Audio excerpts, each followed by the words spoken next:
The following programs were originally aired live, long before the advent of high fidelity. They were also duplicated using a variety of primitive technologies.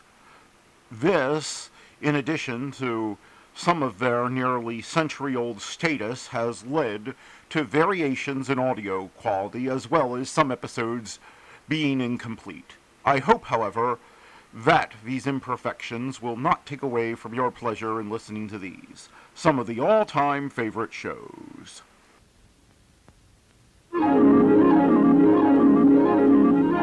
The following program is brought to you in living color on NBC.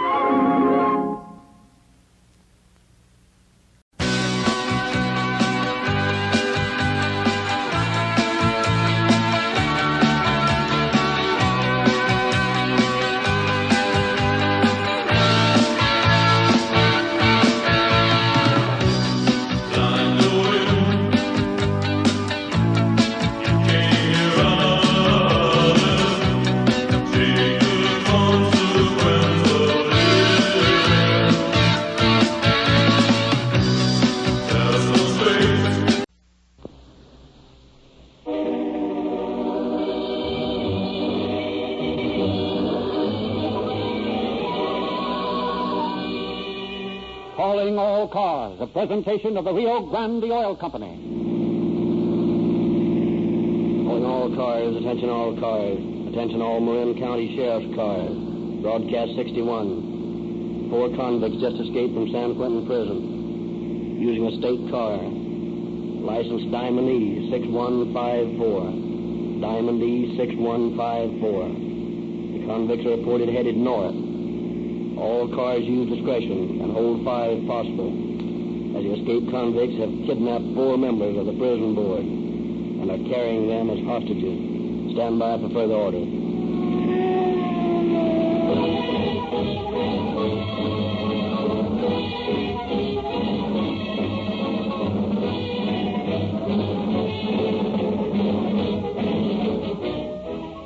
On tonight's program, you will hear speeding automobiles, roaring engines, the shriek of sirens as police cars tear over the roads on the trail of fleeing convicts. Police cars must always be ready for such emergencies. They must leap into action the second they get a warning over the police radio. That's why so many use Rio Grande cracked gasoline. Police officials in leading cities of the Southwest testify that the unusual speed and power created by Rio Grande's distinctive cracking process enables them to get the performance they demand. The men at the wheels of police cars are picked men, and police pick their gasoline just as carefully. That's why, after testing and comparing leading brands, more police cars and emergency equipment in California and Arizona are powered with Rio Grande cracked than with any other gasoline. There's a Rio Grande station near you, offering exactly the same gasoline police cars specify. Fill your tank. Thrill to the feel of police car performance in your own car.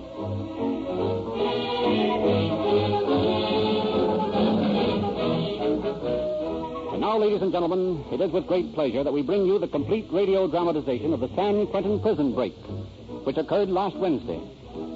This afternoon in San Francisco, Clyde Stevens, confessed bank robber and accomplice in the prison break, pled guilty to 3 counts of robbery with a gun and was sentenced to a term of from 7 years to life on each count. It is believed that as we go on the air with the dramatization of his story, he is already en route to Folsom Prison. It is with pride that we remind you that Calling All Cars has brought you the story of Burma White as she was leaving for Tehachapi Prison. The Mae West dual robbery, the day one of the robbers was apprehended in Miami, Florida. The story of the crime career of John Dillinger, 72 hours after his execution in Chicago. And the Gettle kidnapping case, 48 hours after Mr. Gettle's release. But it is with greater pride that we remind you that William N. Robeson, author and producer of Calling All Cars, dramatized the San Quentin prison break over the Columbia Don Lee Network a half hour after the capture of the escaped convicts, scooping every newspaper in the world. 4 hours later, Mr. Robeson wrote and produced another last-minute radio station of the week's biggest story to the entire nation over the Columbia Coast to Coast Network. This, we believe, marks a milestone in radio broadcasting. And the Rio Grande Oil Company wishes publicly to thank the writer and producer of Calling All Cars, Bill Robeson, who consistently, for over a year, has served the radio public of the West police news while it was still sizzling hot.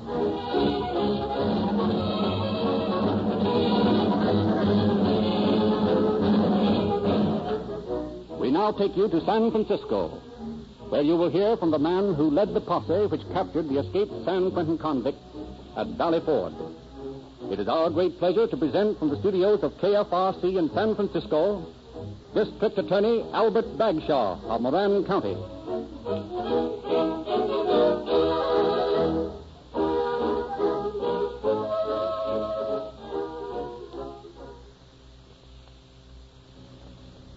Good evening.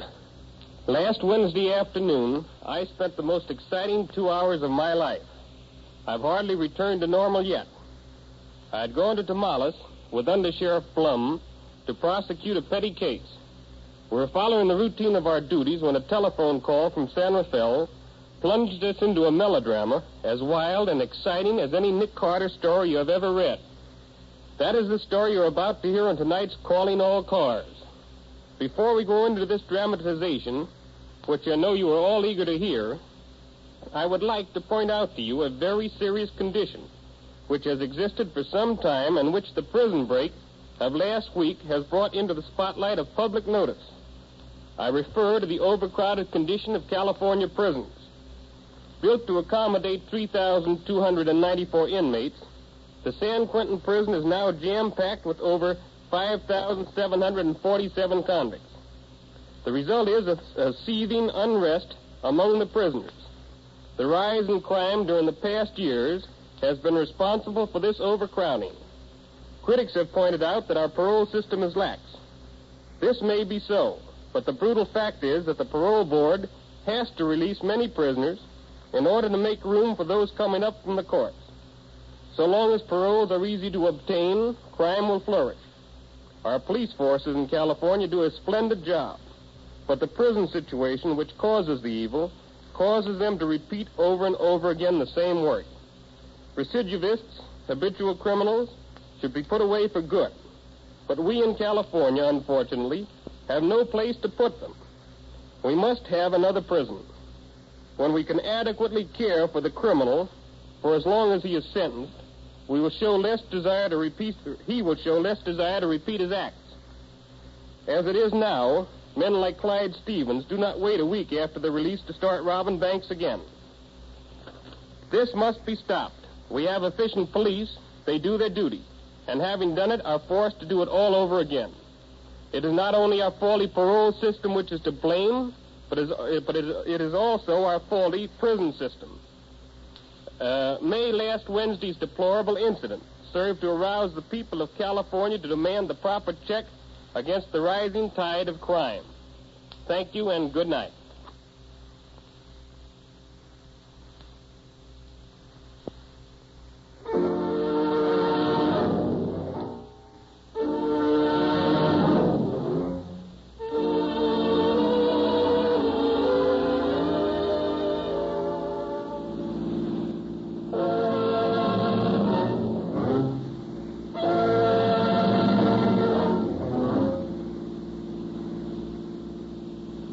Look here, boys, can't you listen to reason? You've got my watch, my money, my car. What else do you want? You ain't got enough dough on you. I can't help that. I've given you everything. Won't you let me out? Sure, that's not a bad idea. Sure, we'll let you out, eh, Eddie? Sure thing. And there's a little souvenir to remember us by. Open the door, Eddie. Don't Light throw me out. Slow down, please. What for? We're in a hurry. Go on, scram guy. There. Gee, I never knew a guy would bounce like that when he hit the road. Such was the crime that in 1931 sent Joe Christie, graduate of 6 prison terms in the Middle West, to San Quentin Penitentiary for from 1 to 25 years. Order. The attorney for the defense has the floor. Your Honor, my client has decided to make a confession and save the court valuable time. Very well. Will the defendant take the stand? Well, you see, Judge, it was this way. I pulled these jobs, but I wasn't alone. The coppers think they ain't got nothing on Lillian. But she's hot, Judge. She spotted the joints for me. Guess we must have knocked over 25 stores. Lillian's just as guilty as I am. If you send me up, you ought to send her up, too. And you call yourself a man. You get this girl into trouble like this, and then you try to save your skin by turning state's evidence against her. Well, it isn't going to help.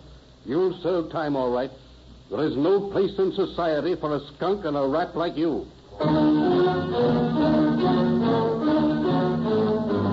With the stigma of skunk and rat attached to him, Alexander McKay entered San Quentin in the summer of 1931 to serve from 5 years to life for robbery.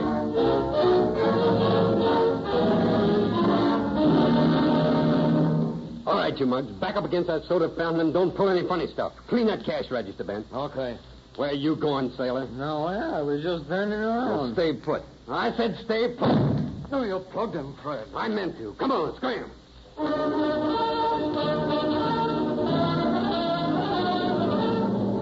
For robbery, grand larceny, and assault with intent to commit murder, Fred Landers was sent to San Quentin 3 years ago to serve 2 terms of from 5 years to life. Now, look here, Straight. We're wasting a lot of time. I know you held up that bank on College Avenue, and whether you want to confess or not, I'm going to send you up. You can't keep me in the big house. Now, that won't be my job, but I'm going to send you up there. So you might as well make my job easier by confessing. What'll you do for me? You can't make a deal with me. You rob that bank, and you'll do time. Okay, I pull that job. But I'll make a little bet that I'll be out of stir before they make you chief for getting this confession.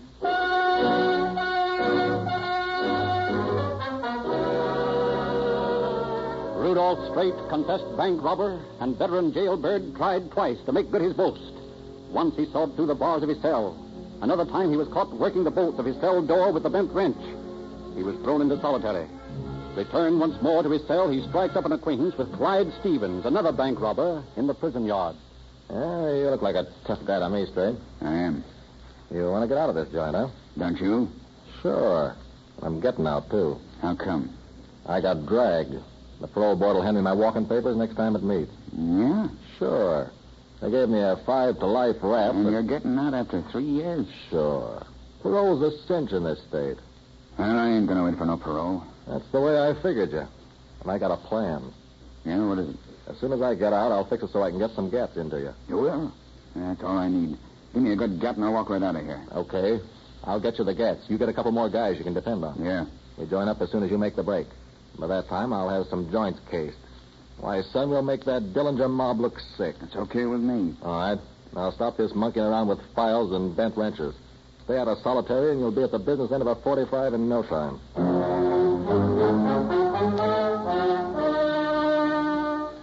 On October 31st last year, Stevens was paroled.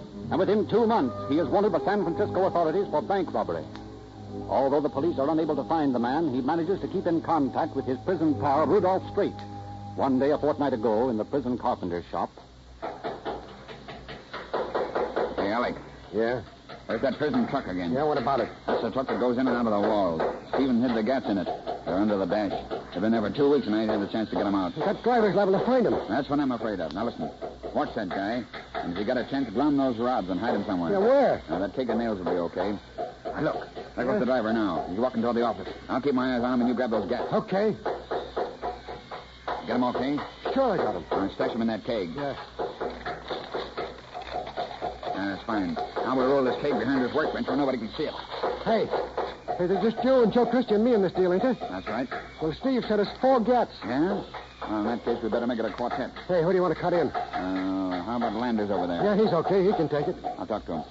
Hey, Fred. Yeah, Rudy? Come here. What do you want?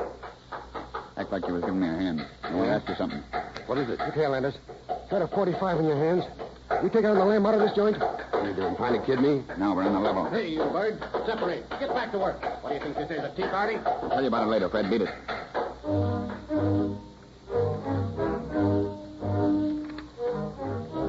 Early last Wednesday morning, the inmates of the prison file into the washroom. Straight signals to Christie, Landers, and McKay. Cautiously, they move over toward him and engage in guarded conversation. Come on, get your face dry and get over there. What's up, Rudy?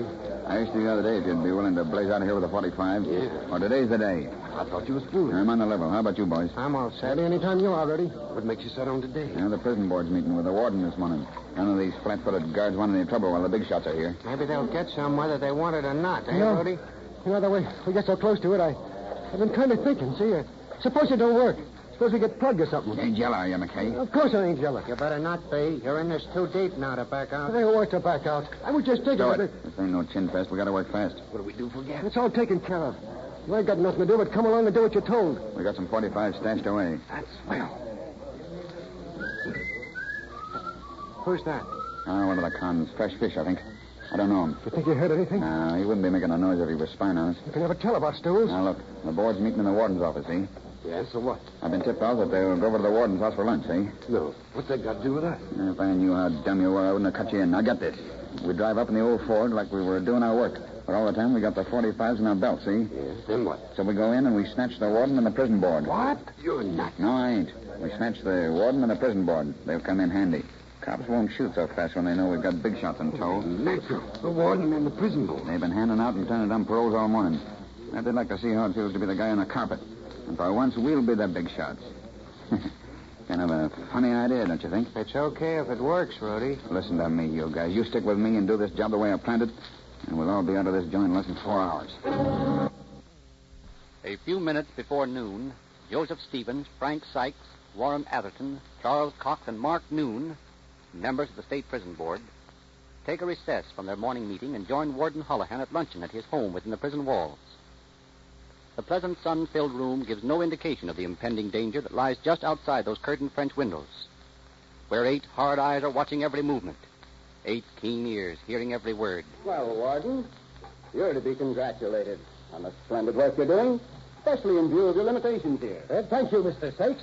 I can assure you that no one knows better than I the necessity for relieving congestion here in prison. We have almost twice as many prisoners as the institution was built for, and the result is unrest among the men. But it can't be helped. I presume you feel as though you were living on the edge of a volcano all the time. Well, something like that. You see, gentlemen, the granting of early paroles is by no means the answer to our problem. You're quite right, Warden. The only answer is the erection of another prison. Pardon me, but there seems to be somebody at the door. Take him out, Dan. One. What's the meaning of We it? mean business, Warden. Up with him. Look here. You can't come in here like this. Oh, yeah? I've been wanting to do this for a long time, Warden. Oh! All right, Rudy, cut it out. Cut out the rough stuff. I don't like that guy. Okay, snap out of it. We didn't come here to bump the warden off. Just what did you come here for? We're going to get out of this place, and we're going to take you with us. What for? You'll make good bulletproof vests. Don't you realize there's a law against kidnapping in California? You can be executed for this. Yeah, well, we're the law, and if there's any executing to be done, we'll do it. Now, look here. If you boys are on the square and promise there won't be any shooting, I'll go with you as hostage. But please remember, I'm the father of 4 children. I guess we'd better take all of you. Then we'll be sure. Now, you guys take off your clothes. Why? We're going to need them. Come on, let's have your coats and vests. You can wear our uniforms. No, but listen. Come on, talk over. Well, except you. You're too fat. None of us can wear your coat. That's a consolation. But you can do something else for us. You call the prison gate and tell them to send the warden's car over and that we're coming through the gate and have it open. Ah, but listen. Go on, there's the phone. Well, all right. Let me have the west gate, please. Hello. This is Mark Noon speaking. Send the warden's car over to the house, please. Yes, that's right. Tell them you're all coming through. The whole board will be coming out in a minute, so have the gate open, please. That's right. And you birds look like a swell assortment of cons. And we look just about as respectable as you did when you had these clothes on, I guess. Come on, Rudy, let's get going. Don't get excited, Joe. Okay, gentlemen, here's the car. Out through the side door here. What about the warden? We'll have to leave him. He'll come through sooner or later. Alec, you talk to those guards. All right, gentlemen, make it snappy.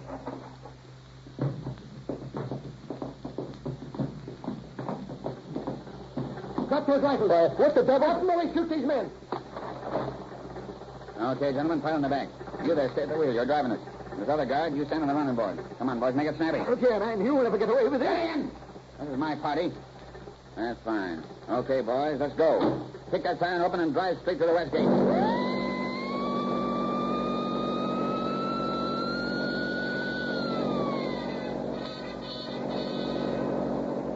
San Francisco Police calling all cars. Attention all cars. Watch for Studebaker sedan. License Diamond E6154. 4 convicts escaped from San Quentin prison in this car.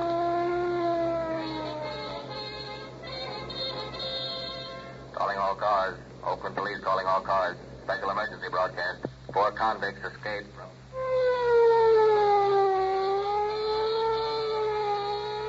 Berkeley Police emergency call. All cars attention. All cars attention. A prison break.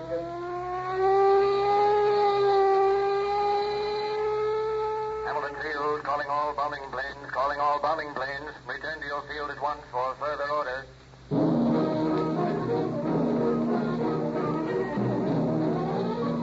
Officers from San Francisco, from Oakland, from Marin County closed in on the territory surrounding San Quentin Penitentiary. Posses are hastily organized. The bombing squadron at Hamilton Field stands by for orders that will send them searching from the air. The state teletype spins the log web across California, describing the escaped convicts, describing their fleeing car. A few miles out of San Rafael, the convict car turns right, heading for the Black Point cutoff. As they come inside of the cutoff, the drawbridge swings open with exasperating slowness. They pull up with a burning screech of brakes. We're headed way out of that heat when that monkey has to start pulling switches. What'll do but go back, Rudy? You're telling me. Now we got to go back into all the cops in the world. If you don't mind, shut up. I want to ask a question. Let him talk. It'll make him feel good. Ain't you never heard of an emotional catharsis? What's that, some kind of snow? What's in your mind, Toots? What I want to know is, how in the world did you get those guns? That's a professional secret. And what you don't know won't hurt you. Rudy, look. What? Cops ahead. Get your gas out. Step in that siren mark and drive like hell.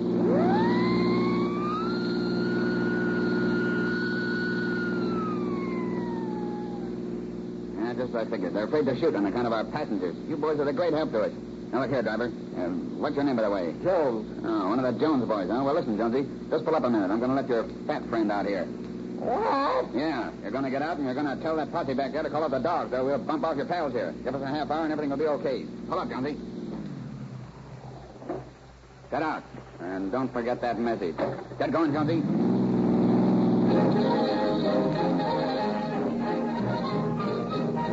Mark Noon, secretary of the prison board, immediately phones the prison of his whereabouts. With orders to hold fire as long as possible, the army of the law goes into action. From San Francisco, from Oakland, from Berkeley come officers. Quickly the peace forces are organized.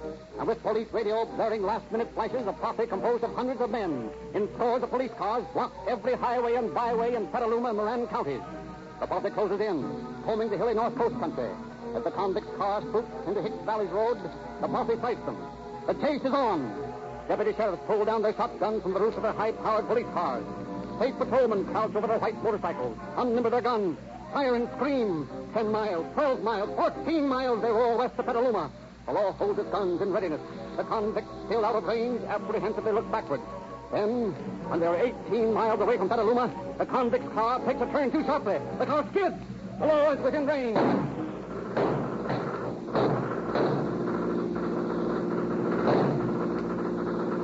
Those guys. Hey, don't you keep the car on the road. Can't help it. They shut off the rear tire. What's the matter with you? They got me in the leg. Try to pick off that guy on the motorcycle, Joe. Come on, Jonesy, more speed. I can't. This back with the rear tire off. Well, I can. Don't pull me up, but just... Pick him out, Alex. I'll drive the damn thing. No use, Rudy. They're gaining on us. I can't get any more speed out of this thing than he did. There's some buildings up ahead. Let's fight it out there. Okay, I'll slow down. You guys jump.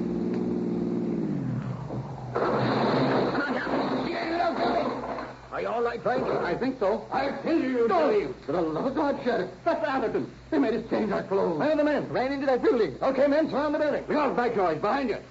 Hey, got him. Let him have it, boys.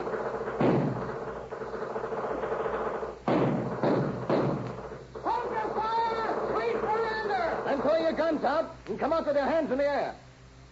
Take them down and slap the handcuffs on them, Sheriff. Yep.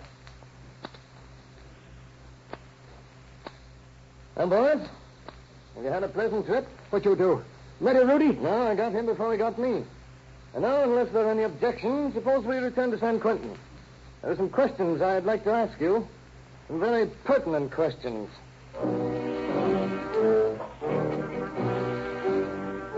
Rudolph Strait, the convict leader, dies on the way to the hospital. James Stevens and Frank Sykes, not dangerously wounded, are taken to the Petaluma Hospital, and Warden Holohan lies in the prison hospital, critically injured, as District Attorney Albert E. Bagshaw of Marin County begins his investigation of the prison break. Boys, I'm not going to mince any words with you. 2 California laws threaten all of you with death penalty. One says the kidnapping is a capital crime. The other says that any life-timer involved in a prison disturbance in which bodily injury occurs is liable to be executed. The latter applies to at least 2 of you. Now, we know this is an outside job. You haven't a chance to beat the rap. I want to know where those guns come from. Why'd Stevens send them into us? Shut up, you rat. I never expected you'd spill, McKay. You haven't changed any since you took that girl to prison with you, have you? Clyde Stevens, are you? Know him, Captain? Sure, I know him. He was paroled about 3 months ago, and we're looking for him for bank robbery. We had a trap set for him day before yesterday, and he knocked over a bank right under our noses. I got a line on his hideaway, and I was going up there this afternoon to knock him over when this thing happened. You've got a double reason for a visit now. I should say I have. I'll have that boy in the can before midnight. I promise you that. I wouldn't be too sure about that, you big fatfoot. That guy's a killer.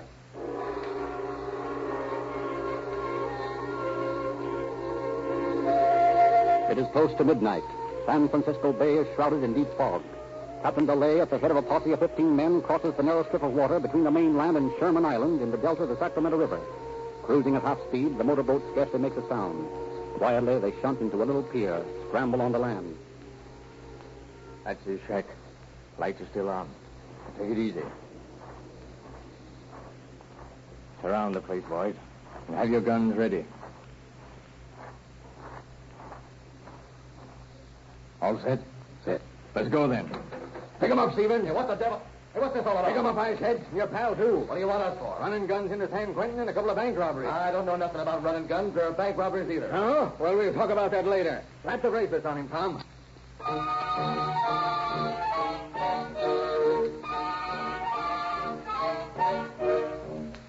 The officers return across the black waters of East Bay with their 2 captives, Clyde Stevens and Albert Kessel. They leave their boat at Antioch and walk through the deserted streets of the little town to their waiting police cars. Suddenly... Look out, boys! Stevens got away! How? Stop her on fire! That patrol... They're in the corner. I'm gonna fix that guy. What's the big idea, Mug? You Dick's not gonna take me in. You can bump me off first. Well, I don't think that'll be necessary. But if they don't come quietly, why... I guess we'll have to take you in this way. Come on, boys.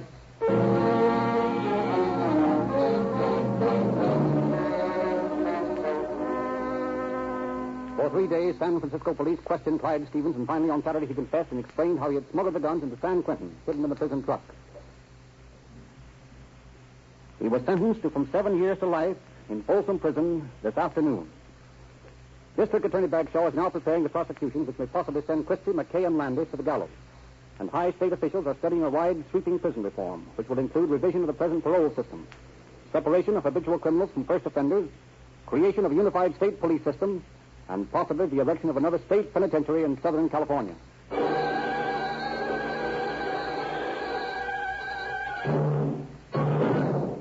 Speeding police cars played an important part in this sensational capture. Nearly every day you hear police sirens and watch police cars roar past. Cars that are powered with Rio Grande crack. And it is from this gasoline that they get their tremendous power and speed. Police use Rio Grande because it saves precious seconds when human life is often at stake. Police know that Rio Grande cracked is the fastest starting gasoline, the speediest, and the most powerful. But they also know, because they keep accurate records, that Rio Grande is economical gasoline to buy.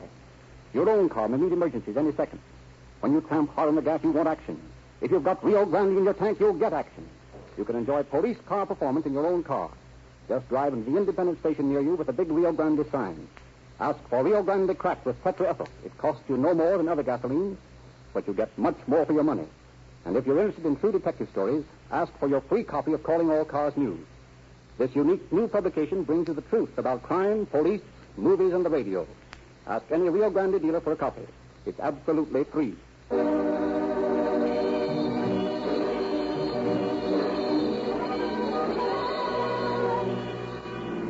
Calling all cars, attention all cars, cancellation broadcast 61 regarding a prison break at San Quentin. Convicts are now returned to prison. That's all.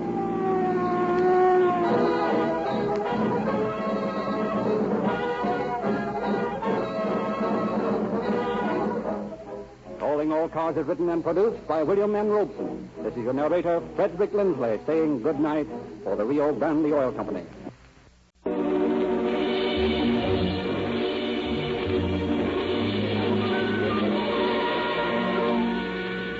Calling All Cars, a Rio Grande presentation. Los Angeles Police calling all cars, attention all cars, broadcast 58. Stand by for review of preceding broadcast covering murder, bank holdup, and dynamiting. That's all. Rose Euclid.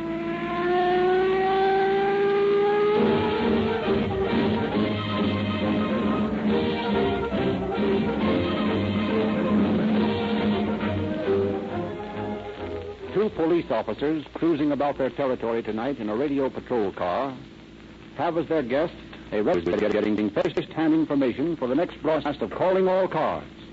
Let's listen in. It's sure good to see the new year come in.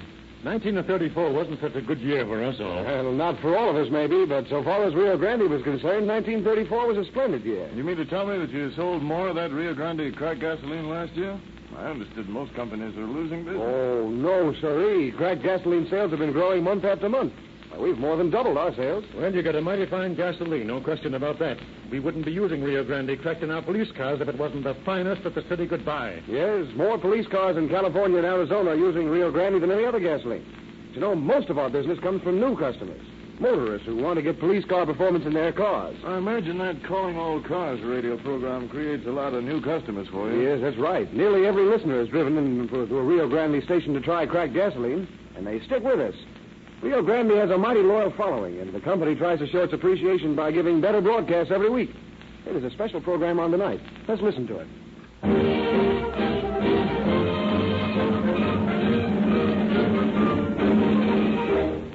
During the year just past, you have heard broadcast on this program many cases from the police files of Oakland, San Jose, San Diego, Tucson, and other western cities, as well as cases from the files of the Los Angeles Police Department.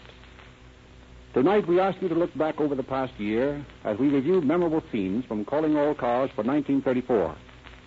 In every case of violence and law-breaking, which you will hear re-dramatized on tonight's program, bear in mind that the criminal paid the full penalty prescribed by law.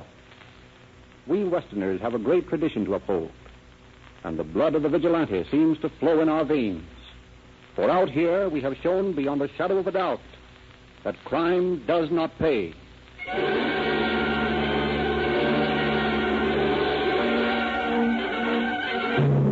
Do you remember Tom White, the rattlesnake bandit, and his blonde wife and partner in crime, Burma?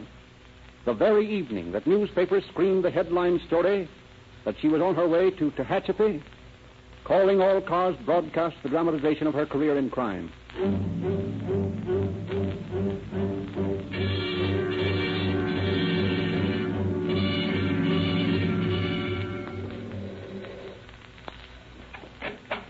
Yes?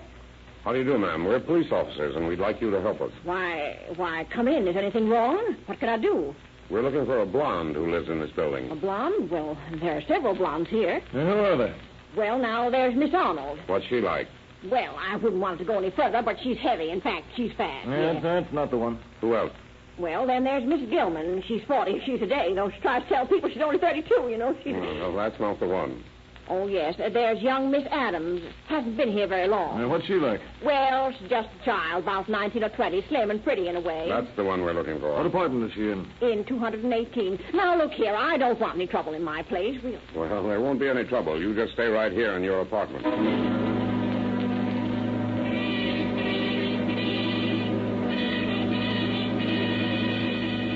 Detectives Burris and Bergeron called Detectives Anderson and Maxwell in from the alley, and with guns drawn, climbed the stairs to apartment 218. They find the door unlocked.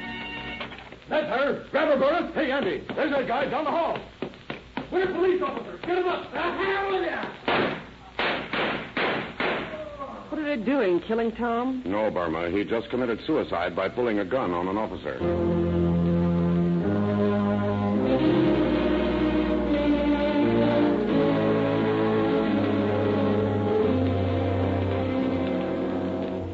Tom White went to a gunman's grave, and Burma White to Tehachapi Women's Prison for from 30 years to life. But this sort of expiation can never bring back the sight of Miss Cora Withington, who was blinded by brutal Tom White's murderous gun.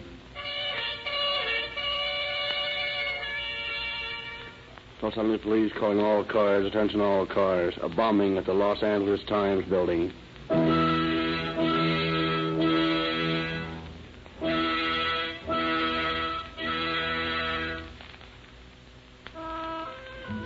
It is 1 o'clock in the morning of October 1st, 1910. While the city sleeps, a band of men who toil by night and rest by day is working at top speed. From the far corners of the world, another page of history's book has been assembled. The morning paper is going to press. In the composing room on the second floor of the Times building, a line of men, green eye shades clamped to their heads, clatter at the linotype machines. In the engraving room on the sixth floor, mercury lamps throw their ghoulish glare. The dog watch in the city room sleepily eyes the clock, hoping that no big story will break to disturb their somnolent ease until 30 comes for them at 4:30.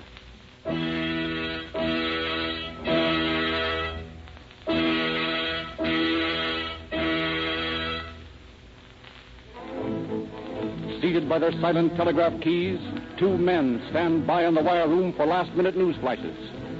In the basement, the huge presses hungrily await the plates for the final edition. Horses and wagons stand ready in the alley to dash away with the ink-wet edition to carriers all over the city, that Los Angeles may have her news with her morning coffee.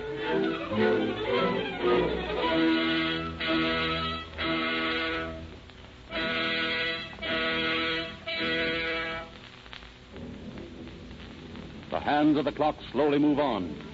Activity increases as press time approaches. It is now 1:05, In Ink Alley by the press room, another clock ticks ominously, unnoticed by any of the busy workmen in the building. The seconds pass. The clock says 1:07. And then...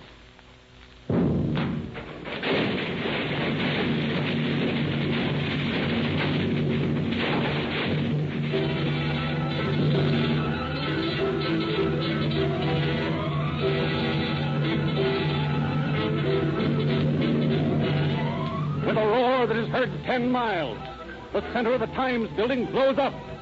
The force of the explosion snaps the girders supporting the second and third floors as so many toothpicks. Down into the gaping hole hurtle the heavy linotype and stereotyping machinery, carrying their operators to a crushing death. The gas main which feeds the building is ripped open and instantly ignited. A searing fountain of flame leaps through the building.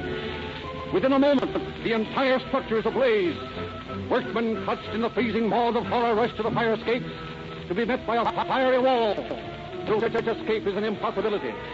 But the two telegraph editors trapped in their rooms slowly burn to death. Compositors and linotype operators, horribly maimed, arms torn off and legs broken, lie helpless on the floor as the vicious fire creeps toward them. Their pitiful cries reach the street below, where all the downtown fire apparatus has already arrived. The rescue is an impossibility. No man can enter that seething funeral pyre and live. The reporters and editors on the dog watch in the city room on the third floor are forced to jump to the street. Those who survive the jump are crippled for life. Within a few minutes after the explosion, the last cry of the helpless victims trapped within the building has been smothered in the fevered embrace of the flame. In an astonishingly short time, the entire building is gutted. And then a new danger threatens. As one after the other, the walls, lacking any support, sway, totter and strikes to the street, where a huge crowd of citizens, hurled from their beds by the explosion, are straining at the hastily rigged guard ropes.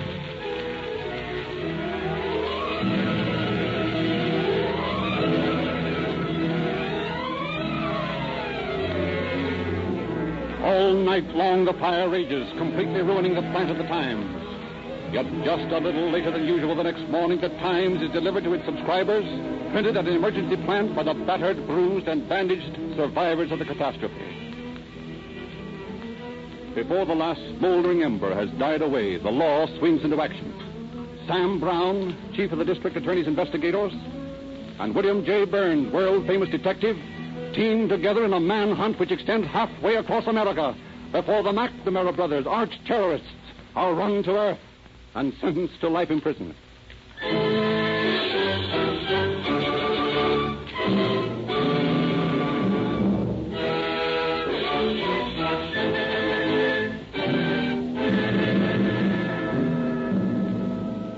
Captain Chitwood of the Los Angeles Narcotics Squad was one of the big heroes of Calling All Cars in 1934.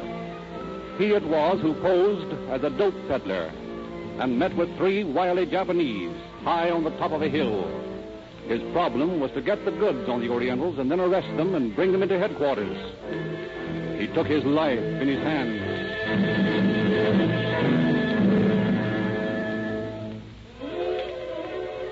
Under his threatening revolver, Captain Chitwood forces the three Japanese to bring the dope up and put it in his car. Although he watches his captives with great care, he cannot but feel the constant threat of Koto's great strength. As the car is loaded finally, he orders the three into the car. In your work, Mr. Jordan, you do not make a great deal of money. Well, it's not very much according to your standards. A sum such as $10,000 would be quite large in your eyes. It would be very large.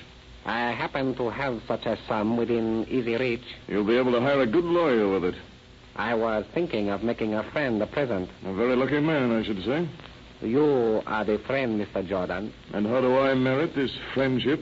You return to the police station with the sad news that your suspects disappeared. Sorry, Count, that's out of my line.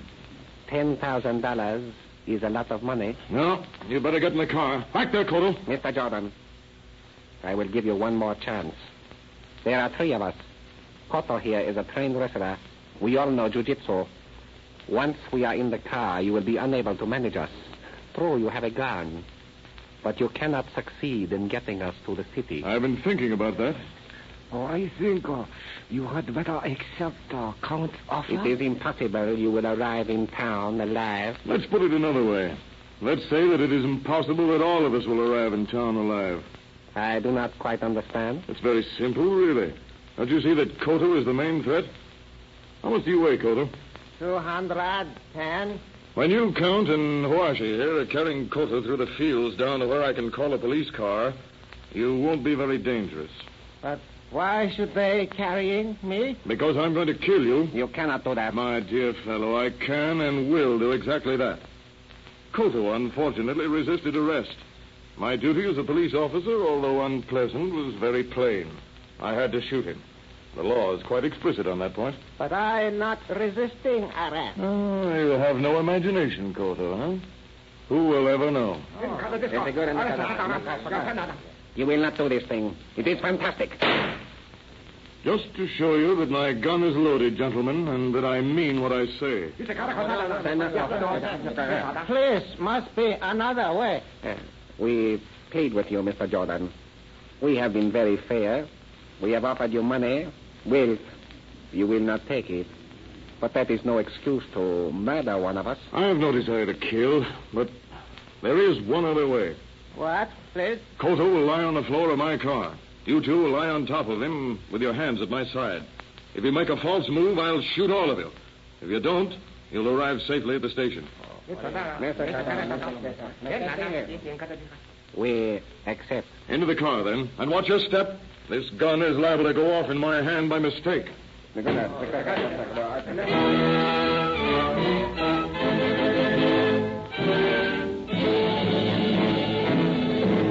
One hand on the wheel, the other covering his uncomfortable prisoners, Captain Chitwood transported the dope smugglers to police headquarters.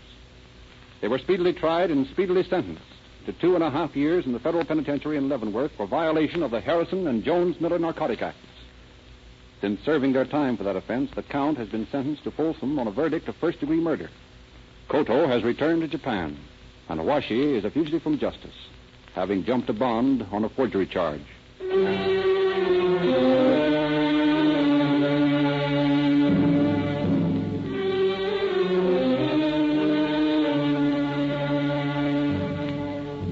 The Murder of a Soul, broadcast 29 of Calling All Cars, marked an experiment in the introduction of psychological drama into radio.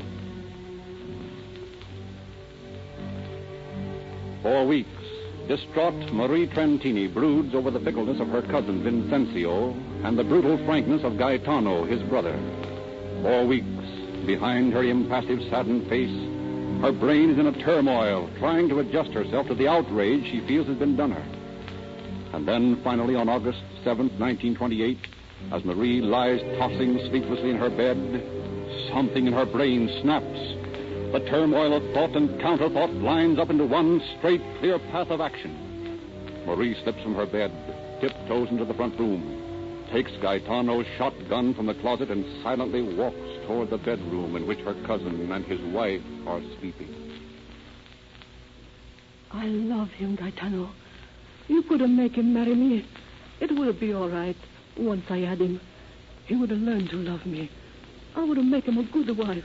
Better than any of those little flap. You could have done this for me. But you wouldn't, Gaetano. You laughed at me. You told me I was old and fat. But I'm good inside, Gaetano. I had a soul. I had a feeling. You don't know about that. No, that you were killing me. You were killing my soul. So you were killing me. But see, Gaetano, my body is not dead yet. My body can still kill you, Gaetano. That is a fear, isn't it, my cousin? You kill my soul. I kill your body. You see how my body still lives, cousin Gaetano. How to lift this gun to my shoulder. I would have put my finger on the trigger.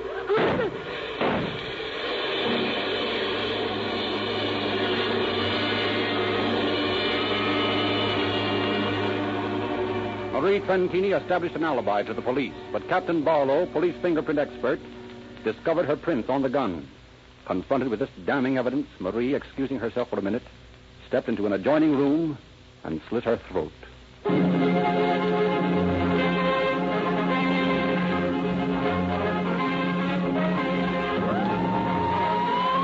September 26, 1933.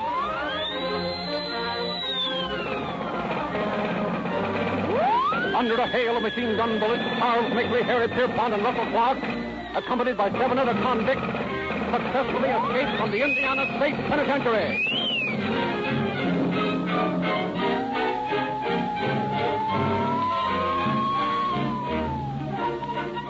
As the 10 desperate criminals disappear into the mists of early morning, all Indiana awakens to a reign of terror. 2 days later in Lima, Ohio. You the sheriff? Yes? Well, you're holding John Dillinger here? Yes? We've come to get him. Who are you? Officers from Michigan City, Indiana. He's wanted there. You'll have to show me your credentials. Here's our credentials!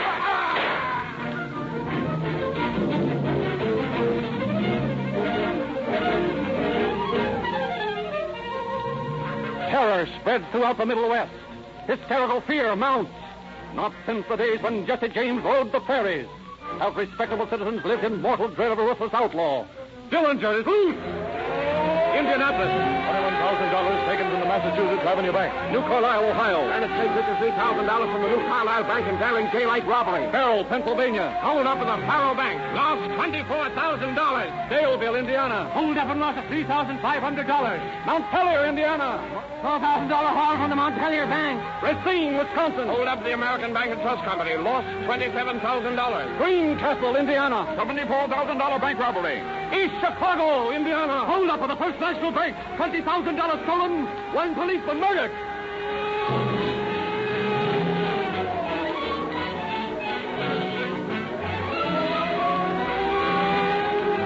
Such is the list of crimes attributed to the Dillinger mob. Federal authorities combine forces with state and local peace officers. Roads are blocked. The militia is called out.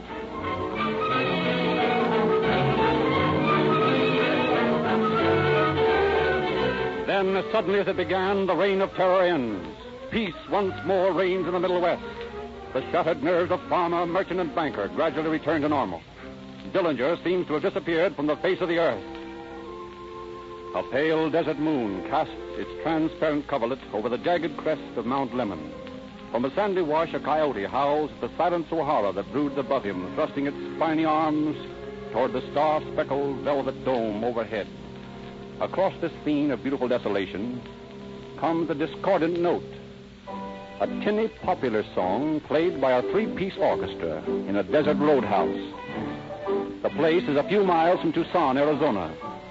It is the night of January 24th, 1934.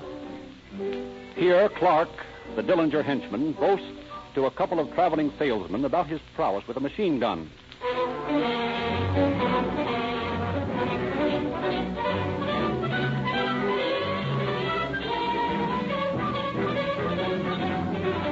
Three days later, the Dillinger gang is in the Pima County Jail, and a week later are transported to Indianapolis.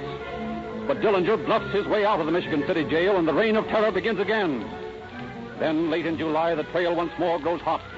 Tipped off that Dillinger will attend the Biograph Theater in Chicago, a score of Department of Justice agents stake out the neighborhood. Melvin Purvis, chief investigator, and an aide sit in their car a few doors from the theater.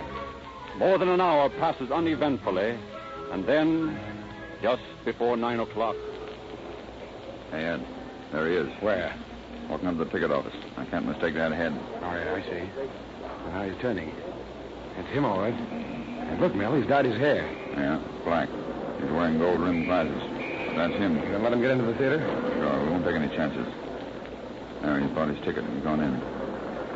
Keep your eye on the exit, Ed. I'm going to give the boys their final orders. Okay, Chief. That was him, Charlie. Yeah, I thought so. Now, you and Mike stick around the doorway of the tavern here and keep your eye glued on that theater. Russell. Yes, Chief? You and Kelly watch those exits down the alley. Right. You'll probably be in there a couple of hours, but you might get suspicious and try to get out the back door. Yes, sir. And get this straight. No matter what he does, we're taking him tonight. Try to get him alive, but if you can't, get him dead.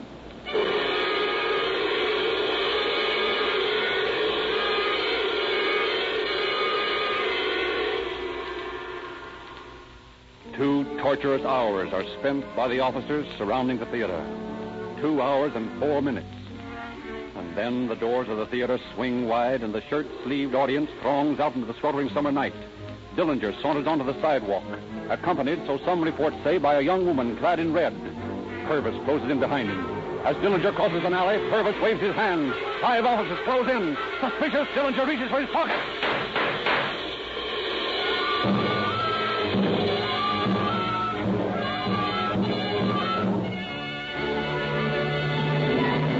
John Dillinger died on the way to the hospital, and 72 hours later, the story of his career of crime was being broadcast on Calling All Cars.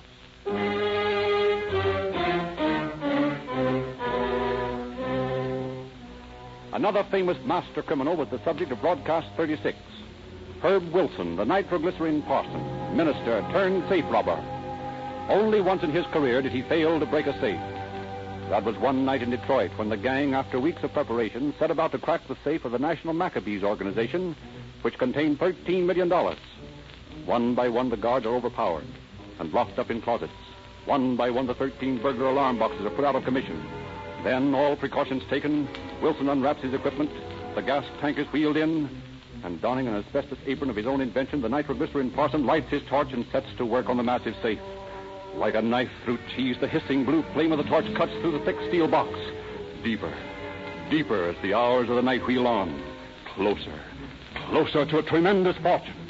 The members of the gang crouch around their leader, watching with eyes gleaming with avarice as the hooded figure of the master cracksman bends over his work. Finally, toward dawn, Wilson raises his hooded head. Only another quarter of an inch, boys. Well, hurry up, Herb. It's getting late. Yeah, just a matter of a few seconds, and then... $13 million. Yes, sir. Hey. What the... Herb, what the hell's wrong? I don't know. Let me try that tank. Well, that's that, boys. We're out of gas. Out of gas?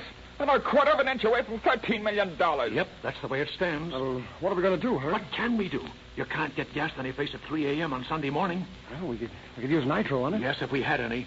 Oh, that's right. We didn't bring any with us. Yeah, well, it won't do any good crying about it, boys. We'd better get out of here and get out fast. Come on.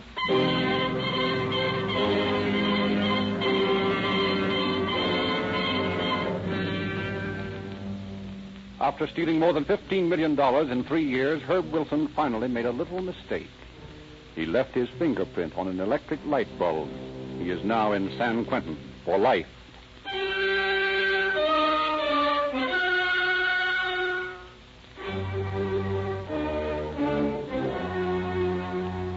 The biggest Western crime story of 1934 was the kidnapping of William F. Gettle, Beverly Hills oil millionaire.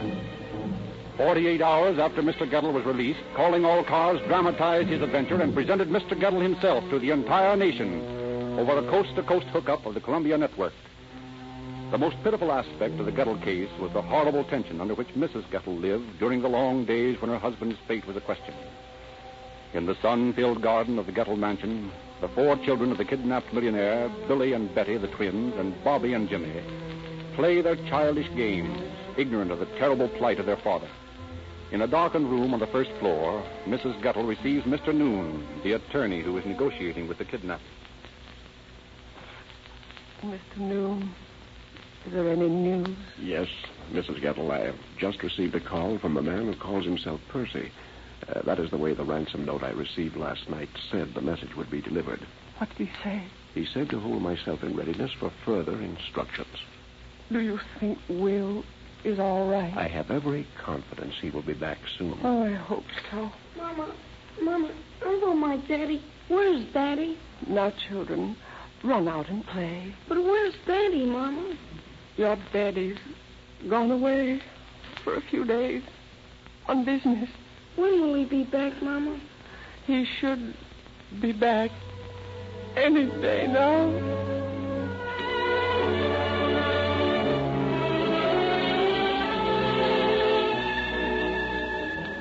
But 2 days later, due to the keen ears of Detective Burris staked out on a dictaphone, the kidnappers are located and Mr. Gettle is released. 24 hours later, they are sentenced to life imprisonment in San Quentin. And 24 hours after that, while they are speeding northward to prison, Calling All Cars brought the biggest radio scoop of the year to the ears of the nation.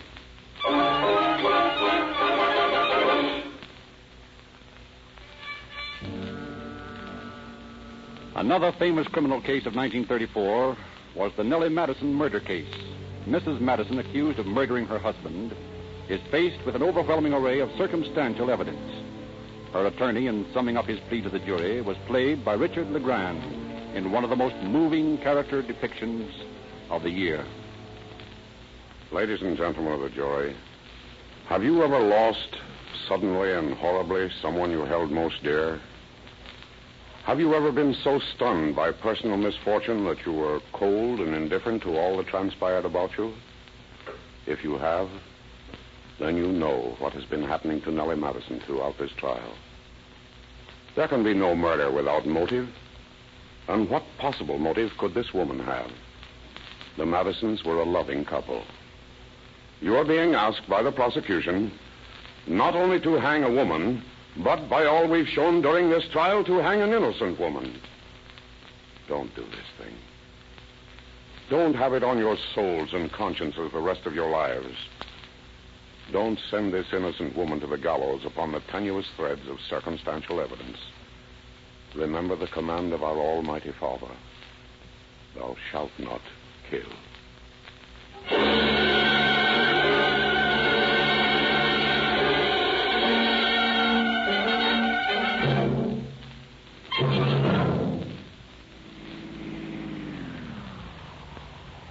Well, fill her up with Rio Grande cracked. Well, I wouldn't dare give a police car any other gasoline. I don't think you could.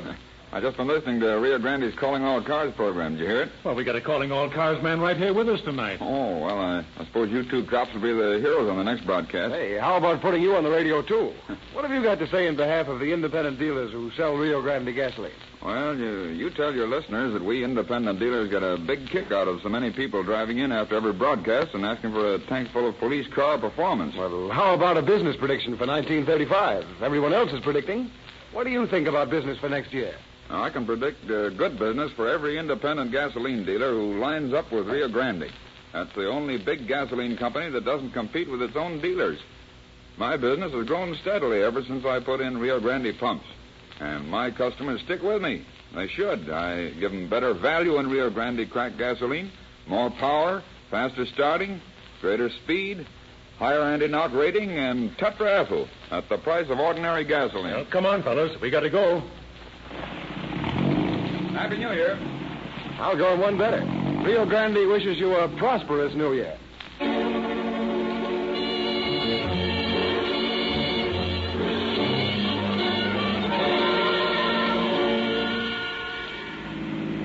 Los Angeles Police calling all cars. Attention all cars. Cancellation broadcast 58. And congratulations on the good work, boys. Keep it up. Rosenquist.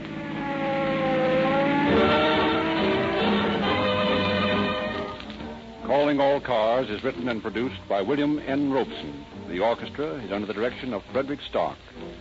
This is your narrator, Frederick Lindsley, bidding you good night and a prosperous new year for the Rio Grande Oil Company.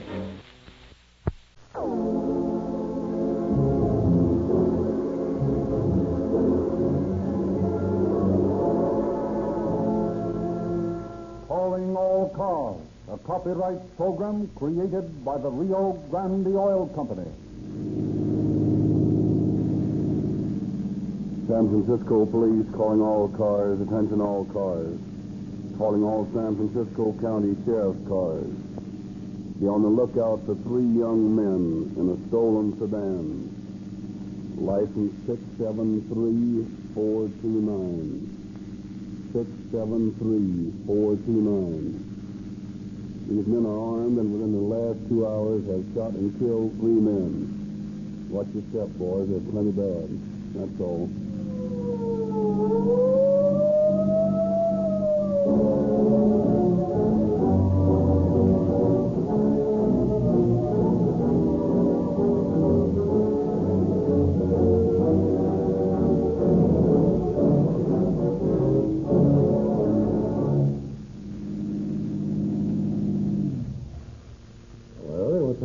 Service station. Change gasoline, huh? Yep, I've lined up with Rio Grande now. You certainly see that. You've got Rio Grande cracked gasoline signs all over the place.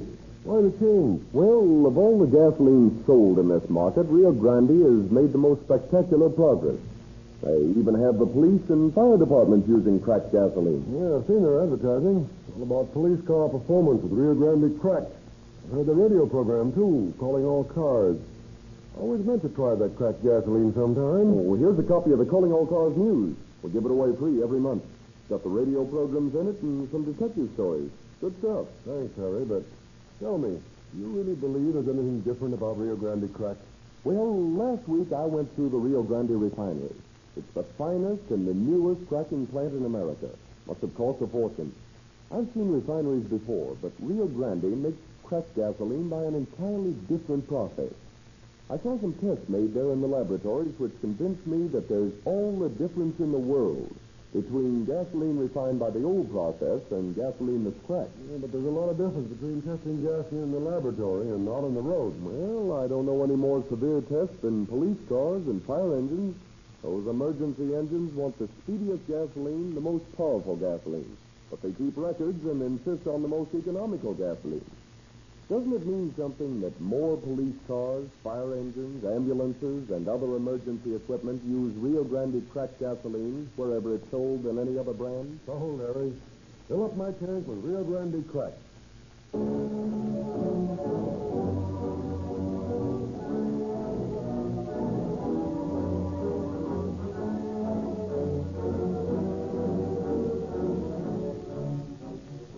Tonight, we are honored to welcome another famous California peace officer to Calling All Cars. In just a few seconds, we will transfer controls to San Francisco, where you will hear from the sheriff of San Francisco County, Mr. William J. Fitzgerald.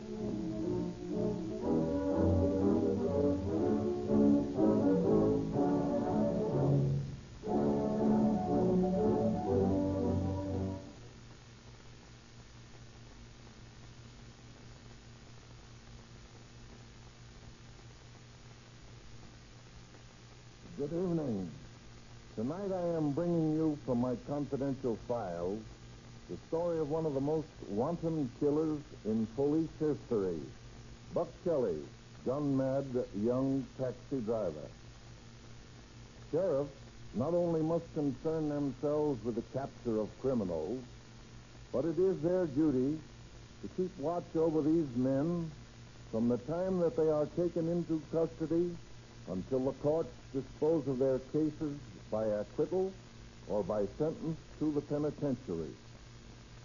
And in many cases, this secondary function of the sheriff's office is more important than its primary duty. The courts are slow.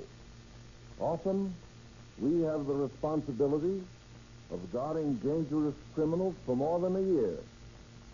In the case of Buck Kelly, whose story you are about to hear, we had to guard him in the county jail for 17 months, an unduly long time to have to guard a desperate criminal against escape. Tonight, I would like to appeal through this great radio program to the proper judicial authorities for cooperation in speeding up the machinery of the law so that such dangerous and desperate men may quickly be sent on their way to prison rather than remain incarcerated for months on end in our county jails. Thank you and good night.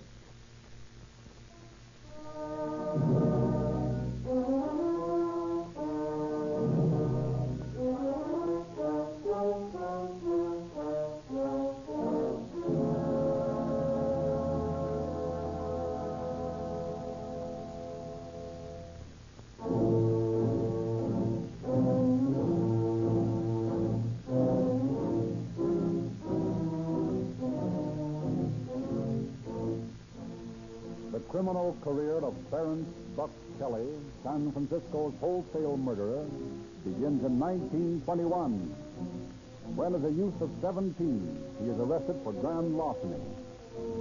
How well he learned the lesson that crime does not pay may be gained by a glimpse of his activities 3 years later. It is summer of 1924, along San Francisco Skidway, in a cheap beanery.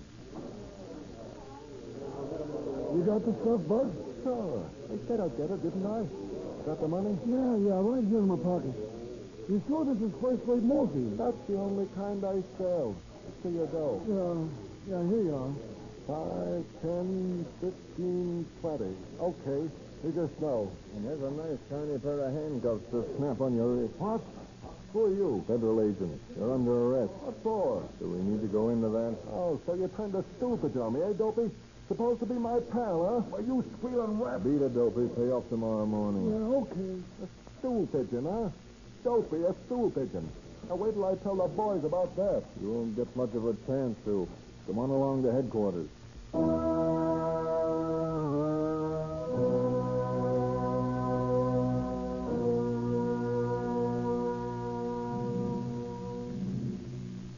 Now, look here, Kelly. I'm losing patience with you.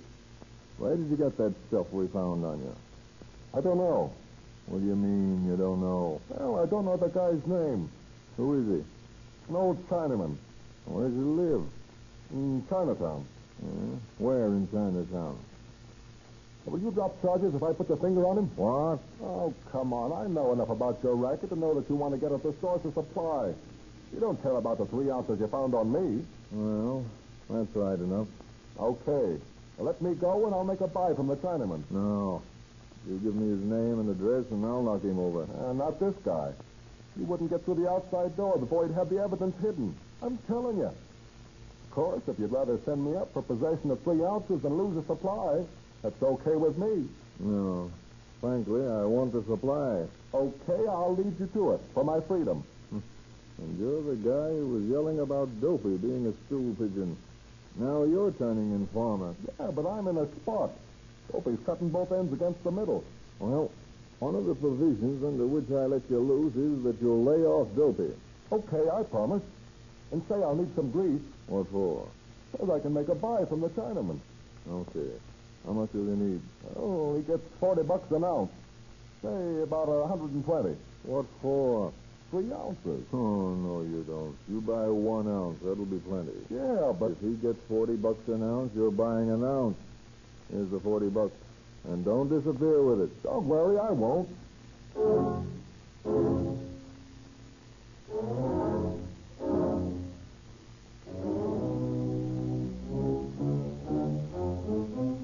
But Buck does disappear with the $40. And it is several months before federal agents recapture him and bring him before federal judge John S. Partridge on a charge of selling narcotics. He is sentenced in November 1924. But as soon as he returns from prison, he is in trouble again. In April of 1926, he's involved on a criminal assault charge. 7 months later, in a traffic case in which the taxicab he was driving had collided with another car, injuring one of the passengers. For this, he receives a suspended sentence. But his troubles are not over, for upon the conclusion of the court action, Buck Kelly is summoned to the office of the chief dispatcher of the cab company. Well, Kelly, where you got off today? Yeah, that's right, boss. Suspended sentence. What are you doing around here? I came back to work. You're not working here anymore. What do you mean? Look here, Kelly. That accident of yours cost the company $3,000. But you were insured. How long do you think we could stay insured if men like you drive our cab? What do you mean? Just this. You're drunk that night. That accident never would have happened if you hadn't been drinking. No, honest, boss. I wasn't drunk. No, don't hand me that. I don't know what you call being drunk, but you were drinking. You can't prove that. Sure I can. When you got your cab that night, you zigzagged out of the joint. If I'd been on duty, you'd never taken that cab out. I tell you, I wasn't drinking. Why, several of the boys saw you, blind drunk at the wheel. Who? Oh, Swanson, some of the others. Oh, stupid, huh? Think. Okay. If that's the sort of a joint you run here, I don't want to work for you anymore. That doesn't worry me. Haven't I made it plain enough that you aren't working for me? You can't fire me. I quit. You make me sick. Get out. Hey, look here, you... Get out. You're fired, and I'm sick and tired of talking to you. Now beat it. Okay, I'll go. But you'll hear from me again. I'll get even. I'll get those stool pigeons that think on me. You just wait and see. Okay, kids. I'll wait. Now scram.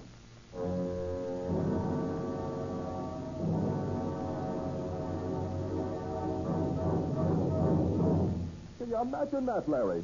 The big stiff telling me off, claiming I was drunk. Must be something wrong with him, Buck. You wasn't drunk that night. Well, I had a couple of stiffers, I admit, but I wasn't drunk. If that old biddy been watching where she was driving, I never run into her old heap. So, just for that he fired you, huh? Fired me? Huh.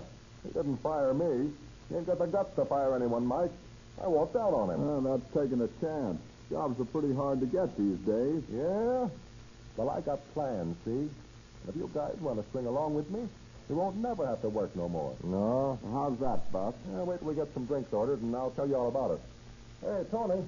Here, senor. What do you do like? 3 more grapple. Right away, sir. Right away. Now, what's the plot, Buck? Now, listen. I've tried to go straight, see? I've done my best. Held down a job and everything the book says you should do. And what happened? The first time I take a snort, I get in a jam, and then I lose my job. Yeah, that's right. Sure is tough, Buck. Tough? There ain't no name for it. Well, I'm through trying, see? What do you mean? I mean, I'm going to blast mine from now on. Meaning? What do you think? Stick up. Oh. Want to string along with me? Sure. I'm willing. The 3 of us can take plenty. Sure we can. Free fine the drop for free fine, senor. Yeah, that's right, Tony. And you better mix up a half a dozen more. We got a lot of things to talk over. Senor. Right away. But, Buck, how'd you figure we'd pull these jobs? We got to have a car and some gas. Yeah, that's easy. We steal a car first, see? As far as the gas is concerned, we just...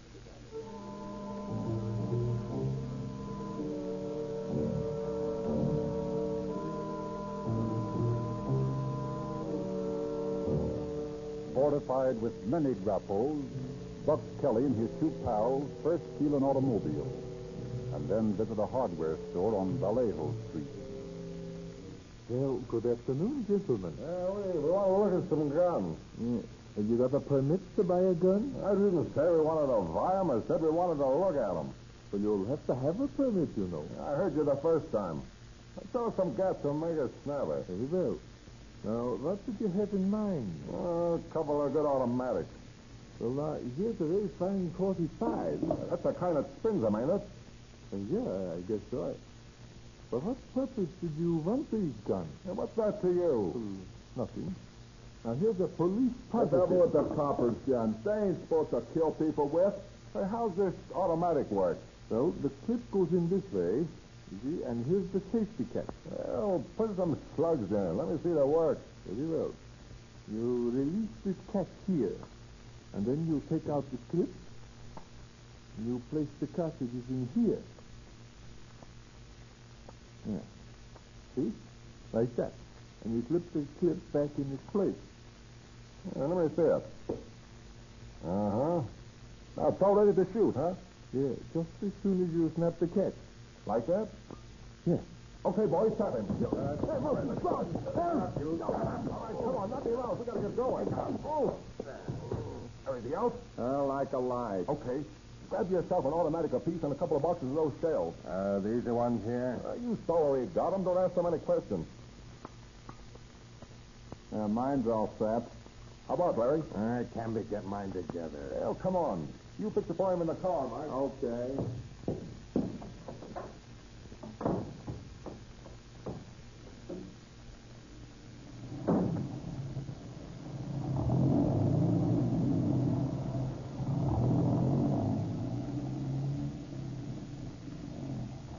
Well, boys, we got a car and an arsenal. What more do you want? Another drink. It's not a bad idea. I brought a bottle with me. Here you are. Have a slug. Boy, that sure does the business. You got your gun fixed yet, Larry? Yeah, it works now. That's swell. Now we go to work. Where? Oh, that old bird down on Lombard Street ought to have some, Jack. Who do you mean? Oh, you know, Constantino, the one that owns the pool room. Oh, yeah. Won't be anybody much in the place now either. Yeah, that's right. Okay, then. Let's knock him off first.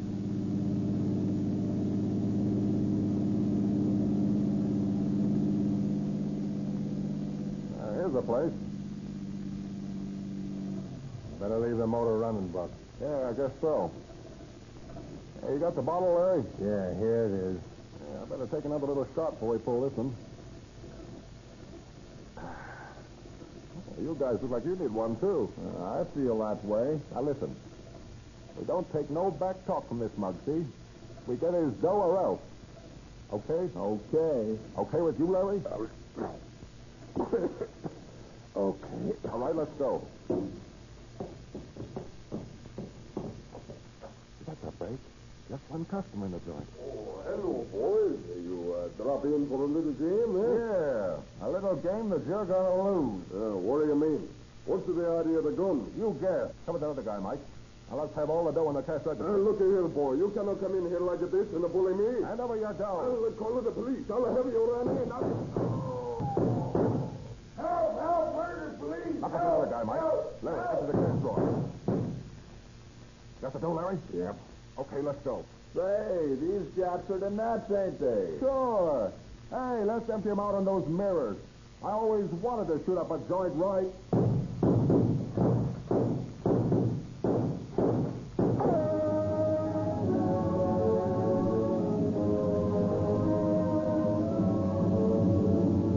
10 minutes later, the murder trio enters the pool room of Barco Bianini on Court Street. Hi, Marco. Hello, boys. Hand over your dough, Marco. You must be fooling, huh? You think so?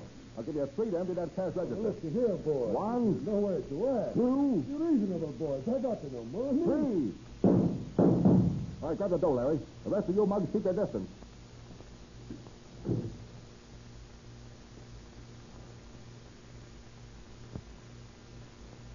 Okay, I got it. Let's go.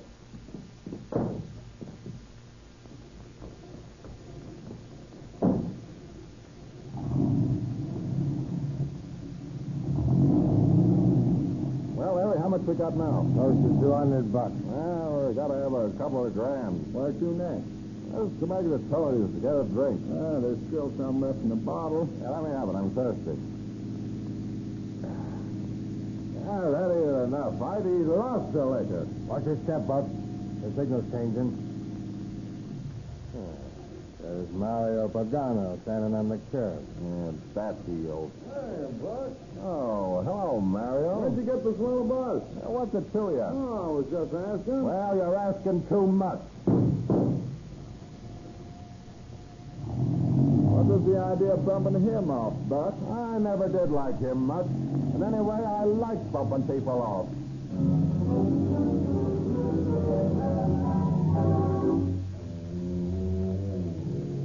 While Buck Kelly and his 2 pals fortify their courage with draftfuls at Tony's, confusion reigns at police headquarters. The murder suspect reported, Captain. Where? Lennis and Sutter. Same bunch? Seems to be what the witnesses say. 3 drunks in a black sedan. License number 673429. It's the same bunch, all right. We got to stop them. How? We only got 20 parlor cars working. It'd take 4 hours to get orders to We them. only had radio sets in those parlor cars, like they've been experimenting on back east. Radio. That's the answer, Captain. What do you mean? We'll fill the streets with officers in a half hour. We'll get the broadcasting stations to help out.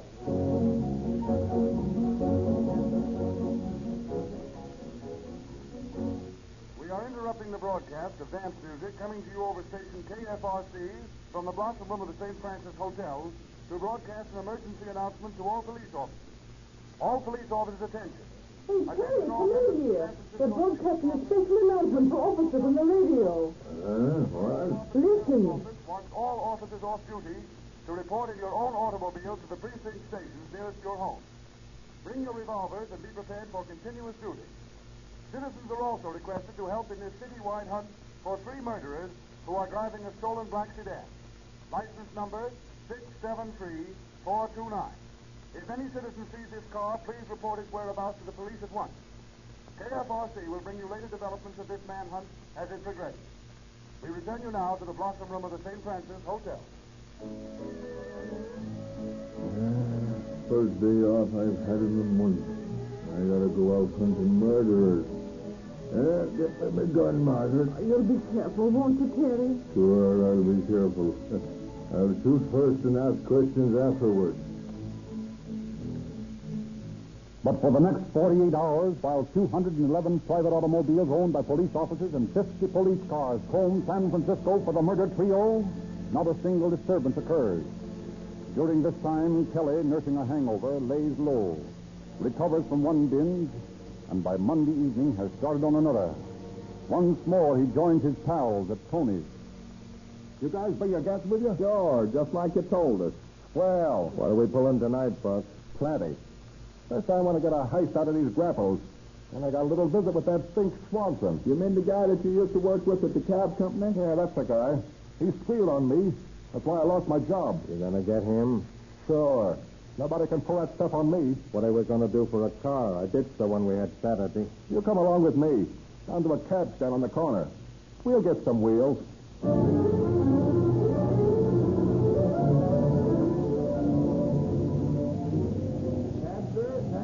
Hey, what do you mean, sir? Oh, hello, Buck. Want to take us for a ride, Swanson? Sure.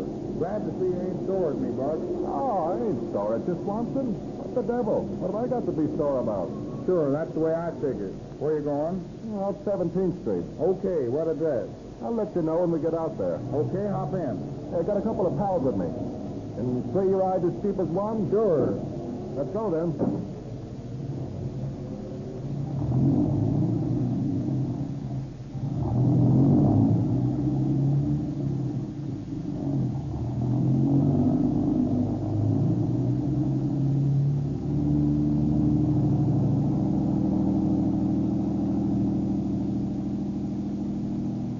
This guy alone, boys. It'll be a pleasure. Okay. Go to it, Buck. That'll be all right here, Swanson. Right here in the middle of the bar, Buck? Yeah, right here. Okay. All right, get out, Swanson. What for? You heard me. Get out. What's the gun for, Buck? For you, stool pigeon. Take him out, boys, and yank that uniform off him. I'm going to be a cab driver tonight.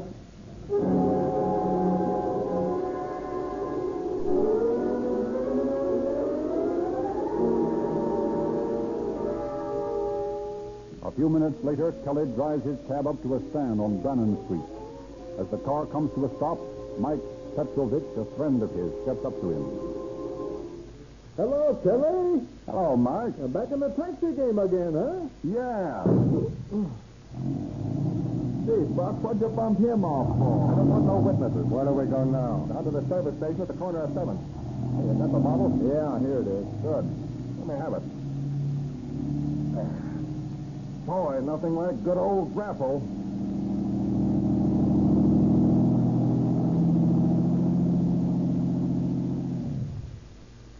Yes, sir. Shall I fill her up? No, empty it. So what do you mean? See this, Scat? Now let's have your dough. Larry, tell me that guy in the station. Mike, empty the cash register. Say, that guy in there's a night watchman. He's a special police. Oh, yeah? In that case, we're safer this way. Listen, he didn't do nothing. You can't... Oh! Hey, Buck, you nearly hit me when you plugged that guy. Sorry, you'll have to keep your eyes open. You get the dough? Sure. Let's go then.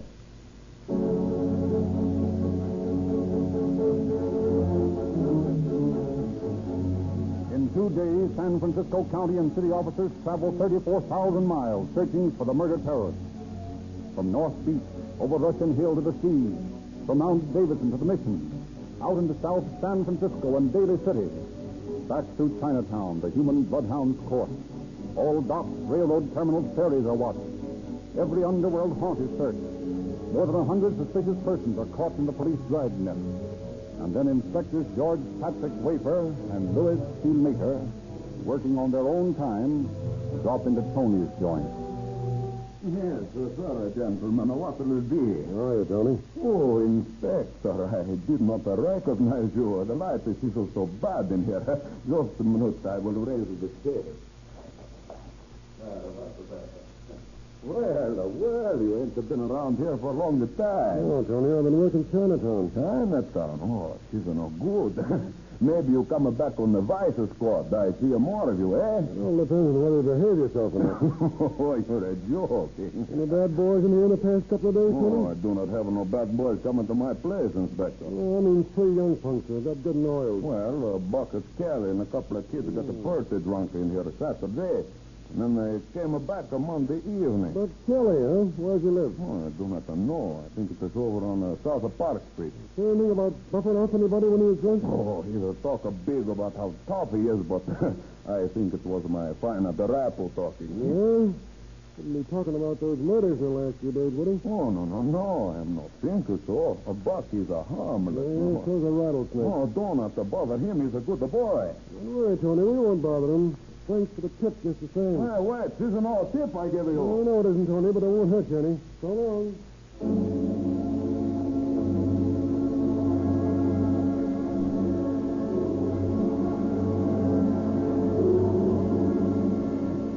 Convinced that Loquacious Tony has put them on the right track, Wafer and DeMater procure a large detail of officers and surround the building on the 3rd floor where the Kellys live on South Park Street.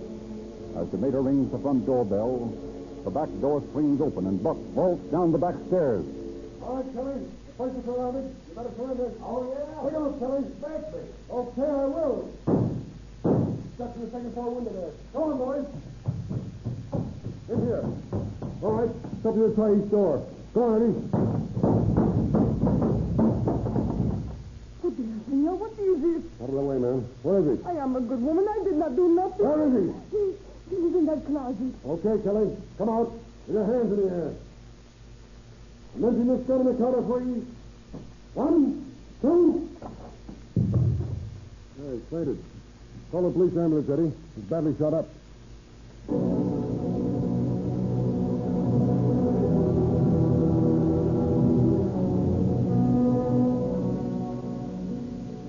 How is he, Doctor? Well, we can't do anything with him. We must operate. He refuses to let us come near him. Let me talk to him. Well, Kelly, what's the big idea? What do you mean, what's the big idea? Pretty far gone. You're losing blood. Doctor's got to operate. I don't want no operation. Why not? Think you can trick me, huh? Think you can put me under the gas and then get me to talk, huh? I'm wise to you, Bulls. But don't go, see? I'm bumping off. I know it. And you're my murderer. That ain't going to get me to spill. Well, look here, Kelly. That won't be necessary. I won't have to get you to spill a thing. You can kill all your witnesses, you know. Still a couple of people left who can identify you. You're going to pay for this. I know I won't. I'm going to bump off. And you ain't got a thing on me. No, I wouldn't be too sure about that, Kelly. Later, my partner picked up your 2 pals, Mike Papadakis and Larry Weeks, a couple of hours ago. I never heard of those guys. No? They heard of you plenty. They spilled. That's all we want on you if you never open your mouth. Yeah? So Mike and Larry spilled their guts, huh? 2 pigeons. Stinks. And they can't trust anybody. Every time I trusted a guy, he squealed. What are they getting for it, Flatfoot? You leaving them off? I'm not so sure they'll get off. They won't hang the way you will. I won't hang. No. Not me. You want to come clean and give me a confession, you get life. That's a smart thing to do. Plead guilty and take life. Oh, no, Copper. I don't admit nothing. I won't hang. I'm dying right now. Listen, you ain't going to perform no operation, see? You ain't going to patch me up and hang me. Because I'm going to die right here in this bed. And you're my murderer. Take that with you. Carry that on your conscience. Big Dick Wafer, the murderer of an innocent kid.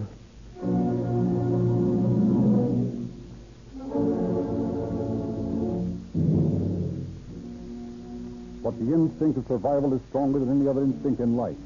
In the end of his struggle, Buck Kelly consented to an operation. His life was saved to face trial for murder. His young partner, Mike Papadakis, only 17, had been turned over to the juvenile authorities. Larry Weeks had been sentenced to San Quentin for life when Buck Kelly at last came to trial. a trial for which he had waited in the county jail for 17 months, during which time he had attempted 3 times to escape. Buck pleads not guilty by reason of insanity. But after all the testimony is in, after the jury has been charged, Buck, wavering, frightened, his braggadocio lost, faces the judge. Clarence Kelly, stand and face the court. Before I pass judgment on you, have you anything to say? No, No, nothing to say. Clarence Kelly, you have been found guilty of murder not once, not twice, but 3 times. You have taken the life of your fellow men. A crime forbidden in every code of law and ethics, from the ancient Mosaic commandments through all the centuries down to our present day. The crime of murder is not to be condoned today.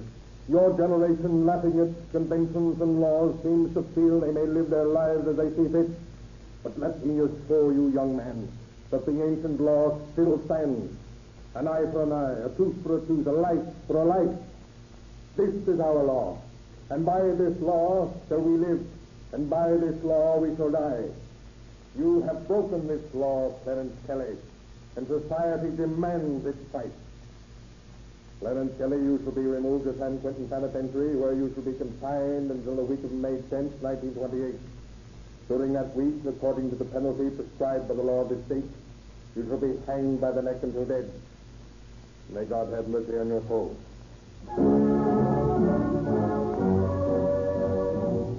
Experts agree that cracked gasoline is the finest fuel made for modern motors. This process is developed by the worldwide Sinclair Oil Organization, cost millions of dollars, and took years of costly research. The only Sinclair gasoline cracking plant in this section of the United States is owned by Rio Grande. And only in Rio Grande cracked gasoline you'll get the advantages of this newest scientific cracking process.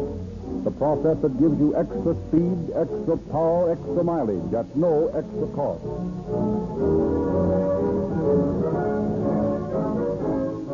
This is your narrator, Frederick Lindsley, speaking for the Rio Grande Oil Company. Playing all cars, a copyrighted program created by the Rio Grande Oil Company. Los Angeles Police calling all cars, attention all cars, broadcast 76, the missing juvenile. Molly Mariko Kanda, Japanese, age 2 years, 10 months. Disappeared from home in the company of her mother. If found, notify the Crime Prevention Bureau. That's all. Rose and Quick.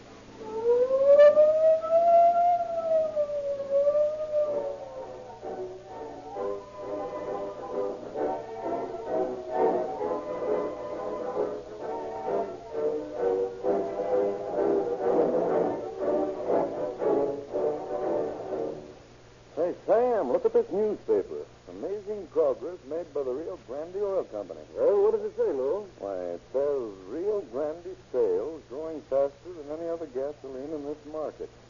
Rio Grande expanding into new territories. Rio Grande has so many city contracts it powers more police cars than any other brand. Hey, Sam, how in the world do they do it in the face of all this competition from other oil companies? Well, Rio Grande has something no other Western gasoline has. The exclusive right to make cracked gasoline by the Sinclair cracking process. It took millions of dollars and years of research to perfect cracked gasoline. But does that make such a difference? Honestly, now, Sam, aren't all gasolines about alike? No, not on your life. Why, there's all the difference in the world between Rio Grande cracked and ordinary uncracked gasoline. Why? What does cracking do? Well, for example, take this newspaper. Here, we'll hold a match to this corner. All right. Now, you see how slowly it burns? Yeah. Well, now we'll tear these sheets apart. Now we'll touch the match again, and now look at it burn. Well, that's what Rio Grande's cracking process does. It tears apart the sluggish, slow-burning drops of crude oil so they ignite faster, burn evenly. In uncracked gasolines, these slow-burning parts are wasted. They just slip down the cylinder walls, causing crankcase dilution. But there's no such waste with Rio Grande crack. Cracking liberates extra power, and you get quick starting, snap, and speed from Rio Grande's cracking process that can't be duplicated by any other gasoline available here.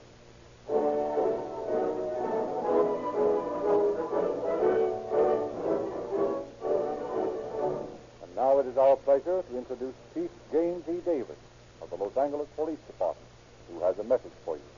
Chief Davis. Good evening, friends. In pursuit of his duty, your police officer encounters daily problems which require the utmost understanding of human nature and a broad general knowledge in order to cope with them successfully.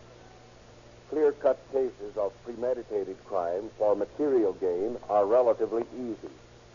But when your officer encounters crimes of passion, then he has a really complex problem to solve. For some of the hidden, subconscious motivations for crime are stumbling blocks to the most astute psychiatrists. And often the policeman is called upon in an emergency to deal with cases which many a learned doctor would hesitate to handle. Such is the story we have to tell tonight. A weird tale of Oriental psychology and obscure, baffling motivations. It is a true story of how one pair of lovers sought to solve the insoluble problem of their lives and failed. This case is unique.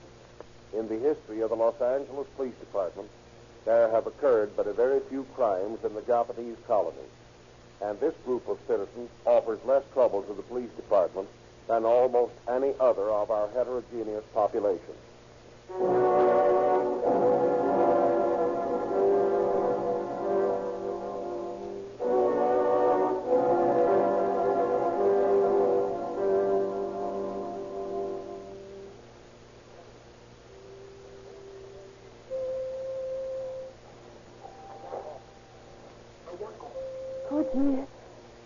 Koji, you are late. I went only until I be sure your husband has got. Oh, him.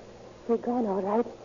He won't be back all day. Oh, I bring you more book. Oh, Koji, you are so kind to me. And not knowing what I do if you were not so kind. I love you, Ayako. And I love you. We cannot go on. Not go on? What do you mean? I cannot live without you, Koji. But I mean, as we are now, stealing a few moments here and there when your husband's back is turned. Oh, I know it is hard. But what can we do? Well, you could go away with me. Go away with you? No, Koji. I could not. Why? That would be a disgrace. That would outrage our ancestors. Better to outrage them that way than insult them the way we are doing, my lovely flower. Yes. I guess you are right. Come with me. You do not love your husband. Why should you spend the rest of your life in unhappiness? Oh, I don't know, Koji. I don't know what to do. I love you.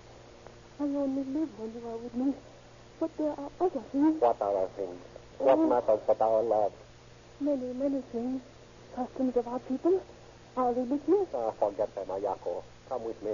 We will go away together. I will work. Soon we will have much money. Then we can go back home to Japan. To go back to Japan. With you, Koji. Oh, that would be beautiful. Then come away with me, Ayako. Now. Now? Why not? Why should we waste time? All right, Koji. I go. I will give offerings at the temples of Nara for this day. Hurry, Ayako, hurry. We must go before your husband returns. It will take me no time. I will get Molly. Molly? You are not going to take the child with us, are you? Oh, yes, of course. But, Ayako, we cannot do that. Then you do not love my daughter? Oh, of course I do. I love her as dearly as if she were my own because she is yours. But it would not be fair to the child to take her with us. Leave Molly with her father. No. It would not be fair to her to leave her with her father. And when she grow up bad because she did not have her mother with her. People would tell her what a terrible thing her mother had done. She grow up hating memory of me. But, Ayako, Molly, go with me, or I do not go. Very well, then. Get the child ready.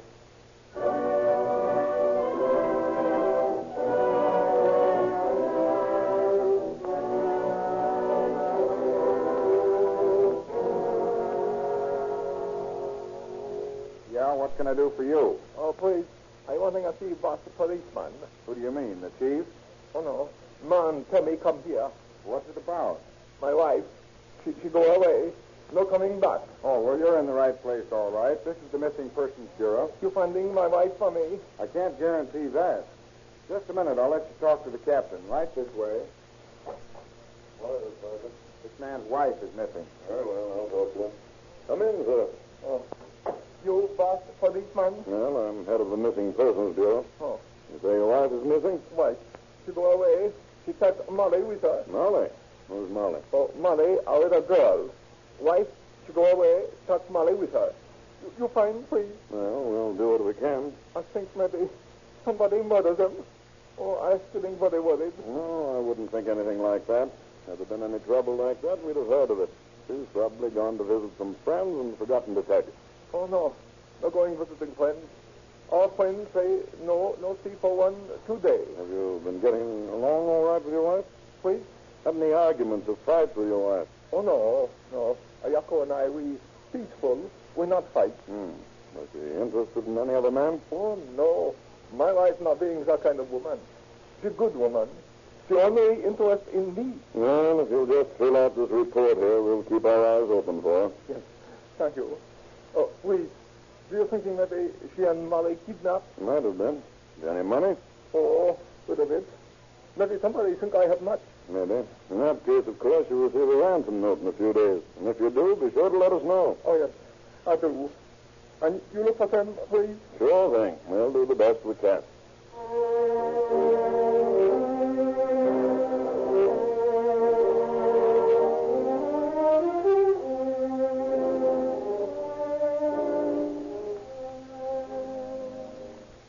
Molly, you sleeping? Yes. Peaceful sleeping. Sleeping light sleep. Ayako, are you sure you want to do this? Yes. It is the only way. I cannot live without you. When we commit Shinju, then we together always in Gokuraku, in heaven. But we are together now on earth. Cannot we go on like this? No, my goodness. I have thought it all over. It is wrong. It is disgrace. My husband would kill us if he found us. We always feel hunted while we live on earth. Better we commit Shinju. And what about Molly? Molly, she die with us. Oh, no, Ayako. We have no right to take her life. My daughter go with me in death? Oh, but there must be some other way. What's the matter with you? Are you afraid? Do you not love me enough to die with me? Oh, of course I do, but I... Oh, my beloved. Do not hurt.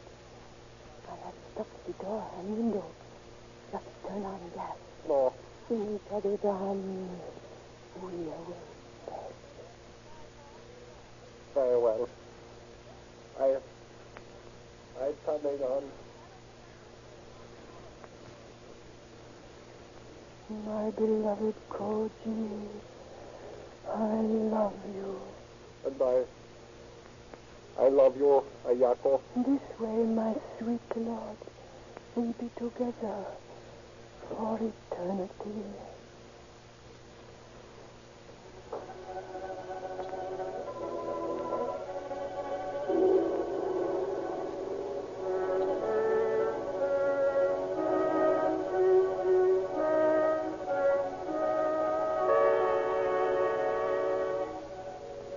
Months pass. Long, torturous, anxious months for distraught Mr. Kanda, who hears no word of his wife and daughter. He loses interest in his business, closes his home, goes to live with his brother and sister-in-law. All day long, he sits listlessly, gazing vacantly into space, anxiously wondering about his wife and his beloved daughter.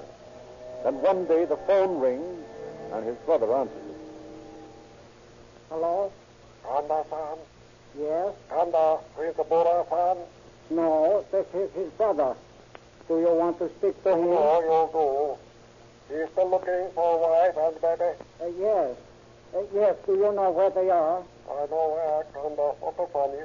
Where? She's living on the ranch, Nobita side, with Koji Atamoto. What is it, brother? Wait up till I hear this. What about Molly? Is she with them? I not know. I not to see her. Who is speaking? I'm a friend. Who are you? I admire Kanda-san. Have I not done enough? My identity makes no difference. Yes, but I have told you all important parts. Hello? Hello? He hung up. What's this, brother? Is about Ayako and the mother? Yes. Ayako is living with Koji Tomato. Living on the ranch in Lamita. And the mother? What about her? He did not say. Come, brother. There's no time to lose. We must bring them back. Wait a minute, brother. I shall get our friend Kashida. He and I will bring them back if they are there. But I too must go. No. It might not be safe. If the Yako is with Hotomato, there might be trouble. But... No. You let me do this for you, brother. But bring them back to me. Please bring them back to me. I will. I promise you. If they are there, I will bring them back.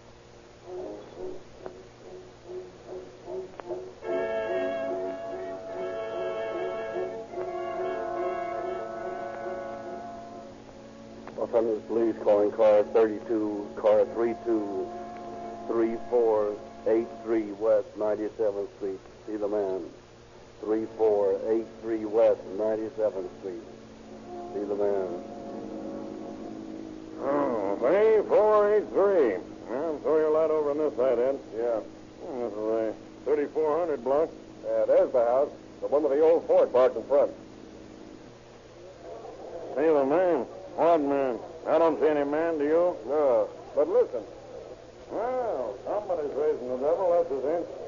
I guess that's what they call. Yeah, let's go. I'll try this bell. Bell's broken. Well, look then. Yeah, they're making so much noise in there they can't hear us. See if the doors are locked.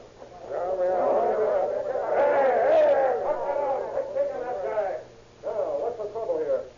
I told you, I am in Saburakanda. That woman crying over there, that is my wife. And this object of dirt beneath my feet is Koji Tomato. He ran away with my wife and baby. You not tell me where my baby is? My wife say, Malay, get lost. He lie. They both lie. 6 months ago, Tomato ran away with my wife. We find them only today. We call in neighbors. We try shame Ayako. But she no shame. She not tell truth, so I call you. Officer, you make a tell truth about my baby. I'm not knowing anything. I'm doing nothing. Quiet. Shut up or I'll run you all in. Now you, what's your name? Koji Hatomato. You run away with this woman here? Yes. Why? We love each other. We loving each other many months. He was my friend. I trusted him. All right, Mr. Conda, be quiet, please. Let's hear his story. Not Mr. Conda's little daughter. I can't explaining everything.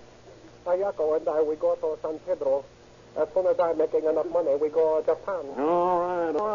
But what about the baby? I'm telling you all that.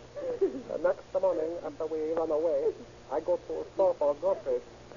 I leaving Ayako in car and taking money by hand. Then come sounding of police siren, and I think police after me for running away with Ayako, and I hurrying back to car, forgetting Molly. We going back, Molly not there. We cannot find Molly. He lied. He killed Molly. What do you think we are, Hot Tomato? Couple of kids? You don't expect us to fall for that story, do you? What did you do with that baby? No. Not the baby. Koji, please. Koji, telling truth. Well, it doesn't sound right to me. Get on your things, both of you. You're going to headquarters.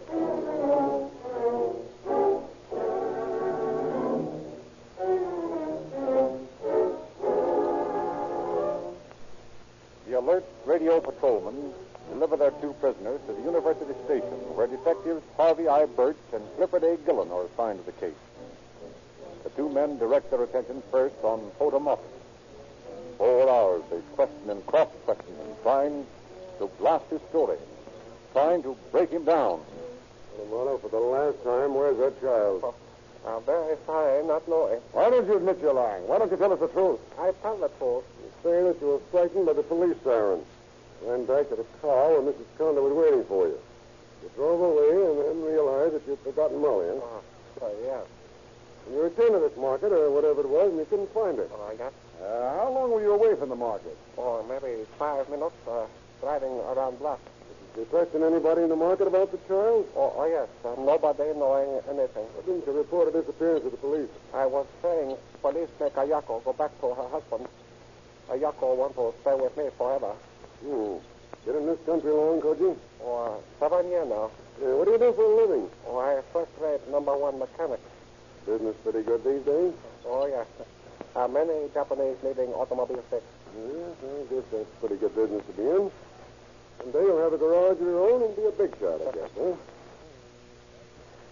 Oh, yes, sir. I hope so. Yeah. Koji, where's Molly Conda? I don't know. I wishing I know. I wishing I could tell you. Take him back to his cell, Sergeant. Yes, sir. Come on. Oh, please, sir. Come on back to your furnished room. Sure is a hard baby to crack. I'll say. Yes, there is a chance that he's telling the truth. Yeah, but it doesn't sound right to me. Look at it this way. Plenty of Japanese on San Pedro. The kid did wander off, and some childless woman took pity on it. Gave it a home without even knowing if she could notify the police. Yeah, it might happen, but it isn't likely. Of course, his explanation of their failing to report the child missing is logical enough. Naturally, they'd be afraid of being discovered. Well, let's have a little talk with Mrs. Conda. Good idea. See if her story jives. You got that picture of the baby? Yeah, right here. Okay, let's go.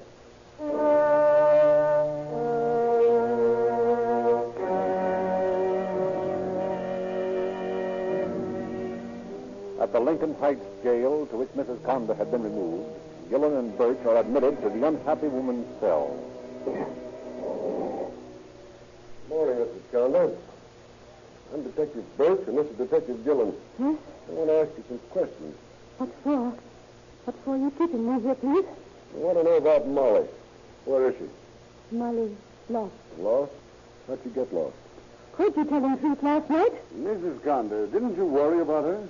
Didn't you wonder where she went? Yes. I wonder. Well, then why didn't you tell the police? Ask them to help you find her. I love him, Koji. If police know, they'll let me go back to my husband. Mrs. Conda, aren't you interested in your baby's welfare? Don't you care where she is? Oh, yes, I care him, but I love Koji. Mrs. Conda, this is a picture of your little daughter, isn't it? Yes. That's Molly. She's a sweet little thing. Lovely smile. Little girl will be the pride and joy of any mother's heart. Don't you love her, Mrs. Conda? Yes, I love him. But I love him, Koji. Think of this poor child, alone down there in San Pedro. Cold, hungry. Maybe she wandered to the end of a pier and fell in the harbor. Maybe she's drowned. Don't you care? Yes, I care him. Then where is she? I don't know him. You do know, Mrs. Conda. Where's your baby? Koji telling truth. It's all same Koji say. Koji didn't tell the truth. He lied. You're lying. You let me talk, Koji, please. Tell us the truth, Mrs. Conda. Where is Molly? Let me talk, Koji. You can talk to Koji when you've told the truth. I'm telling the truth. Come on, Harvey. Let's go. You found out anything. Yeah, well, I got an idea. Okay. Now, Mrs. Conda, think it over. All we want from you is the truth. You and Koji can see each other just as soon as you've decided to tell us the truth. What's on your mind, sir? I think she's wilting.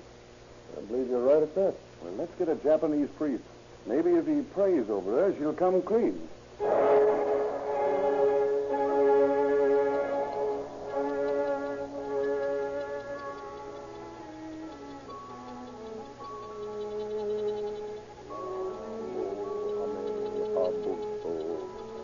Namo Ame Habuto. Namo Ame Habuto. I tell him truth. I tell him truth now. Very well, Mrs. Conda. Where's Molly? Molly dead. Dead. How'd she die? Who killed her? Nobody killed her. She's dead. How did it happen? I'm telling you everything. Koji and I, we disgrace. We decide commit Shinju. Shinju? What's that? Shinju, double suicide of lovers. A very common practice in Japan. Please go on, Mrs. Conda. I tell him, Koji, we disgrace.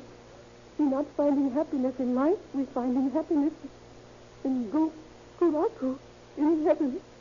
Koji turning on gas and we're going to sleep. Next morning, we're not in Gokuraku. We're waking up, eyes burning, face sparkling. We're not being dead. Only Molly. Dead. Where is she now? Koji, he makes graves behind chicken house. Will you show us the grave, Mrs. Conda? Yes, I'm showing you. Can I see Koji now, please?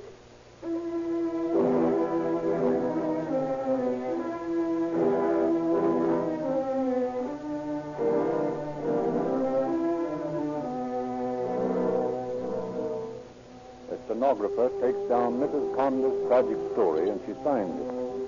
Then the officers return to University Station and read it to the impassive Koji.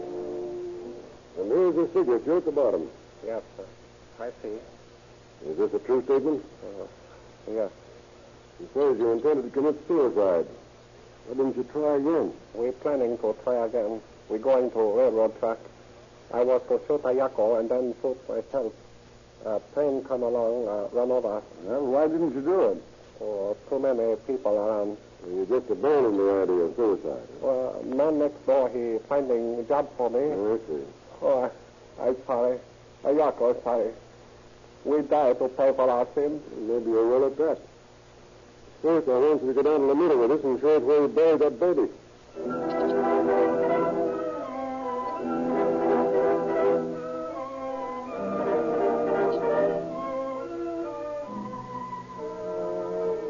Accompanied by 2 deputy sheriffs, the detectives drive to Lomita with Ayako and Koji. Behind the chicken house, Koji halts the party. You're digging here, please. No, my Koji. This not being place. You forget it was over here. Where? Right there. Okay, Harvey, start digging. And be careful.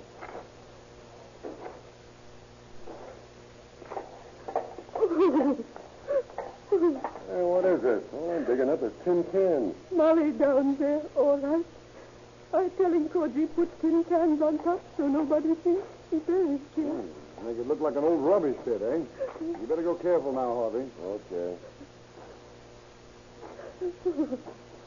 There, I hit something this time. Yeah. There she is. Okay, boys. Get your pictures of this. Cliff, better call the morgue ambulance. Oh, please, mister. Have you got a rope with 2 loops in it? Koji and I want to die right away.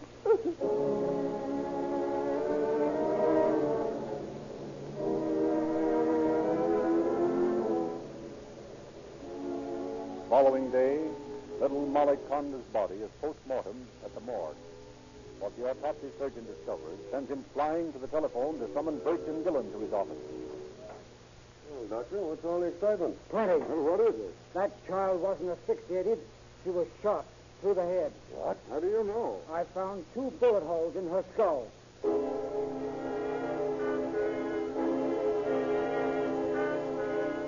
Koji, who shot little Molly? Oh, please. That baby was shot, not gassed. I'm not understanding. Oh, yes, you understand. Who shot Molly? You let me talk, Ayako. No, tell us who shot Molly. We meant to die. Did you shoot her? Oh, yes. Ayako making me do it. I tried to tell her to leave Molly with her father. Ayako say no. She take Molly alone. Then she thinks she stress so much for Molly. We mean to send you. You told us about that. Why did you shoot the child? Ayako tell me to. She say, go ahead and get it over with. I no want of killing. She say, what's wrong with you? You are getting cold? She say, I am weak. I know weak. But no one for killing little child. She make me do it. I take Molly to shed back of house. I give her toy. She sit on floor, play with toy. Then I do it. Oh, I come back to house. Ayako ask if I do it. I say yes. She say, will she die now? I say, yes. She say, are you sure? I say, yes. And then I fainting. Oh, you kill me now, please. I'm ready for dying. Please, you kill me right away. I'm afraid the law will have to take its course. Why'd you shoot her twice? I don't shoot twice. I shoot only once. Well, there were 2 bullet holes in her head. No, I'm not shooting twice. Hey, Harvey, I wonder. Do you suppose Mrs. Conda shot her again to be sure she was dead? I don't know. This case has got me. I've seen a lot of tough ones, but I never worked on a more horrible thing than this.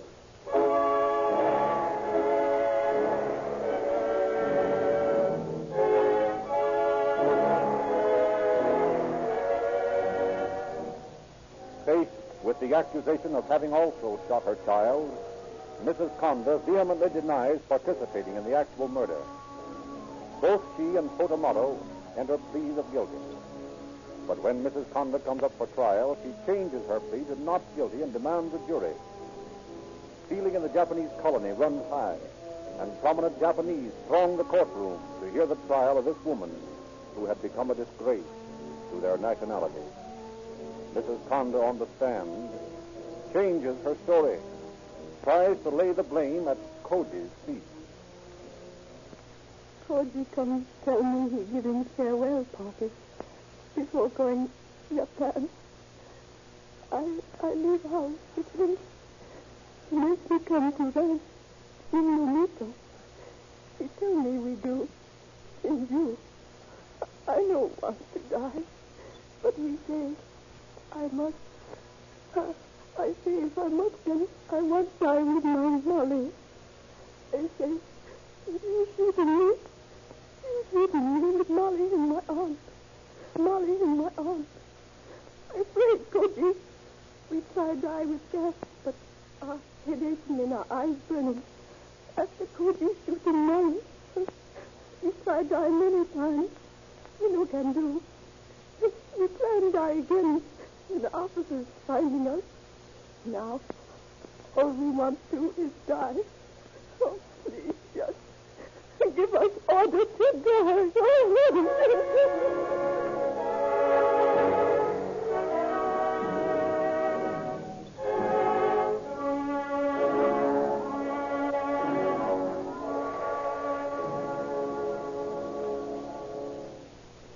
But the judge did not award the easier penalty to Ayako.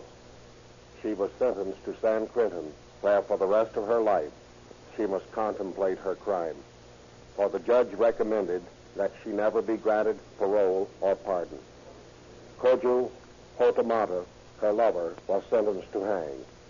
The trial never brought out the mystery of the second bullet, nor did it ever uncover a convincing answer to the many complex angles of this strange story of Oriental love. For reasons inexplicable to the Occident, these two unfortunates felt that the crime of murder was not as great as their initial sin of infidelity. It is a tragic note that an innocent little child should be made to pay the price for their passion. Thank you, Chief David. Ladies and gentlemen, you can get further information about the true police cases featured on this program by reading the Calling All Cars News. The latest issue, profusely illustrated in colors, contains true detective stories and unusual movie and radio news. It's free. Just look for the independent Rio Grande service station in your neighborhood. Drive in, ask for your copy of the Calling All Cars News. Our independent dealers are glad to hand you this gift.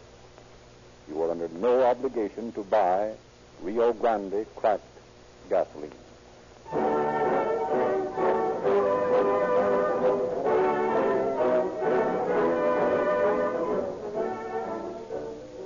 This is your narrator, Frederick Lindsley, bidding you good night for the Rio Grande Oil Company.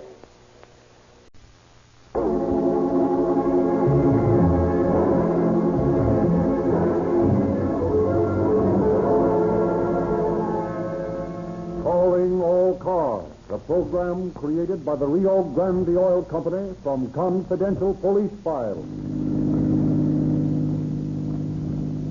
Oakland Police calling all cars. Attention all cars, broadcast 70. Regarding a murder. That's all.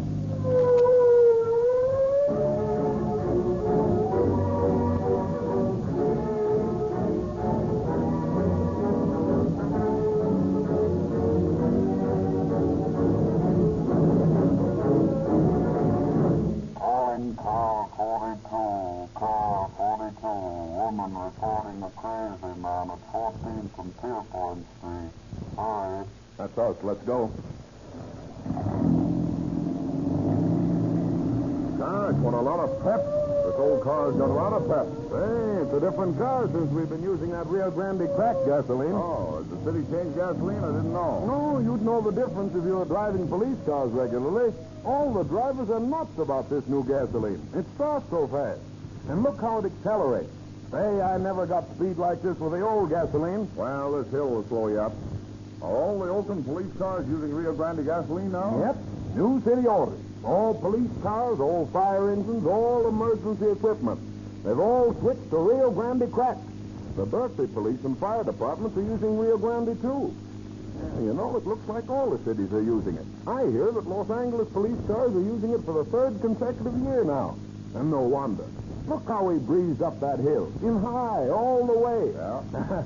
I'd have been in second gear with that old gasoline. Rio Grande sure got the power. Hey, I can feel the difference. You suppose Rio Grande makes a special gasoline for police cars? Oh, no. It's the same gasoline you get from their independent dealers. You know, I'm using it now in the family bus, and I'm getting wonderful results. Just drive into any service station that advertises Rio Grande cracked gasoline, and you'll get the same gasoline that these police cars are using. Holy cats, we're here already. All right, slow up. Look out for trouble. And now we take you to San Francisco, where Chief Bodie Wallman of the Oakland Police Department will speak to you from the studios of KFRC. Chief Wallman.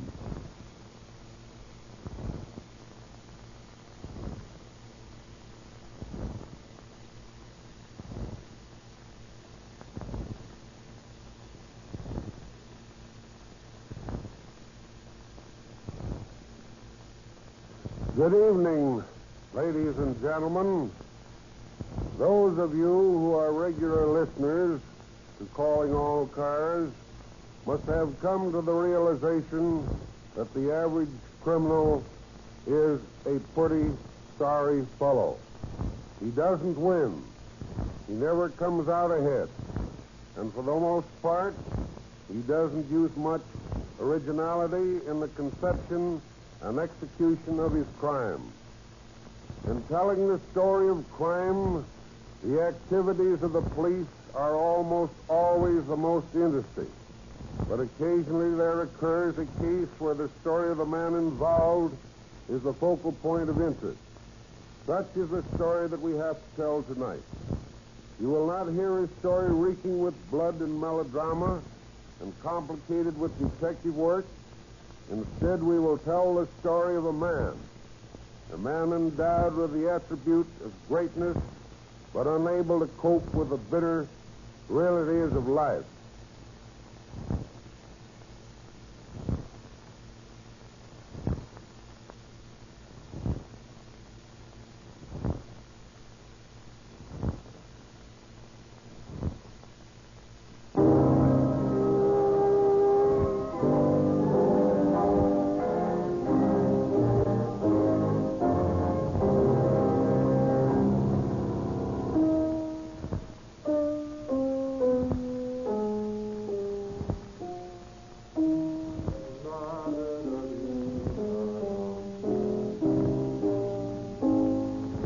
Mother de Dios, I cannot make it come out.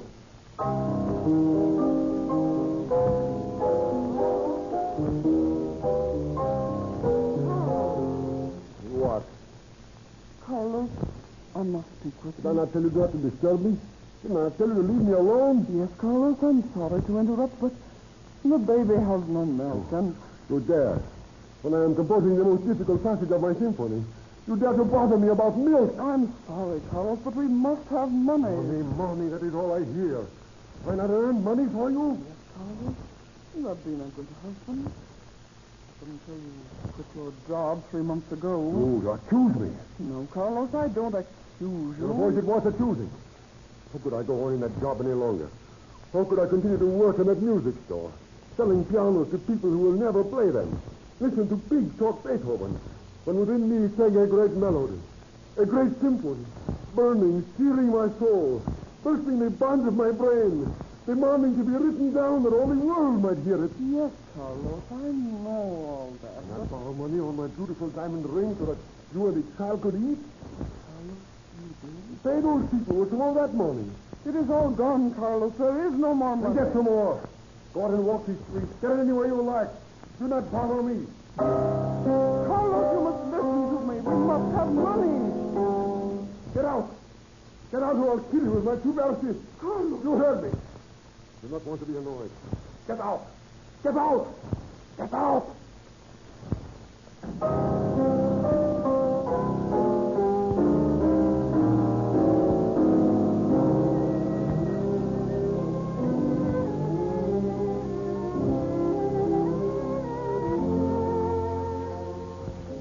A few days later, Carlos Madro is walking along a street in Oakland, wrapped in thoughts of his symphony, when he is hailed by a passerby. Hello, Madro. Madro? Oh, hello, Senor Harris. You're just the man I wanted to see. Matter of fact, I've been looking for you for several days. See? Yes, regarding that loan I made you. Now, it's a month overdue, and you haven't even paid me the interest on it. Now, I'll have to have that money. Money. Do not talk to me about money. Well, I know it's a disagreeable subject, Madro. A root of all evil, as the Bible says. And I dare say the Bible's right, too. But it's what makes the world go round, you know. That ring I gave you as security. It was many times the money you lent me. That ring, it was thousands of dollars. But I can't tie up my funds with any ring. Now, if you don't pay me cash, why, I'll just have to sell the ring for what I can get out of it. Sell the ring? No, you would not dare do that. Why not? My mother gave me that ring. It was worn by my father when he was at the court of the key in Madrid. It was the last of my father's treasure. No, I can't help that, Madro. I can't let sentiment interfere with business, you know. The ring, it is valuable to me. I will claim it someday. When my symphony is complete, I will have that money. I will be the most famous musician in the world. And I will pay you your money twice, 3 times over. No, I can't count on promises, Madro, but I tell you what I will do.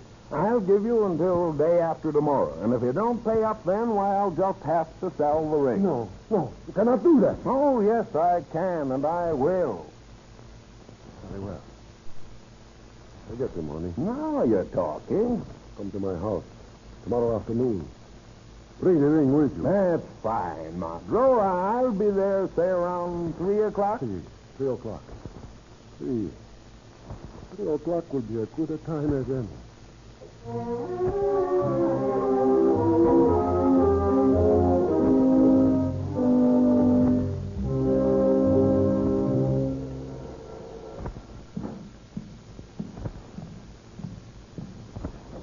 Well, here I am, Madro, right on the dot of 3, as you can see. I expect you will be on time. You have the money? Please, come in. Thank you.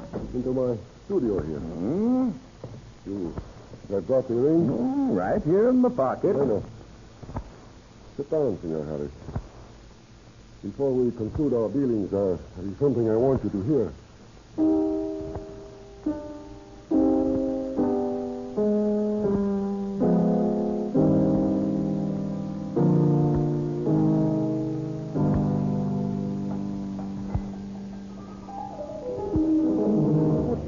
Senor Harris? What is it? Part of my symphony. Do you not think the world will pay to hear that? Do you not think that money will pour in from that? Money to pay you? Now, look here, Madro. I haven't time to waste. I have other appointments this afternoon. Now, I came here in good faith, and you promised that you would pay me. I will pay you. But you have not answered my question.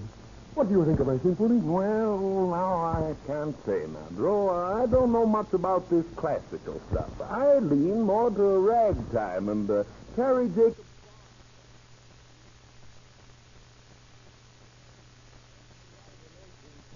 And I don't care who makes this law. I do not follow you. Well, I mean, give the people something they can whistle or something they can dance to. You do not think the breaking heart of mankind sings in this? Do not think the heavy feet of destiny dance through these measures? Listen. Well, now, I can't argue that point with you, Madro. Of course, I don't know much about music, just like I said. You know, I'm just a plain businessman. Hey, I said, shut up, listen. Listen to humanity on the rack. Listen to the century's Greek mockery.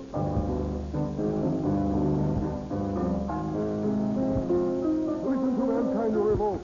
Listen to the awakening of the world. Listen to the crushing of oppression.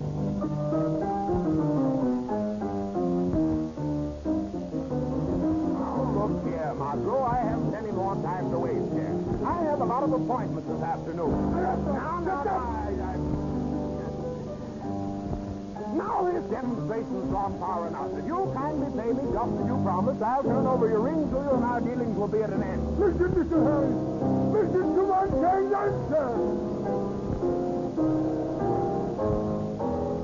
Now look here, man.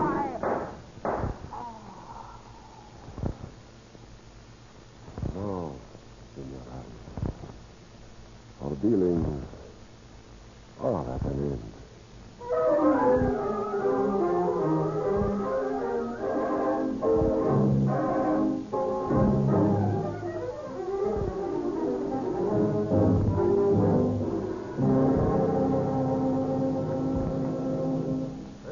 Inspector Wallman, but there's a woman outside. I think you'd better talk to her. Well, what's her trouble? Yeah, she says she's afraid of her husband. The world would probably be a better place if more women were the same way. You take care of her, Sergeant. I've got a lot of things on my mind. Yeah, well, this is important, Inspector. She's afraid her husband's going to kill her. Well, that's a little different. I suppose the perfect homicide squad should prevent murders as well as solve them, eh? Well, sure in. Yes, sir. Will you come in, ma'am? Thank you. This gentleman here will take care of you. Thank you. Are you the chief? Well, no, not yet, but I have hope. Oh. Well, what can I do for you? I'm frightened. I'm scared of my husband. So the sergeant told me. Why are you frightened of your husband? Well, last week he threatened to kill me when I asked him for money to buy milk for our baby.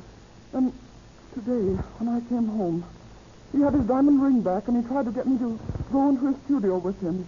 He said, "Look, I got it back." Oh, there's a funny look in his eyes. Now, wait a minute. What's the diamond ring to do with it? Well, you see, he borrowed some money on his diamond ring so we could eat. And he didn't have any money to redeem it. I don't know how he got it back. Well, how do you suppose he obtained it? Oh, I'm afraid to think. But he threatened to kill me.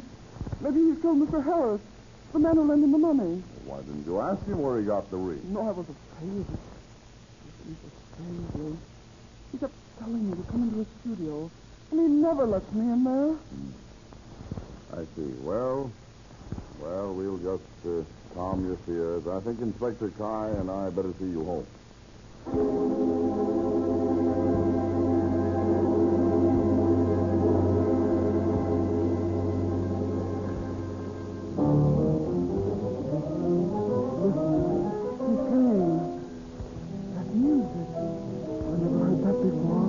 Watch this guy, Kyle. He may be a knock.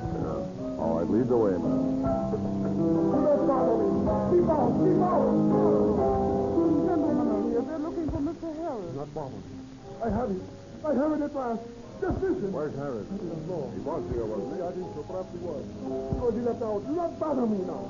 This guy's bugged or something, Kyle. Now keep your eye on him. I'm going to take a look at this closet.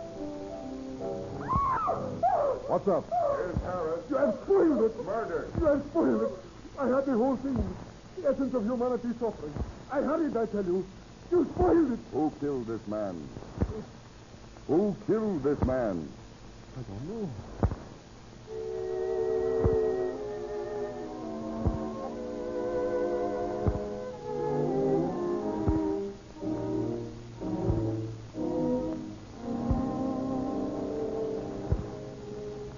Inspectors Wallman and Kyle take Carlos Bobbio to headquarters. For 2 hours, they question him in the presence of Chief of Police Peterson. Never does Bobbio deny his guilt, but seems, on the contrary, not to be listening to the questions of the ceaselessly he hums his symphony, trying to impress its melody and harmony into his brain, so that later he may write it down. When, apparently for the first time, the officer's questions penetrate his brain, Bobbio makes a simple confession, explaining in detail all that occurred. He is held to answer to a charge of murder, and a few months later is sentenced to San Quentin Penitentiary for life by a jury which, unimpressed by his plea of self-defense, has returned a verdict of second-degree murder. Shortly afterwards, he is delivered into the custody of the warden of San Quentin Prison.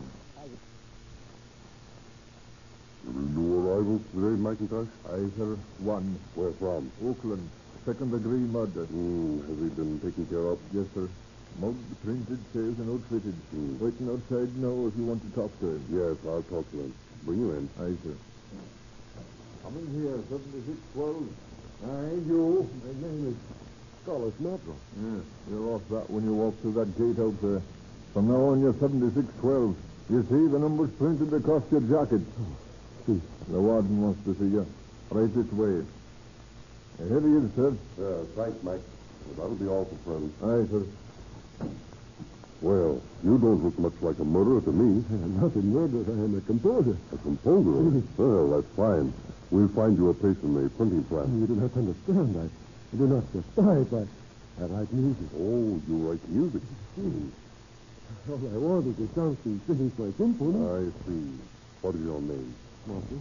Carlos Marshal. Well, look here, Marshal. Let's start off right. Let's understand each other, you and I. You'll have to work up here. You're going to start a life that is completely different.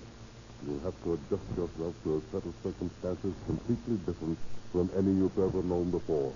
And you won't find many people sympathetic with your desires to finish a symphony. I'm willing to work, Warden. I suppose I have committed a crime. I'll pay for it. I'll do anything you say. You have saved my head. You've taken away my name. That is all right. I don't care what you do to me, so long as I can go on working. All I want is a piano so I can finish my symphony. A piano? Well, Margot, our bells don't come furnished with pianos. But I must work on my symphony. Well, we can place you in the prison orchestra. They rehearse once a week. Once a week? But when can I work on my symphony? I'm afraid, Margot, that you can't.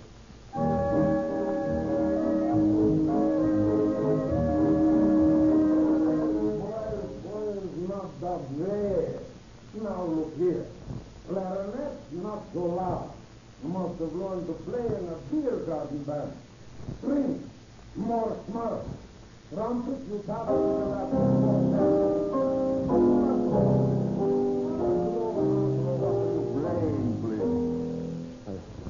trying to work out some harmony on my symphony. Your symphony? You're worrying about your symphony when I can't even get these doomheads to play one souper right. Now you save your symphony for when you get parole. Now, all together, boys, once more.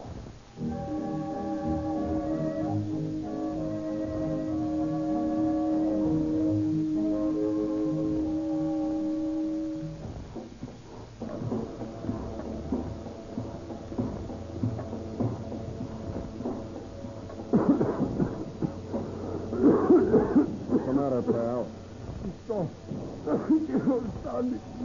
You'll get used to it. The juice mill always gets the frustration first. Wait till you've been at it as long as I have. How long is that? 5 years. 5 years in this terrible place. I cannot wait that long. What's your hurry? You're not going anyplace. 5 years, 10 years, a life. No piano. Nothing but scraps of paper and bits of pencil. Nothing to beat our time. Nothing to help me get the notes on paper. Nothing. What is that? This machinery. These wheels. These belts. They have rhythm. They have tempo.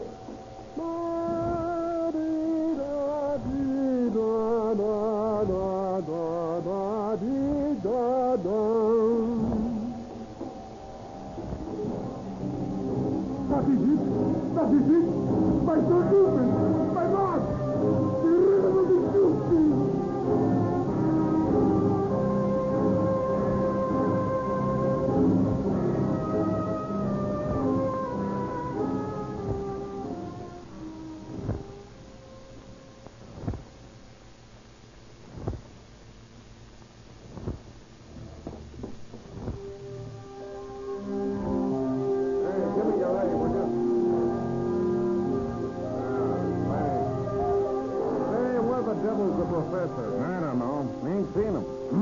The pip. Yeah, that'll be swell. Maybe we wouldn't have to have any practice. Ah, pipe down, you smug. Here comes the warden.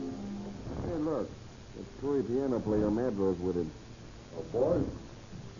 Our officer leader, Dr. Steiner, has been forced to resign because of poor health. And I asked him if he could recommend anyone. To my surprise, he said that one of us here was even better qualified than he to lead the orchestra. To open Dr. Steiner's recommendation, I'm turning the baton over to Carlos Madro, number 7612. He is in complete authority, and I expect you to obey his orders as explicitly as you did Dr. Steiner. That's all. What you doing? Sucking for the parole? Yeah, red apple and the teacher,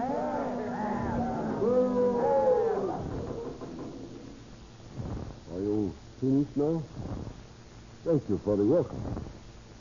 I'd rather have that than a lot of hypocritical applause. Now that I know what you think of me, I'll tell you what I think of you. I think you are the worst aggregation of so-called musicians I have ever heard in my life. I intend to change all that. I intend to make this a real orchestra. Do not worry. There will be no tales carried to the warden. We will handle this just between ourselves. I will see the job through. I have plenty of time. I'm here for life. Now that we understand each other, let's get to work.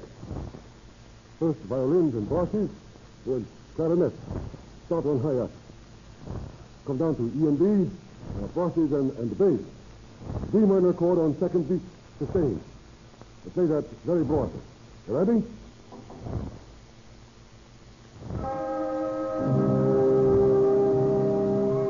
Good. Now, once more. More forcing this time. Hey, what is this? A memory chord? Where's the part for this stuff? You'll get them soon. I'm still writing it.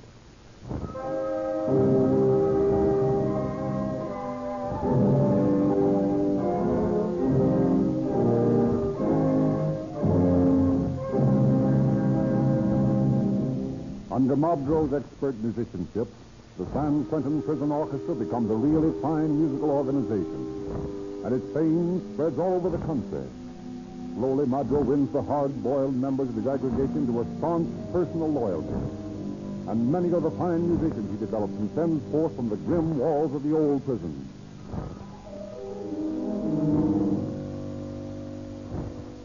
Slowly, surely, Mobdro works on his symphony, aided by the bitterly won cooperation of his musicians in helping him solve many intricate problems of scoring. Finally, it's completed, and feverishly Mobdro rehearses his men to prepare the composition for its first public playing at the holiday entertainment within the prison walls.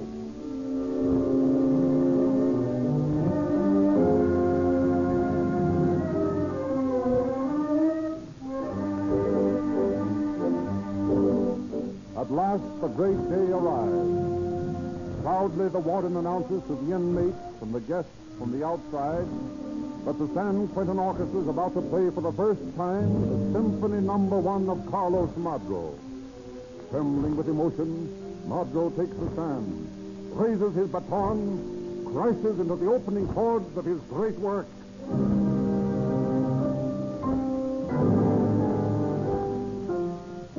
As the symphony progresses, the jazz-minded convicts squirm in their seats. But a guest of the warden, seated in the front row, listens with keen interest.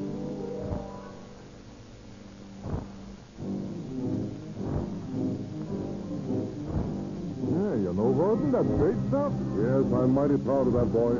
This part of it he calls the rhythm of the jute mill. Yeah, the rhythm of the jute mill, huh? Yeah. I don't suppose there's any chance of taking this outfit out of the vaudeville tour. Well, hardly. Yeah, I didn't think so. Too bad. I could clean up a fortune with them. And a great attraction. Undoubtedly. But there's hardly any sense in carrying a 40-man crime wave around the country the way things are right now. Yeah, that thing he's playing is good stuff. Yeah, I could do something with that. What do you mean? Well, get it published. But I suppose there'd be an objection to that, too. No, I don't see why. Mobdro's done a very nice thing there. If he can realize that, he's entitled to it. After all, the state pays $1,500 a year by using him as band leader instead of an outsider. Would there be any chance of me seeing him after the concert? Certainly. I'll have him sent to the office.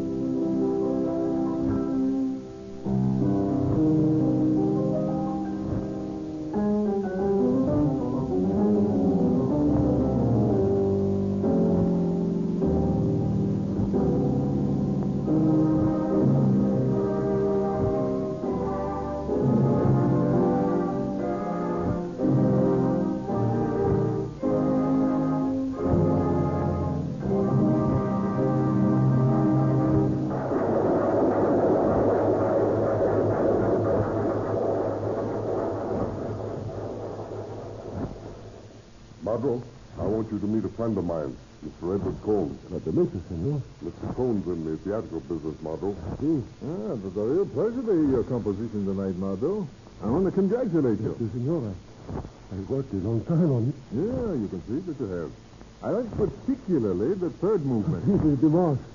I call that the rhythm of the jute mill. Yeah, so the warden told me. Did I get the hopelessness, the suffering into it, Mr. Combs? Yeah, I think you did. Did you feel what I was driving at? The life of the jute mill?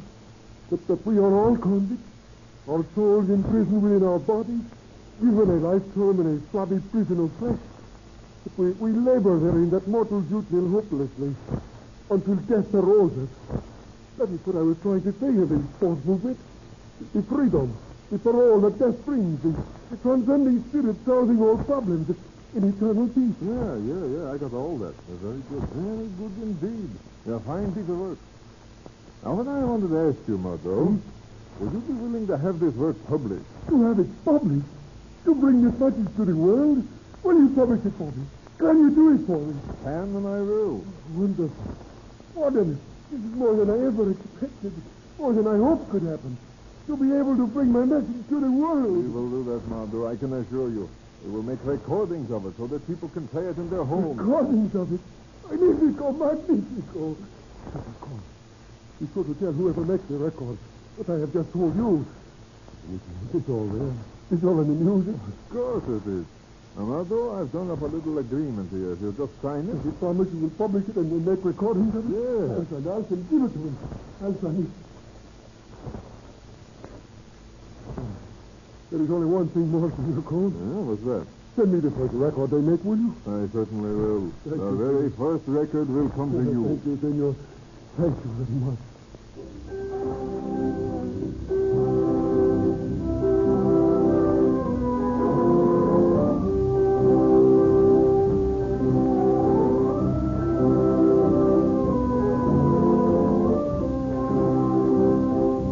For weeks, Happy Carlos Madro walks the prison yard on clouds. His imprisonment means nothing to him now. He tastes the sweet nectar of artistic achievement and already is planning his Symphony No. 2, his next great work. And then one day he receives a summons to the warden's office. Come in, Margot. You sent for me, Senor? Yes. The record's come. Let me hear it. Let me hear it. Right away.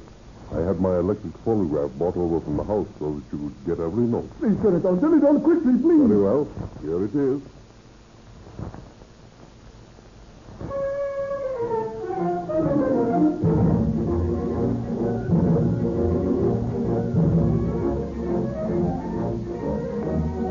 What? That is not my symphony. Of course it is. That is not a symphony orchestra. That is a band. Here, let me see the record.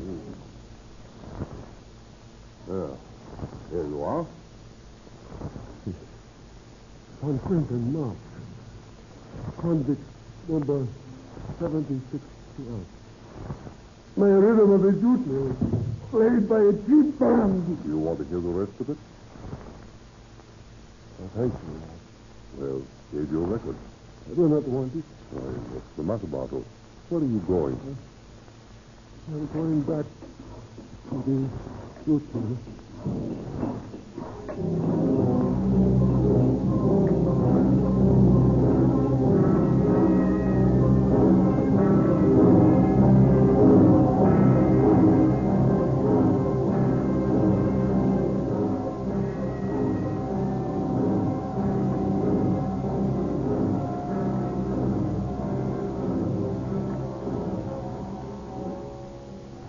Having saved the state $10,000 by his services as orchestra leader, the man we have called Carlos Madro was finally paroled in 1929, a broken and sick old man to be deported to his native Spain. It is said that through the success of his published music, he realized more than $100,000 during the time he was in prison, and that this sum was held by influential friends who sponsored his parole. But for him, spiritual life ended when his dream of artistic success was shattered. Having suffered one stroke prior to his release from prison, it is doubtful if he is alive today. Calling All Cars is a presentation of the Rio Grande Oil Company, refiners and marketers of Rio Grande cracked gasoline.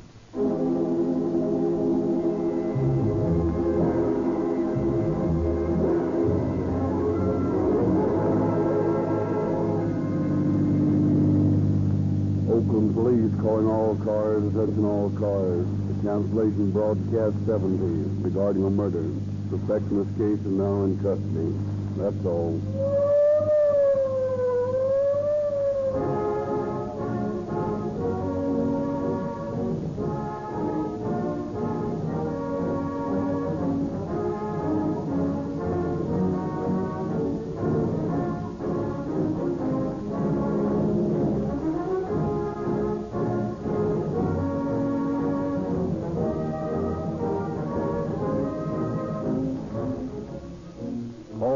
Cars is written and produced by William N. Robeson.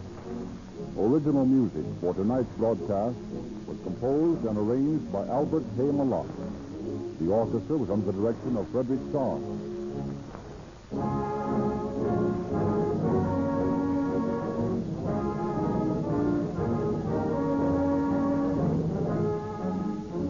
This is your narrator, Frederick Lindsley, saying good night for the Rio Grande Oil Company.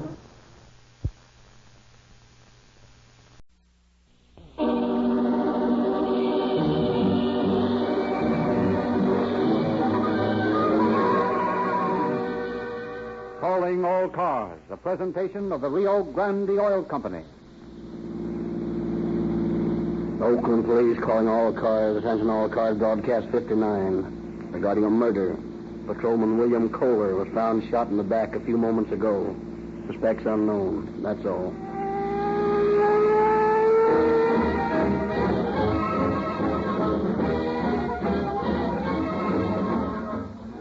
Tonight, Rio Grande makes a sensational new offer. A free gift for everyone who listens to Calling All Cars. Full details at the end of this program. Are you having trouble starting your car these cold mornings? Then try the fastest starting gasoline on the market, Rio Grande Cracked Gasoline. The cracking process looses extra energy atoms that flash into action at your first step on the starter. And then you've got power. More power than you need. Power that protects you against driving emergencies. That's what police car performance means. And that's why more police cars in California and Arizona use Rio Grande Cracked Gasoline than any other brand. Why don't you enjoy police car performance in your car? It costs no more. And remember, at the end of this program, Rio Grande offers you a gift, free. And now, it is with great pleasure that we take you to San Francisco, where you will hear from Bodie Wallman, Chief of the Oakland Police Department. Take it away, San Francisco.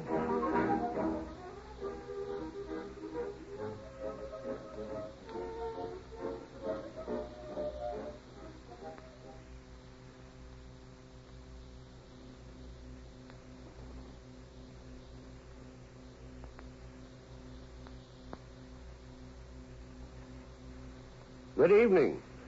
Our case tonight directs your attention to the vital problem of juvenile delinquency, one of the most important forces with which police officers are to face.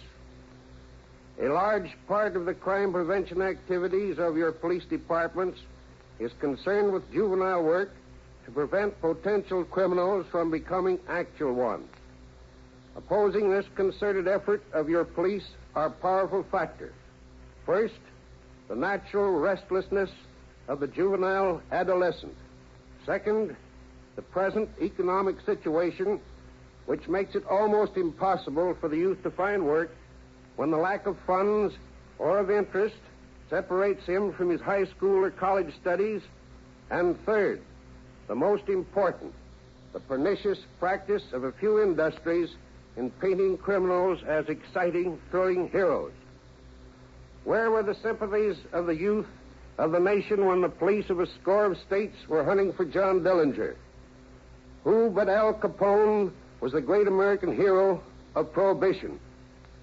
Too long have our police officers been considered annoying persons who curtailed your right to exceed the speed limit, burn rubbish at unlawful hours, or commit other simple misdemeanors. The policeman shares with the fireman the distinction of being the greatest hero in peacetime life. Daily he stands to give his life to protect yours. For this he receives a modest salary, and in the case of the supreme sacrifice, his widow receives a moderate pension. Beyond this reward he receives, more often than not, the criticism and ridicule by certain factors. It is for this reason that the police officers of the West hail with such enthusiasm Calling All Cars, which, for more than a year, has told the policeman's side of the story.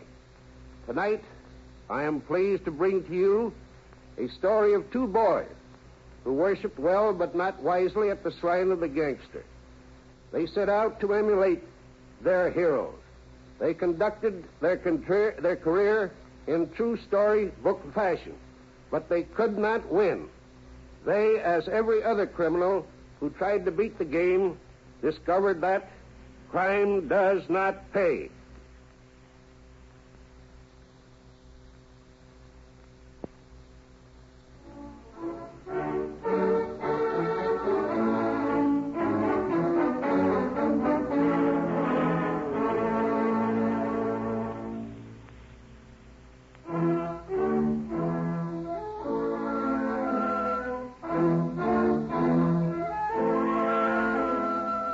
It is the middle of June in 1931. School is out, and long, lazy vacation days stretch ahead for Sam Thompson and Ted Mason, two Oakland high school boys. Lying on their backs under eucalyptus trees in the backyard, they discuss their summer plans. You know, Sam, we simply got to get down to the ROTC camp on the 1st. You're telling me. If we don't get through that summer course, we won't have as good a chance to get appointments to West Point next year. Well, I know that, too, but how the heck are we going to get down there? My dad told me that business was shot and he couldn't give me any money for expenses. Yeah, I know. I got the same story at home, too. Gee, $40 is a lot of money. Yeah. We could sell magazines or something. Well, before you sold enough magazines to get $40, camp would be over and school would be started again. Yeah, that's right. Gee, I'd do anything to go to West Point. Anything? Sure. Boy, just think of it. Wearing those high shakos with the plumes on them and those uniforms with 21 gold buttons and marching across the parade ground in the afternoons with all the pretty girls standing on the side and looking at you. Boy, that's the life. Yeah. Gee, we got to get some money. You know, I've been thinking.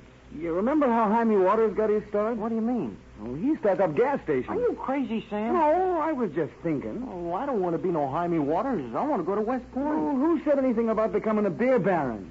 But we do need $40. Well, I'm not sticking up any gas stations. Well, we wouldn't even have to do that. What would you do? Well, we could strip some cars and sell the stuff. That isn't honest, Sam. I don't want to go to jail. Oh, it's easy. Guys do it like they do in the movies. You just pull up to a car on a dark street, unscrew the spotlight and the wind wings, and take the tire off. But that's stealing. No, it isn't really. Guys that have a lot of junk on their car have it all insured. Heck, they just turn in a claim and the insurance company pays them. Well, it's stealing from the insurance company. No, it isn't. Oh, gee, the insurance companies have millions of dollars. And all we need is $40. Well, if you could figure it was sort of a loan. Sure you could. Maybe someday we could pay them back. Yeah, maybe we could. When we get to be captains in the Army. That'd make it all right, wouldn't it? Of course it would. How much money you got? 50 cents. Oh, that isn't enough. We got to have a gun. A gun? What for? Well, for protection, of course. You can't go around stripping cars without protection.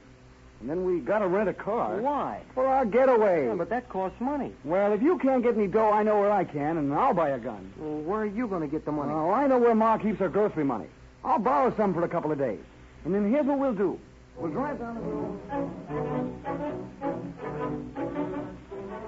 It is midnight of June 28th. Patrolman Hendrickson is cruising around his beat near the waterfront of Alameda when he sees two cars pulled up side by side at the foot of Pacific Avenue. Hendrickson stops his police car and crosses the street to investigate. Well, what's the matter, boys? Having a little trouble? Why, oh, yes. Yeah, my ignition's gone dead on me. Ignition's gone dead, eh? Well, do you have to take off the spotlight to fix the ignition? Well, no, but you see, we were... Yes, I think I do. I see a couple of young punks out stripping cars. You better come along with me. No, we won't. Now, don't pull any gun on me. Oh. Sam, you shouldn't have. Oh, you ain't hurt. I just knocked the wind out of him. That star saved his life. Oh. Now, listen, copper. Stick up your hands high. Get his gun, Ted. There you are. And his hands up. Yeah. Now, snap his bracelets on him. All right, let's get out of here.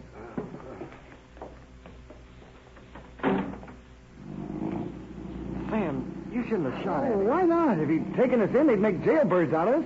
And we'd get thrown out of school, and we'd never get to go to West Point. We got to save our reputation. Yeah, I guess you're right.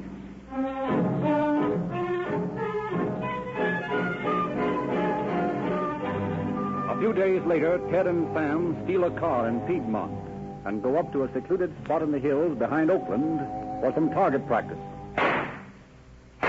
Boy, am I getting good. He hit the tree both times that time. Well, you were pretty good the other night, the way you hit that cop right on the star. Yeah, well, it's a lucky thing for him that star was in the way, or he'd be a dead copper. And then you'd be a murderer. Yeah, well, I don't want to be a murderer, but Well, we got to get good with these gats so we can get the draw first. Yeah. Ah, you missed it by a mile. I guess I need a lot of practice. Well, we better get it some other time. We only got a gun full of shells left, and we'll need them for tonight. Okay, let's go. Yeah, I'll say it is. Hey, Sam. Hmm? Look at that car coming up here. Looks like a cop in it. Oh, it is a cop. Come on, let's get out of here.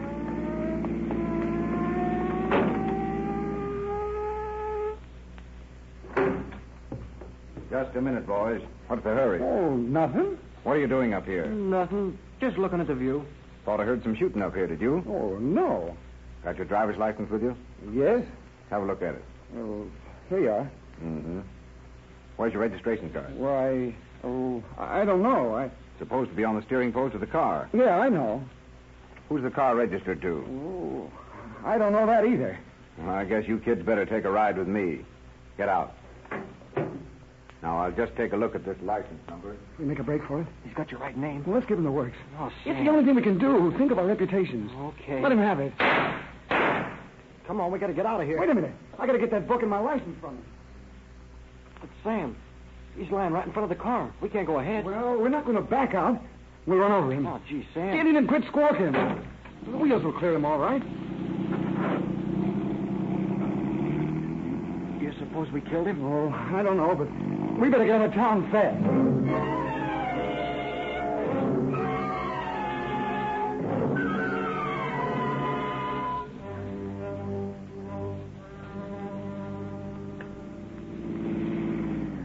Yes, sir. What can I do for you? Fill her up at Rio Grande cracked. Okay. How do you like this crack, mister? Okay, gives me first-rate performance. That's what they all say. Well, for the love of Pete, will you look at that kid running down the road? If he don't watch himself, he's going to take a nasty spill. Hey, mister. Hey, there's a dead policeman off the road. What? Yeah, no kidding. He's lying right in the middle of the road up at the top of the hill. He's been shot. Okay, I'll call police headquarters right away.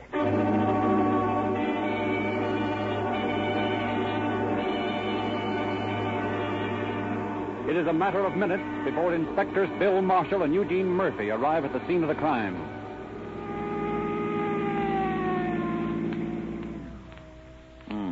Bill Kohler. Yeah, shot through the head. 25 years he's been on the force, and he has to wind up this way. Not a single witness, apparently. This will be a fine mess to unravel. He might have been hit by a stray shot from a hunter. No, not likely. Look here. Hey, you got one in the back, too.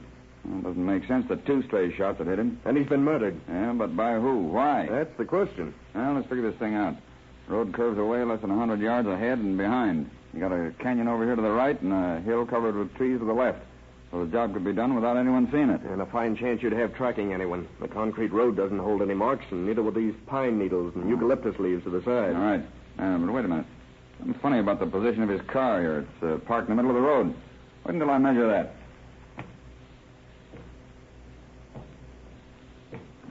About 8 feet from the curb.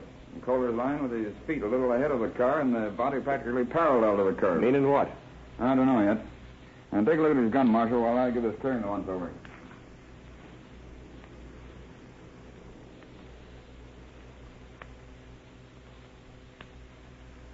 Now, there were two of them. How do you know? I just found 17 empty shells and no leaves. They were fired from two different guns. Look at the difference in these firing pin marks. What were they doing over there? Target practice. There were 4 bullet holes in that tree in the center of the clearing. 4 out of 17 at 25 feet. That's not very good shooting. Yeah, yet they hit Bill Kohler at 50 feet. They didn't shoot him from there. How do you know? Well, why would he park out in the middle of a street 8 feet from the curb? He must have stopped alongside another car, and they must have been in it, or either pulled up behind or in front. All right, suppose they were in the car, and he pulled up and questioned them. About what? I don't know, but he was suspicious of something. He got some information he put down in his notebook. What was it? I don't know, because they took his notebook. Must have taken it to conceal whatever he wrote down. But why did he get out of his car? He wanted to take down their license number. You can tell that by where he was standing a few feet in front of the car. Yeah, but they couldn't have shot from inside the car without breaking the windshield. Well, they must have got out. What for? Well, let's suppose he ordered them out and was going to take them to the station in his car. He got out to take the license number, and they let him have it. Well, sounds reasonable. One bullet hits Bill in the face, he wheels around and starts to fall, and the other gets him in the back. Right.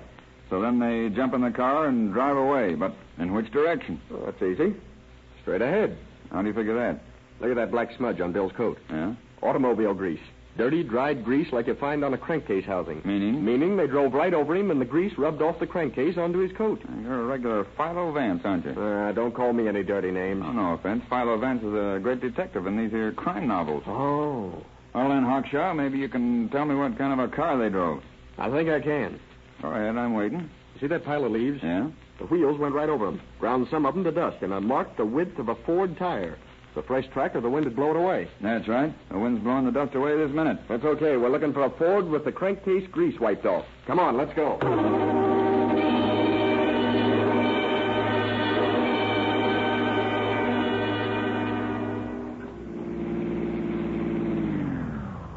Yes, sir. Some gasoline? Are you the man who called us about the murder up the road? Oh, yeah. You detectives? Right. Do you remember the cars that have come down this canyon in the past hour or so? Yeah, I think I do. How many were there? Oh, about half a dozen. How about a Ford with 2 men in it going pretty fast? Yeah, I remember that car. A convertible Ford coupe. What do they look like? A couple of young fellows. One had on a red sweater. They didn't wear any hats. Fine. Got a phone here? Yes, sir. Good. I'll give headquarters that description right away.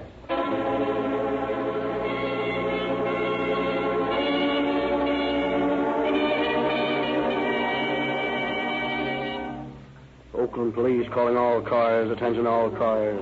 A stolen car, a Ford coupe. License 1H Henry 4197. 1 Henry 4197. This car may have been used by the murderers of Patrolman William Kohler.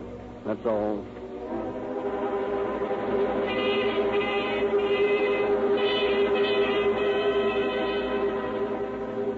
The next day, the Ford coupe, the only convertible reported stolen on the day of the murder, is found parked at 5th Avenue and 19th Street.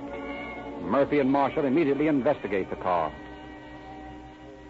Now, I'll get a look under that crankcase. The street's awfully dirty. Watch your suit. No, I don't care about that. I'm going to try to find out whether this is the car that those hoodlums used. Hey, Marshall. Yeah? It is. The crankcase is clean of grease and one strip down the middle. What a break. All right. The next thing is to get this car towed into headquarters and go over it for prints right away.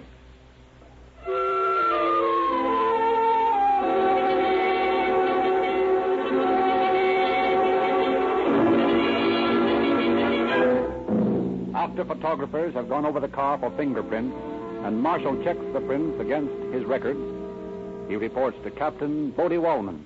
Well, Marshal, how do those prints stack up? They don't, Captain. We haven't anyone on record with the same prints. Do the prints you found on the car match with those of the owner or his family? No, I checked that. Then the chances are our murderers haven't the record. That makes our job a little tougher. I've been checking the records also for recent crimes where 2 young men were involved. Find anything? Yeah. Remember Hendrickson over in Alameda being shot at the other night? Yeah, that's right. They were a couple of young fellows, weren't they? Yep. I'm going over to Alameda and have a talk with him.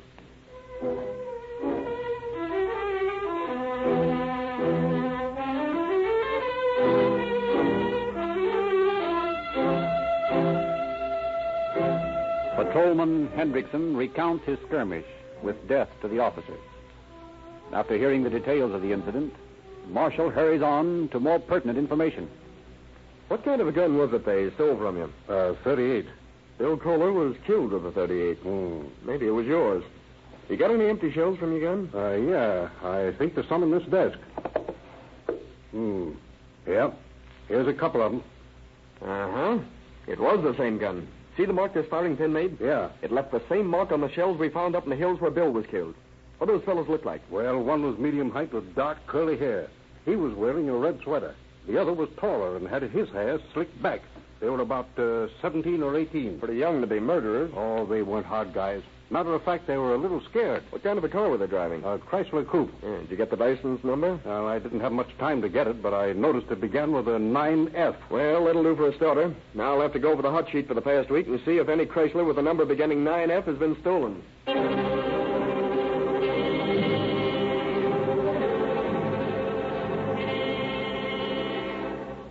Failing to find any Chrysler coupes with the described license plates reported stolen, Marshall and Murphy direct their attention to the auto rental companies in Oakland. They visit 14 of them with no success. And then they enter the office of the You Drive It on 19th Street. Well, what can I do for you? What kind of cars do you rent here? Fords and Chryslers. Do any of the license numbers on the Chryslers begin with 9F? All of them do. Why? We're from police headquarters making a little investigation. Would your record show who rented these cars at any given time? Oh, yes. We take a complete record of name, address, age, and occupation of every customer. Oh, that's swell. You have a Chrysler Coupe out on June 28th? Well, now let me see. Yep, there were 3 of them. The fellow we're looking for is about 17 or 18. Say, I remember him. Here's his name, Ted Mason, and he lives on California Street. He gave his occupation as a high school student. He wore a red sweater, as I remember it. That's the guy. Yeah, but how do you know he didn't give you a fake name and address? Well, I made me show him his driver's license, and because he was underage, I sent him home for a letter from his parents. And when he brought it, I called his mother back to make sure it was genuine. That's fine. Come on, Murphy. Now we're getting someplace.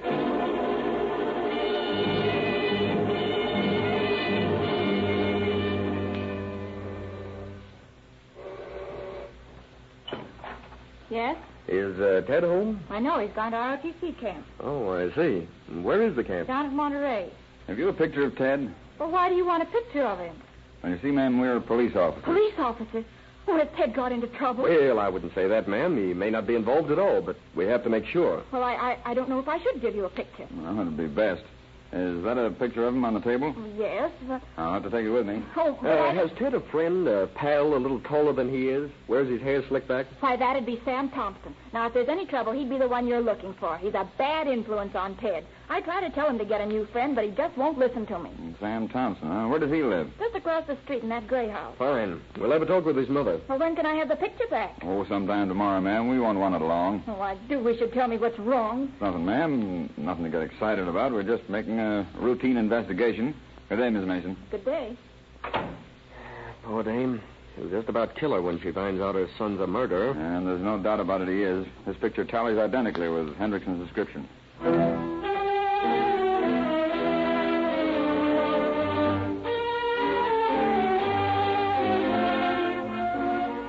Hendrickson identifies the pictures of Sam and Ted, obtained by the officers, as his assailants, and photographed comparisons of the firing pin marks on the shells found in the hills and the shells from Hendrickson's gun further identifies the boys as the killers.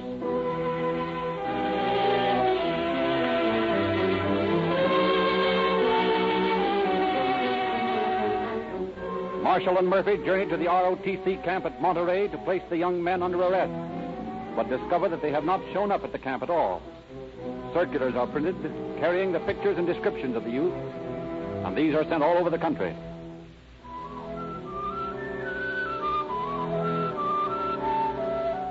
A week passes.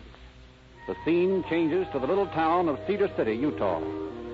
It is noon, and the hot summer sun beats down in glimmering waves on the dusty main street. 2 young men saunter along, carrying packs, eyeing the cars parked along the sidewalk. We've got to steal a car quick. You're telling me. If that tire hadn't blown out on the other car, we'd be 100 miles further east. Do you suppose they're looking for us back in Oakland? No, how could they know we did it? Well, cops are pretty smart. No, they aren't. Gosh, we did everything just like the big shots do it. Changing cars and covering up tracks. See, I guess we're smarter than most crooks. Oh, heck. Our mothers think we're at camp. Don't you think we ought to go back there? No, I don't want to hang around home anymore. I'm beginning to like this life. We'll blaze our way across the country to Chicago.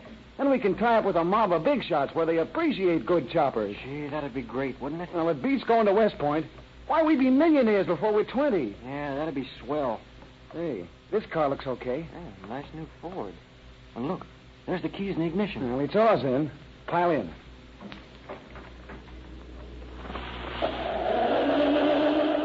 Just a minute, boys. Not so fast. Oh, what's the trouble? We ain't done nothing. Stick 'em up and get out of that car. We just got into arrest. We've been hitchhiking from Los Angeles.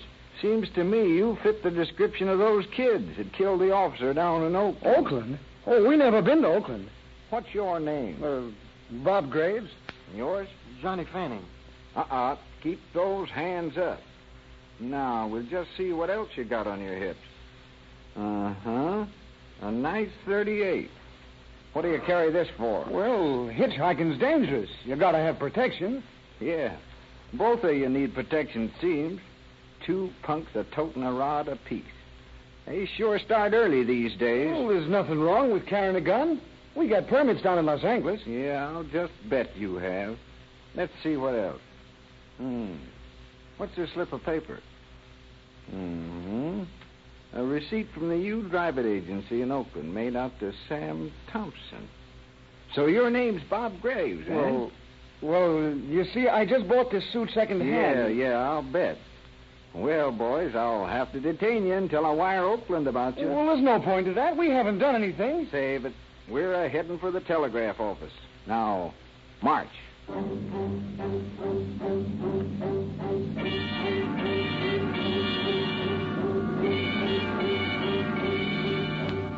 Oakland instructs the marshal of Cedar City to hold the boys for murder. They are returned to the Bay City, and when tests have been completed on the guns found in their possession, they are brought before Captain Wallman. Well, boys, I suppose you know what you're charged with. Well, yes, but it isn't so, sir. We never shot anyone. We never been in Oakland before. You both deny your guilt? Yes, sir. All right, then listen carefully to me. We know you're guilty. Your fingerprints, Mason, were found on the car which ran over Patrolman Colvin's body. You've been identified by Patrolman Hendrickson as the two car strippers who shot at him and stole his gun. Shells from his gun were found near the spot where Kohler was murdered. We've made test shots with the gun taken from you when you were arrested. The rifling marks on the bullets fired in these test shots and the rifling on the bullet taken from Kohler's body are identical. We'll bring this evidence into court, and we'll most assuredly win our case. We'll send you to the penitentiary to hang. Now, do you still claim you're innocent? Gee, Ted, I didn't know cops were so smart. What are we going to do? There's only one thing we can do, I guess. Yeah, I guess so. Well, boys?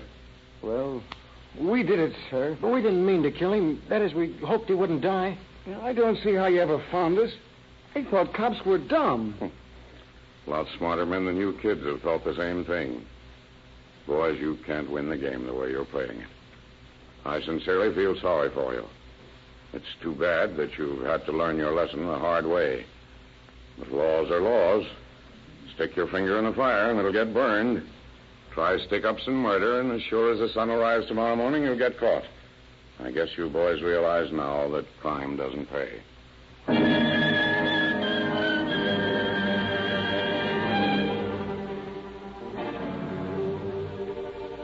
Sam and Ted were charged with murder, assault with intent to kill, and robbery. They pled guilty to murder, waived trial, and on September 18, 1931, appeared before Judge Fred V. Wood in the Superior Court. Because of the California law preventing the execution of minors, they were sentenced for life to San Quentin Penitentiary.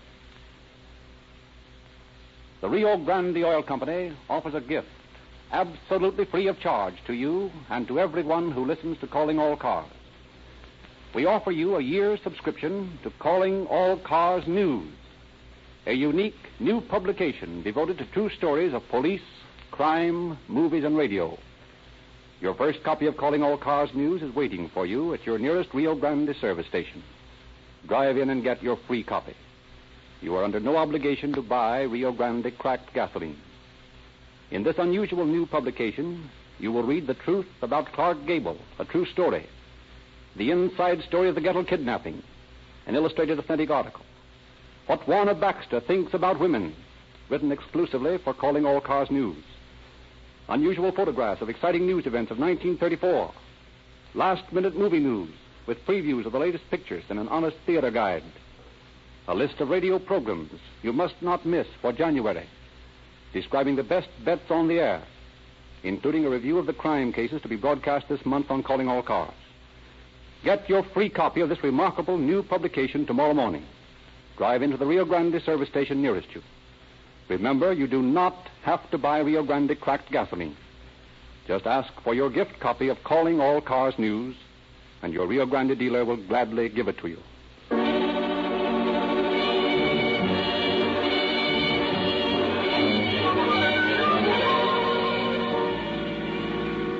Oakland Police calling all cars, attention all cars, cancellation broadcast 59 regarding a murder. Suspects in this case are now in custody. That's all.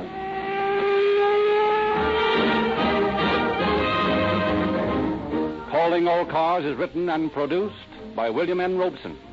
This is Frederick Lindsley saying good night for the Rio Grande Oil Company.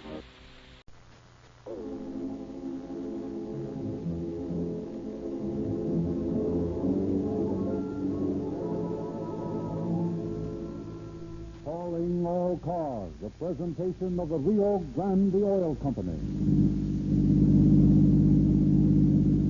Tucson police calling all cars, attention all cars. Broadcast 63. Gordon H. Sawyer, Vice President of the Southern Arizona Bank and Trust Company, kidnapped from his home tonight. Suspect unknown. All cars report to headquarters for further orders. That's all.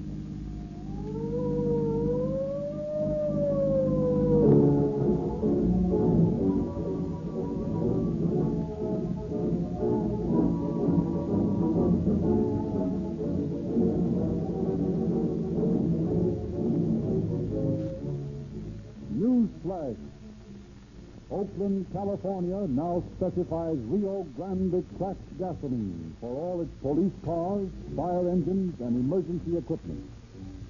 Rio Grande, already used by more police cars wherever it is sold than any other brand of gasoline, now helps the police of Oakland to fight crime by speeding up police car performance.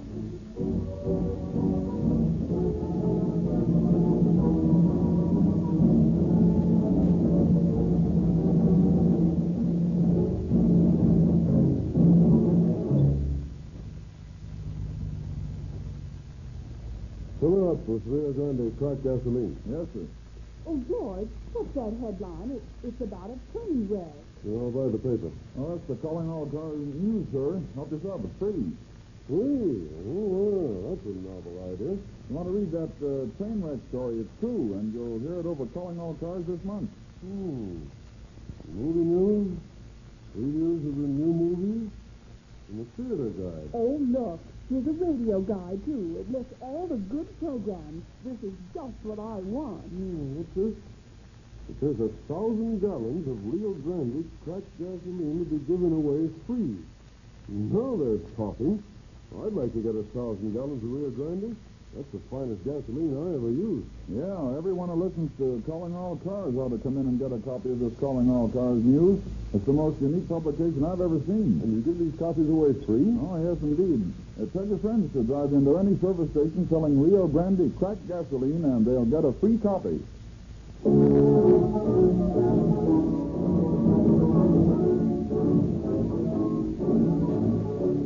We are now pleased to present Chief James E. Davis of the Los Angeles Police Department, who has brought with him a distinguished visitor.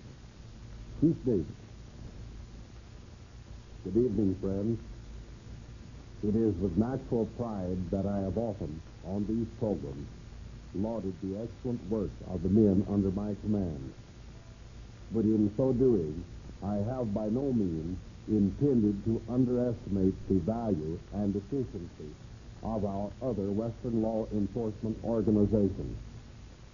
In Tucson, Arizona, there is a police force which many a town 10 times larger might be proud to claim as its own.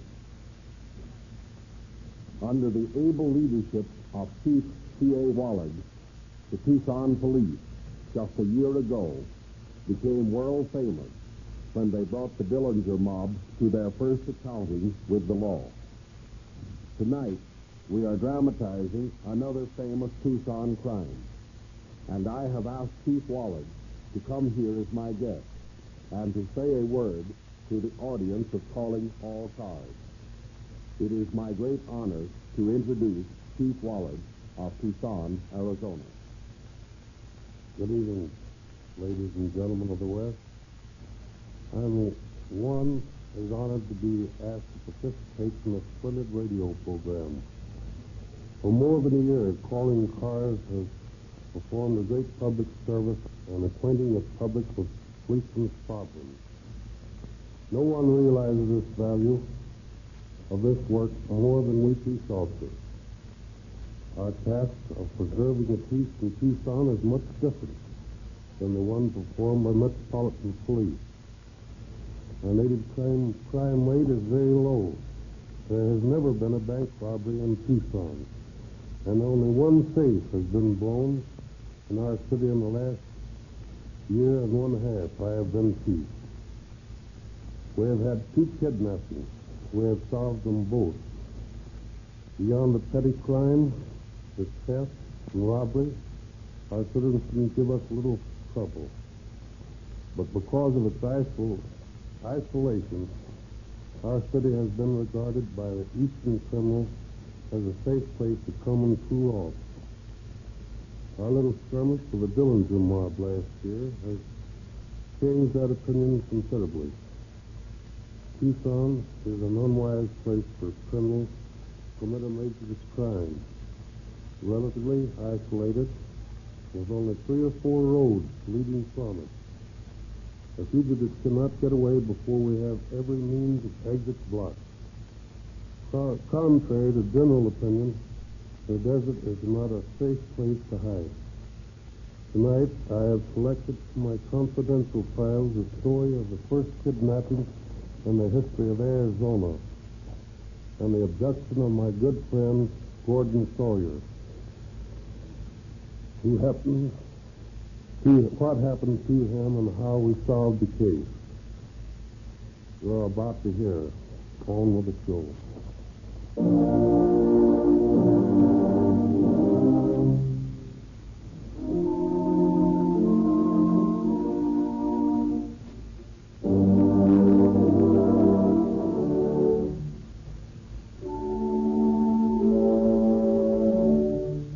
February 4th, 1932, Tucson, Arizona. It is lodge night, and Mrs. Gordon Sawyer, wife of the vice president of the Southern Arizona Bank and Trust Company, is home alone awaiting the return of her husband from the meeting. Shortly before midnight, she hears an automobile horn blow 3 times. This is Mr. Sawyer's familiar signal. He has just turned the corner. She peers through the drapes of the living room window, sees Mr. Sawyer's Packard wheel into the driveway. She hears the car drive into the garage. She hurries to the door, eager to greet her husband, when she hears the car back out of the driveway.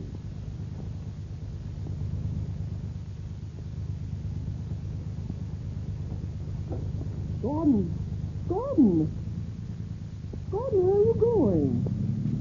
But that's funny. I wonder why he drove away like that. Good heavens, maybe he... Oh, operator. Hello, operator. Give me 2126. Yes. Oh, hurry, please. Hello? Hello, Mr. Robertson. Yeah? This is Mrs. Sawyer. Oh, this is Mrs. Sawyer. Did you see Gordon at lodge meeting tonight? Why, no, I didn't go tonight. Oh. Is there anything wrong? No, not at all. Only, well, he hasn't come home yet. Thank you. Goodbye, Mr. Robertson. Oh, hurry, operator. Why don't you answer? Hello? Hello. Get me 2139, please. And hurry, please. Hello? Hello, Mildred. Is Tom back from lodge yet? Why, yes, Sarah. May I speak with him, please? Certainly. Just a moment. Hello, Sarah. What's on your mind? Tom, was Gordon at lodge tonight? Sure. What's the idea, Sarah? Checking up on him? Oh, Tom, don't be scared. What time did he leave? Oh, about 15 minutes ago. He left with me. What's the matter? Isn't he home yet? No, not yet, Tom. Oh, that's funny. Said he was going right home. Said he had a big day ahead of him tomorrow. Tom, I'm worried. I think he came home and then went away. What are you talking about, Sarah? Well, he drove in the driveway. I saw him through the window. And before I could get to the side door, he left the car out and drove off. Are you sure? Yes, Tom, positive. That sounds mighty funny. Well, what'll I do, Tom? I'm frightened. Well, look here. Now, don't get yourself upset. Mildred and I will hop into the car and come right over. Then I'll have a look around. Oh, thank you, Tom. So he's probably just going down to the corner for a cigar. Oh, I hope so. Well, don't worry. We'll be over right away.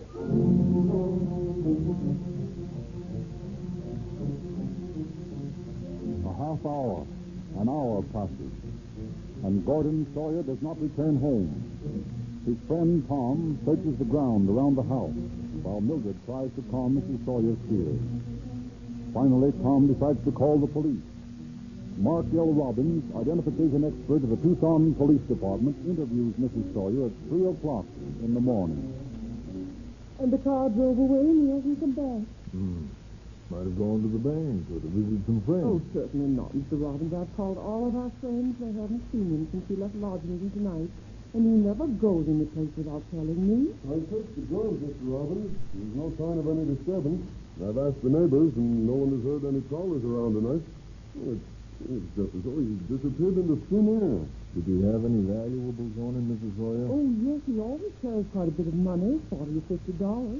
And then he wears a diamond ring and a diamond stick pin and his watch. Uh-huh.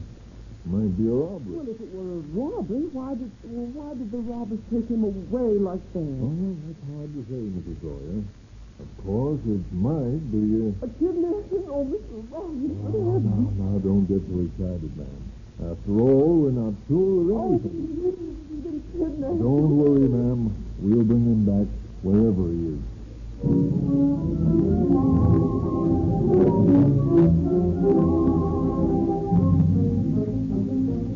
Within half an hour, Chief of Police Dyer and Sheriff Bailey are in conference with Robbins in police headquarters.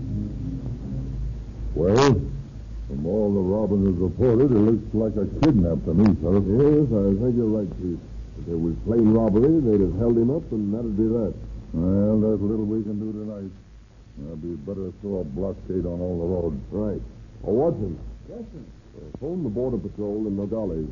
Tell them to watch out for a gray Packard sedan, license number 30879. Yes, sir. And detail men on Route 84 and Route 80 to block these roads. Also on the Nogales Road and the road to Benson. And don't forget the Twin Buttes Road, Sheriff. Oh, yes. Send a car out to the turnoff by Santa Fe Mission to check all cars going to the mission or into the reservation. Yes, sir. And also wire Isla Bend, Casa Grande, Globe, Prescott, and Phoenix, giving them descriptions of the car and of Mr. Sawyer. Right away, sir. Not much good it'll do, though, while it's still dark. It's too easy to hide in this desert at night. Yeah, and even when the sun shines, it's going to be mighty hard to find even a Packard if it's 20 yards off the road in that Palo Verde and Mesquite. Yeah, but there's a quick way of doing it. Yeah, what's that, Mark? Search for him by air. We'll save a lot of time. That's a swell idea, Mark. Yeah, but where do we get the planes? We haven't enough funds to go out and charter a lot of airplanes by the day. How about Mrs. Greenway? She's got several ships. Hey, that's right. I wonder if she'd be willing to lend them to us. Sure she would. Mrs. Greenway's a swell person.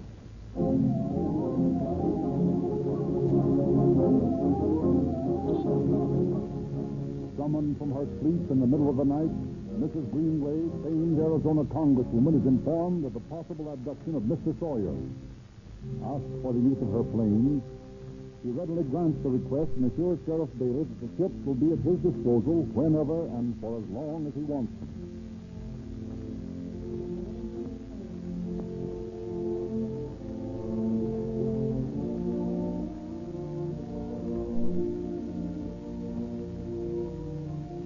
Dawn on the desert. The jagged crests of Tucson's silent mountain guardian yawn deep blue against the crimson morning sky. Saddle Peak, 30 miles west, catches the first beam of the waking sun. A moment later, the mountains across the border in Mexico below. And then a swath of bright sunlight brushes across the valley floor, spills over the mountaintops, gilds the wings of 6 speedy airplanes, their propellers idling, as they stand in line on the Tucson airport, waiting for the touch of the throttle that will send them roaring through the clear blue morning sky on the first airplane manhunted in the southwest. Sheriff Bailey gives last minute instructions to the group of pilots and deputies who circle around him. All you deputies understand which pilots you're riding with. Each of you pilots understand the sector you're to patrol. First ship to see anything suspicious will spiral about the spot. Men in the cars will get there as soon as they can. Don't leave the suspicious spot until you're sure the police cars arrive. Getting late now, so go on with it, boys.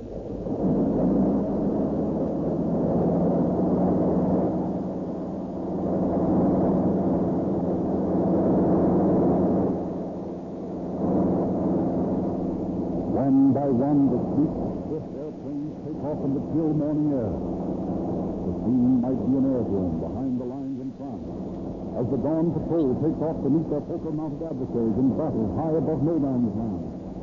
For these modern aces fly to war also, to to a battle that never ends, the war against crime. High above the airport, the ships straighten out from their winding climb and shoot for the sectors to which they've been assigned. At 5 minutes past 7, pilot Charlie Macy's Monocoupe, having explored the jagged canyons of the Santa Catalina Mountains, is circling over the country north of Tucson when Mark Robbins, his passenger, taps him on the shoulder. Hey, Charlie. Yeah? Huddle her down. Like a car down there. See? By that pump of Palo Verde. Yeah, I see it. Hold on, we're going down.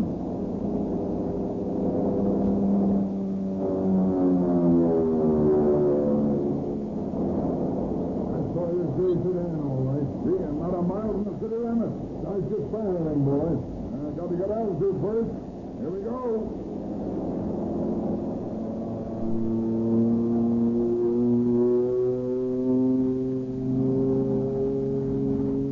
Zooming up, Charlie Macy climbs for altitude and then spirals down, keeping just above the taxi.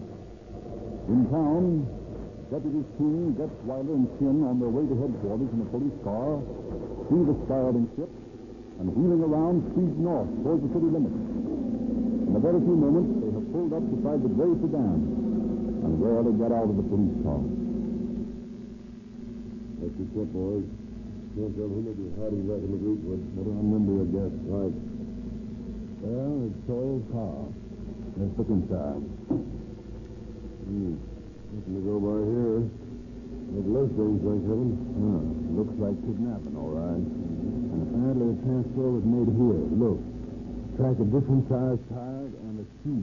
Yeah, those tires are Riverside cords. I got a pair of them on my car. Well, you better report back to headquarters, King. Get him to send the fingerprint man out. Get Waller and I'll stay here on the spot.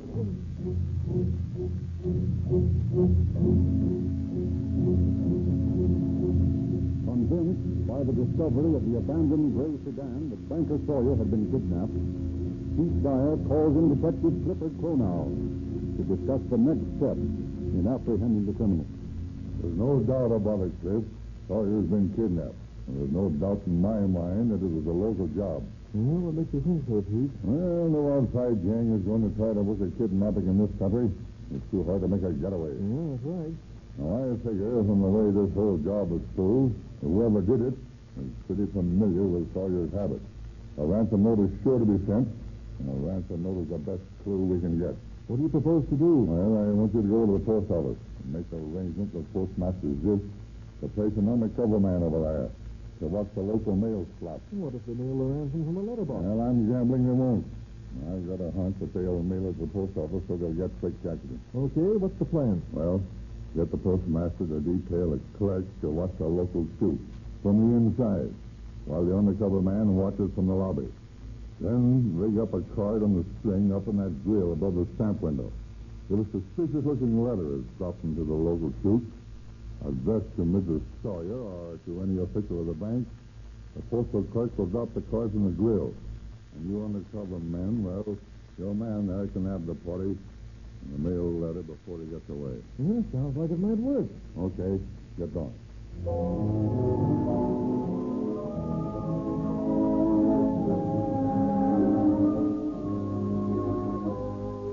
But the ingenious scheme of the chief fails to work when a gust of wind blows the card out of the grill, and in the ensuing confusion, an unseen person mails a ransom demand addressed to Fred J. Stewart, president of the bank.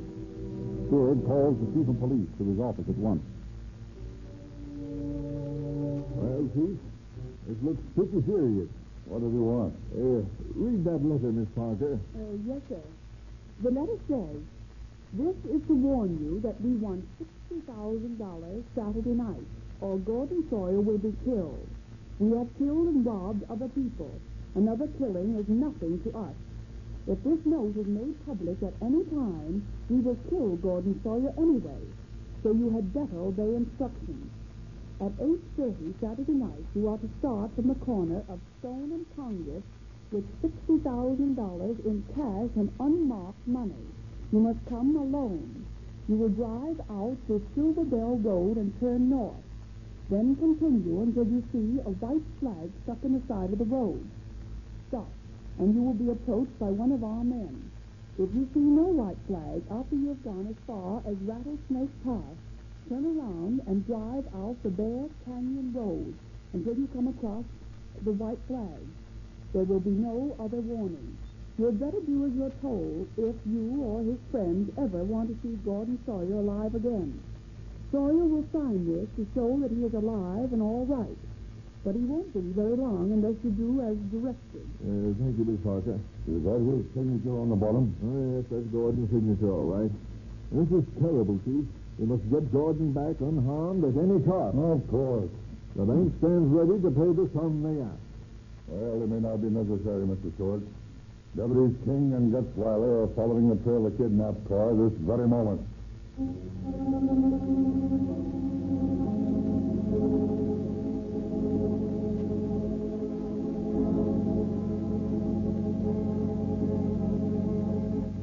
It is no easy task for the two deputies to follow the tire treads over the hard, sun-baked caliche of the desert road.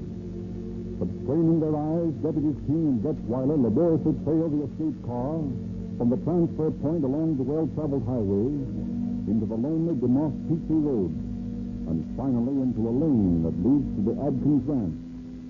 They sense that they are reaching the end of their search. Slow, Jack. Something's moving in the bushes ahead. Maybe cottontail hunters. Yeah, maybe not. Uh-oh. Look, what? Two guys sweeping away the trucks in the road. I've seen it. They're running away. Try to head them off. Okay.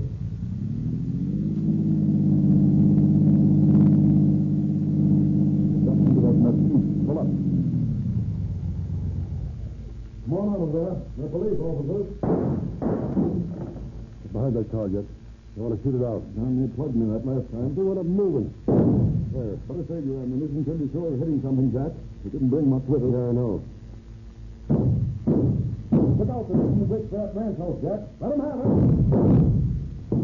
Well, that didn't do much good. You get a good look at him? I sure did. You better get back to your telephone and call for reinforcements. I've only got a couple of rounds left. Okay, let's go.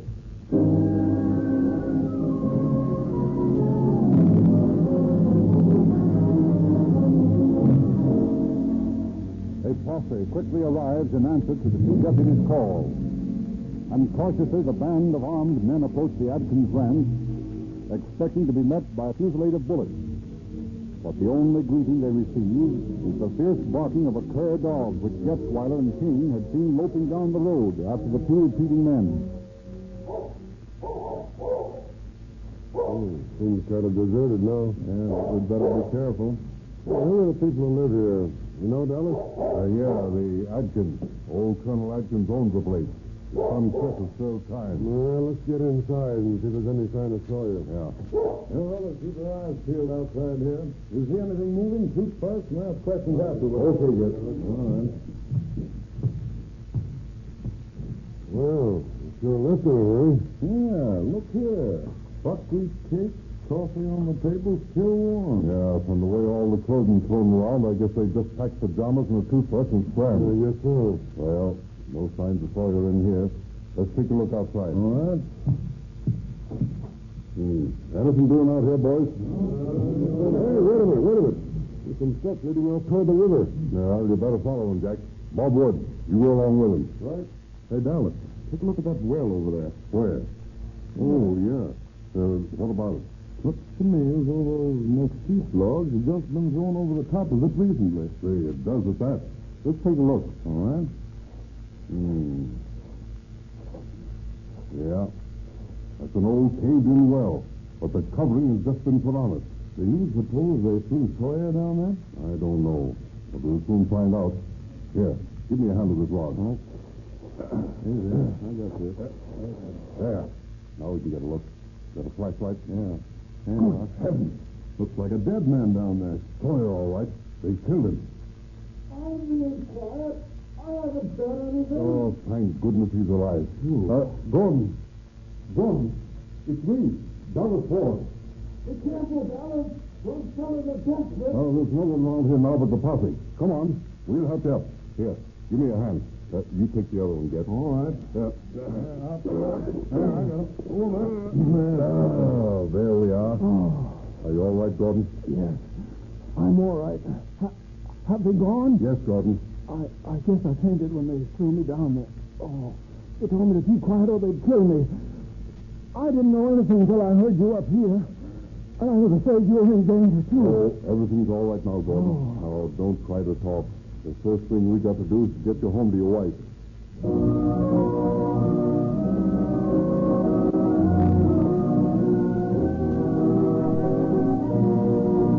After he had been reunited with his wife and had an opportunity to rest, Gordon Sawyer tells his story to Chief Dyer and Mrs. Sawyer.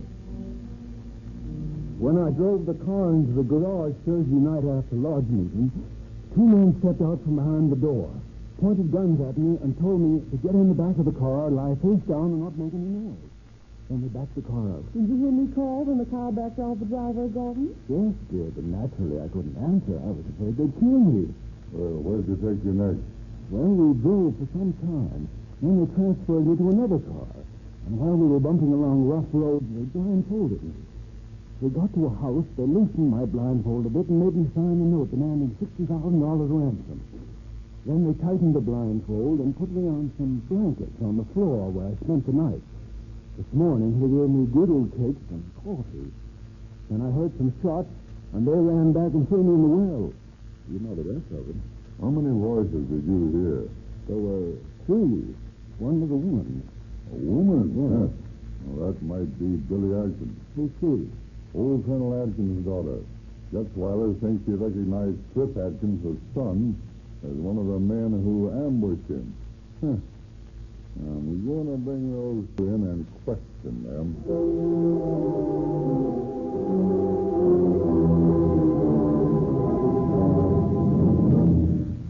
Billy Adkins, pretty daughter of the old colonel, is brought in for questioning. And beyond admitting that she spent Thursday night at the ranch, she refuses to talk. In view of this admission and Mr. Sawyer's statement that he was held at the ranch all night, a charge of kidnapping is filed against her brother, and Billy is held as an accessory after the fact. For more than a week, an intensive search is conducted for Cliff Adkins. And then on the 14th of February, a tip comes that sends 2 carloads of officers out through the desert to the deserted Yuma mine. Arriving there, they are met by Joe Portman, who tends a goat herd on the mine site. Oh, Joe, how's things? You can't complain, Doris. How's the policing business? Fine and dandy. What brings you out this way? Oh, nothing. Just looking for the Mexican who's been breaking in houses. Ain't seen no Mexicans around here. Well, you know how it is. We got to look like we're working. Yeah, true. What's you getting on the top on here, Joe? Looks like a car.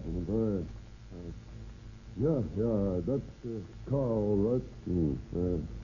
Got the move on. Oh, keep it covered so that boats get on top. Yeah? Well, let's take a look at it. Help me with the stop, Farrar. Sure. Just what I expected. Same tire tread, body scratch, wheels caked with dirt. That's Adkins' car, all right. What about this, Joe? Don't know what you mean. It's my car. Come on, Joe. Let's have the truth. There's someone moving in this hat. Cover the door, Farrar. Hey, you. Come out of there. Come on. All right, Farrar. We'll bring it in. Hey, don't shoot. I'll give up. I got you, Tom. I'm afraid. You're afraid of what? Those 2 guys that kidnapped Sawyer. What 2 guys? A couple of guys I met when I was doing time at Tuskett. They moved in on me last week. They kidnapped Sawyer, and they said they bumped me off by toll, and I ran away after they escaped. I've been hiding here ever since. I'm afraid of them. Oh, come on, Adkins. You don't expect us to believe that? Oh, it's true. It's a gospel truth. This your car out here? Yeah, that's it. It's registered to my wife in California. Well, Chris, that's the car Sawyer was kidnapped in. The tires are the same as the tread on the road, where Sawyer was transferred from his car. Yeah, but these guys borrowed my car. Oh, yeah? And the footprint beside Sawyer's package fits your shoes that he found at the ranch. No. Yes. Well, I didn't do it. Those shoes belong to one of the other guys. I'm innocent, I tell you, I'm innocent. You can't pin this on me.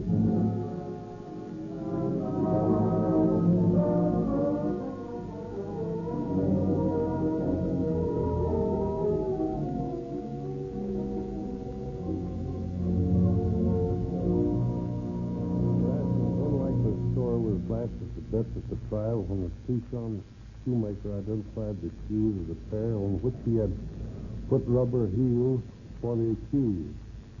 And when Deputy Getzweiler made a positive identification of Adkins as one of the men who ambushed him and King at the ranch on May the 31st.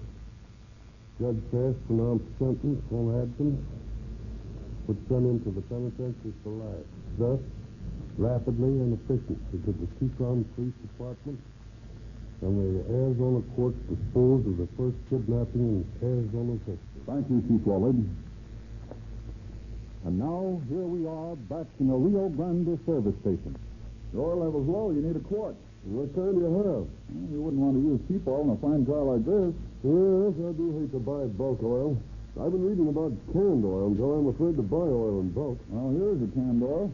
The most famous 25-cent oil in the world. You've heard of it. Sinclair Opaline. Sure, I've heard of Sinclair oil.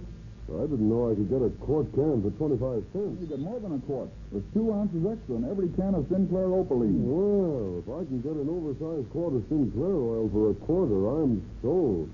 That Sinclair name satisfies me. It's a great oil, sir. It's internationally famous. Sinclair has built the world's largest independent oil business with this Opaline oil. It's the finest 25-cent oil there is, and it's a better oil than any Western oil at any price. You'll find it featured at every station that sells Rio Grande cracked gasoline.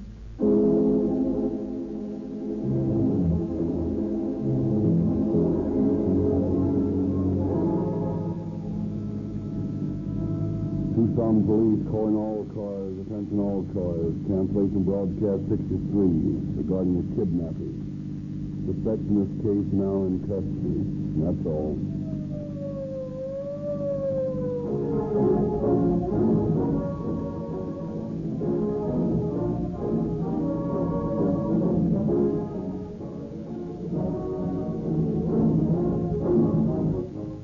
Calling All Cars is written and produced by William N. Robeson. This is Frederick Lindsley saying good night for the Rio Grande Oil Company.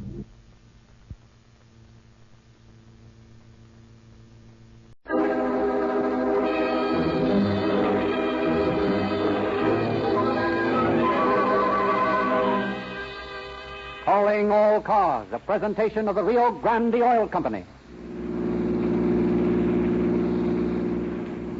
Los Angeles Police calling all cars. Attention all cars. Broadcast 60 regarding a stick-up. A gang of 6 men just held up the Kreitzer Creamery. That's all. Rosenquist.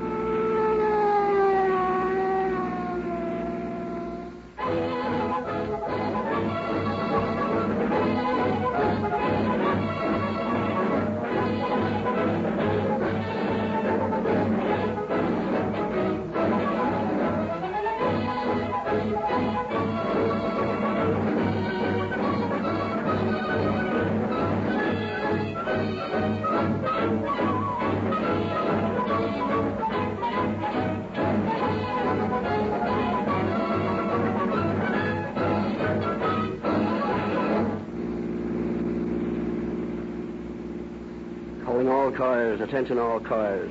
Go to an independent service station selling Rio Grande cracked gasoline. There's one in your neighborhood. Learn why more police cars in California and Arizona use Rio Grande cracked than any other gasoline. For the same price as ordinary gasoline, Rio Grande cracked with tetraethyl gives you police car performance. That's all.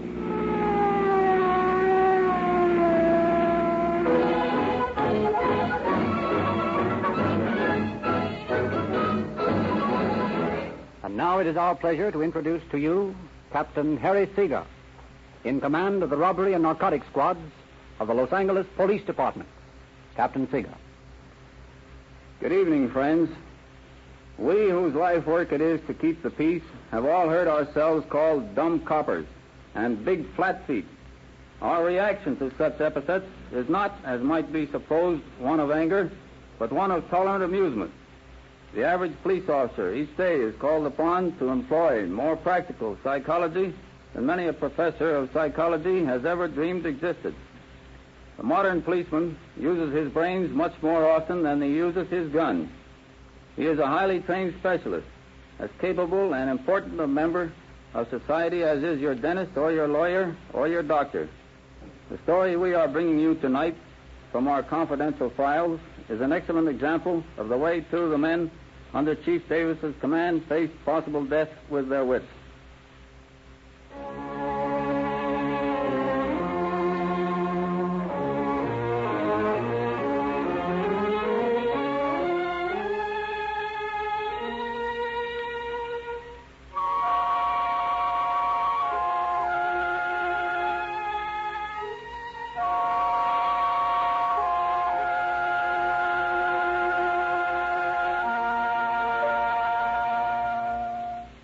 It is late in the afternoon of April Fool's Day in 1928.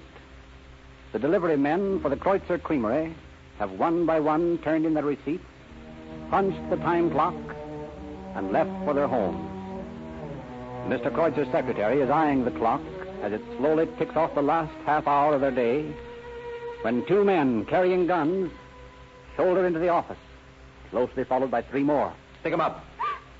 Stay where you are and keep quiet. Well, what's this? An April Fool joke? No, it ain't no April Fool joke. Pick 'em up. Hi. Now, you two face the wall and keep your hands up. We don't want any trouble. But if anybody tries to pull a fast one, these two rodmen here will chop you down.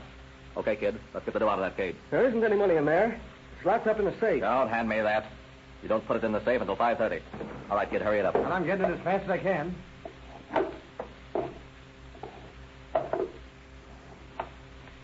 Dump it all into this bag.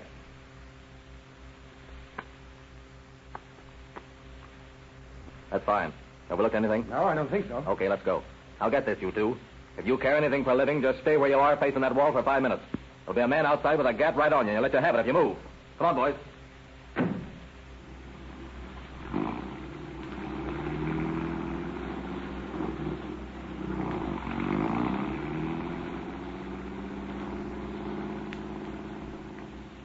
Oh, I can't stand the suspense any longer. Do you suppose there's really someone outside? Sure there is. They were tough guys. Well, I think they were just bluffing, and anyway, my arms are getting tired. Better do as he said. I'm just going to take a little look. Don't.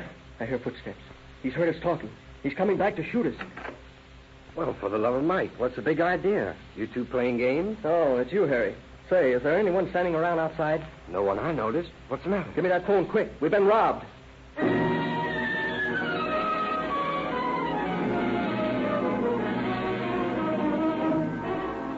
It is a matter of minutes before detectives Joe Loquat and Eddie Titwood of the Los Angeles Robbery Squad have arrived at the creamery.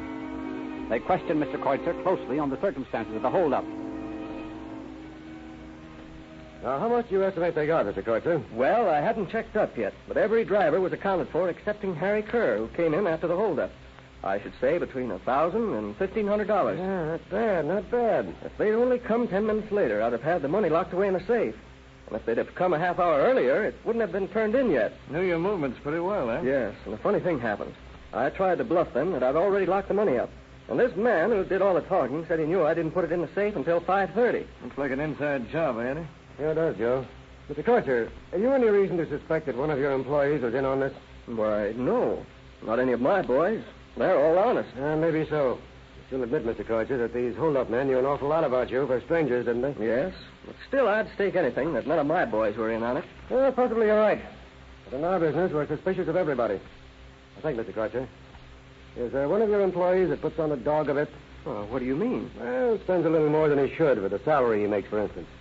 Maybe wears expensive clothes or throws away a lot of dough on women. No. I can't think of anyone. Take your time, Mr. Kreutzer, and think carefully. Well, there is Harry. He drives a pretty swell new 8-cylinder Studebaker. Who's Harry? He's one of the fellows who came in a while ago and found us holding up our hands. He's got a big new sedan. Well, how much salary does he make? I pay him $26 a week. He buys a new Studebaker on $26 a week. That don't make sense. Harry's a steady fellow. Married and got 2 kids. He wouldn't be mixed up in anything. And did it ever occur to you that he couldn't begin to make payments on a car like that in support of a family on $26 a week? Why, no, it didn't. The fact that he came in after the holdup might mean something. I'm sure you're wrong about Harry. Well, it's the only tangible lead we have. Tomorrow we'll follow Harry when he leaves here. In the meantime, Mr. Kreutzer, just don't say anything to anyone about our plans, will you?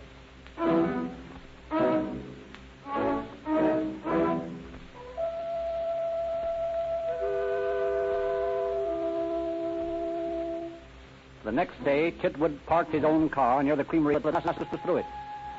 Shortly after 5 o'clock, he sees the suspected Harry Kerr drive out of the creamery yard in a new Studebaker sedan.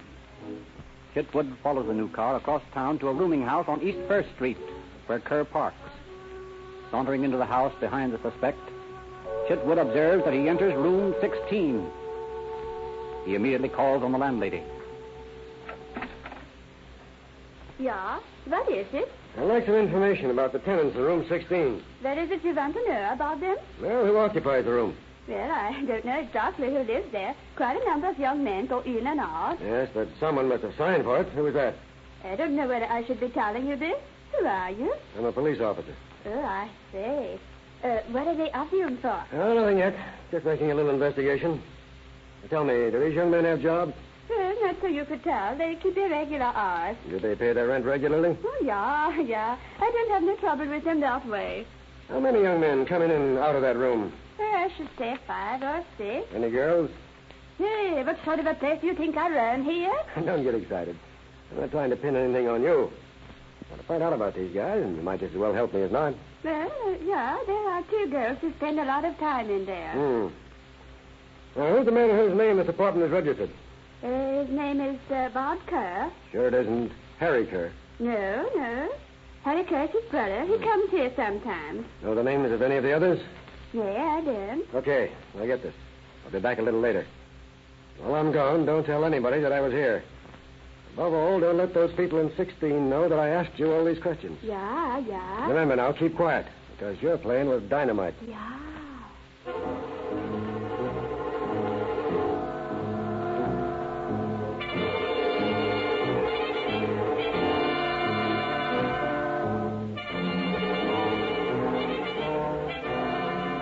Chitwood hastens to headquarters to get his partner, Joe Loquat.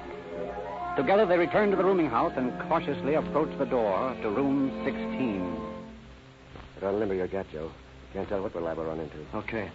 You all set? All set. Let her ride.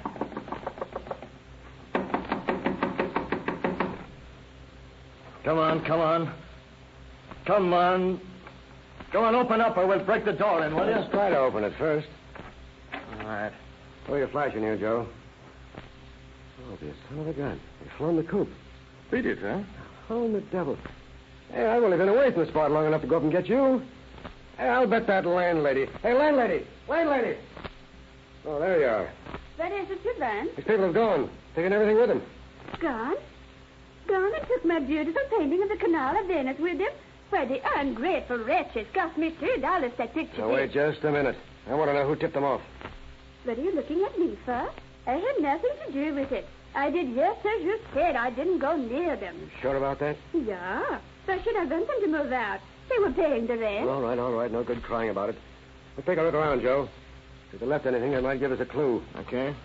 Don't look like they left a thing, Eddie. Cupboards are empty. Nothing in the clothes closet. What about the desk drawers? Nothing there. Hey, wait a minute. There's something under this table cover. Yeah, what? A little notebook. A giveaway from a $1 down, 2-pan suit joint. Anything in it? Oh, it's brand new. I can read the pages. Since they wrote this with invisible ink, we're up against it. Hey, wait a minute. What is it? Telephone number here in the center of the book. The prospect number. Probably the number of a beanery or a house. Maybe. But it's the only thing we've got to go on, so let's trace it down.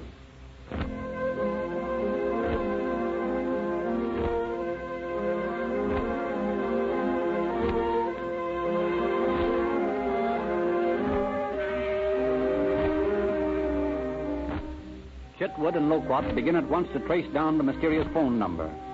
Through the cooperation of the telephone company, they discover that the phone is located at a rooming house near the corner of 12th Street and Grand Avenue. They immediately drive to the spot and park their car across the street from the rooming house. Well, Joe, this may be a screwy wild goose chase. Just what are we looking for? I don't know. We'll keep our eyes glued on that spot across the street and see what happens. Yeah, but we're not even sure that these guys have anything to do with that Kreutzer Creamer holdup. Anybody's got a right to pull out of a room so long as they're not ducking the bill. Yeah, that's right enough. I just got a hunch on this thing. This guy Kerr, who works out at the creamery, drives a Studebaker 8 on $26 a week.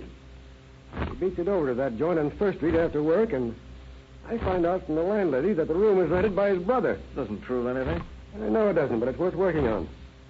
We haven't anything else to work on, have we? No, that's true enough.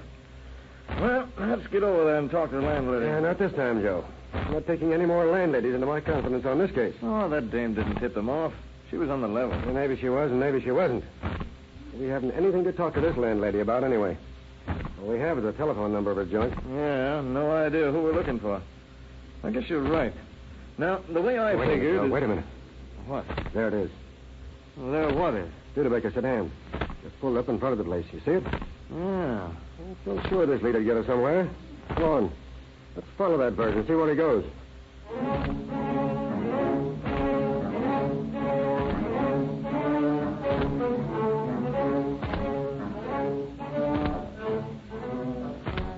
Careful to avoid being seen, Detective Chitwood and Loquat follow the strange driver of the Studebaker into the rooming house, up a rickety staircase, and along an ill-smelling hall which is badly illuminated by a feeble electric bulb.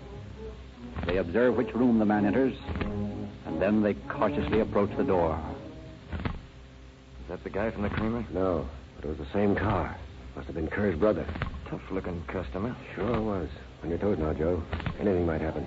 Listen, you can hear what they're saying in there. Let's get all the stuff out of the other joint. Yeah, sure thing, Bob. Good. Took the kid brother home. What was the big idea of pulling freight so quick? I just smelled a beef. What do you mean, smelled a beef? You've been on the racket as long as I have, kid. You'll get so you can just feel it in your bones when something's about to break against you. I don't get you. What, you see some bulls hanging around that First Street joint? Oh, but I just had a hunt. Don't sound like stick-up artists to me. Might be anything. Let's get a load of this. And I'm glad to get out of that dump anyway. That landlady was too nice. I don't trust landladies who aren't suspicious. Yeah, that's right. Got any ideas for the next job, Bob? Yeah, I've been giving it some thought. You know that bank just around the corner ought to be up too. Now, what do you think, Joe? Maybe you're right. Too many people out there. Yeah, but they're going places fast. They're in automobiles. They're not driving the sidewalk. When would you knock them over?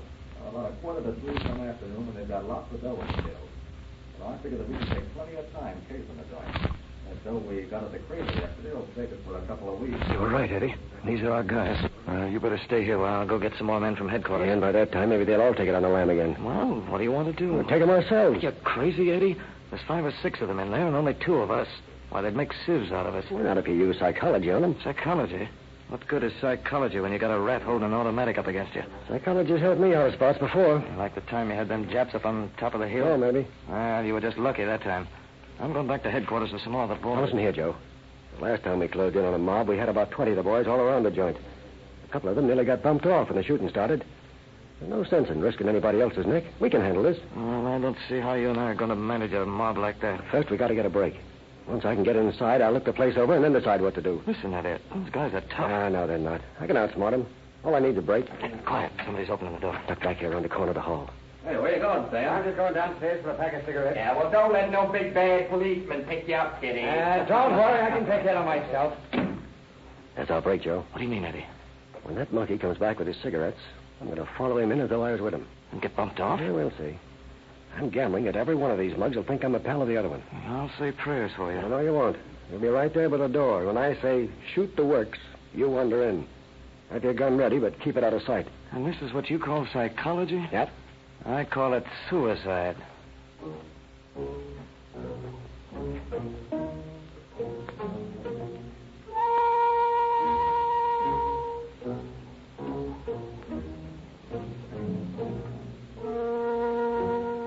Tensely, the 2 officers wait in the dimly lit hall for the return of Stan. Eternal minutes slowly pass. Then they hear footsteps on the stairs. See the young gunman swagger down the hall. Chitwood silently claps Joe on the shoulder and steps out into the passage. As Stan approaches the door, Chitwood passes him. And then, as the young man enters the room, the detective shoulders in behind him. 5 pairs of tough eyes focus on Chitwood. Stan wheels, surprised. The detective quickly takes in the room. His trained eyes see 6 guns stacked on the dresser across the room. Smiling pleasantly, he starts across the room to that all-important position in front of the dresser. 12 hard eyes follow him. Why don't you lazy bums get out and go to work? Fine bunch of feloos you are laying around a room all day. Well, be ashamed of yourselves. Don't tell me you can't get jobs, because that's a lot of the well-known hooey. Say, Hugo, who the devil is this bird? I don't know. I thought he was a pal of yours. I never saw him before. Must know one of the guys. He acts like he belonged to you, all right? He gives me the jitters. Well. 6 toy pistols all stacked on the dresser. Might as well park mine, too. Hey, up. Shoot the works. You dim-witted sap, Stan. Why'd you bring this guy back with you? I didn't bring him back. He muscled in. I thought he was a pal of yours. He is not. Hey, look. There's another one just opened the door. This looks like a beat to me. Well, what are you so solemn about? Let's have some entertainment. You act like this is a funeral. I'll tell you what I'll do. I'll tell you fortunes. I'll begin with Stan here, who just brought back the cigarettes. Mind if I have one, Stan? Not so near those guns. Thanks. Relax, boys. Smoke. Do anything you like. Listen to your fortunes. Let's start with Stan here. As I gaze into the crystal bowl, I see that Stan's got ambitions. He's a dreamer. He sees himself toting a rod, earning himself a reputation as a chopper. Stan's future is a strange one. He's going on a journey to a northern summer resort. It's a big gray building. From Stan's window, he'll be able to look across the bay and watch the ferry boats and the steamers come and go. He's going to stay there a nice long time, whether he likes it or not. They'll charge you for that, Stan. More accurate than most of the fortunes you pay money for. Now, let's see, who's next? Oh, you'll do fine. Now, you look like the head man of this outfit. You're tough. You mean business. You'd rather shoot first and talk about it afterwards. As a matter of fact, I can read your mind.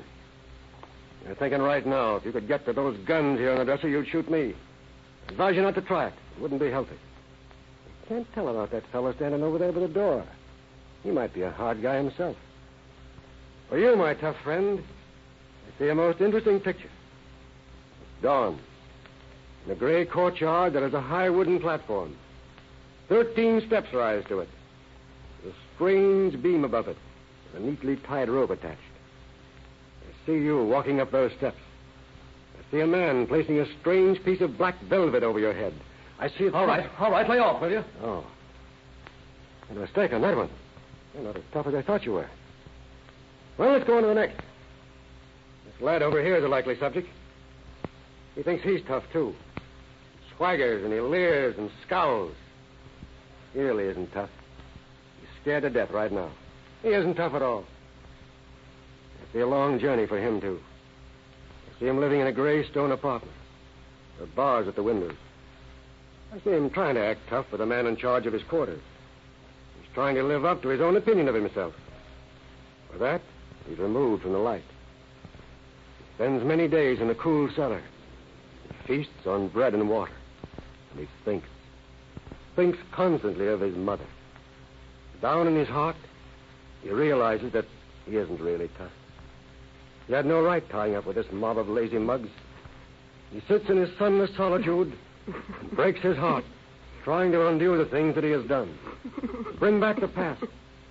Go back to his mother. The only person in the world who ever cared anything about him. All right, Joe. This farce has gone on long enough. Strap your bracelets on those two over there by the door. I'll link up this pair here. What are you going to do with the other two? Keep my gun on them. Okay, kid, cut that top stuff. All right, you mugs. File out and get down on the street. And remember, I have won more turkeys at the Chief's Thanksgiving turkey shoot than any man in the force.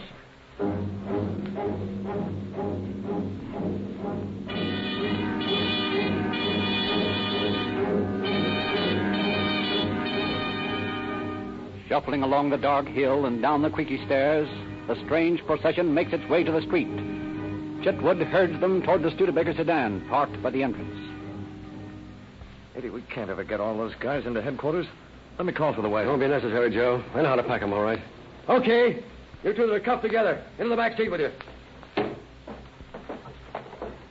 Go on, push over there to the left. No, you, without the handcuffs. Sit beside him. Go on, get going. Hey, what's this all about? Save your breath. Get in there. All right. Next two with handcuffs. Climb in and sit on his lap. Hey, listen, he's too heavy. That's fine. He'll keep you from pulling any funny business. Go on, get in. That's fine. That leaves Stan. You drive this car, Stan? Yeah, I suppose Good. so. You drive. Joe, you sit in the front seat with Stan. You get this, Stan. Joe will have his gun on you all the way to headquarters. You'll go straight over Grand Avenue to Temple Street, straight down Temple to Central Station. You'll drive at 10 miles an hour. I'll be in the police car right behind you. You'll have all your gats in the front seat beside me. I'll be driving with my bumper right up against yours. Stan, if you veer out of line or swing to the right or left 1 inch, I'll let you have it from behind. I won't care if the bullets knock off one of you guys in the back seat on the way. Of course, before I'd be able to get a sight on you, Joe'd probably bump you off. That's the way it stands. You all understand? Yeah, we get it. Okay. All set, Joe? Yeah. Let's go, then. In just a minute, Eddie. I want to ask you something. What is it, Joe? Is this psychology? Well, yeah. Sort of applied psychology. Yeah? Guess I'd better study up on it.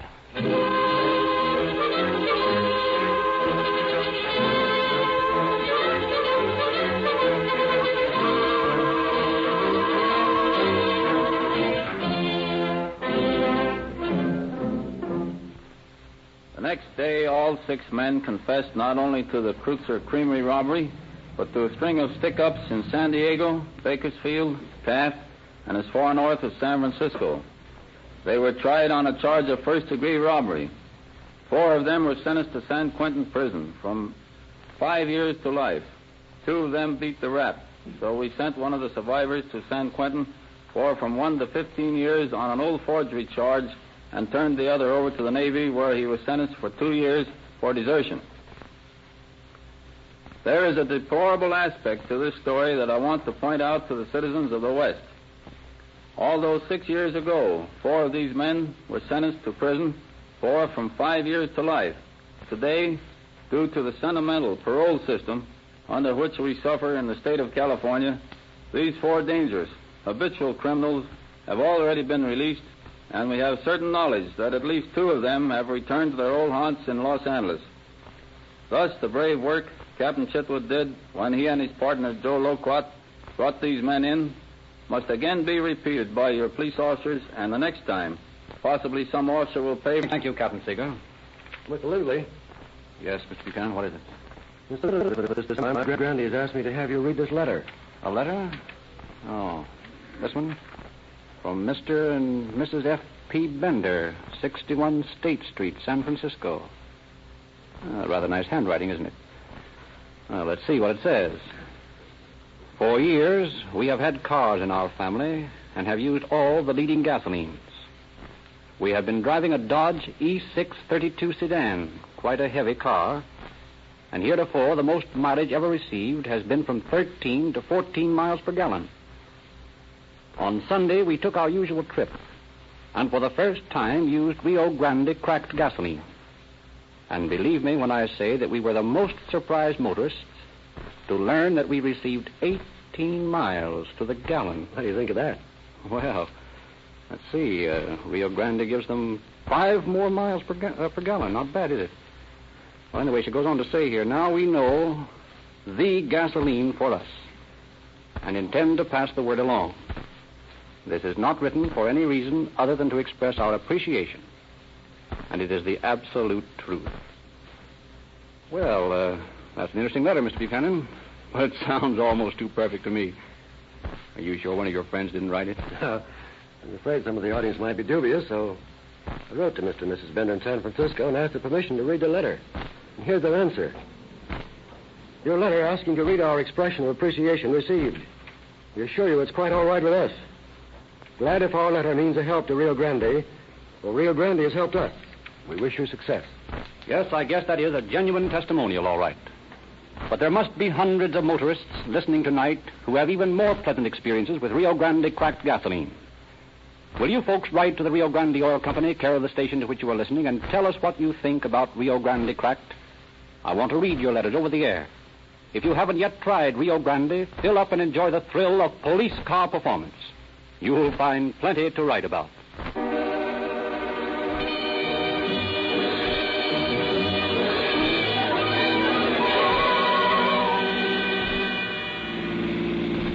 Los Angeles Police calling all cars. Attention all cars. Cancellation broadcast 60 regarding a stick-up. Suspects in this case are now in custody.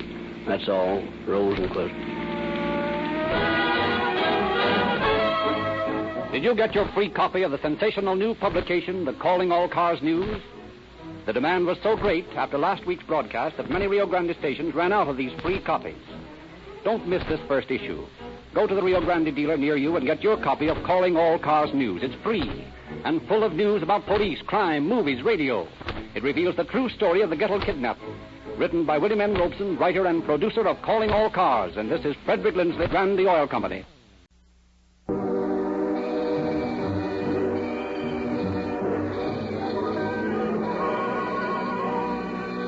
Calling All Cars, a presentation of the Rio Grande Oil Company.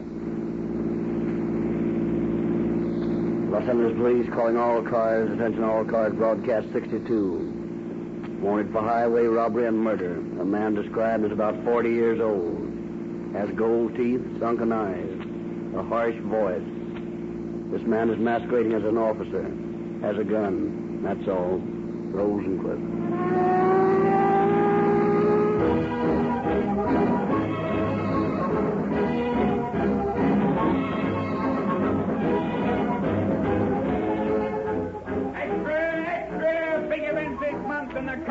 Of the Calling All Cars News at your Rio Grande service station. Get a copy free. Extra! Extra!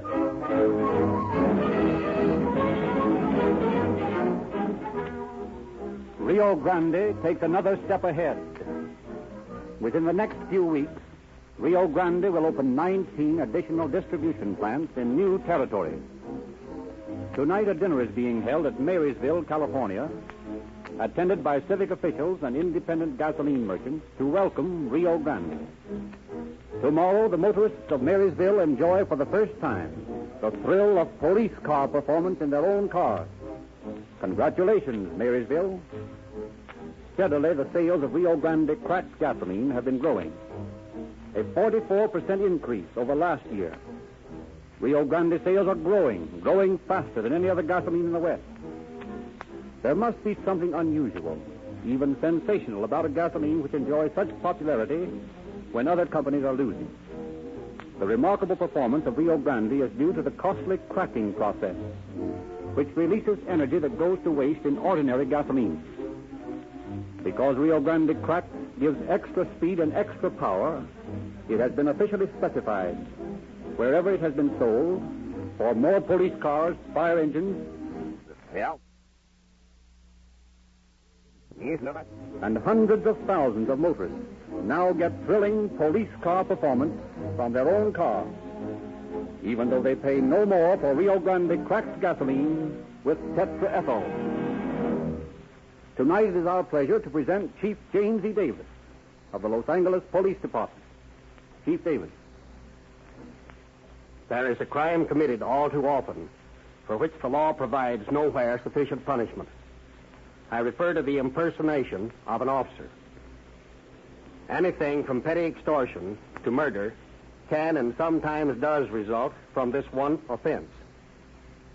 The police force of your community spends much time and much money in a sincere effort to acquaint you with the police problems and the courage and intelligence with which they are solved. We go to great effort to build up your confidence in us. And then some conscienceless scoundrel obtains a fake police badge and trades in on that confidence to gain his illegal ends. There should be an extreme penalty for this type of misrepresentation. In the case we are bringing you tonight, the criminal, with the aid of a phony deputy sheriff's badge, accomplished a score of robberies, inflicted indignities on innocent women and girls, and finally committed murder. Fortunately, his crimes were so numerous that he has been put out of the way forever. It is the constant aim of your police to make our streets and highways safe for you and your sons and daughters. If you ever have any reason to doubt the authenticity of a police officer who approaches you for any reason, remember that his badge is not his only identification. He also is required to carry a card indicating his name and rank. You have a right to demand to see this card. Your insistence on your rights will not only protect yourself, but also protect your policeman from the depredations of imposters seeking to impersonate him.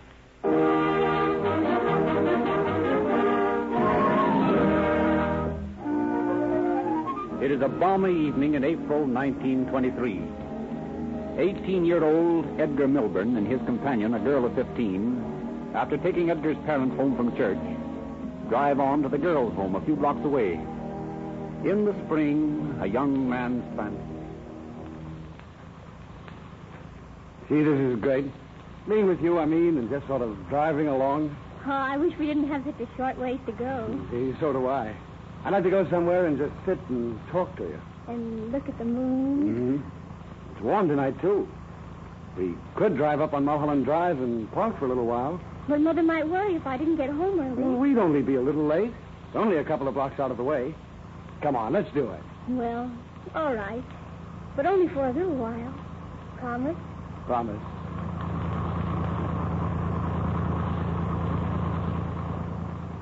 Here we are. Shall we stop here? All right. Gee, this is perfect. Look out there. You can see all the lights in Hollywood. And you can see the lights at the beach, too. Isn't it pretty, Edgar? Yeah. It makes me feel the same way as the organ in church tonight did. Sort of all warm inside. Me, too. Gee, you're swell. Oh. Look, there's someone walking along the road towards us. Yeah, I wonder what anyone would want to be walking around up here for. Probably some old tramp. Well, maybe we ought to turn on our lights. No, he'll be gone in a minute. Edgar, he's coming right over towards us. Yeah, he is. I wonder what he wants. I'm scared. Oh, silly. He's probably... Hey, what are you two doing here? Why, we're just talking. Get out of that car. Edgar, I... He's got a bag. Listen, mister, I don't know what you want, but we weren't doing anything wrong. None of that. Get out of that car. Edgar, he's got a gun. Now, don't worry. He's a cop. He won't do anything. Just do as he says. Come on, you. Follow me. Yeah, but wait a minute. What's this all about, officer? I haven't done anything. That's all right. We'll only go over here a little ways. I want to ask you something. Oh, all right. You stay here, Marge. We'll be back in a minute. Don't go far, Edgar. I'm afraid. Oh, I'll be right back. Where are we going? Right over here by those trees. Well, I don't see why you're doing this. I was only parked up here talking to Marge. Yeah? Here we are. Now, take off your coat. Hey, wait a minute here. What's the big idea? Take off your coat and shut I up. will not. Get away from me. Marge! Marge! Yeah. Maybe you like that better. Just shut up and sit down under this tree and you won't be hurt. Well, what are you going to do? Just this, that's all. You can't tie me to this tree. I'll have you arrested. Shut up. Oh! Now, shove this handkerchief in your mouth and say goodbye to you. There. Where's Edgar? Never mind about him. Step over here. I won't. Where's Edgar? It's all right. Come here, baby. Get away from me. Listen, baby, don't get excited. I ain't going to hurt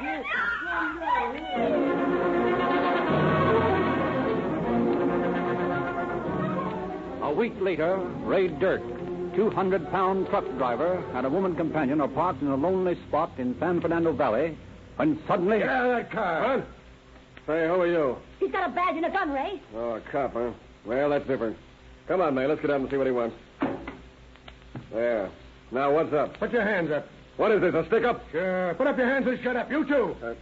Now, put them up, May. We haven't got a chance. Keep your hands in the air while I see what you've got. There. There, let's see what you've got. Ray. Give him your purse, May. Don't worry. It's all right. Ray, he's gone after my pocketbook. Get away from me. You. Why, you dirty son. That's where I'll shoot. Yeah? You haven't got the guts. Take this. Oh, You will, huh? hit me with a gun. Help! Help!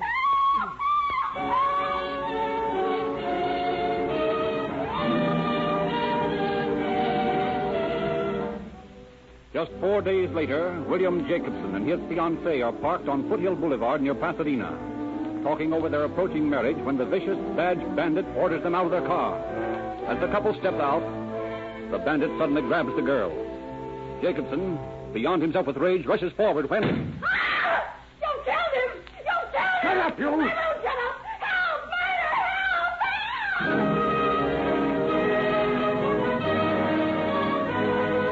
Help! Within 2 short weeks, the name of the badge bandit has become a symbol of terror to every motorist in Southern California.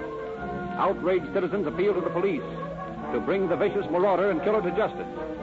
Day after day passes, each one bringing with it reports of suspicious characters from nervous citizens. But the cold-blooded murderer evades all attempts at capture. As a last resource, the late Sheriff Bill Traeger presents a scheme to his men.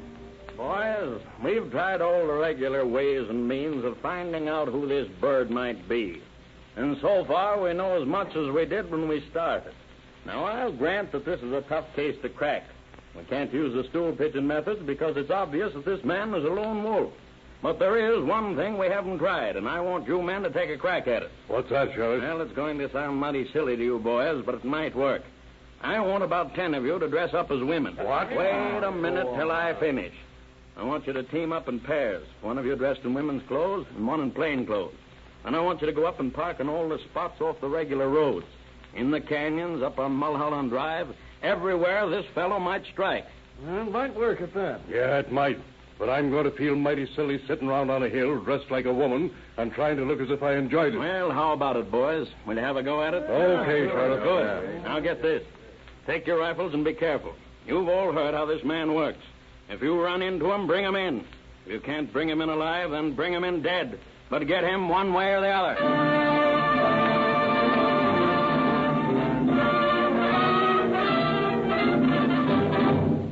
Sheriff Traeger's men carry his plan out, but it proves to be futile. By some uncanny intuition, the phantom prowler seems to avoid them, but continues to rob and assault more victims every week. Suddenly, reports of robberies by the badged bandits stop pouring into the sheriff's office. A week goes by, 2 weeks, a month. The phantom killer has disappeared.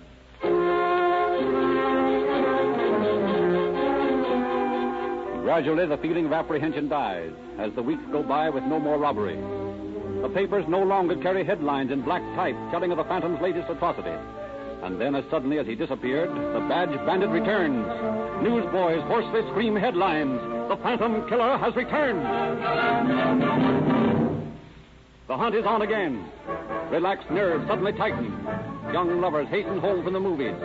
Mothers keep their daughters in at night. And then, one day, in the office of Sheriff Traeger. Yes? There's a lady here to see you, sir. She has no appointment, but says it's very important. Very well. Ask you to come in. Yes, sir. How do you do? Come in, please. Thank you. Now, what can I do for you? Oh, Mr. Traeger, I need your help. My life has been threatened. Oh, I see. Well, if you'll tell me the facts. Mr. Traeger, my husband is a very jealous man. I'm afraid of him. Is it your husband that has made this threat? Yes. What is your husband's name? Harry Dunlap. I'm Mrs. Maud Dunlap. Thank you, Mrs. Dunlap. I suppose you tell me your story. Well, to begin with, Harry's always been a frightfully jealous sort of person. But until this last thing happened, I didn't think it was very serious. A few weeks ago... Could you give me the exact dates, Mrs. Dunlap? Sometimes they're very important. Why, I don't remember the exact date. It was on Tuesday, I believe. About 3 weeks ago. Thank you. Now go on. Well, Harry, that's my husband, you know. Harry came home about dinner time, and he brought a man with him. Mm-hmm. He introduced me to him, and we had dinner together at our house. I see. Go on. Well, Mr. Small, that was the man's name. He was a plumber. Hmm. Mr. Small was awfully nice, and we had a pleasant evening, and then he went home. And what happened then? Well, nothing happened then, but a few days later, I met Mr. Small at the corner, and we talked for a while. And when I got home, Harry was there, and he seemed mad about something. I asked him what was the matter. He turned on me and accused me of playing around with Mr. Small. He told me that if he ever caught me with him, he'd fix me so that I'd never have a chance to make a fool out of him again. I see. He was awfully mad. What frightened me, I decided to come to you for help. I'm afraid of him, Mr. Traeger. Well, under the circumstances, Mrs. Dunlap, what do you think should be done?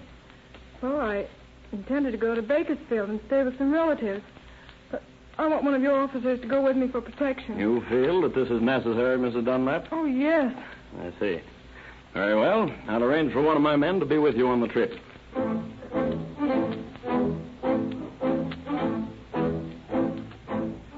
The nervous Mrs. Dunlap is provided with a police escort, and Sheriff Traeger, seeing nothing more than another routine case, dismisses the matter from his mind.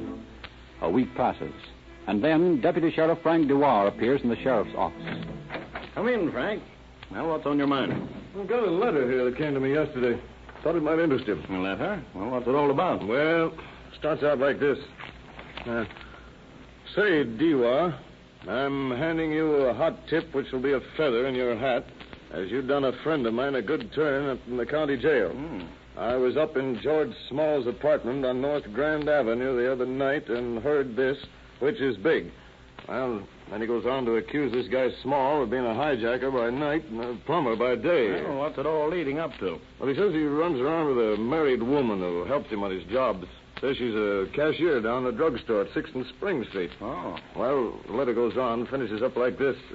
Some time ago, they both double-crossed a friend of mine on a split, and they're getting ready to blow town, so you will have to work fast. If I ever get anything else, Frank, I will sure hand it to you. It's signed sincerely, your pal. Well, what do you make of it? Well, I don't know just what to make of it.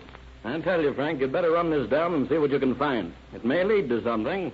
Then again, it may not.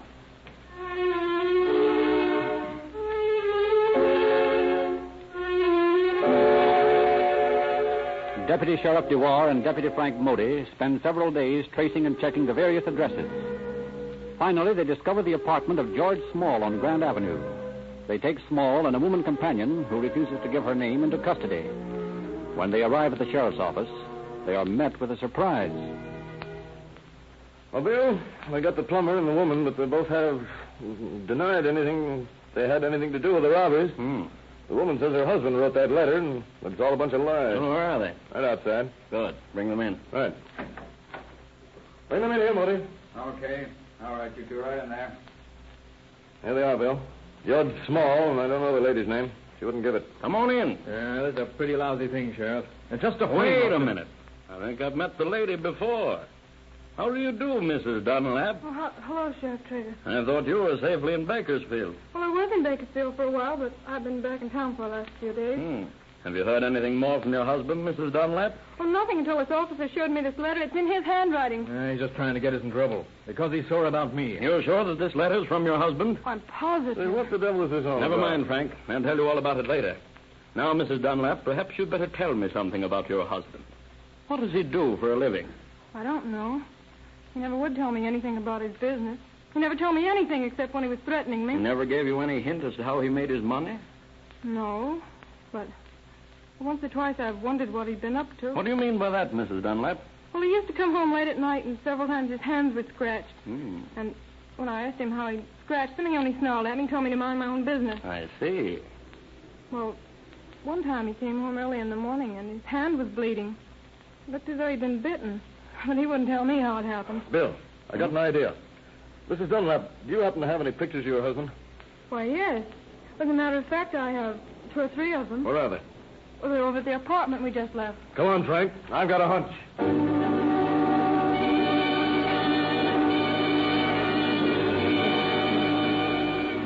Deputy Dewar, accompanied by the now bewildered Modi, rushes to the apartment and finds 3 pictures. Armed with these, the men return to headquarters and lay their suspicions before Sheriff Traeger. Well, you see, Bill, it's only a hunch, but it might be the answer to the whole thing. Have you sent for the witnesses? Yeah, they ought to be here any time. I hope you're right, Dewar. That would help a lot if we knew the identity of the man. I've been getting more and more complaints because of our apparent failure to get anywhere in the case. I'm getting tired of the continual riding from upstairs. Yes? Mr. Dirk to see you, Sheriff. Send him in. Yes, sir. Well, Frank, here's the first one. We'll know pretty soon. Mr. Dirk, come in. Thanks. Well, have you got the dirty rat? I have some pictures here I'd like you to look at, Mr. Dirk. Here. Do you know any of these men? Yeah, no, never saw him before. That one? No, nor him. How about this? Sheriff. Yes? This guy. He's the fellow that held me up. Are you sure of that, Dirk? Sure. How could I miss that face? You bet I'm sure.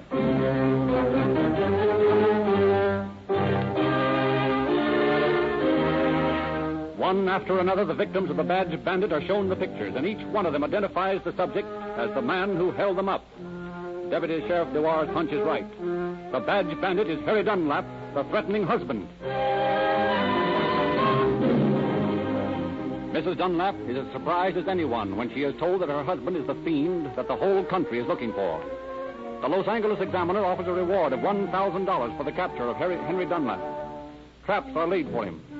Mrs. Dunlap offers herself as human bait by going to her home in Bakersfield, where officers hope Dunlap will try to see her. Down to Tijuana, up to San Francisco. Officers seek the hunted man. Circulars with a full description and a picture of him are sent to every city, town, and hamlet, and police are notified to arrest on sight.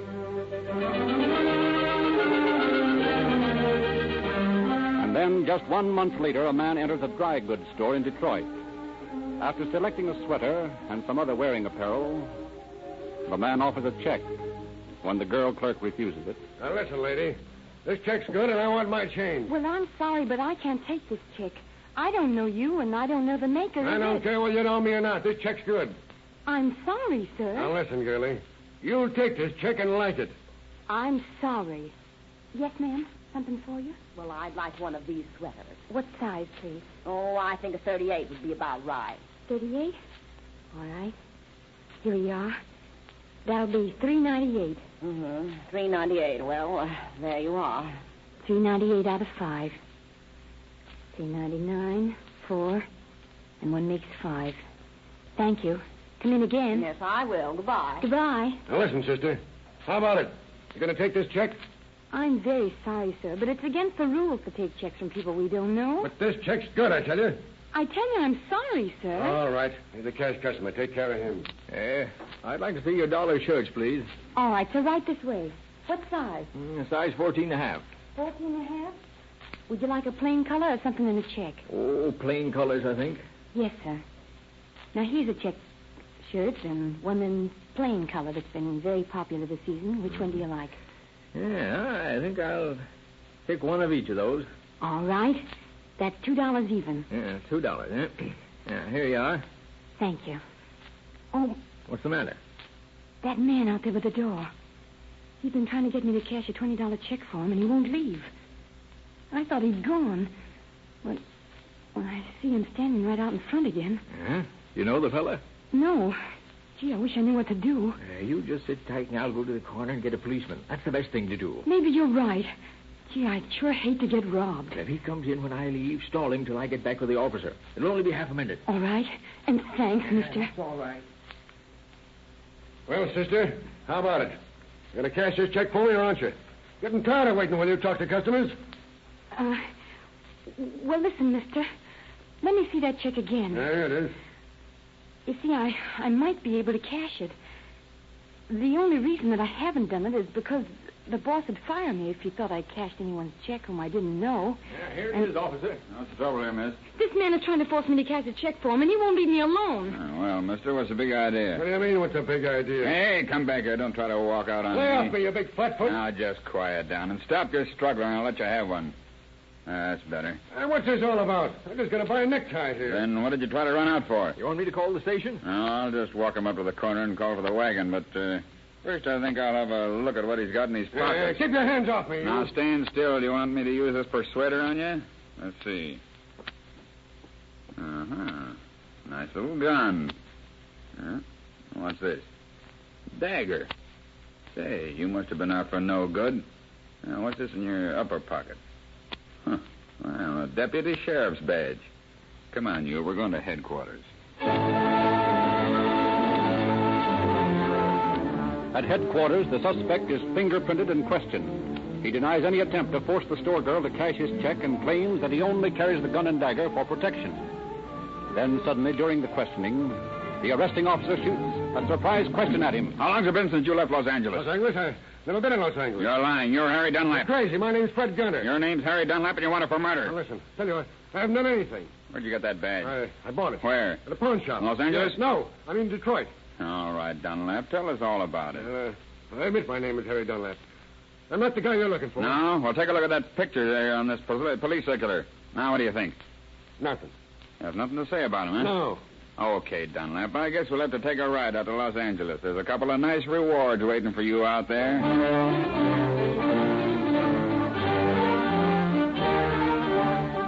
Harry Dunlap is returned to Los Angeles and identified by victims as the Badge Bandit. One by one, the witnesses face him, and each time their reply is the same. He is the man. Then the last witness is brought in. Ray Dirk stands face to face with Harry Dunlap. Mr. Dirk, is this the man? I guess that ought to answer that question. I've waited a long time for that pleasure.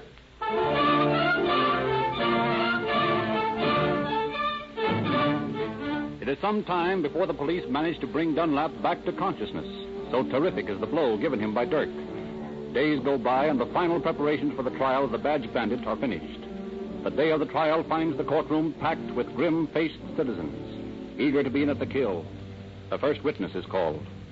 Edgar Milburn, take a stand, please. You solemnly swear to tell the truth, the whole truth, and nothing but the truth, so help you God? I do. Her name is Edgar Milburn. Yes? On the night of the 15th of April, 1923, were you and a girl companion parked on Mulholland Drive? That's right. Isn't it a fact that on that night you were robbed and assaulted by a man who carried a badge? It is. Is that man in the court today? He is. Will you walk to that man and lay your hand upon his arm? This is the man. Thank you, Mr. Milburn. That's all. Next witness. Ray Dirk, please take the stand.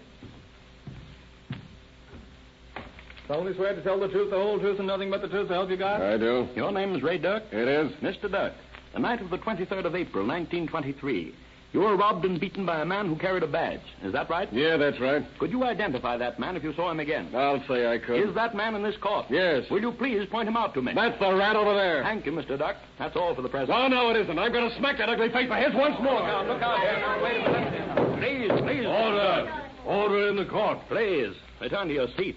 I can sympathize with your desire, but this is the courtroom. All right. But I'm going to get him sometime and give him what he deserves. The trial goes on for weeks, and piece by piece the evidence is piled up until at last the case is completed. In the courtroom, deep silence as the jury file in with their decision. Foreman of the jury, have you reached a decision? We have, Your Honor. Read it aloud to the court. We, the jury, find Harry Dunlap guilty of the charges of robbery, assault, and murder.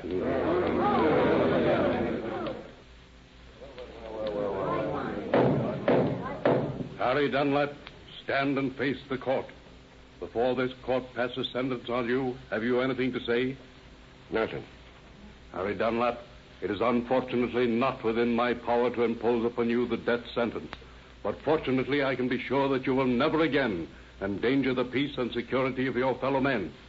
Harry Dunlap, I hereby sentence you to Folsom Penitentiary for the terms prescribed by the law, for the crimes of robbery, criminal assault, and assault with intent to kill.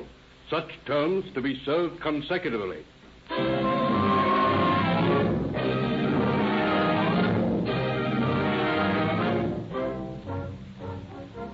Those crimes for which Dunlap was sentenced carried a maximum sentence of 150 years.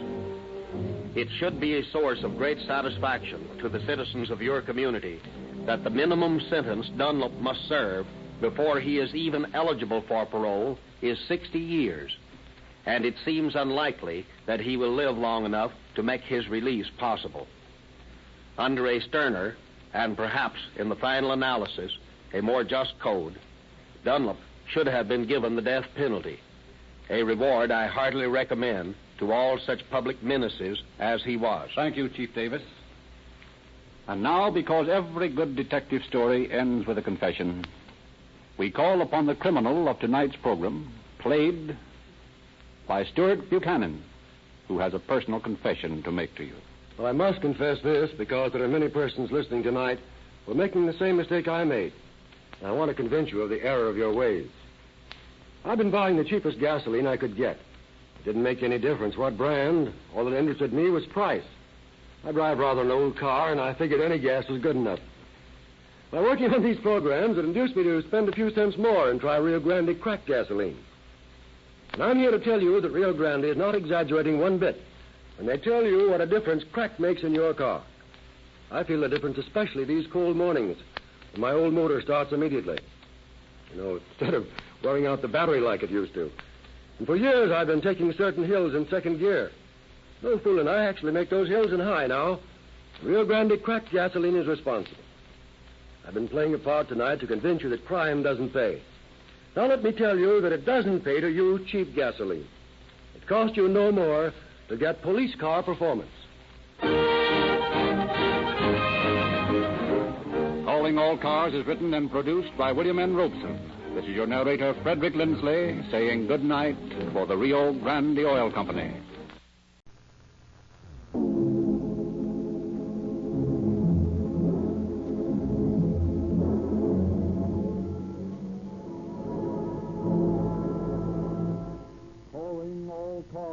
presentation of the Rio Grande Oil Company. Stockton Police calling all cars, attention all cars. Attention all San Joaquin County Sheriff's cars. Broadcast 64 regarding a murder. Pickup Pete Liliopolis, described as a Greek, 5 feet 10 inches tall. Has black hair, black eyes. Wearing a dark suit. No hat. That's all.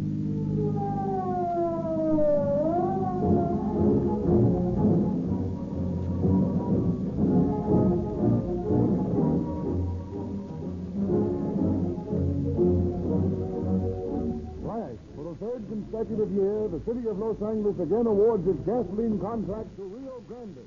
Proof again that Rio Grande cracked gasoline gives greater speed, greater power than uncracked gasoline. Unless there is really something superior about this gasoline, why should it be selected wherever it is sold to power more police cars, fire engines, and other emergency equipment than any other brand? The police department of Los Angeles takes pride in the record-breaking speed of its radio police cars, which often respond to emergency calls within a few seconds.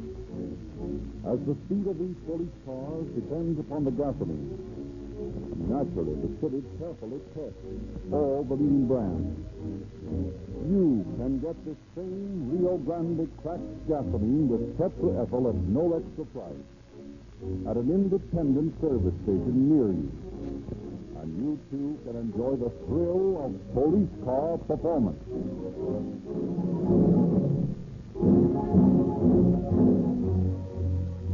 And now it is our pleasure to bring you Deputy Sheriff Rudolph T. Weber of San Joaquin County, who will speak to you from San Francisco.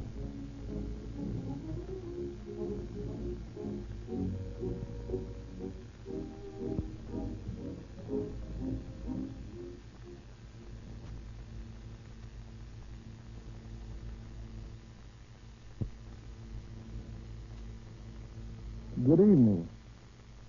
Good evening. It was with great pleasure that I accepted the request of my chief, Sheriff Harvey Odell of San Joaquin County, to appear as his representative on tonight's broadcast of Calling All Cars. The case Sheriff Odell has selected from San Joaquin County's files is the most interesting one. At first glance, it would appear to be a clueless crime. Although the murderer was identified by several witnesses, he vanished immediately after he fired the fatal shot. For 2 years, we searched for him. It was a heartbreaking task.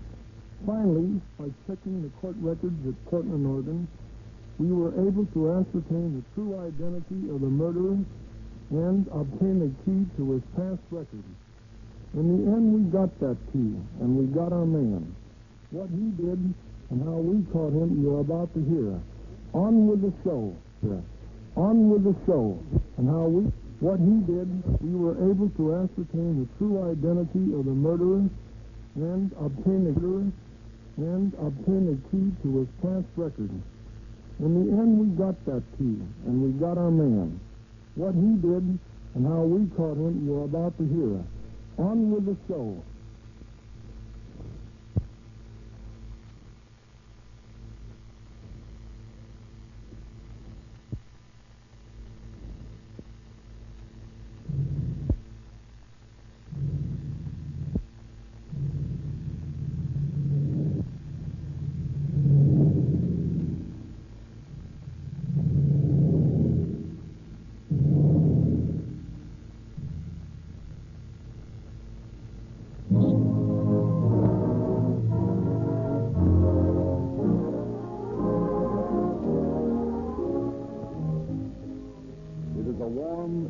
Afternoon in 1932, the yard in front of a little school on the outskirts of Stockton, California, is filled with laughing, playing children. School has just been let out, and before them stretches a long afternoon to explore the reawakening world. At the door of the schoolhouse, Miss Martha Parsons, the school teacher, is putting on her hat when the janitor approaches. Yes, Robert. It was such a beautiful day. I'm sure the children would rather be out of doors than keep up listening to you drilling about geography. It certainly is a nice day. No doubt about that. And I'm sure that you ought to be closing up and going home to work in your garden, don't you, Robert? Yes, I reckon I can get a lot of work done this afternoon. Of course, you wasn't figuring on enjoying the afternoon a bit yourself, was you, Miss Parsons? No, Robert. How could you accuse me of such a thing? Mighty nice afternoon for a drive. That is, if that young feller in the Ford were to drop by. Miss Parsons? Robert, you ought to be ashamed. Why, nothing wrong if you want to go riding with a young man. After all, it's spring. Reckon now if I was 40 years younger, I'd be asking you to go riding myself. Yeah, but I don't know what that means. Maybe it's just spring. Well, it's got to be closing up, I guess. Good afternoon, Miss Parsons. Good afternoon, Robert. Well, here comes Mary's father. Comes Mary's father. Comes Mary's father. Comes Mary's father. Comes Mary's father. Comes Mary's father. I wonder what he can want. Good afternoon, Mr. Liliopolis. Wonderful weather we're having, isn't it? Lord. Why, what's the matter? You're all red in the face. I'll fix you. What is it? What have I done? All the time you scold my Marie.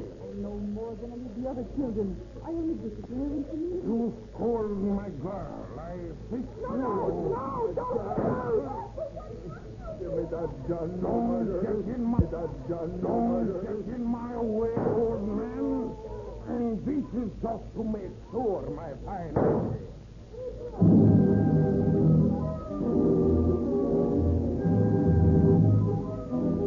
With a vicious kick at the inert body of the schoolteacher, the murderer throws down his gun and runs out of the yard past the huddled group of frightened children.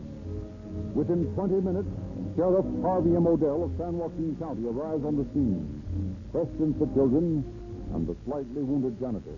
Well, I've sent for a doctor, Robert. Does it hurt very much? It pains me quite a little, but it's only in the shoulder. Now, did you get a good look at the man who murdered Miss Parsons? I did, Sheriff. Mary's papa did it, Sheriff. Pete, the fruit man, did it. Pete, the fruit man? He's Liliopolis, Sheriff. You know him. Yes. And who's this Marie? She's his little girl.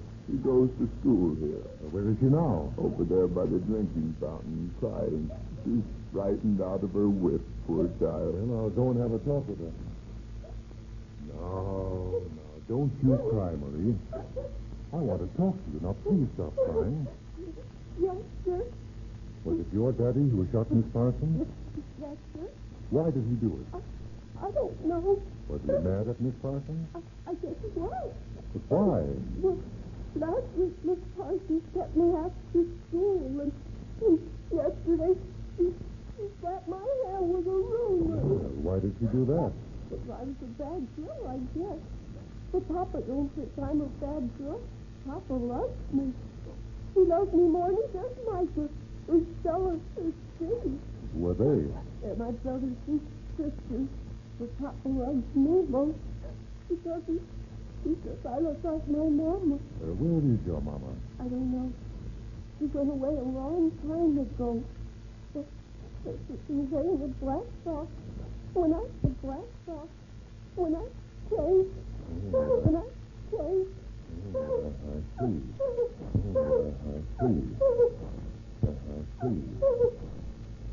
see. Well, Marie, you better stop. Well, Marie, you better stop crying. Well, Marie, you better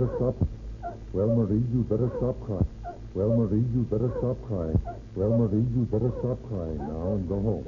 Stop crying now and go home. You're crying now. Well, Marie, you better stop.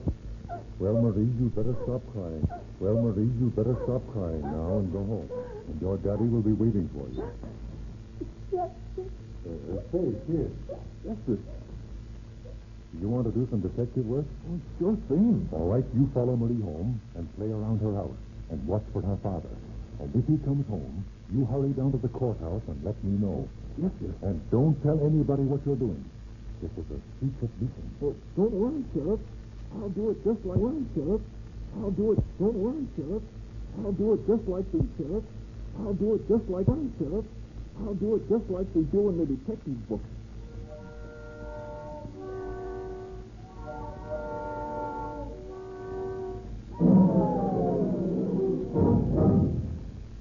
While police radios and the state teletype broadcast a description of the wanted Pete Liliopolis, Sheriff Odell leads a posse of hastily sworn-in deputies through the hills around Stockton. Late that night, he returns to his office, where Wilbur C. Worcester, his chief criminal deputy, is waiting for him. Well, Wilbur, just for a double check, I've compared the fingerprints from the gun found at the scene of the murder with fingerprints on Liliopolis' home. They match.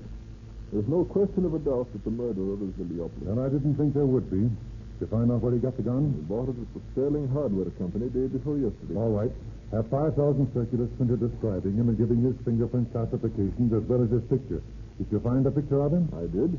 Taken several years ago from the looks of the clothes he's wearing. Here it is. Well, that'll be all right. Looks enough like him. We'll have these circulars sent to every police department in the United States and Canada. Yes, sir. And then we'll have to get the wires right out, asking San Francisco and Los Angeles to check steamship departures. And you might as well include Boston, New York, and New Orleans. You know, if he got away from the coast by plane, he could sail from New York or Boston day after tomorrow. Yeah, that's right. You got the men staked out at the house? Yes. There are 2 men watching the house and another watching the mail. Good. Well, they can't get far away. And in any case, he'll try to communicate with those 4 kids of his if he doesn't actually come back home for them.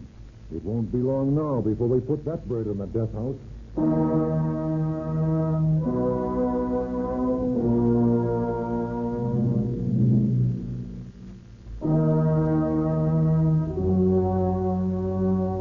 But despite every method known to modern peace officers in creating a nationwide police cordon, Pete Liliopolis vanishes. After 3 fruitless months have elapsed, District Attorney Guard C. Della calls Sheriff Odell into his office. Harvey, to his office. Odell into his office. Harvey, I want to know what you've done on that Liliopolis.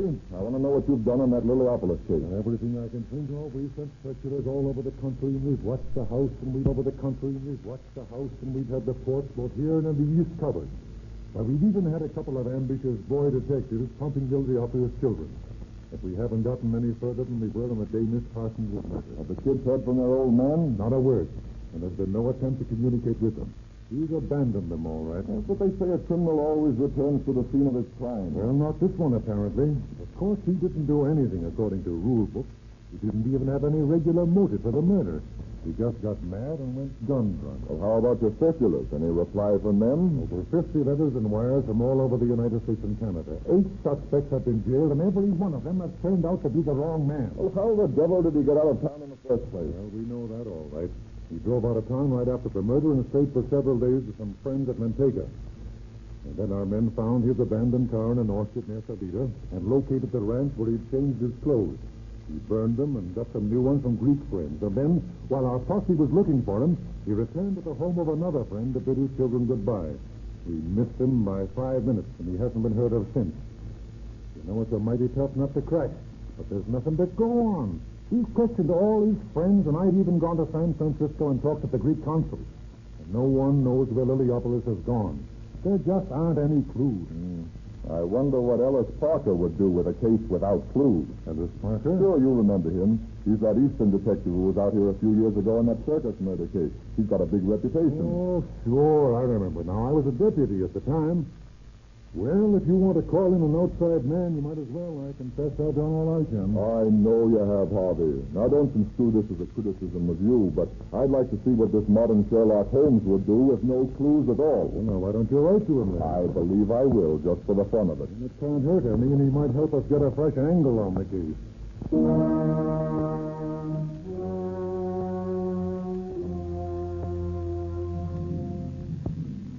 District Attorney Darrow writes to his friend Ellis Parker, Chief of Detectives of Burlington County, New Jersey, sending him the files on the case and asking his opinion.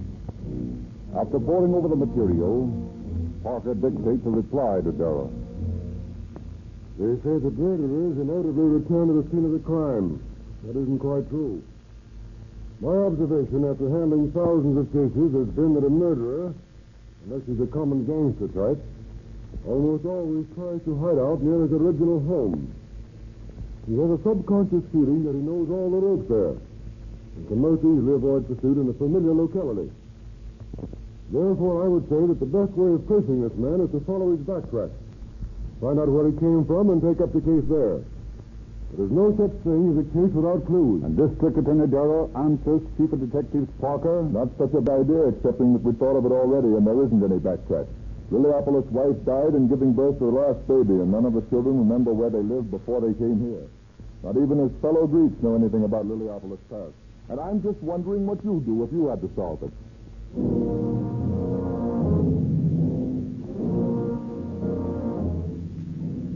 In his office in New Jersey, Chief Parker mulls over the challenge from his friend in Stockton.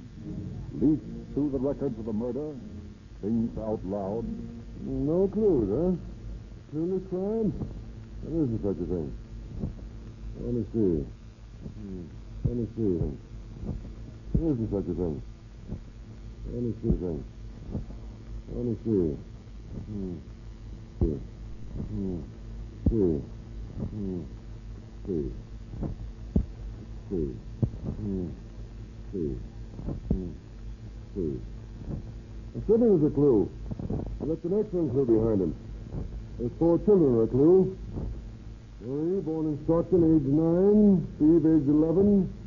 Stella, age 13. Mike, age 15. 2 years apart. Add another year to the age of Mike, and you get 16. Year to the age of Mike, and you get 16.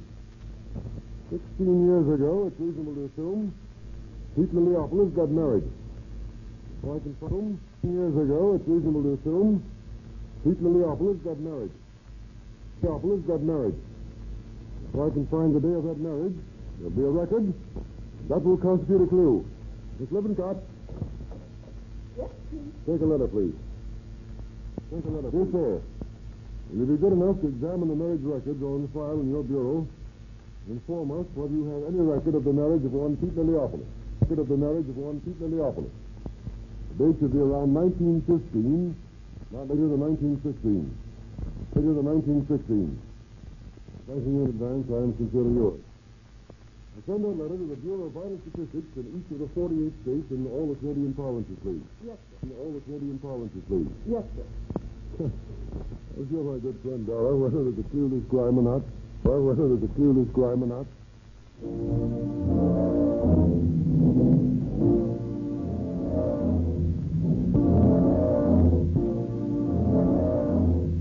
For weeks, the answers drift in from state and province, wearily repeating that no records of the marriage of Pete Liliopolis existed. And then one day, Parker wires Dara.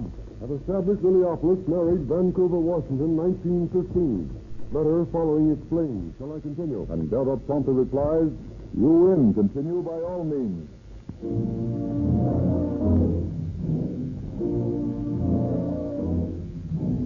To the desk of the remote control sleuth quickly comes a photostat copy of the marriage record of Vancouver, Washington. At first sight, the record does not reveal anything of much value. Parker, however, studies it closely as Miss Lippincott stands by. Well, at least there are a couple of things here that are news. What's that, sir? Liliopolis gives his profession as cook. This gives his profession as cook. His record shows that he's a naturalized citizen. It's got to make things difficult. Why? It's got to make things difficult. Why? Well, if a man is an experienced cook, he won't have much difficulty getting a job anywhere in the world. Good food speaks any language. Oh, it may help us. Take this letter, please. To D.W. McCormick, Bureau of Naturalization, Washington, D.C. Washington, D.C.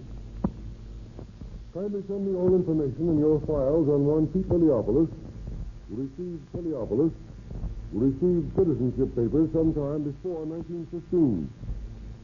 His residence in 1915 was then... His residence in 1915... 1915. Before 1915. 1915. His residence in 1915 was Vancouver, Washington. Vancouver, Washington. He was Vancouver, Washington. Very truly yours. Is that all, sir? No, take it. Is that all, sir? Vancouver, Washington. Very truly yours. Is that all, sir? Very truly yours. Is that all, sir? No, take another letter to Dara in Stockton. Take another letter to Dara in... No, take another letter to Dara in Stockton. Marriage record shows Minneapolis, occupation is cook. I suggest that you check this Minneapolis, occupation Stockton. Marriage record shows Minneapolis, occupation is... His residence in 1915 was Vancouver, Washington. Very truly yours. Is that all, sir? Truly yours. Is that all, sir? No, take another letter to Dara in Stockton. Marriage record shows Minneapolis, occupation is cook. I suggest that you check the cities and towns surrounding Stockton to find if their health departments have examined any applicant for cook's job who answers Liliopolis' departments have examined any applicant for cook's job who answers Liliopolis' description. These towns do not hold health examinations for Ruston employees. Have you men interview Ruston owners to ascertain if Liliopolis has ever been employed by them?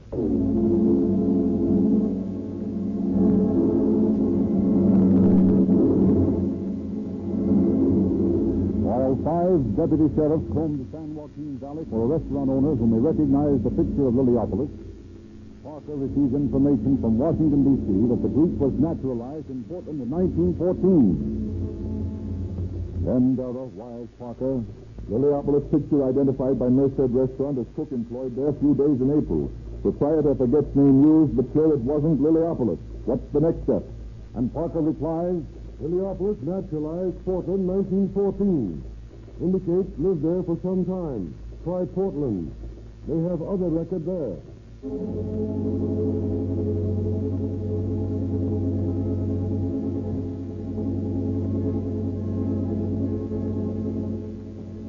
District Attorney Dara sends a man to Portland to search through the court records of that city for several years before 1914. While the officer is settling down to the tremendous task of ferreting perhaps non-existent information regarding one citizen of a city of 300,000 inhabitants and what he did 18 years before, Sheriff Odell receives another report from Deputy Worcester. Sheriff, I've got another identification from Bakersfield. Good stuff. Found a restaurant where he'd asked for a job. The manager thinks our photo looks like the guy. When was this? About the 1st of May. Yeah, that'd make it about right. The murder occurred the 20th of April, and he worked a few days at Merced and then headed south for Bakersfield. Yes, but how did he get out of town? Now, listen, you know the answer to that one. We missed him by 5 minutes. Now, let's see. He worked in Merced, and then he asked for a job in Bakersfield. That means he was heading for Los Angeles. Yeah, maybe. But let me ask you this now. If you were him, would you head for Los Angeles and that crack police force that Jim Davis has built up down there? Well, no, not if I could help it.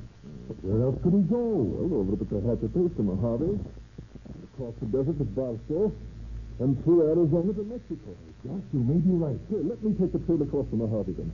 It may be a nutty hunt, but I'd like to try it. Go to it, Wilbur. I've got a feeling that you're on the right track.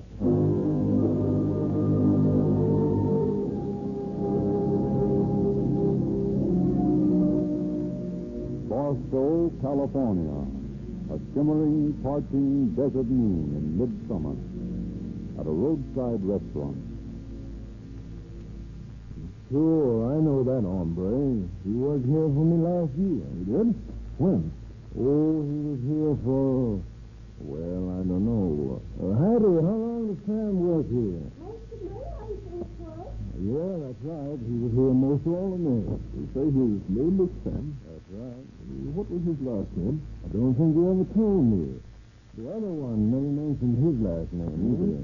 What other one? The fellow that was with him. Oh, there was somebody with him? Yeah, they come through in an old Chevy with an Oregon license plate on it. And what was the license number? How should I know? That was more than a year ago. Say, what do you think I am? A detective?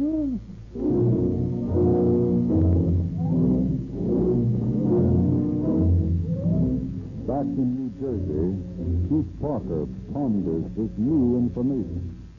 On May last year, our hero took short orders in Barstow, California. He was accompanied by a man who drove a car with an Oregon license.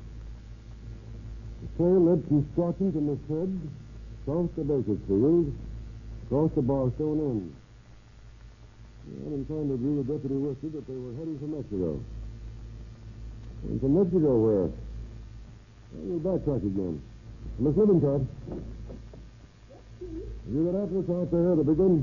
Yes, sir. Here it is, sir. Thanks. Do you remember the town where that Liliopolis fellow was born? Mr. Washington report, sir. Let me see. Here it is. Rhino Greece. Rhino Greece, huh? Argentine, Brazil, England, Germany, Greece. There we are. Let's see now. Rhino, U16. Rhino. Here it is. The province of Arcadia. A small country village, I suppose. Have you traced him there, sir? No, but I've got a hunch he might be there. Trouble is that you can't get any cooperation from local authorities in those small European towns. Anyway, he's probably using an assumed name. First of all, I can't write Greek. Your friend, Professor Capps over at Princeton, might help you on that, sir. Yes, I could. That's a good idea, Miss Lippincott. I'll go over and see him right away.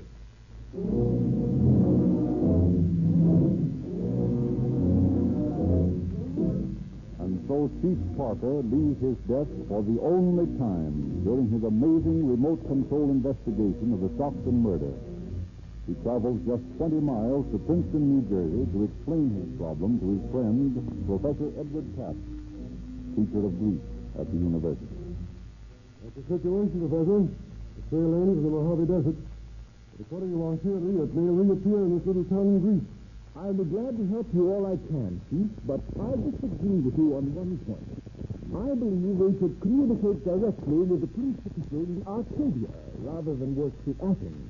Communicating with the local men directly will inflate their ego. You're right at that.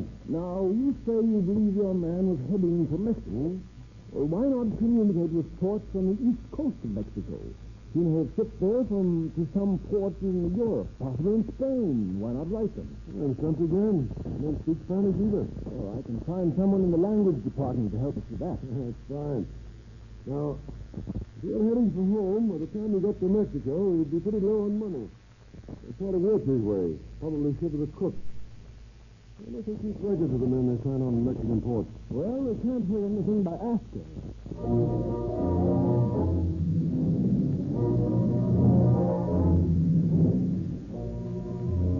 To Rhino in Bar Greece, to Tampico, Veracruz, and Matamoros in Euro Mexico goes the detective's request for information.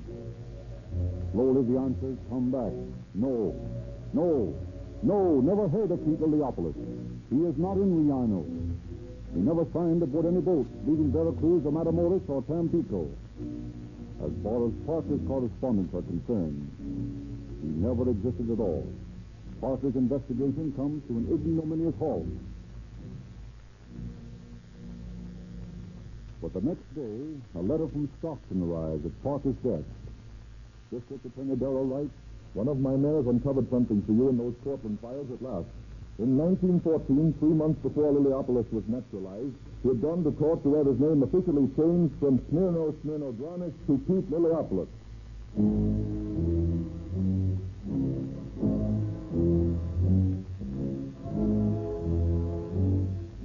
This is the key. This is the dynamite to blast through the thick wall which has stopped the investigation. Parker swings into action. Port Captain, Tampico, Mexico. Have you any record of one Smirno Smirnogranis signing on a ship at your harbor, possibly in the capacity of cook, in the summer of 1932? Ellis Parker, Chief of Detectives, Wellington County, New Jersey, United States of America. Ellis Parker, Wellington County, Estados Unidos. Our record shows Smirno Smirnogranis find his cook on tramp steamer outside of Ecuador, bound for Pernambuco, Brazil, in July 1932. Manuel González, Port Capitan, Tampico, Mexico. Port Captain, Pernambuco, Brazil. Tracing Smirno Smirnogranis, cook on tramp side of the equator, landed Pernambuco sometime July 1932. Have you any record of him? Ellis Parker, Chief of Detectives. Ellis Parker, Chief of Detectives, Burlington County, established in States Americanos. Pride of Ecuador, changed cook in Pernambuco in July 1932. Former cook took passage for Barcelona on the Andalusia, Augusto 3, 1932. Pablo Cantan, Port Capitan, Estados Unidos de Brasil. Chief of Police, Athens, Greece. My man's right name is Smirnos Vernogranis. Kindly check Arcadia for records of such a man and advise. We hold warrant for murder. Ellis Parker. Ellis Parker, Burlington County, New Jersey, United States. Our record shows Smirnos Vernogranis, born in Raino and emigrated to your country in 1907. There is rumor he has returned. I'm investigating. John Pandolfo, Chief of Police, out in Tellis. Parker continues spinning his web. A web composed of strands of the transatlantic cable, the filaments of his relentless man-hunting brain. Liliopolis, alias Vernogranis, had landed in Barcelona, had immediately re-embarked for Athens, had taken a train from Athens to Argos.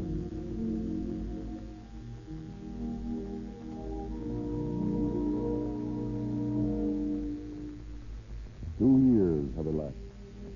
It is now a sunny May morning in the sleepy little hamlet of Raino in legend-filled Arcadia. A seller of sweetmeats sits before his little shop, lazily flicking buzzing flies from his wares when a stranger approaches him. Good morning. Good morning, sir. Some sweetmeats today? Here are some very nice ones I just made. Your name is Vernogranis? Yes. You have been to America? Yes, for some time, but I come back to my beloved Raino. I do not like America. It is no good.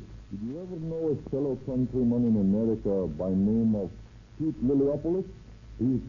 What name did you say? Pete Liliopolis. No, I never heard of him. Here's a picture of him. Recognize him from that? No, I never saw him before. Honored sir, can't I sell you some sweetmeats? Seems to me this picture looks like you. But no, this man has a clean-shaven face. I have a big mustache. Well, he looks like you. These honey pastries are very nice, sir. Try some of them, please. You're under arrest. Liliopolis alias Vernogranis. You're under arrest for murder. No, there's some mistake. I never hurt anyone. I never did anything. No. Please, then come along with me. You're going for nice trips all the way back to Stockton, California.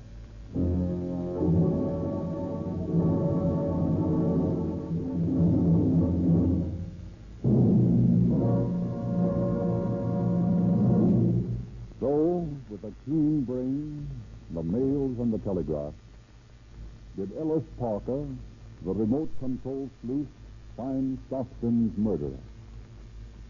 But valuable though Chief Parker's work was, he himself closed the case with the highest praise for the meticulous investigation conducted by Sheriff Odell and District Attorney Dara of San Joaquin County.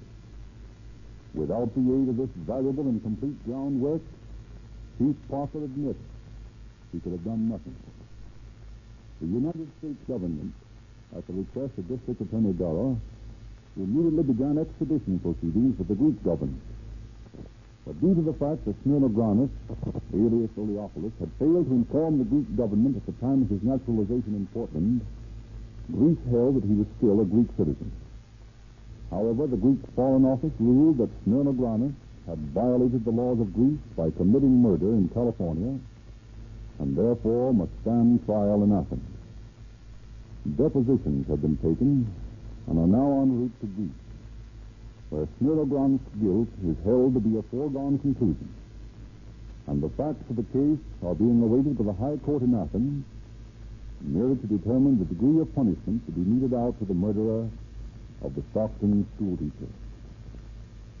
And now a surprise awaits every motorist who drives into a Rio Grande gasoline station.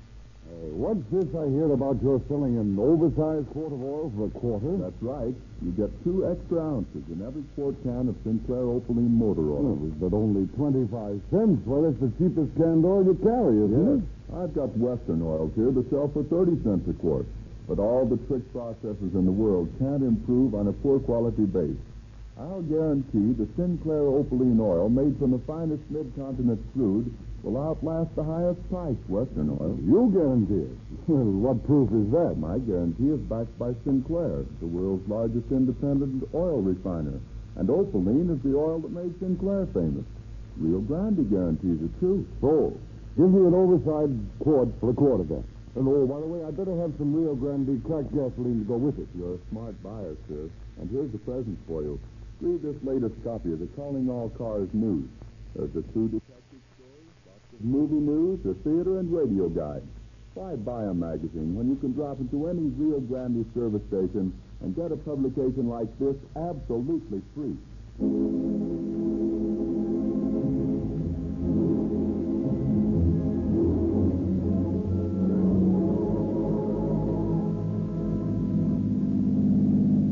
Police calling all cars, attention all cars. Attention all San Joaquin County Sheriff's cars. Cancellation broadcast 64 regarding a murder. Suspect in this case is now in custody. That's all.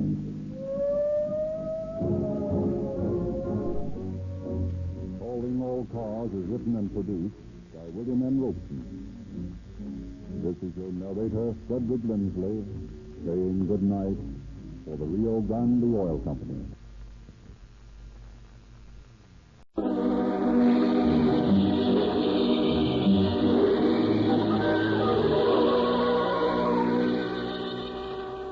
Calling all cars, the presentation of the Rio Grande Oil Company. Los Angeles Police calling all cars, attention all cars, broadcast 57, regarding a suspicious person. Suspect described as short, fat, dressed in a red suit trimmed with white fur, has a ruddy complexion, white beard, twinkling blue eyes. This suspect was seen climbing down the chimney with a sack over his shoulder. Go get him, boy. That's all. Rose and Quirk.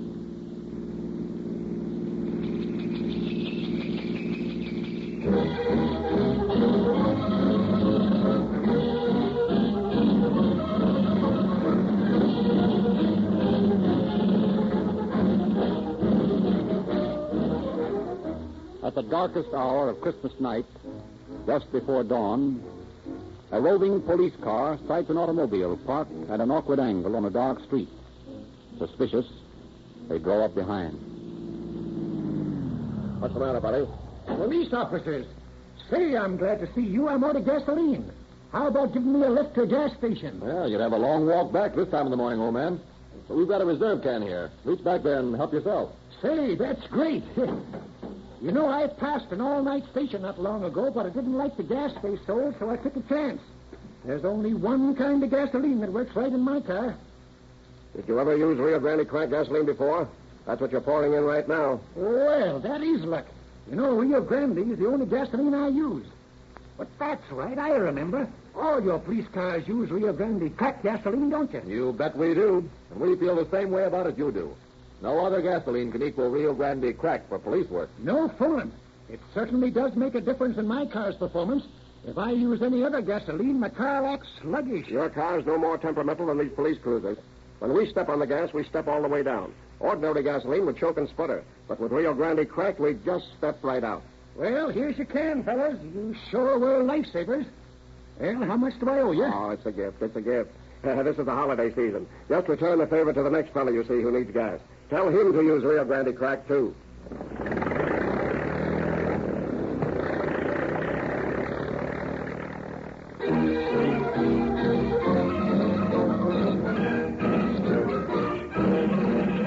And now we are pleased to present Chief James E. Davis of the Los Angeles Police Department. Chief Davis. Ladies and gentlemen, I joined the Rio Grande Oil Company in sending you the season's greetings. May the joys of this holiday season be multiplied and increased for you through the year to come. This festival of peace is no time to remember the strife that so often is a part of life.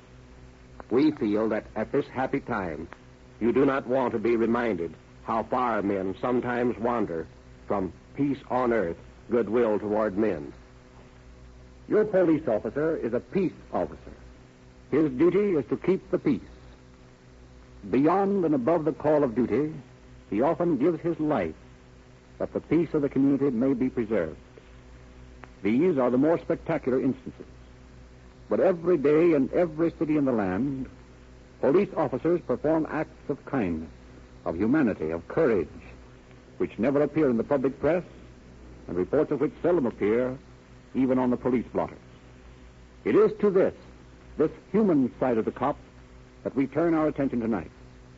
From several western cities, we have selected incidents in which the policeman has been your friend, an officer of the peace.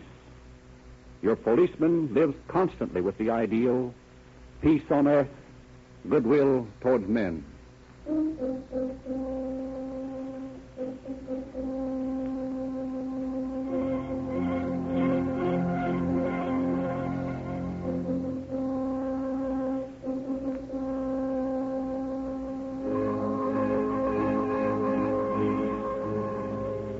It is a warm summer evening in San Francisco.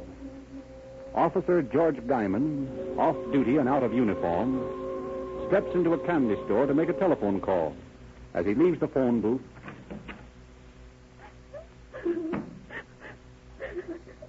Well, what's the matter with you, little girl? Come on, tell me, what's the trouble? Are you all alone? Yes, I'm all alone. Well, is that so tough? You've got a bag of candy there. It looks good, too. Yes, that's just the trouble. I've got some candy, but now I can't go to the show. Why not? Money gave me 15 cents for the show, and I spent it all for the candy. Well, that is sort of tough. And there's a Mickey Mouse in the silly symphony, too. Gosh, that's tragic. Look here, I'll tell you what. My girl just broke a date on me. Will you let me take you to the show? Will you, mister? Really? Sure. Gee. Well, you can eat some of my candy then, if you like. That's swell. Come on.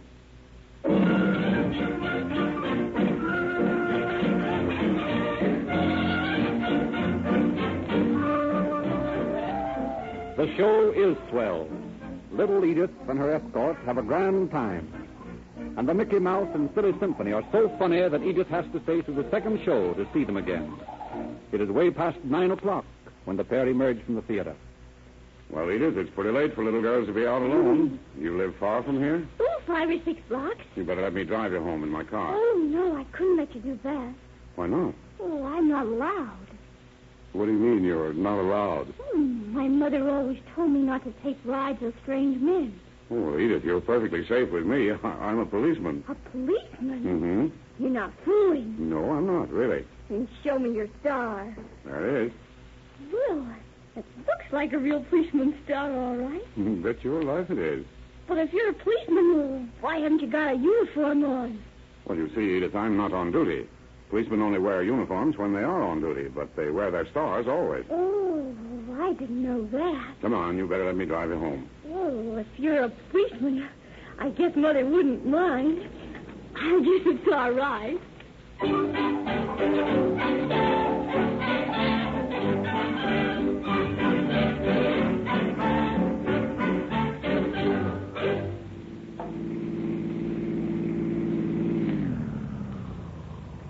Here's where I live, and there's my mother on the porch. No, Mommy! Oh, Edith! Oh, my dear! Thank heaven you're safe. Oh, sure, I'm all right, Mommy. Well, who's this man? I thought I told you never to take a ride with a strange man. Oh, he isn't strange. He's a policeman. He took me to the show and... But I gave you money for the show. Well, I spent the money for candy. And I happened to see your little girl crying in the candy store, so I asked her to be my guest at the movies. Well, that's very kind of you, sir, but we've been so worried. I've already called the police and asked them to look for Edith. Well, I thought she might be kidnapped. Well, she wanted to see the Mickey Mouse again. Oh, gee, Mother, oh, swell. Mickey Mouse was in an airplane and Pluto nearly fell out. Oh, darling, you can tell me that later. It's time for you to go to bed now. Oh, Mother, I want to talk to Mr. Policeman a while. Not tonight, dear. Oh, I must call the station and tell them you're all right. Well, don't bother yourself, ma'am. I'll cancel the call from the box on the corner. Oh, thank you. Yes, and thank you for being so kind to Edith. Not at all. My girl stood me up tonight, but I had more fun taking Edith to the movies than I'd have had with her anyway. And will you come back again sometime and take me to the movies, Mr. Policeman? Well, yes, I'd like to, if it's all right with your mother. Well, of course it is. Gee, that's swell. Only, Mr. Policeman? Yes?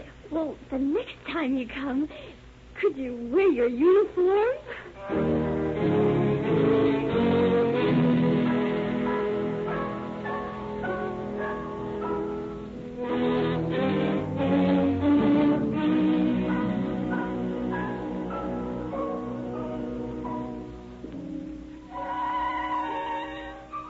It is a few days before Christmas last year. Into a little drugstore in the southwest section of Los Angeles steps Mr. L.M. Reedy. Good afternoon, Mr. Reedy. Oh, Jack. You got that prescription filled yet? Yeah, I think Ed's just finishing it. Hey, Ed, got Mr. Reedy's prescription? Yeah, be ready in a minute. Bobby got the croup again, huh? No, but I just want to have some cough medicine along in case he gets wet feet. Wet feet? Why, where are you going? I'm taking the family up to Arrowhead for Christmas. A friend of mine lent me his cabin. Say, that'll be fine. They tell me there's a lot of snow up there now. Yeah, so I understand. Bobby'll love it. He's never seen snow, you know. Sure, we'll get a kick out of it then. Yeah, we'll have an old-fashioned Christmas. I'm even taking a Santa Claus suit. Now, I'll see whether I can get down the chimney or not. Better take this box of reducing pills if you're going to attempt that. Here you are, Mr. Reedy. Oh, fine. Family's waiting outside in the car. They're in a hurry to get away. How much is it? That'll be $1.15, Mr. Reedy. $1.15. All right, there you are. Thanks, and Merry Christmas to you. Oh, same to you both. Merry Happy Christmas. New Year. Thanks. He's a nice guy, isn't he? Yeah, swell fella. And is he in love with that kid of his, Bobby? Devoted father, huh? I'd say so. He thinks the sun rises and sets on that kid. Makes me wish I had one of my own. Well, I better get at that prescription for Dr. Thompson. Ed? Yeah? Come here. What is it? Is this the alcohol you use in Mr. Reedy's medicine? Yeah, sure. Why? Can't you read this label? Oh, my God. It's wood alcohol. Stop him. Don't let him get away. Okay. Mr. Reedy! Mr. Reedy! Mr. Reedy! It's too late. He's gone.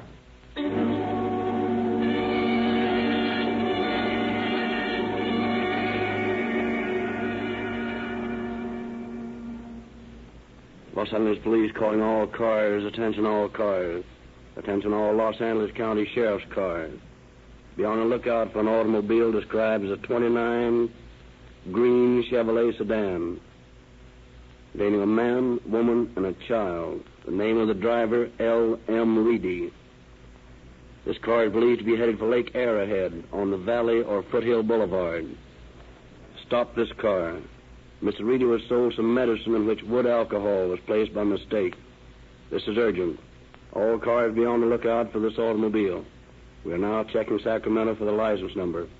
Stand by for that information.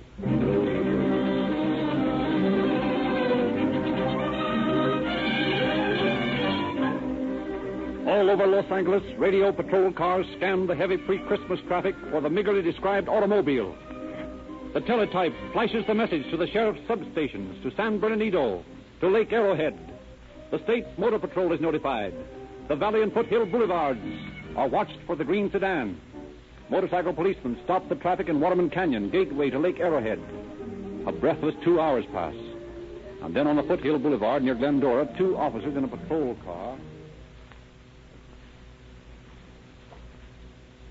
Here comes a green Chevrolet. Keep your eyes open. That won't be it. There's millions of green Chevrolet sedans. I found that out today. Wait a minute. There's a man and a woman and a kid in that one. And they got on wool caps. They look like they're going to the snow. All right, let's go then.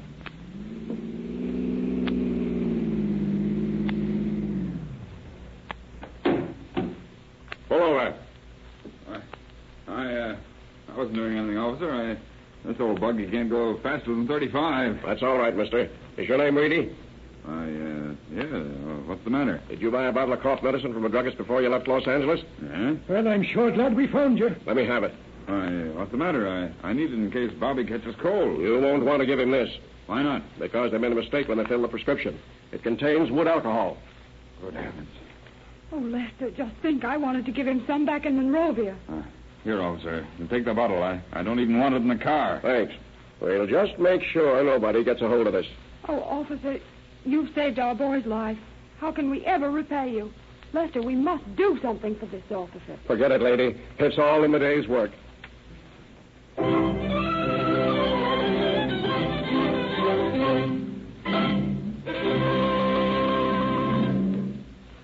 Los Angeles Police calling car 11, car 11.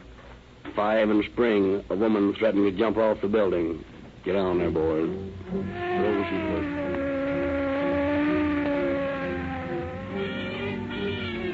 Wild traffic at one of Los Angeles' busiest intersections is jammed with a morbidly curious mob. Car 11 screams through downtown streets. High above the crowd, the tiny woman's figure is blackly silhouetted against the noonday sky as she stands teetering on the corners of the building. 30 seconds after the call is broadcast, Radio Car 11 is at the scene, and Officer W.L. Patterson is shooting up the elevator to the roof. He rushes up the last flight of stairs and out onto the roof. Where is she? Over there on the edge. Don't go near her, officer. She'll jump. She needs it. Hello there, lady. What are you doing out there? Go away. Don't you come near me. Now, you better be careful. You'll fall. I won't fall. I'm going to jump. Why, what's the matter? I'm tired of living. Oh, now that's no way to talk. You know. Well, come on over here, away from that ledge, and let's talk this thing over.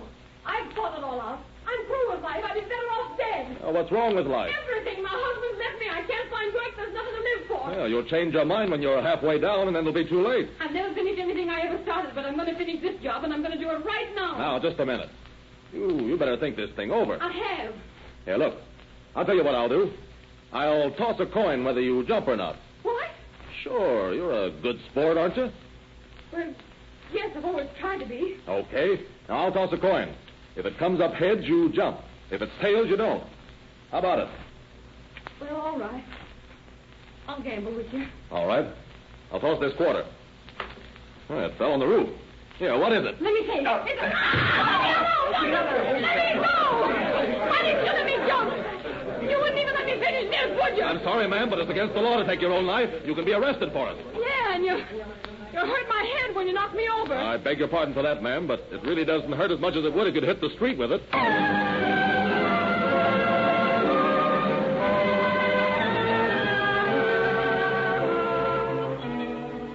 Officer Patterson's bravery in risking his own life to prevent another from taking hers causes much newspaper attention.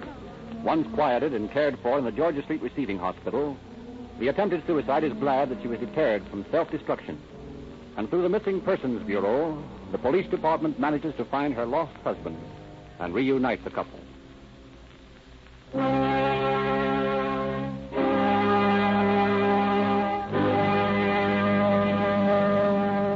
In Santa Barbara, there is a new chief of police. Jesse A. Butts believes in keeping the personal contact with the citizenry he protects.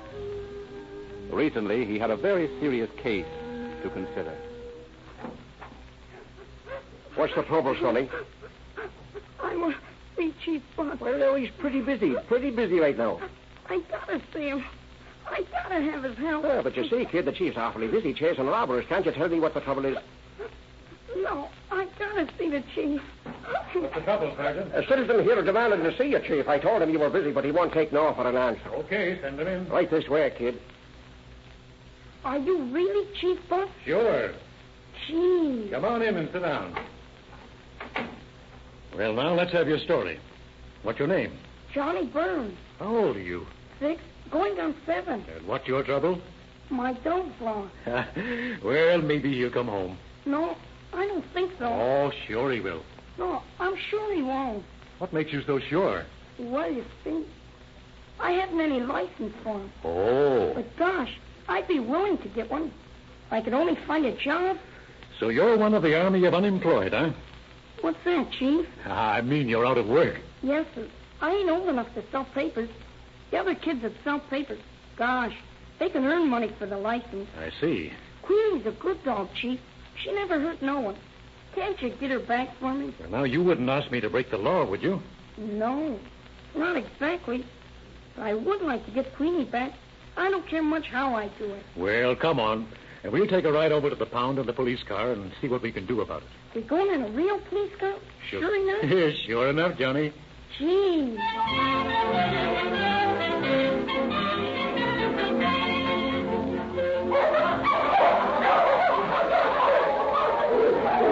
Well, Johnny, do you see Queenie anywhere? She'll come running if she's there. There she is.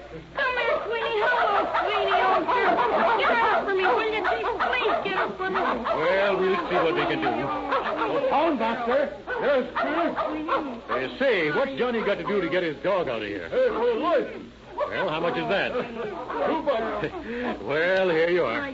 Thanks, Steve. Just a minute, I'll put a license on it. Come on, Queenie. Get your license on your collar. There you are, Johnny. Thanks. Well, come on, Johnny. Now, where do you live? On Cabrillo Street. Well, I'll take you home. Will you pull the siren open all the way? Okay, Johnny. Gee, Chief Buck, I want to thank you. That's all right, Sonny. Come on now, get in.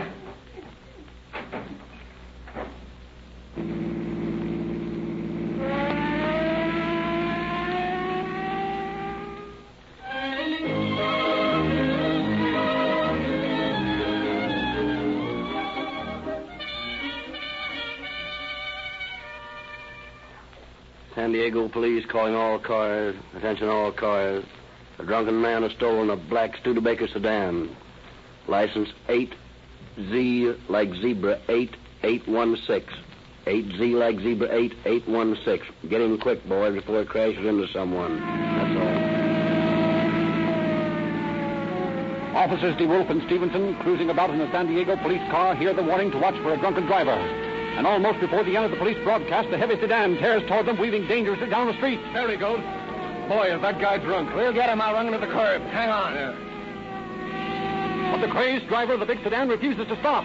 He tears on at top speed, endangering pedestrians, narrowly missing other motorists. Officers DeWolf and Stevenson cannot keep abreast of the fleeing car.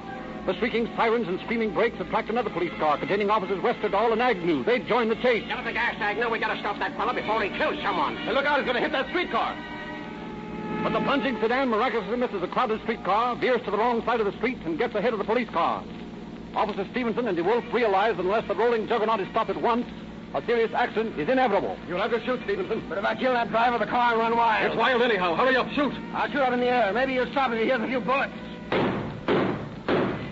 The other police car draws alongside, and seeing the desperate measures being taken by their brother officers, they too begin to shoot. But realizing that any second a crash might cost the lives of innocent persons, these officers attempt to get the driver first. That got him. Throw up. That car's going to turn over. Come on, get him out quick. Come on, before that car catches fire. We'll put him in your car and rush him to the hospital. No time to call an ambulance. And while the officers are booking their wounded prisoner at the jail hospital, congratulating themselves on capturing the driver before his insane driving had killed or injured innocent bystanders, a call comes to the hospital. Hey, Stevenson. We just got a call to pick up a dead body at 11th and J Street. That's in your territory. Sure, that's right near where we got this crazy fool. How was this fellow killed? He was shot. He staggered into the Quality Creamery, and they called a doctor. But the fella died before he got there. Sounds strange. Come on, DeWolf, let's hurry out and check on this. Detectives Jerry Leitner and E.A. Dykeman of the San Diego Police Detective Bureau joined the officers and the ambulance surgeon at the scene of the killing. Shouldering through the morbidly curious crowd, they interrogate the surgeon. I'm sorry I can't help you much. They called me and I got here in just a moment, but I couldn't save him. The bullet had penetrated his brain. Well, let's look for some kind of clues over here on the ground. Doctor, will you see if you can extract the bullet? Now, any of you folks know anything about this man? Well, here's his wallet with his identification card, Slidner. And here's a couple of dollars. Doesn't look like robbery. Here's the bullet, Lieutenant. It was easy to reach, but it's a funny kind of bullet. It's all flat and bent. Oh, I'm afraid I know the answer. Well, take the body away, Doctor. Come on, move on, you folks. DeWolf, you and Stevenson, come here with me, will you? Okay. Listen, you fellas went right past here a little while ago chasing that drunk, didn't you? Yeah. We started shooting back there a ways. Officers Westerdahl and Agnew caught up with us back there, and they were shooting, too. We were shooting in the air until the last shot. We hit him with that. Well, here's where the man was standing. You can see the bloodstains yet on the sidewalk. And the bullet went right through the top of his head. Must have come from above. Now, look at this bullet. It's all flattened out and bent. And must have ricocheted. Say, do you suppose one of the bullets we fired in the air could have hit a building and ricocheted back to kill this man? Hey, look up there at that cornice. Huh? See that fresh scar? Could have hit it.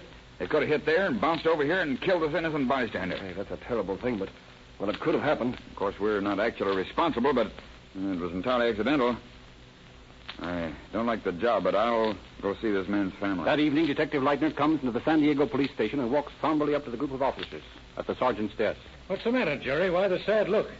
Boys, I like to think I'm a hard-boiled cop, but I feel so low now I'd like to cry. Oh, what's wrong? Can we help you? It isn't me, fellas. Remember that man killed today at 11th and J? Yeah? Well, he was killed by a policeman's bullet. It was accidental enough. The bullet hit a stone cornice and ricocheted, so we're not technically responsible, but I was just calling his widow. It's a tough spot for her. She hasn't a cent. Her husband was out looking for a job when he got killed. And they've got two little youngsters, cute kids. I talked with them. They don't know their daddy's dead. I had to buy their dinner, not a bite in the house. What's going to happen to that woman, boys? Gosh, gee, that's tough. Looks like we're morally responsible for her. Come on, boys. Let's make up a purse. We can't let a widow and kids go hungry. Now, wait a minute. This takes more than a little, though. An innocent man is dead from a police bullet. Accidentally, I admit, but I feel it's up to us police to take care of that family's future. A few dollars won't release us from that responsibility. Yeah. Well, I guess you're right. Let me offer a suggestion. I'm president of the police relief. All you fellows pay money into the fund every month. What do you say we turn that money over to the widow? Yeah, but that's against the rules, Jobbins. The money we cops pay into police relief is just for the families of police officers injured in line of duty. Well, don't you think if we asked the boys that they'd all vote to change the rules? During that night and the next day, the word spread from one man to another in the San Diego police force. The next day, Detective Joe Jobbins, president of Police Relief, received the unanimous vote of the entire police department, authorizing him to suspend the rules and do everything possible for the widow and her children. At the next meeting of the Police Relief, Detective Jobbins makes his report. Well, I've got bad news for you, men. You authorized me to take care of the family of that man who was accidentally killed by a police bullet. And I did. I've paid their rent, clothed them, buried the husband decently, and given the woman $500 in cash. Gentlemen, we haven't a cent left in the treasury. Who cares? Be quick, Joe. Oh, shucks, Joe. You're a piker. We're just starting. I make a motion that the police relief take care of this family as long as they need help. Do I hear a second? Yeah, I'll second that. All in favor, say aye. Aye!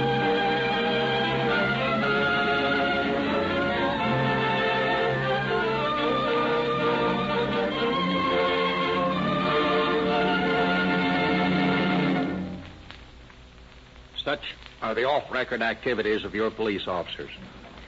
Whenever trouble occurs, your first reaction is to call the police.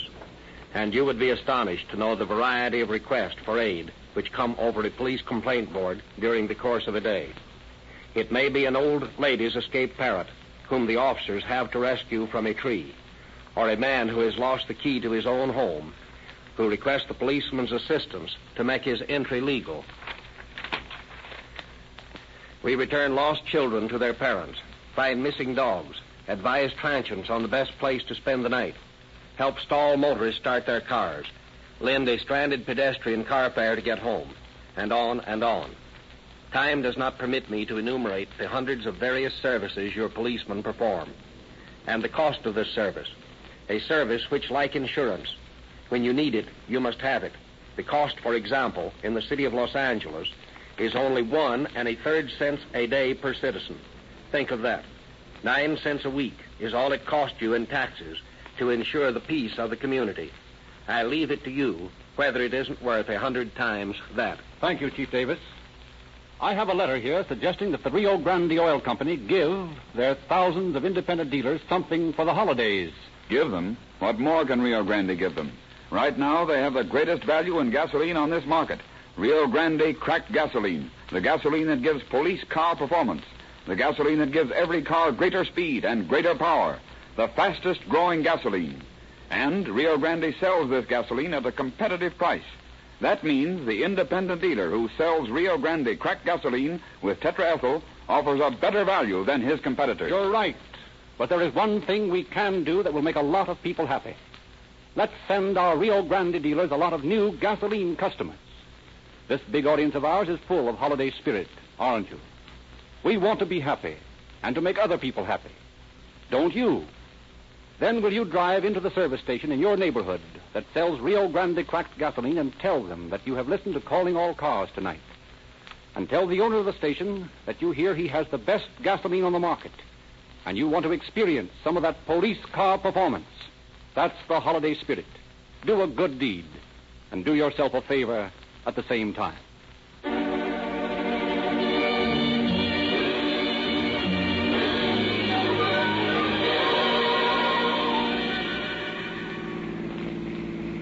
Los Angeles Police calling all cars. Attention all cars. Cancellation broadcast 57 regarding a man climbing down chimneys. The suspect in this case has been identified as Santa Claus.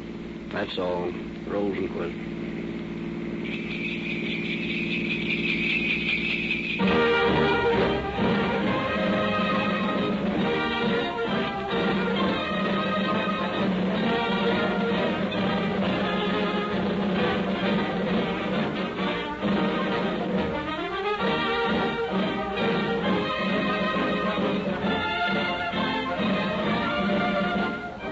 Next week, Calling All Cars offers an unusually good program.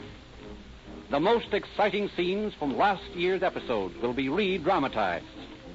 A half hour packed with thrills and excitement. The most interesting moments of 1934. This is your narrator, Frederick Lindsley, bidding you good night for the Rio Grande Oil Company.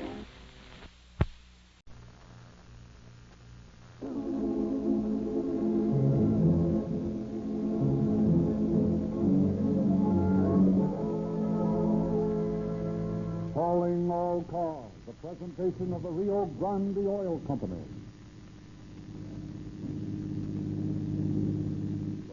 Police calling all cars, attention all cars, the sheriff's office. Broadcast 65 regarding a train wreck and a robbery in Mint Canyon. Suspect described as tall, thin, wearing a mask. That's all. Rose and Curtis.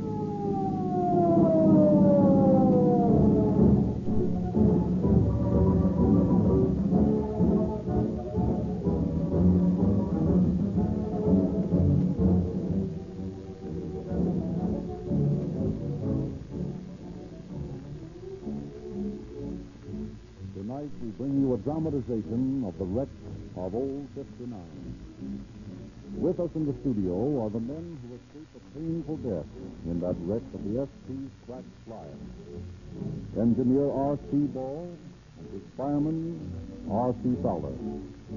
They are here to live over again with you the most thrilling experience of their lives. Tonight's story is described in the February issue of the Calling All Cars News, a unique publication given away by all service stations selling Rio Grande cracked gasoline. If you have not already driven in and asked for your free copy of the Calling All Cars News, do so tonight or tomorrow. There is no obligation. You need buy nothing. And you will find tonight's broadcast doubly enjoyable when you also read the true story and see the pictures. Get the habit of going to your neighborhood Rio Grande dealer the first of every month and getting your free copy of this unusual publication. It contains the latest movie news, previews, and photos of new films. Read the sensational true story of Jean Harlow's life. And there's a radio guide to help you find the best programs on the air, and a theater guide. This periodical is only one sample of the free services you get from your Rio Grande dealer. When you buy Rio Grande cracked gasoline, you get Tetra Ethyl, plus extra power, plus extra speed, at no extra cost. When you buy Sinclair Opaline motor oil, you get an oversized quart for a quarter, 2 extra ounces free. Rio Grande's remarkable growth in sales proves that Rio Grande dealers offer the best values in this market.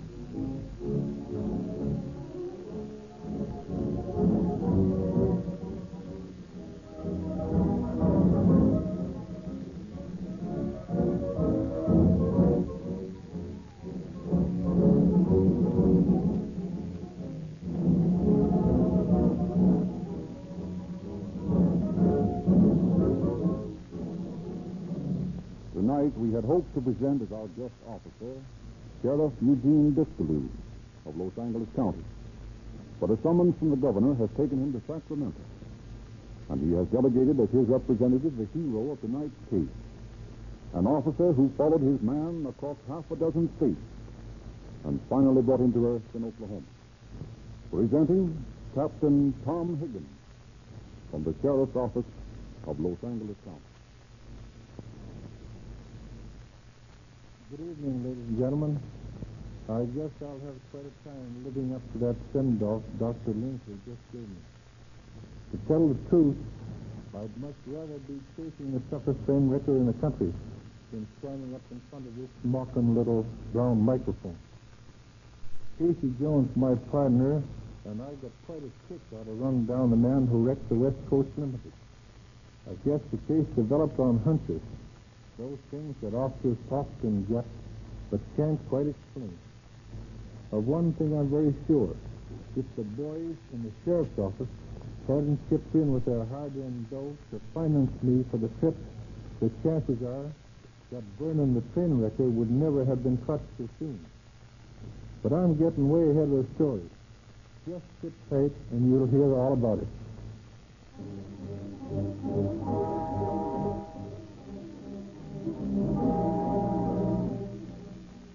few minutes past 6 o'clock on the evening of November 10th, 1929, the SP Trax Flyer, the West Coast Limited, pulls out of Los Angeles bound for Portland. Slowly the long train cuts up Alameda Street through the garish lights of Chinatown, rattles over the sidings, stops briefly at Glendale and Burbank. San Fernando once left behind, the Limited gathers up speed for the long dash across the Mojave Desert. Fog sits past the train windows, a blur of light, as the engine whistle blasts the black. The Flyer is doing better than 50 miles an hour as it roars around the gentle curve behind snowy Baker's Ranch. A light serpent of light, its fiery head shooting sparks to the yellow stars above.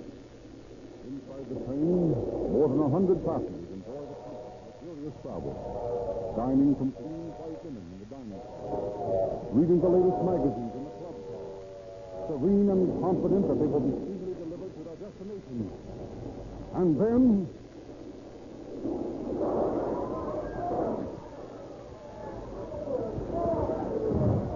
with a sickening lurch, the engine leaves the track, plows into a ditch, carrying tender and hard after it. Escaping steam hisses about the trapped engineer and fireman. A broken fuel line bursts into flame. In the dining car, passengers are hurled from their tables, scalded with hot liquid. The lights go out. Women, the lights go out. Women scream, men shout. Terror descends on the desert. Through the darkened car strides the conductor, seeking to quiet the hysterical passengers. About folks, nothing to get excited. We haven't been able to find out exactly yet, ma'am, but the engine jumped the track. All the cars are still upright. I'm not to get me a light in here. My wife's fainted. Sorry, sir, you'll have to get her outside. We've opened the doors on the right-hand side. Why? George, you rascal, what are you doing in there? Oh, I'm saying my prayers, boss. I'll pretend to meet the Maker. Nonsense, you get out of there and help those passengers off the car. Oh, I'm scared to do that, boss. Something awful's gonna happen. Something awful will happen to you if you don't get out of there and do as I say. All right, folks, step out this way. Oh, look here, conductor. The lady's going to cost me money. The railroad company will have to deliver me in Portland on schedule, or they'll hear from me. I can't do anything about that, sir. From the looks of this thing, we're lucky we're alive. How about it, George? The passengers all out? Yeah, I said the engine's burning. Someone up there. The engineer's smoking gas. We gotta get him out. Okay, coming up. Just stay where you are. Nobody's going up to the front of this train. Who are you? Well, I know who I am. This Rod's my calling card. All right, folks, line up against the car and reach for the sky. This is a hold-up, and I mean business. I say, just like the cinema. Really the Wild West, isn't it? All right, damn the chatter and sell out. I'm in a hurry. Come on, you fork over. Here it is. You too, ma'am. All right. Give me that purse. Here it is. Here, mister, I don't want your ticket, just your dough. There's a doctor down there. The engineer is pretty bad with his foot. Hey, you conductor. Tell him to hold his horse. But I... Go on, go on. All right. I'll send somebody up in a minute. Well, hurry up. You did a bad work. Look here. I'm a doctor. Let me go up there when I'm needed. Okay, but kick in first. Very well. That's everything I have on me. All right. Now stand up there, then. All right, ladies. Let's have your dough. You too, mister. The police. Well, they didn't waste much time getting the call in. Let's try on the mind the case is square, my friend. Thank you all for your contribution, and I hope I haven't caused any too much convenience. Again, my thanks, and good night.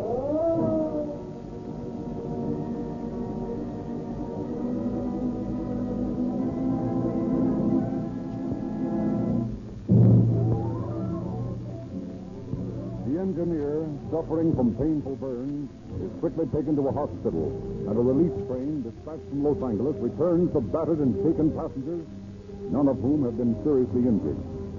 All night long, a posse of deputy sheriffs and ranchers comb the hills for a trace of the train robber. But as day breaks on the wreckage of the West Coast Limited, no sign of the criminal has been found. With the coming of light, the investigating officers make a closer inspection of the scene.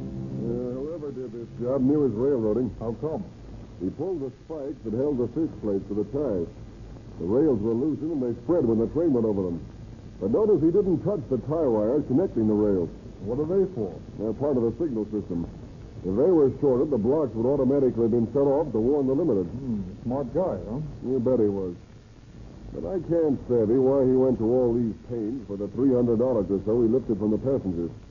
He didn't even try to rob the mail cars. Maybe he's too smart to monkey with a federal rap. Yeah, maybe. Hey, John, here's something you made up. What?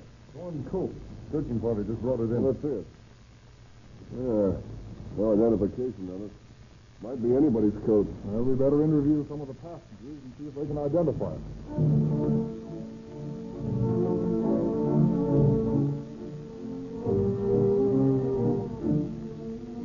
Several passengers do identify the coat as the same worn by the bandits. And in addition, add the frugal information that the man had a thin face and freckles. With such meager information, the manhunt is prosecuted with little success. Then, about a week later, on a ranch near Riverside... Hey, Joe, come over here. Get a good laugh. Nancy's trying to tell me how tough he is. Yeah, what's he saying? He says he's a good friend of a lot of safecrackers in Los Angeles. Yeah, well, you come down to L.A. with me. I'll show you. I'm in the know down there. They got respect for me. Yeah. You're such a hard guy. Send me out here glomming orange. Oh, I got a job in the groves to lay low for a while. You know how it is. Sure. What's your specialty, Les? Pickups or good thing murder? Oh, I ain't particular. I handle a rod pretty good. And I'm not bad at wrecking trains. Yeah. Well, you wrecked that train last week, huh? You never can tell, boys. You never can tell. Oh, sure. Maybe they're trying to tell the truth, huh? I don't think so. Yeah, maybe he ain't lying, Joe. Maybe we should tell the cops, huh? Tell the cops what for? Quien sabe? Maybe there's a big reward for him. Well, it won't hurt none to find out. I don't like him much anyhow.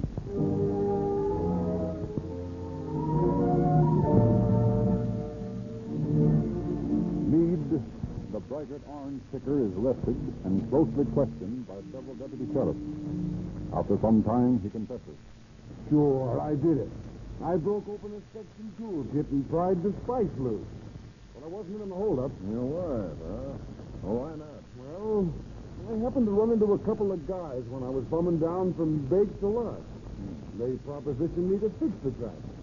They gave me $250 for the job and told me to beat it. Who are they? I don't know their names. Well, what did they look like? Well, one was about 40. He had gray hair and black eyes and was about my build. Yeah, and the other was younger. He had light hair and blue eyes, and he was about 5'4". Remember anything else about them? Only that the young guy wore a torn coat. You realize in ripping those rails that you might have killed a lot of innocent people? Yeah. Yeah, I might have at that, mightn't I? Well, what did you do it for? $250? Take him back to his cell, Sergeant. Yes. Come on. Well, boys, I guess this closes our case. You've all worked hard, and I want to thank you for your splendid cooperation. Well, maybe the sheriff is satisfied, Tom, but I'm not. I don't think Meade pulled this job. I've been thinking the same thing, Casey. Let's follow this thing through. I've got a hunch I'd like to work on. What is it? I think this guy Meade is a nut. And there is something screwy about the way he talks, and there's a goofy look in his eyes. All right. So let's do a little off-the-record investigating. First, we'll send his description, mugged and prints to every bug house on the Pacific coast.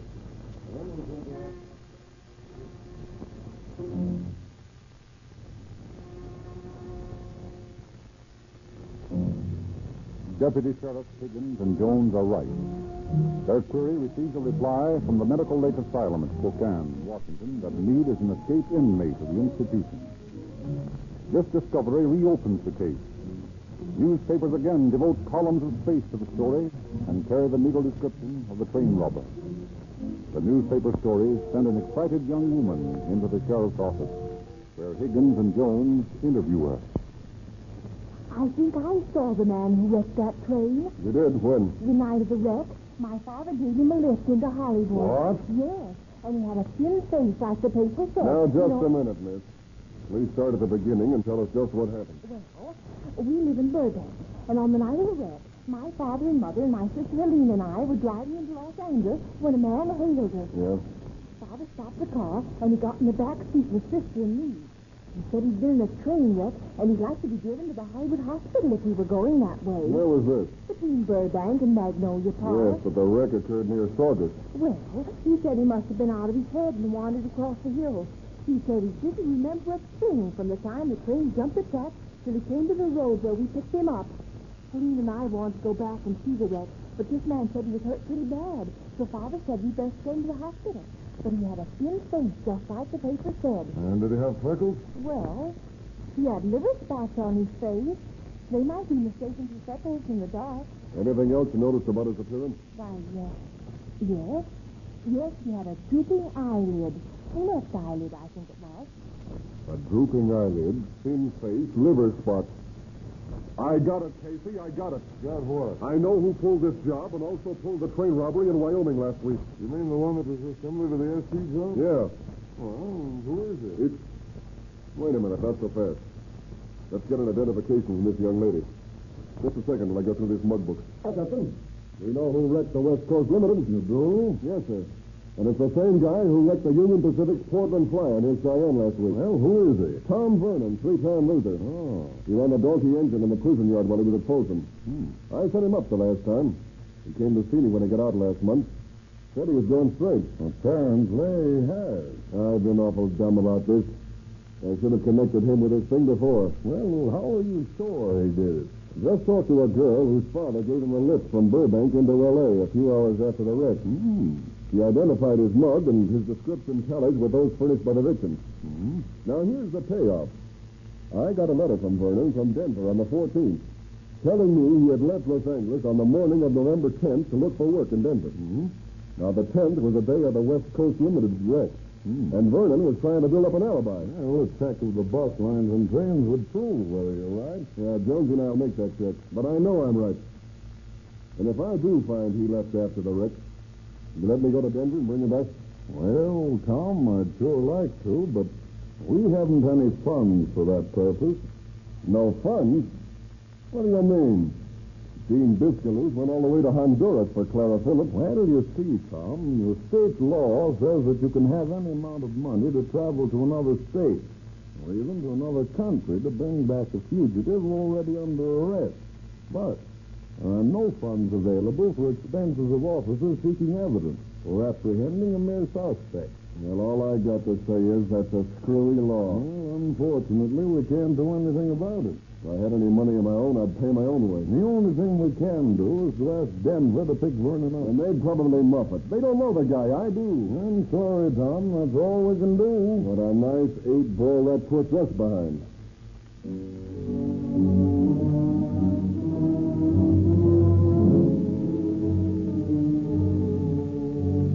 But Higgins' partner quickly unsnarls the legal knot by informing the deputies of the robbery squad of the situation. Within 5 minutes, they raise a purse of $200 and pledge that much more, so that Higgins may go to Denver and bring back his man. A check on the bus terminals reveals that Vernon left Los Angeles for Denver at midnight on November 10th, 4 hours after the wreck, instead of on the morning of the 10th, as he had claimed. Higgins loses no time in getting to Denver, and there, with the assistance of acting captain of detectives James Maxwell, he searches the rooming houses and hotels of the Colorado capital. Finally, got anyone registered here by the name of Vernon? Vernon? Let me see. When would you come in? November 11th, probably. No, there's nobody here with that name. Anyone been here in the past couple of weeks that looks like this picture? Sure. Only didn't use the name of Vernon. Said his name was Harley. Good. Is he in now? No, he checked out about a week ago. Said he's going to Cheyenne. Cheyenne, huh? Well, it looks like I'm just beginning to travel.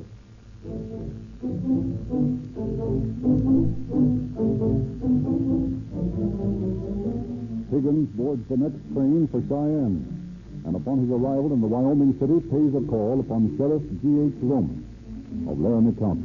Sheriff, I just dropped in to tell you I was in town. What brings you up this neck of the woods, Higgins? I'm looking for Tom Vernon. Tom Vernon? I'm looking for him, too. Yeah, that's what I figured. Well, it might surprise you to know he's right here in Cheyenne. What? That's what they told me in Denver. Well, where is he? That's what I'm going to find out. I'll go with you. I don't need any help. You got a warrant for his arrest? No? Well, I have. Didn't run without me if you did find him. Well, I guess you're right there. I'm not going to let that $10,000 reward slip through my fingers without trying for it. Okay, Sheriff. We might as well work together as lose time arguing about a reward we haven't earned yet.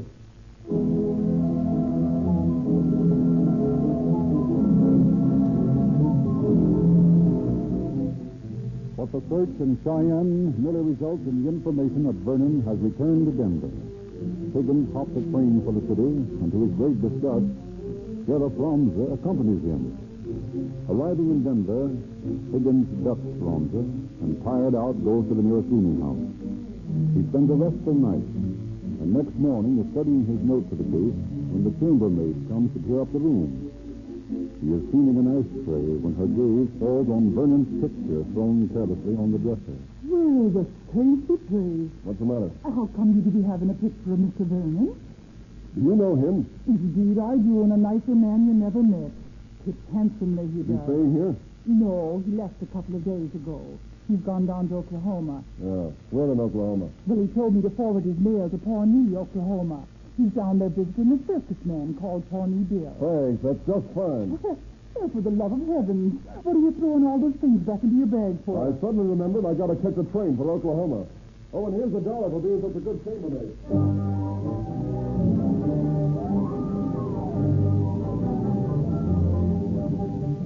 Higgins spends the hour before train time at the Denver police headquarters. Here once more he runs into Sheriff Romser, who somehow hears of his destination. When the train pulls out of Denver for Pawnee, Higgins is again disgusted to find Romser aboard. That night at a Kansas way station, Higgins wires Jones, his partner, begging him to get a warrant sworn out for Vernon's arrest. Jones gets right on the job, and the next morning, when Higgins and Romser arrive at the Pawnee jail. Good morning, Marshal. I'm Deputy Sheriff Higgins of Los Angeles County. This is Sheriff Romser of Laramie County, Wyoming. Pleased to meet you, gentlemen. Thanks. We're holding Vernon a prisoner here for you, Higgins. That's 12. He's my man, Marshal. Well, you see, Sheriff, we got a warrant telegraphed to us last night from Los Angeles County asking us to arrest this Vernon fella. So, we went out and got him. Stole a march in that time, Romser. You haven't got your man yet. But I'm going to get him. Look here, Higgins. If I take that man back to Wyoming, we'll hang him. We've got a death penalty for train wrecking in California. But I happen to know that no one's ever been executed for train wrecking in your state. I promise you we'll demand the death penalty in this case. I'm not sure that you'll get it, though. I know this man will swing in Wyoming. Well, I'm not going to give him up to you. You haven't got him yet. You'll have to extradite him. We will. Maybe you will, and maybe you won't. Might you to know that the governor of Wyoming has just gotten back from a 2-week hunting trip. He's a guest of the governor of Oklahoma. That ought to make some difference. Yeah, it ought to. But we'll see whether it does or not.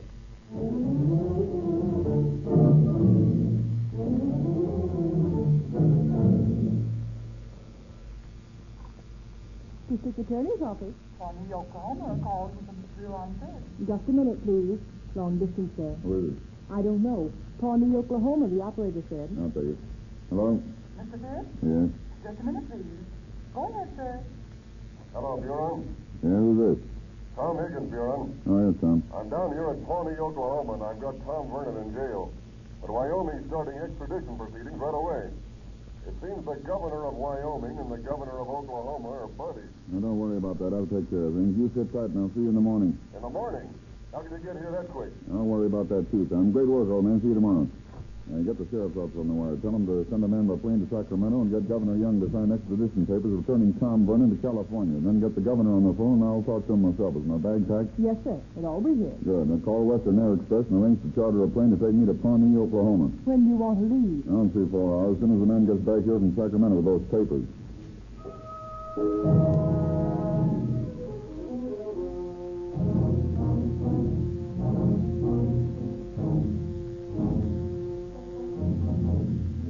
Meanwhile, in the Pawnee jail, Sheriff Romser has tried to steal a march on Higgins. He has been grilling Vernon hour after hour. Might as well stop lying, Vernon. You did that job at Cheyenne. You're crazy. I wasn't anywhere near Cheyenne when that job was full. Well, where were you? In Denver. The night it happened, I spent at a rooming house near the station. I tell you, I'm clean. How do you know where you were on the particular night of the robbery? Because I was sitting in the lobby and heard them tell about it over the radio. You're lying, Vernon. It's all a lie, and it won't work. Left Los Angeles the night of the 10th. You started for Denver, yeah. Stopped off at Cheyenne and you pulled that job on the way. Had to be that way. You left in the midnight train on the 10th? But I didn't, see? I left on the morning train, and I can prove it. How? By a good friend of yours, Higgins. Higgins? You're nuts. I am, huh? Well, then ask him if he didn't get a letter from me sent from Denver on the 14th. Why'd you write to him? Never mind that. The important thing is that I did. And in that letter, I told him I'd left on the morning train. I'll see. Well, Rumser, you might have let me know that you were going to put Vernon on the map. What is this, Higgins? Vernon says he has an alibi to prove he couldn't have done either of the train jobs. That you're it.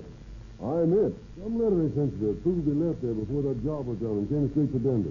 You got it, too, didn't you, Higgins? Well, now, what do you know about that? By George, Rumser, he's right. You mean to tell me you had me chasing this guy all over the country when you knew he had a cast-iron alibi? It looks that way, Rumser. You know, I'm surprised that a smart guy like you was taken in. And you mean I'm free to go? Perfectly free, Vernon, except for one thing. It just happens that I've known you long enough to know you're a liar as well as a crook. So I checked the trains and buses out of L.A. on the 10th. You didn't leave there on the morning of the 10th. You left at midnight, 4 hours after the Saugus job was over. What's your idea of all this? Has he got an alibi or hasn't he? Sure, he's got an alibi. An alibi he wrote himself, and it's as phony as he is. Now, listen here, Vernon. I can assure you we've got a case against you that you can't beat. We've got a positive identification from the family that gave you a lift into Hollywood. And we'll be able to identify you half a dozen times over as soon as those victims see you. The simplest thing for you to do is to come clean. Okay, Higgins. You've always been square to me. I wrecked the train and held up the passage. And after you made your getaway from Los Angeles, you went to Denver, then to Cheyenne. You wrecked the Union Pacific Flyer on November 25th. I did know. Don't lie to me. You can't prove it. I wouldn't be so sure about that. I got a case against you can't beat. You're going to hang for this, whether you confess or not. I don't know what you're talking about. I'm willing to admit something I did. Sure, I wrecked the SP train, but I didn't do nothing else. Why did you wreck the train, Vernon? I thought you told me you were going straight. Oh, I was. I tried to get a job from the SP as a fireman. They wouldn't take me on when they discovered I was an ex-con. So I got sore and figured I'd get back at them by wrecking the train. What about all those innocent people you might have killed? I guess I didn't think much about that. So you just wrecked the train for revenge, huh? Yeah, that's all. What about the robbery? Well, I didn't intend to rob the passengers, but when I saw the confusion, it seemed too easy, so I took as many of them as I could before the cops arrived. When you found out how easy it was to wreck trains, you tried it again 15 days later in Cheyenne. I didn't. You can't make me say that. I don't know what you're butting into this thing for. I committed a crime in California, and I'm going back there to face trial. Maybe you are, and maybe you're going to Cheyenne to hang.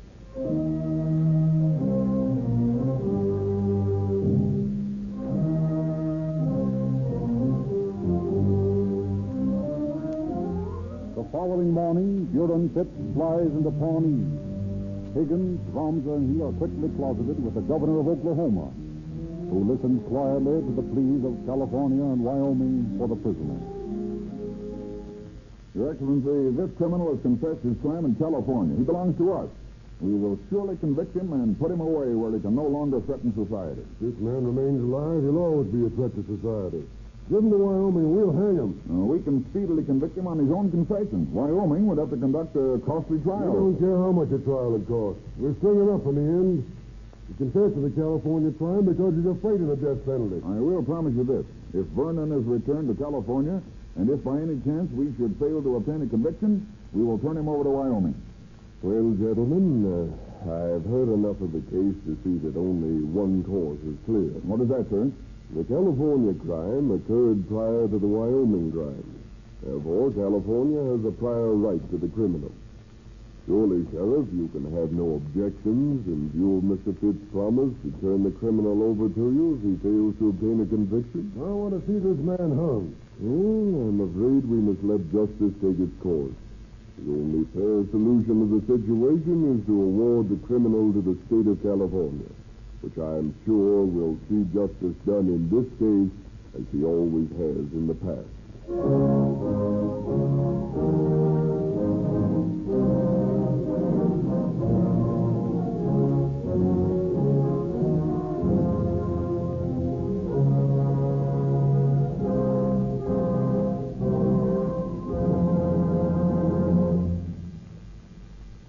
1 month after he had wrecked the West Coast Limited, Tom Vernon was locked in a cell in the Los Angeles County Jail. Although the district attorney delivered an impassioned plea for the death penalty, Judge William Tell Agley sentenced the train wrecker to life imprisonment in Folsom Penitentiary. Being a 3-time loser under the California Habitual Criminal Act, Vernon may never receive either probation or parole and must spend the rest of his days behind prison walls. Thank you, Captain Higgins. Oakland, California. All police cars and fire engines operated by the city of Oakland are to use only Rio Grande cracked gasoline. Maricopa County, Arizona. Attention, all sheriff's cars. Official orders. You are to use Rio Grande cracked gasoline exclusively in all emergency equipment. Berkeley, California. Fire engines, police cars, ambulances, attention. Your city specifies that only Rio Grande cracked gasoline shall be used in emergency equipment. Los Angeles, California. For the 3rd consecutive year, this city has decided that Rio Grande cracked gasoline is the only one to be used for all police cars, fire engines, and emergency equipment. Use no other gasoline.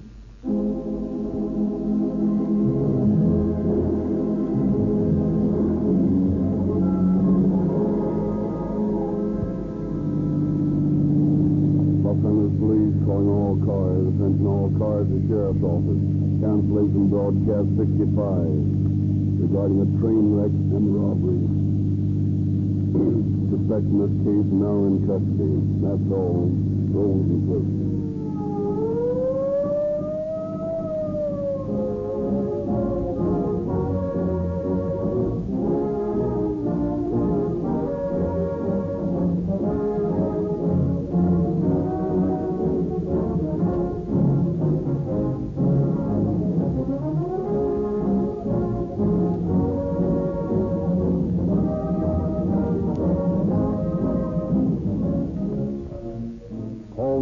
Cars is written and produced by William N. Robeson.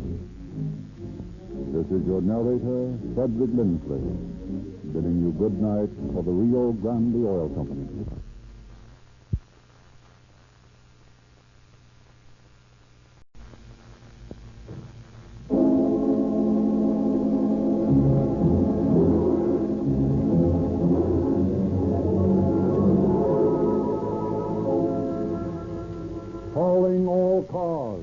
Presentation of the Rio Grande Oil Company. Los Angeles Police calling all cars. Attention all cars. Broadcast 67 regarding a murder. Madge Serber, undercover wound for the narcotics squad, found dead this morning. That's all. Rolls and clips.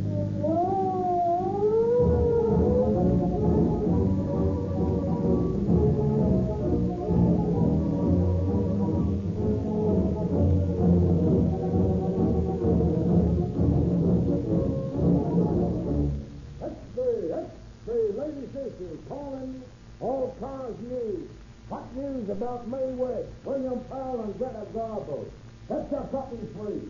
Any Rio Grande service station. They're calling all cars news. History, all Americans. Yes, sir? Let me have one of those calling all cars news of that May West story. It's free, isn't it? Yes, sir. Here you are. Thank you. Come again. Well, now that I'm here, you might as well give me some of the best gasoline you've got. That's Rio Grande Cracked, the gasoline that gives your car police car performance. Hey, you fellas are getting a lot of that police car business, aren't you? I hear Rio Grande has the contract to supply 6 big cities now. I don't know exactly how many cities specify it now, but I do know that wherever it's sold, more police cars, ambulances, fire engines, and emergency equipment use Rio Grande Cracked than any other brand. Where have I heard that before? You've heard it for years, but today it's more true than ever. Yes, sir, you're using the same Rio Grande Cracked gasoline with tetraethyl that our city police cars use.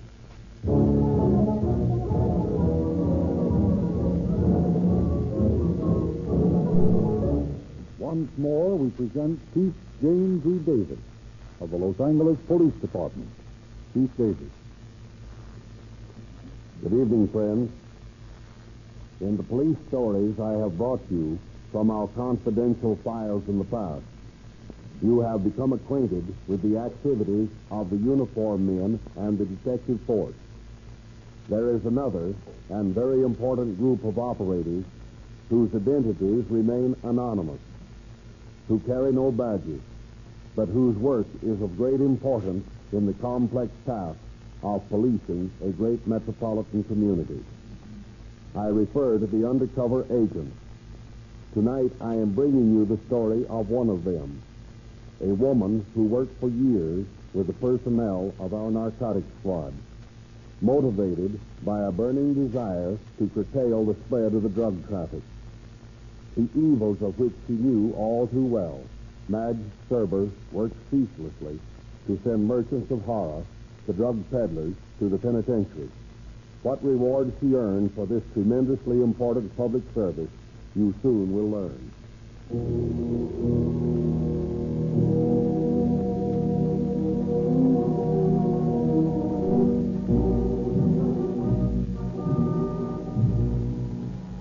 Yes?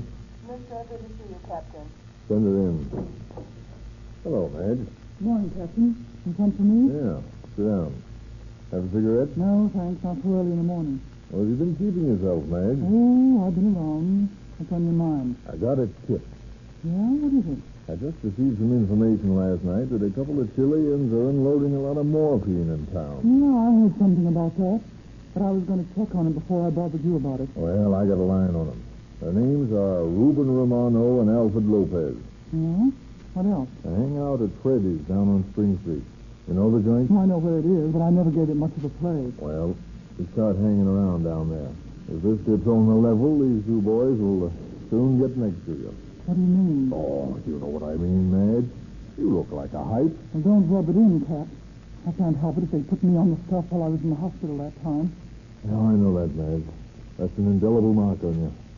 That's what makes you so valuable to us, Madge. You look the part, but you aren't a user, and therefore you're reliable. I'll do anything I can to stop the use of drugs. You know that.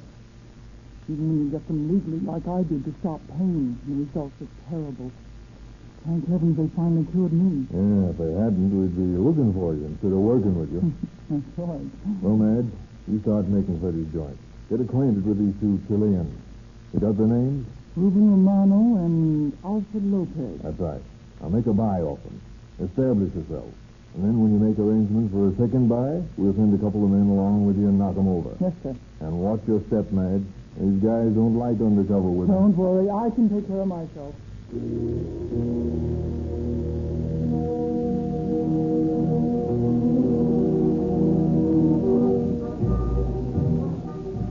For several days, Madge hangs around Freddy's joint on Spring Street, casually observing the habitués, making covert inquiries until she discovers the identity of Romano and Lopez.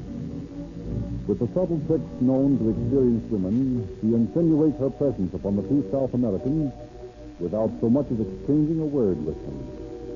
Then, one day... Miss Howell, that feeling Kentucky, Joe. Look, Alfredo. There's his seat. Oh, there's a woman who looks like a narcotic. The one who's always here alone. Where is she? In that booth of the bar. What do you say, amigo? Our work is done. Should we have a little pleasure? Inside, we might build up some more business for our return. Why not? Her skin is very white. She's a little old, but her skin is white. Why not? Come on. Buenos dias, senorita. Oh, hello, boy. We saw you alone, senorita, and we wondered if you would honor us by drinking with us. Sure, I don't mind if I do. Sit down. Oh, muchas gracias, senorita. May I present myself? I am Alfredo Lopez. This is my friend, Rubino Romano. Couple of Mexican boys, huh? We are Chilenos, senorita. Chilean. Well, what's the difference so long as you have the price of a drink? And what will the lovely senorita drink? Give me a shot of straight whiskey. Straight whiskey? The senorita likes the, what you say, the kick, huh? It's me, boys. I'm sure we will be good friends. Waiter, 3 whiskeys. Yes, sir. Right away. You boys just flew in, ain't you? I ain't seen you around before. You haven't? You've been here every day. We've seen you for nearly a week now, every day. And every day we have wanted to speak with you. Oh, come on now, Kitty. Don't hand me that. This is one of my spots, and I don't remember seeing you around. We are visiting your lovely city. Soon we go back to Chile. Yeah, too bad. Figured we might get better acquainted. Yeah, sir. 3 whiskeys. Well, here's mud in your eyes, boys.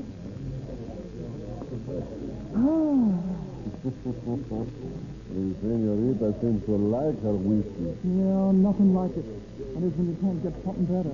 Something better? Yeah, you know what I mean. I'm afraid I do not. Oh, you wasn't born yesterday. I'm talking about snow. No. Just morphine. That's the stuff for a real joke. The senorita is a user of narcotics? Sure, can't you tell? Look at my eyes. Look at my skin. I've been on this stuff for years. And boys, here's the rub. I'm fresh out. Didn't get my last talk this morning. You don't know I could get hold of some, do you? Why, of course not. The senorita does not think that we... Oh, come on now, Kitty. Don't get on your high horse. You look as if you've been around long enough to know the ropes. And seeing you're from Chile, I thought... Chile? What has our native land got to do with it? Well, aren't you the babe in arms? Don't you know some of the best Manchurian stuff is smuggled into this country from Chile? Is that so? Oh, they ship it to South America and then send it up here. Didn't you know that? No. How about it, boys? Haven't you gotten me on yet? Why do you want that? Oh, come on. Don't call me. I know your racket. Racket? You do not understand. Listen, boys, I'm on to you, see? You guys are a couple of high-powered dope smugglers. I know all about you. What are you trying to do? Who are you? Don't get excited. Who told you such a thing about us? You know Hobo Pegler? Hobo Pegler? See? Well, the hobo and I are pals. He tells me you've been supplying him for a couple of months. Ask him if you don't think I'm on the level. Well, how about it, boys? I've got to have some stuff. I've got to. How much can you tell me? You're sold out. You're sold out? Now, ain't that just my luck? When do you have some more? You must go back to Santiago and get some more. Well, that'll take months. 2 months to be exact. Well, listen, boys. You'll let me know when you come back, won't you? Yes, senorita, we will. You'll find me around here almost any day. Bueno. We will look for you, senorita.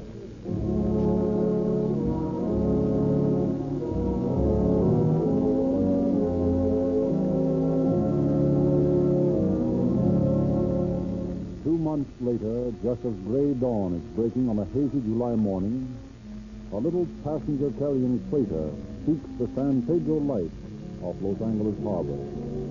On the fantail above the turning wake stands a quiet figure peering across the gray water. A man approaches him carrying a package under his arm. Have you seen him yet? Yes.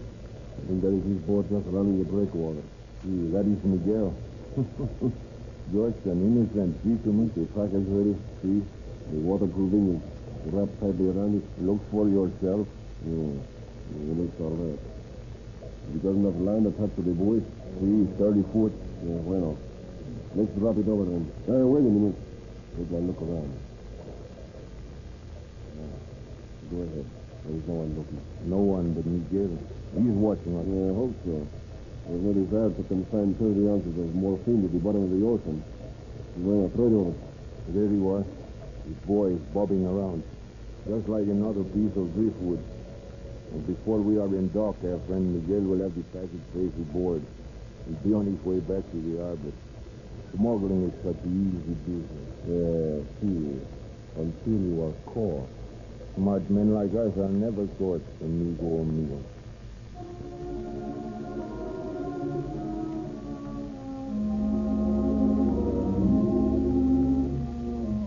Thus do the two Chileans manage to bring their narcotics into California under the very noses of the Coast Guard and the customs men.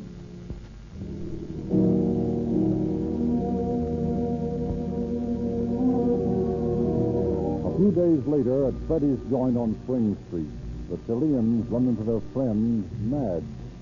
Oh, Well, if you guys ain't a sight for sore eyes. Buenos dias, senorita. It is good to see you again. And believe me, it's good to see you. When did you get back? A few days ago. You came back from stuff for me? Yes, that is... That is what? What's the matter? What's the case? If you have the money. Don't worry about that. If I haven't got the dough, I got a friend who has. A friend? We do not trust people, senorita. You can trust this guy. Him and me have been pals for years, and he's got Jack. How much did you bring back? We have only 2 ounces left. I'll take them both. They will cost you $80 an ounce. Hey, what are you peddling? Powdered platinum? We run risk, senorita. We must charge cash. But the stuff is going to be very bad. Oh, I don't doubt that. Hobo Peddler says it's the best he ever had. But $80 an ounce. Of course, if you are not interested, we can dispose of it Oh, elsewhere. no, I'll take it. I'll get Charlie to fork over. Charlie? Yes, he's the boyfriend with the dough. You guys ought to meet Charlie. He'll be a good customer for you. Well, when can I get the stuff? Anytime you get the money, I'll see Charlie tonight. How about tomorrow afternoon? that will be all right. Where, here? Oh, no, not here. We must be more careful. You come to our place on Mateo Street. Okay. Just write down the address. And I'll be there about 4 o'clock.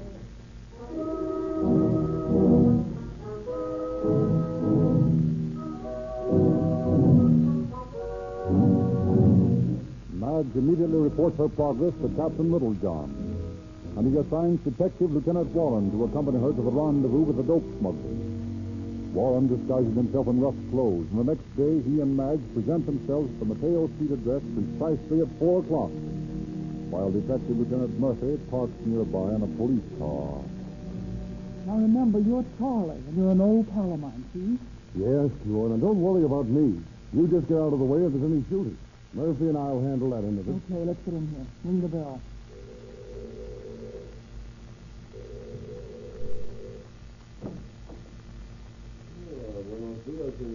Hello, pal. Well, I've come for the stuff. You have not come alone. No, of course not. I told you Charlie's the boy who has the jack.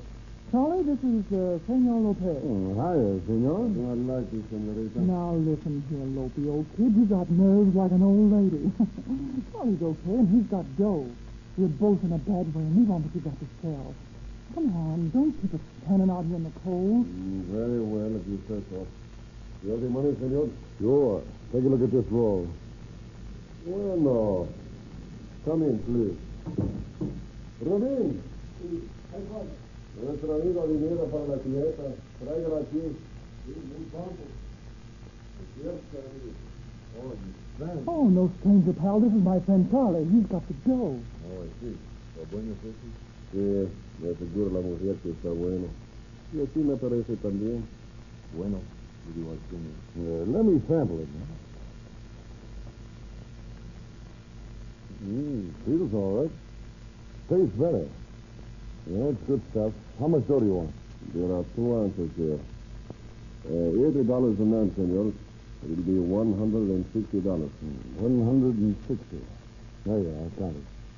Muchas gracias, senor. Hey, when can I get some more of this? It looks okay to me. We will let you know. I will tell the senorita. Oh, fine. It's just in. Now you can stick him up. You're under arrest. Policía. Corre al frío, pronto. How long you don't? Stop or shoot. Get out of the way, man. Now, you, Lopez, come back here. You killed my parents. And you, señorita. You are policía too. No me revuelvas, Santos. Si tuviera pistola, te mataría.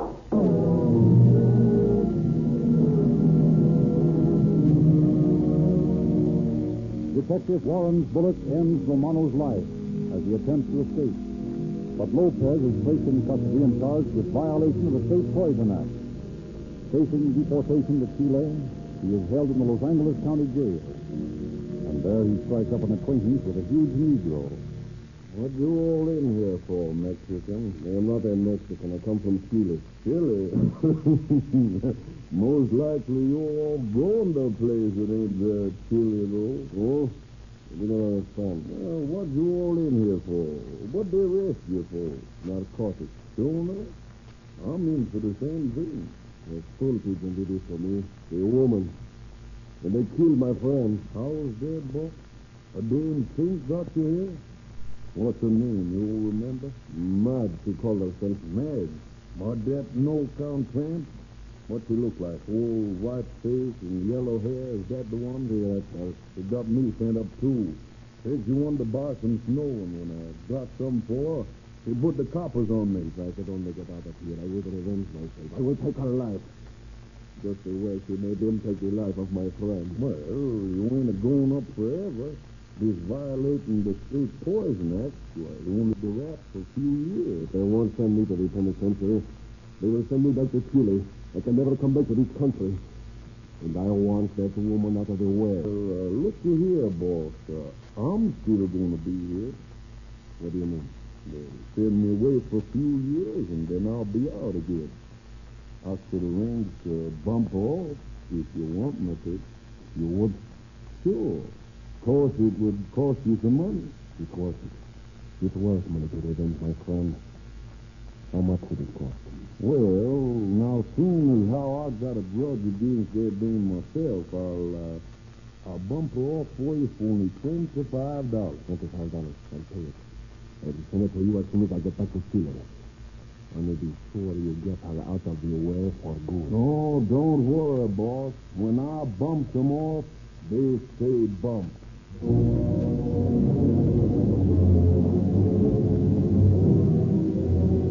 Lopez is deported to Chile. The Negro is sent to San Quentin. Several years pass. Evil years for the dope peddlers who crossed the path of Mag Cerber, undercover woman. And then one day, a few months ago, Mag walked into the office of Captain Chitwood of the narcotics squad.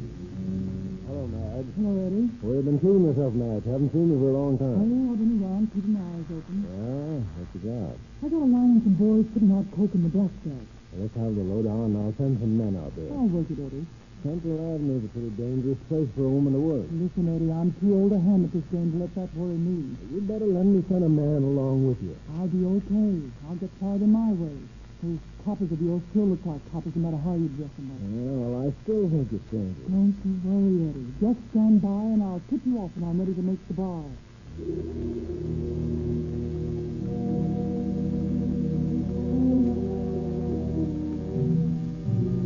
So Mag plays it her way, frequents the beer gardens along Central Avenue, makes casual contacts with men she suspects of being dope peddlers. And then one Saturday evening, accompanied by an escort, she is seated at a table in a black and tan resort when three Negroes enter the place and stroll toward the bar. Boy, you all the sight for sore eyes, Billy. Yeah, man. We thought you all never going to get out of the big house. Well, I thought, they ain't never going to put me back up there. I don't like it no how. Come on, Billy. What do you like to drink? Give me a big glass of beer. Oh, them trucks sure look good to me. Draw 3 of them 26-ounce buckets, Memphis, and don't make them all foam. Oh, is this alive? Yes, sir. 30 yellow gals, no Gillette pounding divers, and beer. Man, while I was up there drinking water, you boys got beer back. Yeah, man. Here you are, Billy. Fold yourself around that. My first glass of beer. Here goes. Boy, does that taste good. Oh, boy. Hey, what's the matter, Benny? There she is. Yeah, who is? That white woman walking toward that door, that blonde. What about her? That's the freak that done send me up. She's a stool pigeon. No, no. I'm telling you, Doc. Send up a friend of mine, too, a white boy from down in Chile. She's no good. I'm going to get her. Now, come on, Benny. Put that razor away. We just got out of the big house. You all don't want to go back there tonight, I'm going to get her now. Come along with me. Captain, will you take a cab, Meg? Oh, I'm on the Memphis house. Just a minute, you. Just a minute. What do you want? Don't remember me, eh, you hop-head pig? Get going, boy, or I'll call the police. Rip him, Freddy. Leave it, Eddie. Hands off of him. Shut up. Oh, you don't remember Benny Watson, eh? Well, I just put in 3 years in the big house on the corner. Oh, I don't know what you're talking about. You don't, eh? Well, maybe this will help you.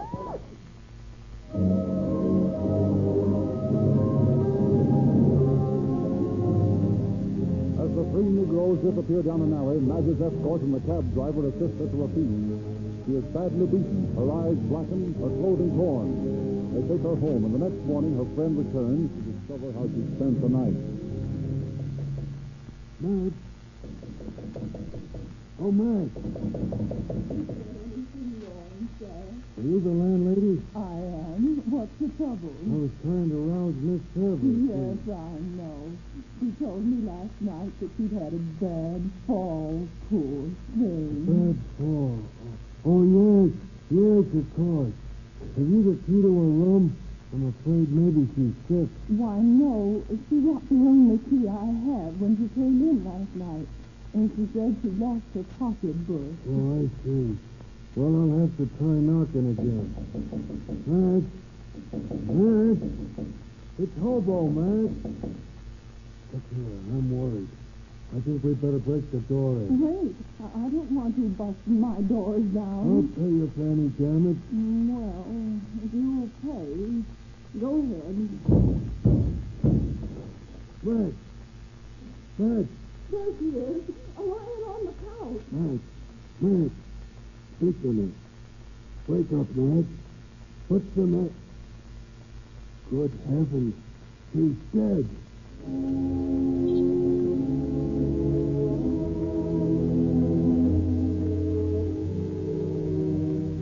Madge Sober is removed to the morgue, where during the routine autopsy she is found to have died of a basal fracture of the skull. The homicide squad is notified, and detectives Joe Philkis and Thad Brown are assigned to the case. They question Madge's friend in discovering the circumstances of her injuries. They enlist the aid of Detectives Smensky and Smith of the narcotics squad and drive out Central Avenue to interrogate the proprietor of the beer garden where the disturbance had occurred. You the boss here? Yeah, sir. I sure am.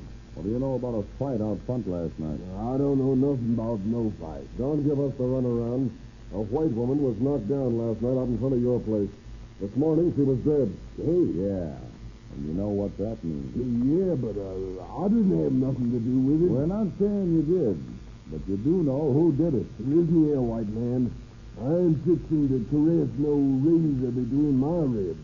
No, sir. You better come clean with us, or you may find it tough to get a license to sell beer. You all can't put me out of business. I didn't say we could, but we might make it pretty tough for you. Now, look here. This thing is serious. If you know what's good for you, you'll come clean. Well? Come on, spill. Give. Or else. Well, you might ask the Welcher about it. Who's the Welcher? Just the Welcher. And then there's B.W. B.W.? What does that mean? Well, it gives them initials. Welcher and B.W. All right, come on, talk. I can't say nothing more. Only there's the Welcher pulling away from the curb with that gal in the front seat. Come on, Fred.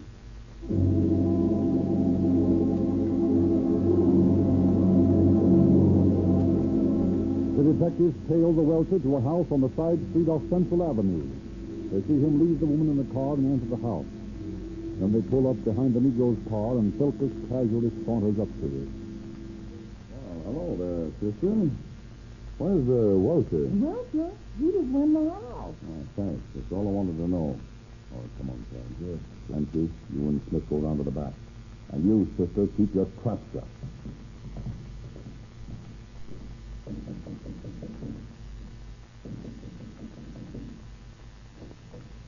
What you all want?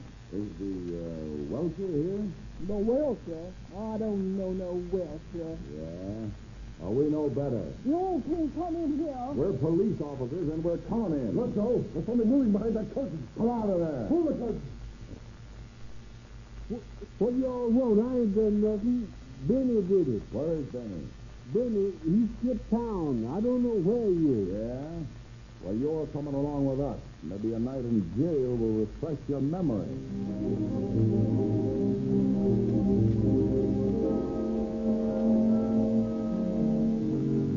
The Welcher and his pal, Tommy Washington, picked up later, convinced the officers that although present at the time of the argument, they did not strike the fatal blow. Expressing their willingness to turn state's evidence and thus escape accusation of complicity in the case, they furnished police with a description of their friend, Benny Watson, actual murderer of Madge Serby. Watson's description and fingerprints are broadcast all over the country, but for several weeks, nothing is heard of him. Then in a magistrate's court in Louisville, Kentucky. Excuse. Benny Gibson, very good. Picked up on suspicion of murder in a party, sir. Not the man we're looking for. 60 days. Oh, Judge, Your Honor, that's a long time. I ain't done nothing. I was just walking down the street. I was on my way to Memphis, Judge. Well, we aren't anxious to put our jails up with Ziegler. You pay the cost, I'll give you a suspended sentence, providing you keep right on going to Memphis. Yes, Judge, yes, I'll do that. What will the cost be, sir, Your Honor? $4.60. $4.60. But, Judge, I only got $2. I'll have to go to jail. But I got an overcoat. I could huck that if Your Honor would let me. Or to get $2.60 for that. Well, if you can raise the fine, you'll be released. Thank you, old Judge, thank you. And I promise I'll never come back to Louisville no more, nohow.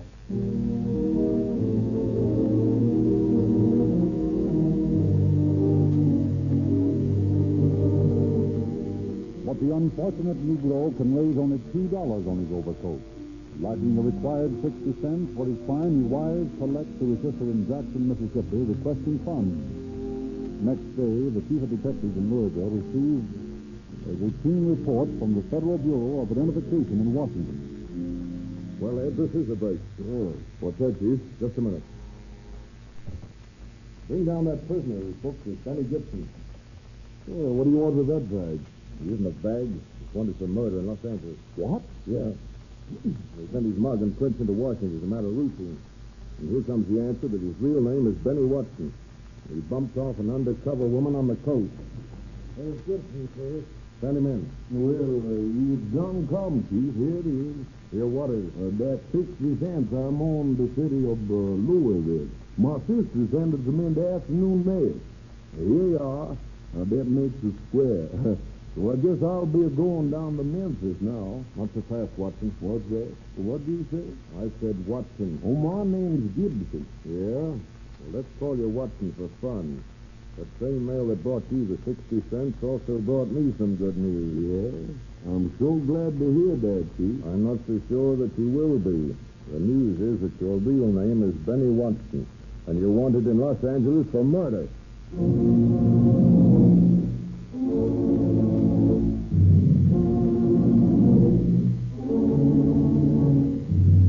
Detective Thad Brown is sent from Los Angeles to Louisville to bring Watson back.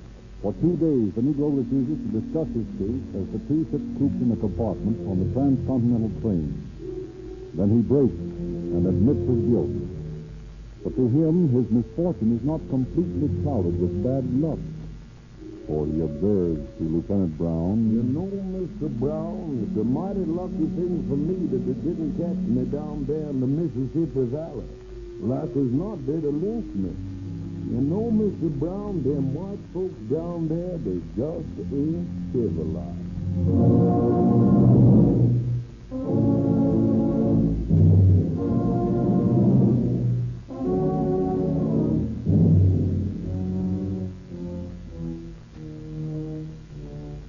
Benny Watson was a fortnight ago found guilty of manslaughter and sentenced to serve from 1 to 10 years in San Quentin Penitentiary. But this all too lenient punishment can in no way make up for the loss sustained by the police department in the death of valued attaché Madge Serber, undercover woman. Thank you, Chief Davis. Ladies and gentlemen, let me call your special attention to the year's biggest bargain in motor oil. An oversized quart for a quarter. Every can of Sinclair Opaline motor oil is sealed at the refinery with 2 extra ounces in each quart can. And this is unusual motor oil. It has won international fame. On the reputation of Opaline oil, Sinclair has built the world's largest independent oil business. Sinclair Opaline is used by the Army, the Navy, by leading transcontinental railroad and airplane lines. Such tremendous sales permit Sinclair to give you a sealed can of oil that should sell for 30 cents. But you get an oversized quart for a quarter. It's a sensational value. And you can get Sinclair Opaline motor oil wherever you fill up with Rio Grande cracked gasoline. And by the way, Don't forget to ask your Rio Grande dealer for the new March issue of the free Calling All Cars News.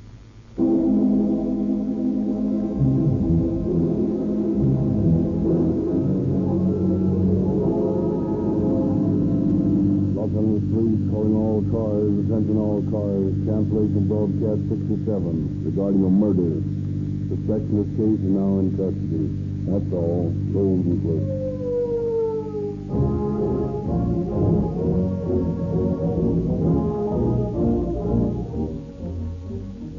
This is your narrator, Cedric Lindsley, bidding you good night for the Rio Grande Oil Company.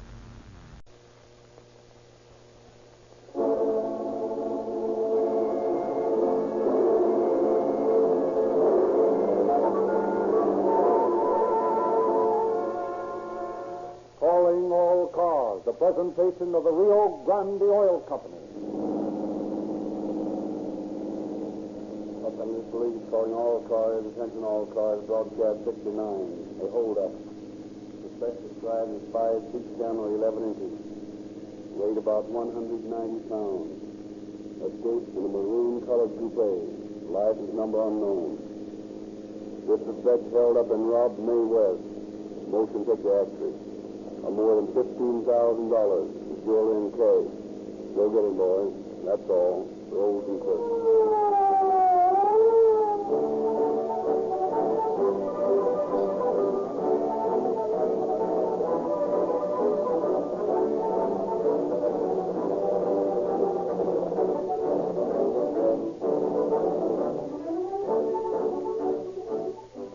Many listeners tonight have already read the story of the May West diamond robbery in the March issue of Calling All Cars News.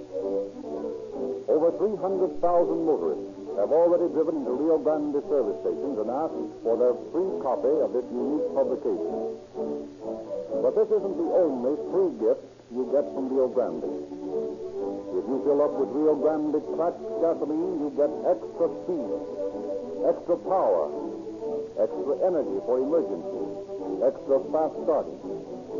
And all these extras are free because you pay no more for Rio Grande cracked gasoline with tetraethyl than for uncracked gasoline which lacks these extra features.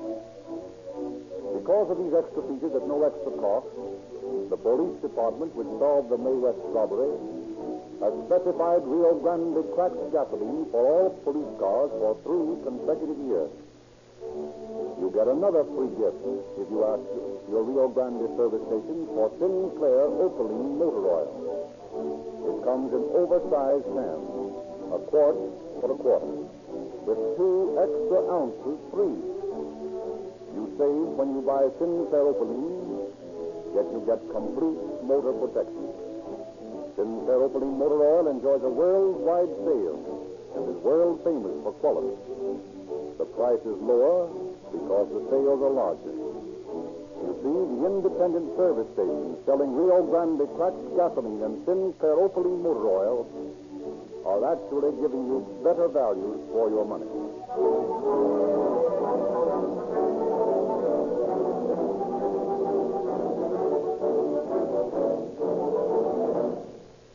During 1935, it will be the policy of Calling All Cars to bring you from time to time rebroadcasts of outstanding cases we have dramatized in the past.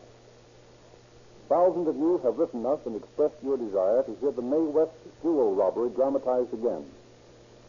So it is with pleasure that Calling All Cars tonight brings you the May West jewel robbery, with Miss Martha Wentworth playing her now famous impersonation of Miss West. What other past cases of Calling All Cars would you like to hear again? Write to Calling All Cars, care of the station to which you are now listening, and tell us what preceding case you would like to hear. And now we turn the microphone over to Chief James E. Davis of the Los Angeles Police Department, who has a message for you. Good evening, friends. When I became chief of police, there were several crimes on the police records which had not, I felt, been investigated to the utmost. To run down these crimes, I selected from the force 3 officers, Detective Lieutenants S.S. Stone, W.M. Robinson, and E.Y. Kynette. and appointed them special investigators working directly under my supervision. Among these unsolved cases was the theft of the Mae West jewels. I assigned Robinson and Stone to work on this case, which was, at that time, more than a year old. Although every peace officer in Los Angeles County had worked diligently on this case, nothing had been discovered of any value. Still, I felt that the case could be solved. The quickness and dispatch with which Lieutenants Robinson and Stone brought the case to a successful close speaks more volumes than any words I could utter in praise of them. Tonight's dramatization is based completely on the confidential reports of the investigating officers and the court transcript of the trial of David Friedman. It has also been read and approved by the plaintiff, Miss Mae West. I turn now to Frederick Lindsley, who will tell you of the Mae West jewel robbery.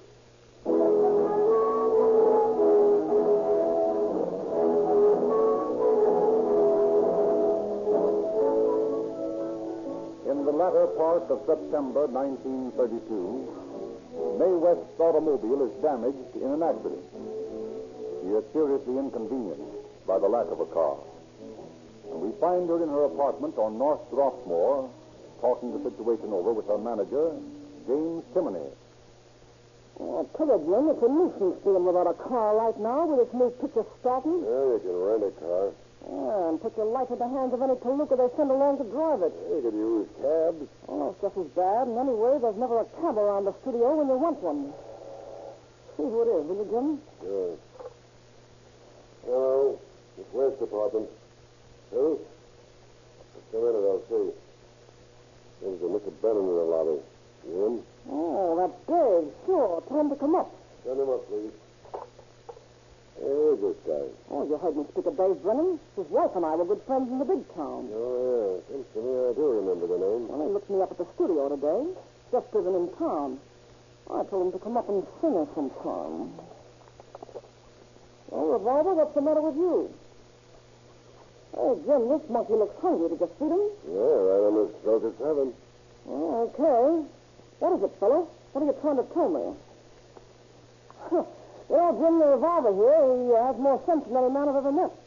Except in you, of course. Yeah, thanks for the exception. If you're on your manager, that does require some sense. Yeah, I guess it does.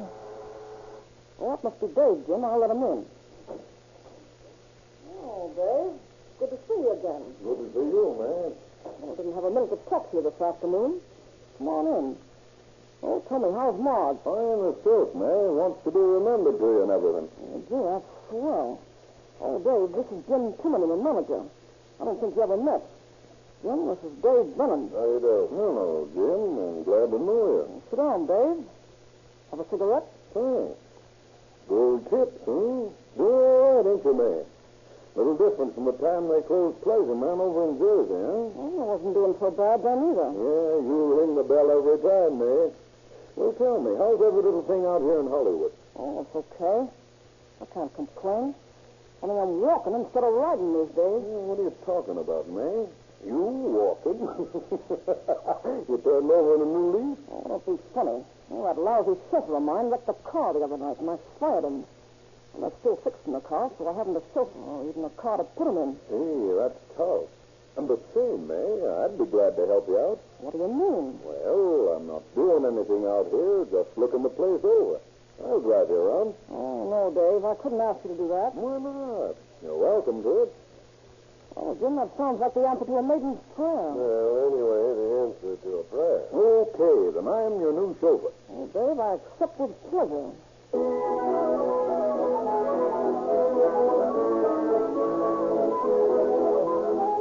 So Dave Brennan, friend, serves as Miss West's chauffeur. In a few days, he is completely familiar with her daily schedule. Then on September 27th, 1932, as he is driving Timoney and her along Wilshire Boulevard. Hey, Dave, stop here a minute, will you? Where's that, man? There's a shop at the next corner. I got to see about a fitting. Come on, man. Let her go till later. I got an appointment with that chatter writer at the studio. We have a rehearsal. Oh, now, Jim, it'll only take a minute. No, your minute. Means a couple of hours. Listen, you eggs. I'll give you each $1 for every minute I'm in here over 10. That's a bet. See? This is the easiest dough you ever made. Yeah, if you make it.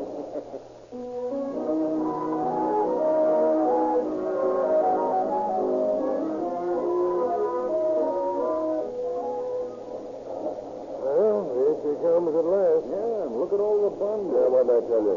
What's the place out? Oh, there, boys. That wasn't long, was it? Yeah, not much. Spent 26 minutes in there. 26 minutes. Why, you're through it. Oh, man, that's right. 26 minutes. So you owe us each $16. Oh, it was worth it.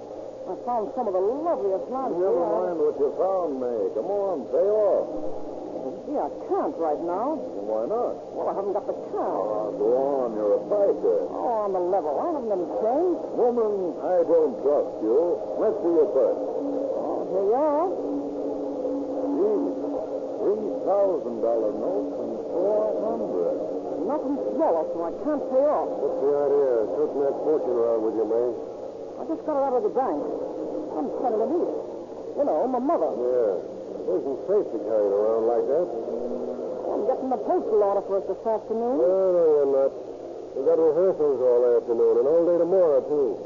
Oh, I'll have to carry it with me then. $3,000 and 4 keys.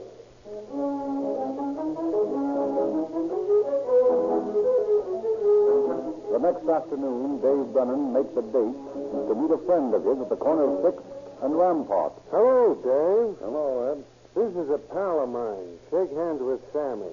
He's one of the boys. Oh, Yeah. What's on your mind, Dave? yeah? Listen, do you want to make a grand? What's the job? Grab May West jewelry and her dough. Sure, that's worth $1,000.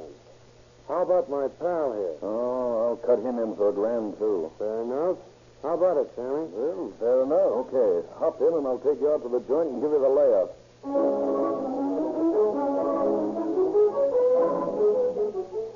Well, here we are. There's the apartment house where she lives, see? Yeah, but it's going to be sort of tough making a getaway from that joint. Wait a minute. You don't have to knock her over in there.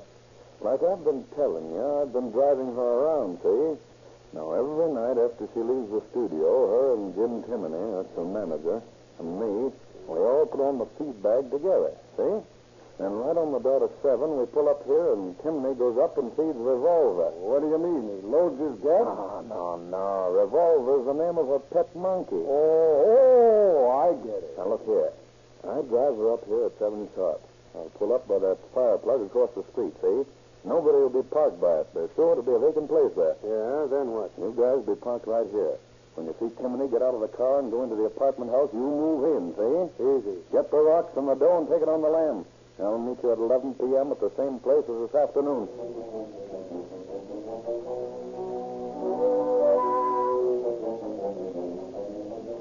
That night, as is her custom, Miss West returns to her apartment house at 7 o'clock and requests Timoney to feed the monkey. She waits in the car, intending to go on to the fight. She has been chatting with Brennan about 3 minutes when she notices a man, coat collar turned up around his face, hat pulled low, swaggered across the street toward the car. Hey, Dave. I don't like the looks of this guy coming across the street. Oh, him. Just some drunk, I guess. Oh, maybe. But what's that he's got in his hand? I don't know. Looks like a handkerchief. It's a sticker. Hand over the poke. What? I said hand over the poke. Come on, give it to me. Now give me the bracelet. Quit stalling. Oh, don't get in a hurry. Take your time, buddy. You'll get it. Oh, there you are. Now, that necklace. Come on, make it snappy. Good. Now I'll have those rings. Well, you haven't overlooked anything, have you? No, I can't think of anything. Can you? Now listen, Mug. Start this car. Keep on going, and don't look back. Okay. Hey, Dave, stop. He's supposed to keep on going. I don't care what he said. Stop right here. I've got to try to get his number. All right. Big mug. Yeah, he's able to turn the heat on you, May. He sounded tough to me. Oh, he's nothing but a hoodlum. Well, did you see anything? No, I couldn't get the number. The coupe, that's all I made out. What's the matter, man? You're out here standing here in the middle of the street. Anything wrong? Oh, it's plenty wrong. Some mug just turned a rod on me and looked at my jewelry and that dough I was carrying. Well, come on. Let's report this to the police right away. Hey, listen, May. I wouldn't do that. Well, why not? Well, if you get the bulls on this job, you may never see the rocks again. I tell you, these gunmen are tough monkeys. Well, what did you propose doing? Now, listen, you leave this thing to me for a few days, will you? Why, what could you do about it? Well, I had some connections back east. Might do some good out here. Let me look up some guys, and maybe I can get the stuff back for you. Well, what do you say, Jim? If you think you can reclaim the stuff, go to it, Dave.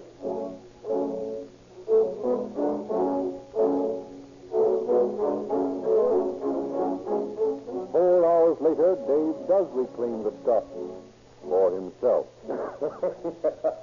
Well, boys, that was one of the neatest jobs I ever saw pulled. Nothing messy, you know. Clean from start to finish. Thanks, Dave. Here's the stuff. Let me see. Ah, swell. Wait a minute.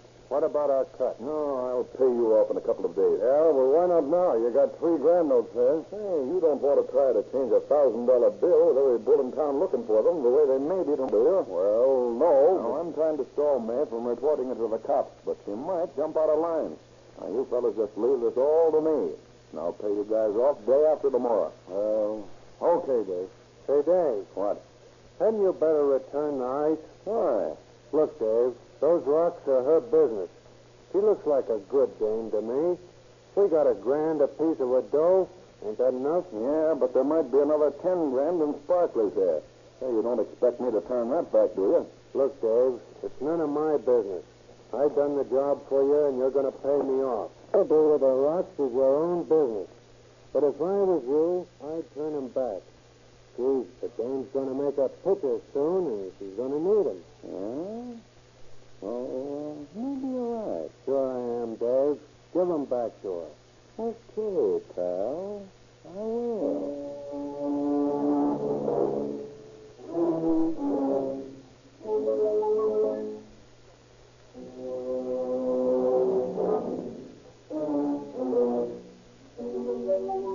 The next morning, Timony and Miss West are discussing the robbery in her apartment when the phone rings. I'll answer it, May. Hello. I want to talk to Miss West. Who's speaking? This is the manager. Well, you do. It's about that holdup last night. Yeah. Get a load of this, May. Well, what about it? Well, I just wanted to tell you where you can find the purse. Fine. Where is it? Well, you go down Rossmore from the apartment to Rosewood Avenue. Yeah? Then you turn to the right. Yeah? Well, in the middle of the block is a white garage. And behind the garage is a pile of lumber. And under the lumber, you'll find the purse. Well, that's fine. Where is this Rosewood Avenue? Stranger here, Los Angeles, you know. It ain't far from your apartment. Next block, down Rossmore. What's that? I'm a little deaf. I said the next block, down Rossmore from your apartment. Yeah, I see. And you said something about a garage. Yeah, I said the purse is behind the white garage in the middle of the block, under a pile of lumber there. Yeah, well, thanks. Who's this speaking? Hey, Mud, do you think I'm nuts? I'm doing you a favor as it is, telling you where you can find that purse. No, but I'd like to... Hello. Hello. You hung up on me. You got that, man? Oh, most of it.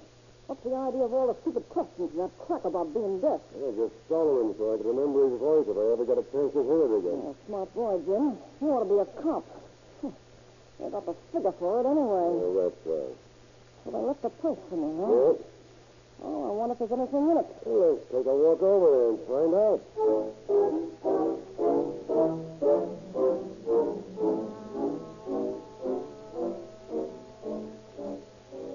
Miss West and Timony follow Friedman's directions and recover the purse under the lumber pile, but it is empty. 2 weeks pass, and Brennan's daily promises to combat the jewel thieves come to naught. Finally, Miss West, advised by friends in New York, contacts Lieutenant F.L. James of the police gangster squad and makes a confidential report of the holdup. James devotes weeks of his time to the case. The sheriff's office and the district attorney's investigators also work on it, but no substantial clue is discovered. Months pass. The May West jewel robbery becomes another unsolved crime. Then James E. Davis is appointed chief of police. Shortly after taking office, he calls Detective Lieutenant Stone, Robertson, and Kynette into his office for a conference. Boys, beginning today, you three are to work out of this office as special investigators directly under my supervision. You will be relieved of all routine duties. and I want you to spend all your time on certain cases which haven't been cleared up yet. There are a bunch of robberies that have been hanging fire. For one reason or another, no arrests have been made, and no substantial clues turned up. You know the way I feel about such a state of affairs. I have yet to see the perfect crime. There is no case that can't be solved. It's up to you boys to prove that I'm right. The first case I want you to go to work on is that May West jewel robbery. Go out and get the men that did that job and bring them in here. We'll put them away for a while where they can't bother anyone.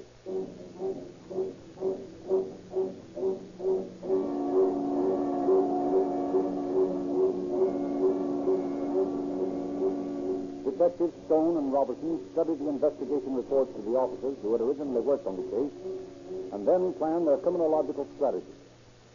Well, it's clear from these reports that only two people knew Miss West was carrying that dough around with her. Yeah, but remember she says here that she thinks maybe somebody started the diamonds at the fight. That doesn't mean anything. The first thing the stick-up man said was, hand me the poke. The only thing in the purse he wanted was the money. Yeah, that's right.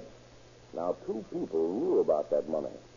Timoney and Brennan. Yeah, and Timoney's out. He's been her manager and trusted friend for years. Right. So that leaves Brennan, who, after all, was only a casual friend. Let's work on that angle. Holmes, your deduction is astounding. Elementary, my dear Watson. Elementary. Well, all right. Let's get a line on this Brennan guy.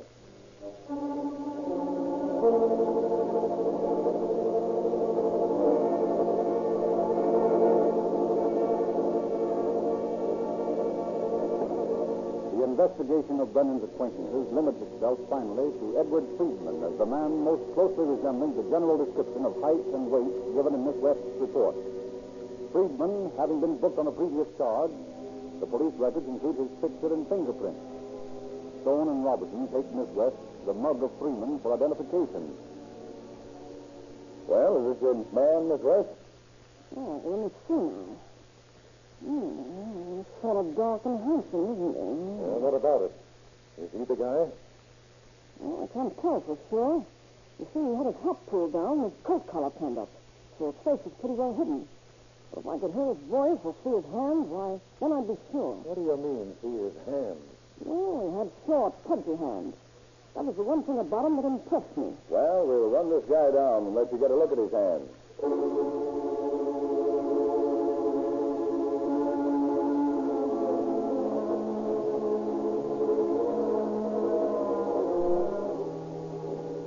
Stone and Robertson set out to run down Friedman, but they are blocked when they discover that he's out of town. A couple of weeks pass, and then an anonymous telephone call informs them that he's returned. For several days, they cruised the neighborhood of 6th and Dunsmuir, where Friedman lived, without spotting his car. Then, on Thanksgiving Day, accompanied by their wives to avert suspicion, they once more visit the place. This time, they are successful in locating Friedman's coupe parked on 6th Street. For 2 hours, they wait, parked nearby, and then at last a man comes out of an apartment house and approaches the car. They recognize him from the picture in the mug book as Friedman. As he gets into the coupe, Robertson walks up to the right side, and Stone closes in on the left side of the car. Open that door. What's the big idea? We're from the Detective Bureau. Get out. What's the rap? We want you for the May West robbery. It's a bum beat. Come on, get out of the car. I'm coming, you big flatfoot.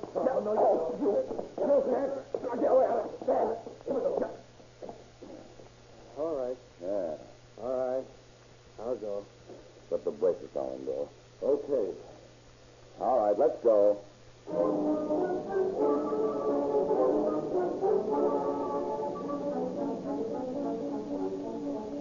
Stone and Robertson take Friedman to the University Police Station, where they question him. You know Dave Brennan? No, we know you do. Well, so what? We want that jewelry back. Oh, that lousy jewelry. Brennan promised to return it to May West. If he had, I wouldn't be here now. What did you get for that job? All I got was $1,000. It's hardly worth it, was it, Friedman? Well, I needed dough. But it was a crying shame to take that dame's rock. Well, what are you going to do about it now? I'll take my rap, and I'll take that double-crossing rat Brennan to the pen with me.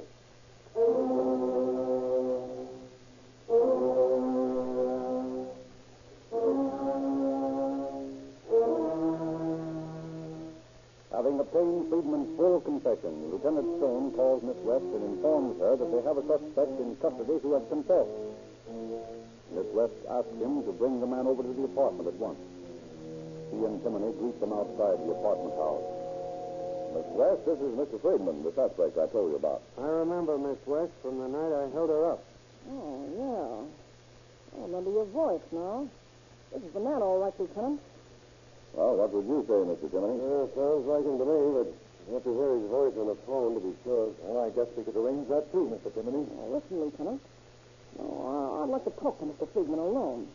Mind if we get into the car? It's kind of cold standing out here. Sure, go ahead. Thanks. Well, look here, Charles. This up was a big idea. Listen, Miss West, I'm sorry about the whole thing. I really am. If I'd known you were so regular, I never would have agreed to do it. Well, it's all very nice to hear, but how about them diamonds of mine, huh? I don't know where they are.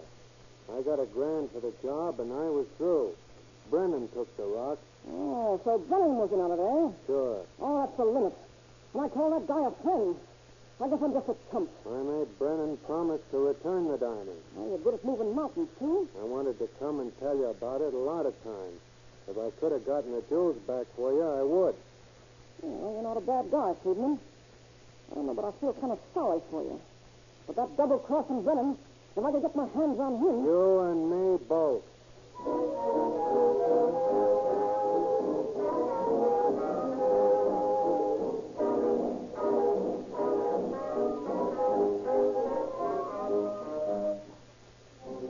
The long arm of the law reaches out for Brennan, and he is arrested in Chicago. Friedman is indicted by the grand jury on December 4th on 2 counts of robbery, the May West job, and a prior holdup. On January 24th, 1934, Friedman goes on trial before Judge Harry Sewell. Day after day, the courtroom is packed as May West gives her testimony. On February 2nd, the jury is given its instructions and retires. At 1 a.m. on February 3rd, the jury files back into the still crowded courtroom.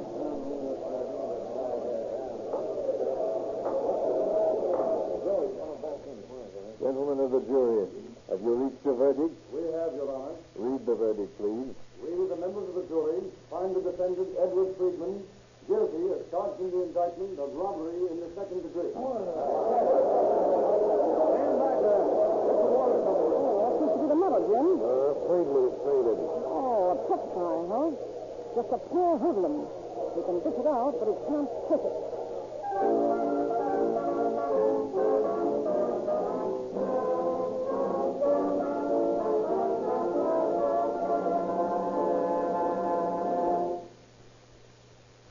Judge Sewell sentenced Friedman for from 2 years to life in San Quentin Penitentiary.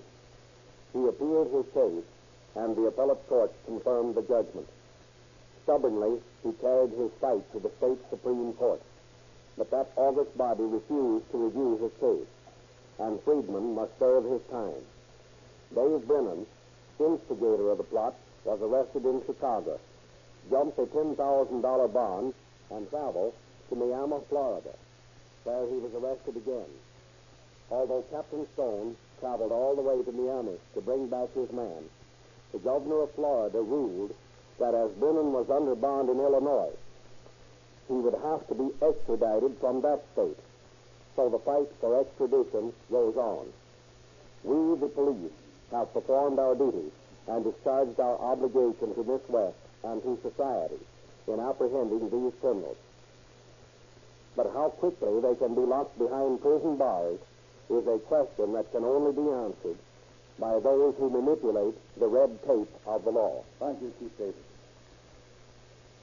Ladies and gentlemen, if you want further information on the May West diamond robbery, you can get the story illustrated in the March issue of the Calling All Cars News. Just drive into any Rio Grande service station and ask for your free copy. You are under no obligation to buy anything. But if you have not yet tried Rio Grande cracked gasoline, we urge you to fill your tank and then hunt for a hill. As soon as Rio Grande cracked reaches your carburetor, you will find your car developing new energy. It will accelerate easier. You'll go over hills in seconds where you formerly had to crawl in low gear. You won't have to shift gears so often in traffic. For Rio Grande cracked gasoline with tetraethyl has extra energy, extra speed, extra power, because it's refined by the distinctive cracking process that creates a livelier gasoline. To prove to you that Rio Grande cracked is a better gasoline, we refer you to cities like Oakland, Berkeley, Merced, Los Angeles, and to Maricopa County, Arizona, which have made tests and specify Rio Grande cracked gasoline exclusively for all emergency engines. Wherever it is sold, Rio Grande cracked gasoline powers more police cars, ambulances, fire engines, and other emergency equipment than any other brand.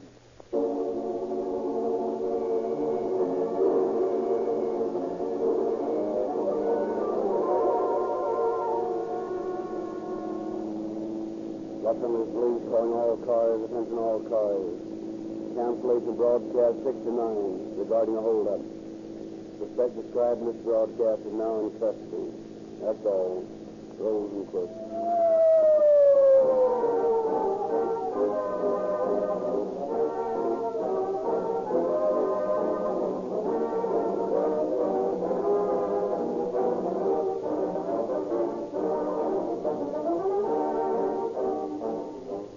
This is your narrator, Frederick Lindsley, bidding you good night for the Rio Grande Oil Company.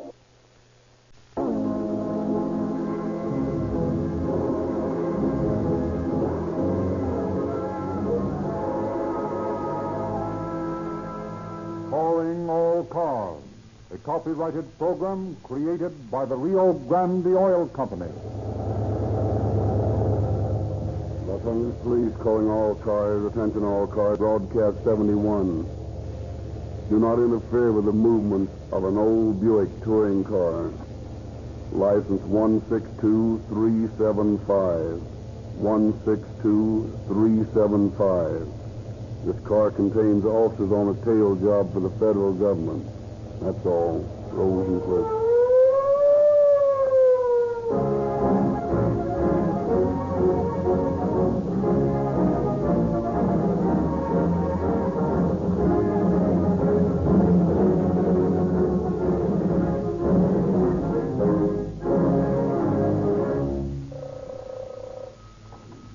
Rio Grande Refinery Office. Let me speak to the superintendent of the refinery, Mr. Murray. Refinery Superintendent's Office, Murray speaking. This is the radio station, Mr. Murray, calling all cars on the air. There are millions of people listening to us, and I want you to tell them what you told me today at the refinery. And remember, your professional reputation as a technical man is at stake. What you say must be the absolute truth, and you must be prepared to prove it. I showed you the proof today at the refinery. It is absolutely true that there is no gasoline made which is superior to Rio Grande cracked gasoline. Great, Mr. Murray, but why? Because Rio Grande is the only gasoline on this market made by the Sinclair cracking process. A process that cost the worldwide Sinclair Oil Organization millions of dollars and years of research to perfect. Sinclair engineers built America's most modern and efficient cracking plant for Rio Grande. And because Rio Grande is the Pacific Coast and Southwest unit of Sinclair, only Rio Grande can use this exclusive method to break up every atom of gasoline and release the elements of energy, elements that are wasted in other processes. Fine. Now tell them why so many police departments specify Rio Grande cracked gasoline. Because Sinclair's cracking process actually does create more power, more liveliness. That's why Rio Grande cracked gasoline gives you police car performance. Good. Now listen in, Mr. Murray, and we'll show you how police cars use the gasoline you make.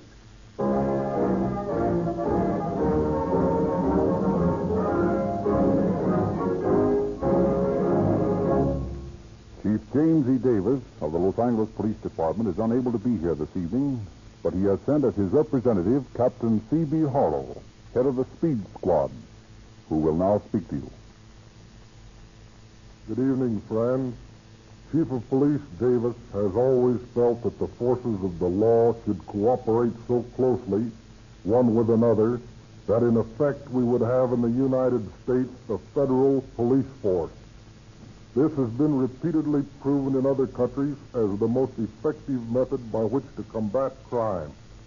During the time he has been chief of the Los Angeles Police Department, he has always placed the facilities and personnel under his command at the disposal of all other agencies of the law. The case which we have selected for dramatization tonight is one in which the services of 3 of our specially trained officers were requested by the United States Secret Service. Although the mission was of the utmost danger and would carry our men far beyond their legal jurisdiction, none of them faltered or held back. Loyalty of this sort, devotion to duty to such a degree, is a quality which cannot be bought.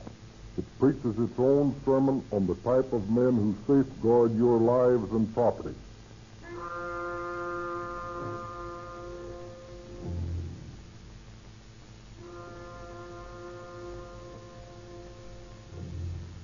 On the afternoon of August 14th, 1926, Detective Captain Tom O'Brien is summoned to the office of Chief of Detectives H.H. Klein. You wanted to see me, Chief? Yes, Tom. I've got a very important assignment for you. Well, what is it? I want you to get 3 of your best men and report for duty at 7 o'clock tomorrow morning wearing old clothes. Old clothes? Sleuthing in disguise, huh? That's about it. Well, what kind of a job is it? Well, I'm lending you to the Federals. Pick men who are old-timers at tailing cars. Yeah, but what are we after? I can't tell you any more excepting this. Be prepared for anything. Now, you may be away for several days or longer. And above all, don't look like detectives.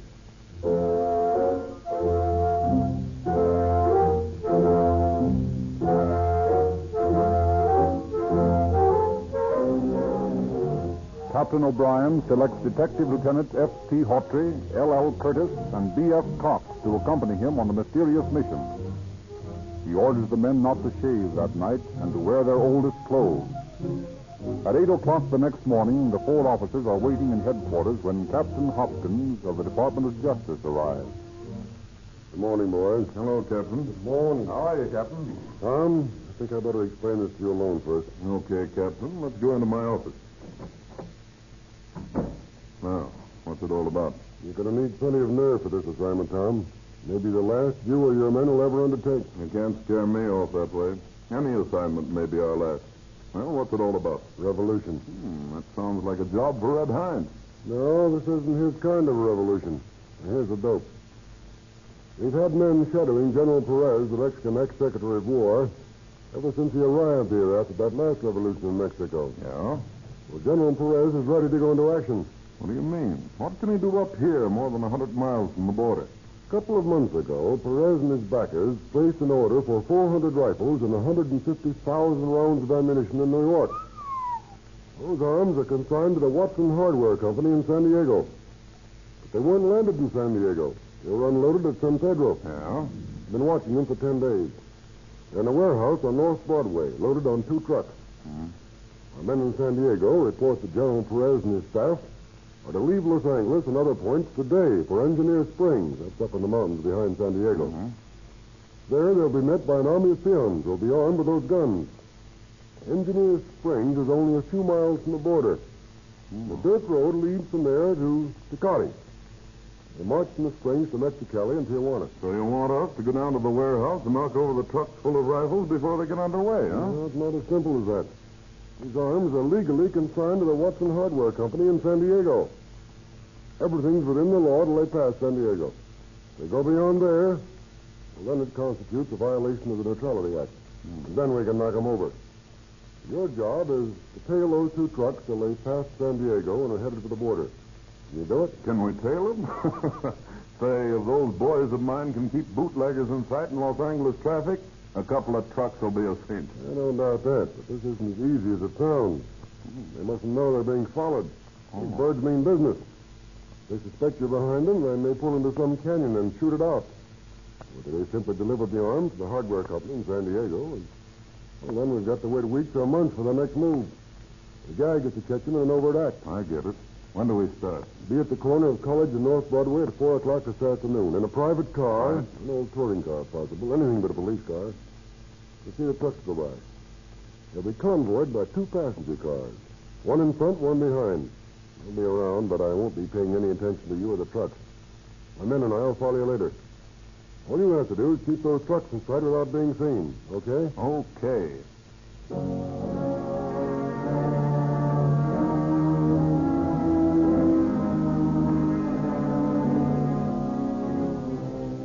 Without telling his men what their mission is to be, Captain O'Brien sets them to assembling their equipment. Into a battered old Buick Master 6 touring car go rifles, sawed-off shotguns, a Thompson machine gun, water bottle, binoculars, food for 2 days.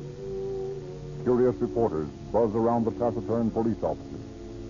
Autry, Curtis, and Cox cannot, and O'Brien will not divulge the purpose of their mission. Finally, toward 3 o'clock, with everything in readiness, the 4 men leave headquarters. For a half hour, O'Brien drives the car on a circuitous route through Los Angeles streets until he's convinced that no reporter is left on the trail. And then he pulls up on a quiet side street. Well, boys, I guess you'd like to know what it's all about. Would we? Yeah. You give me the jitters, Cap. Let us in on it. Okay. Here's the lowdown. We're tailing 2 trucks full of arms and ammunition. Now, they're legally consigned to a hardware store in San Diego, but they're actually going to an army of Mexican revolutionists at Engineer Springs, 15 miles from the border.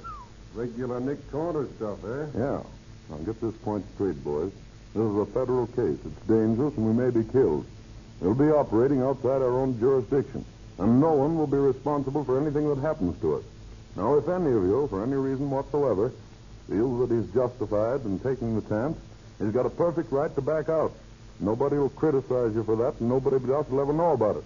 Now, what do you say? Well, you ought to know us better than that, Tom. I'm not backing out. Come on, Tom. Let's get going. Okay, that's the answer I expected to get.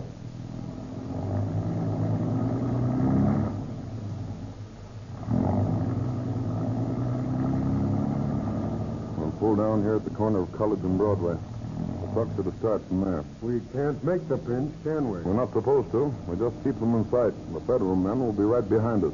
But they can't make arrests until the trucks have passed through San Diego and have violated the government's Neutrality Act. Here's a good place to pull in. Those the trucks down at the corner? Yeah, in front of that warehouse. Yeah, 2 Mexicans in the front seat. Hey, look. A car just pulled up with a Mexican in it. He's handing a package to the driver of that front truck. Get the license number as he pulls away. Okay.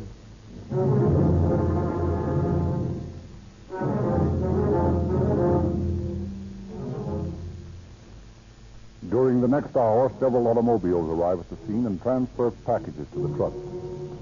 The officers obtain the license numbers of each of these cars to be used in a later phase of the investigation. Then at 4:30, an Oakland sedan pulls slowly by the truck. There we go, boys. How do you know? See that guy in that Oakland? Yeah? He answers Hopkins' description of Watson, the hardware man. He's leading the caravan. See? He's driven on. The trucks are following him. And we're following the trucks. Take a good look at the city hall, boys. It may be the last time you'll ever see it.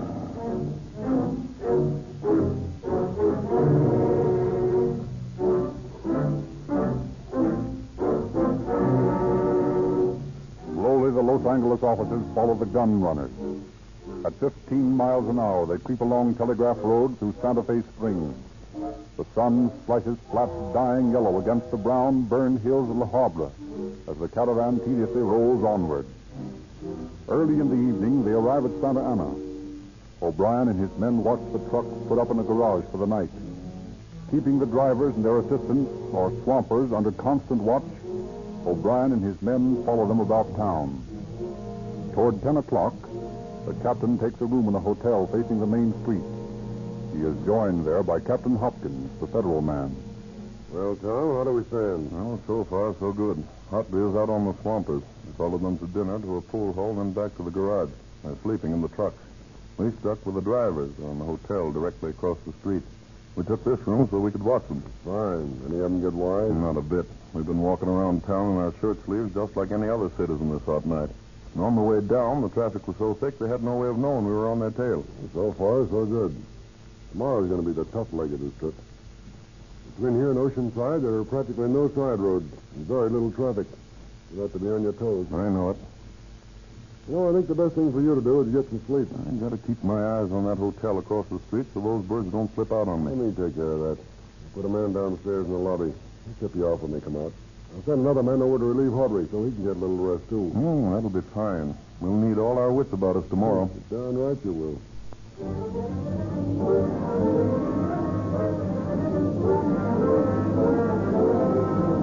At 5 a.m. the following morning, the federal lookout in the lobby arouses Captain O'Brien and his men with the information that the two Mexican drivers had just left the hotel.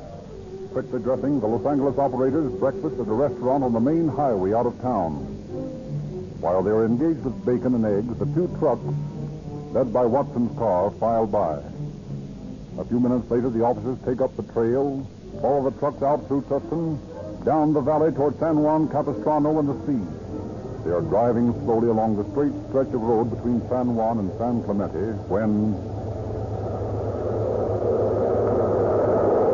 Hey, take a look at that fellow. What about him? Well, he passed us just a few minutes ago, headed for Santa Ana, and now he passes us going north.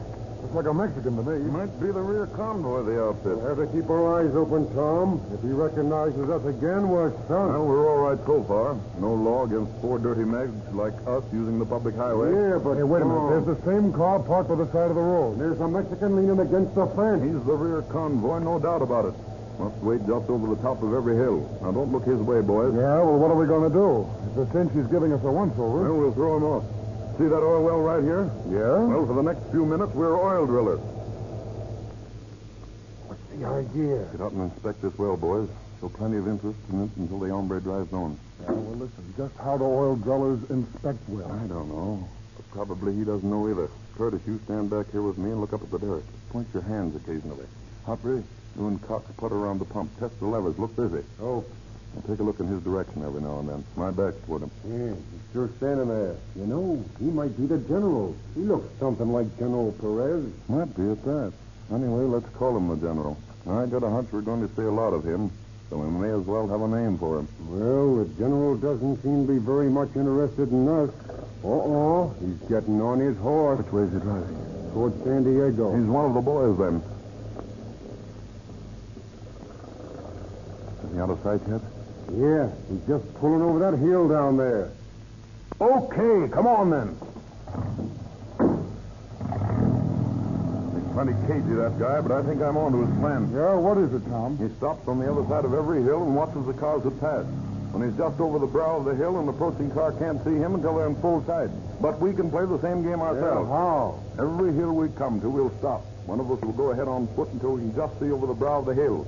If the general's on guard, we stay where we are until he moves on. Then the lookout signals us, and we pick him up and go on to the next hill. Sort of slow work, Tom. Maybe so, but they don't seem to be in a rush, and we can take just as much time as they do.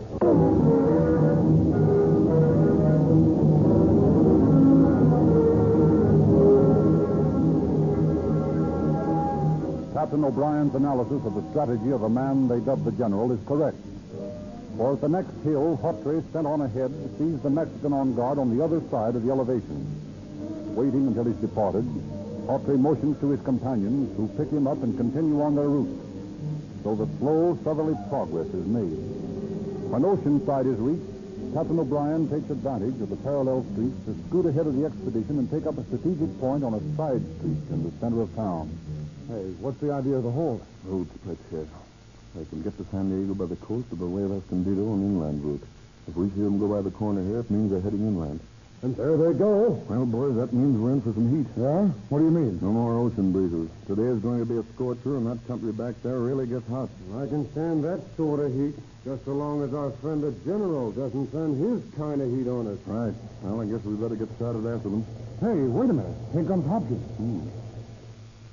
Well, how's it going, boys? Okay. They've taken the inland route. They were just going to start after them. Yeah, I knew they would. Just phoned headquarters.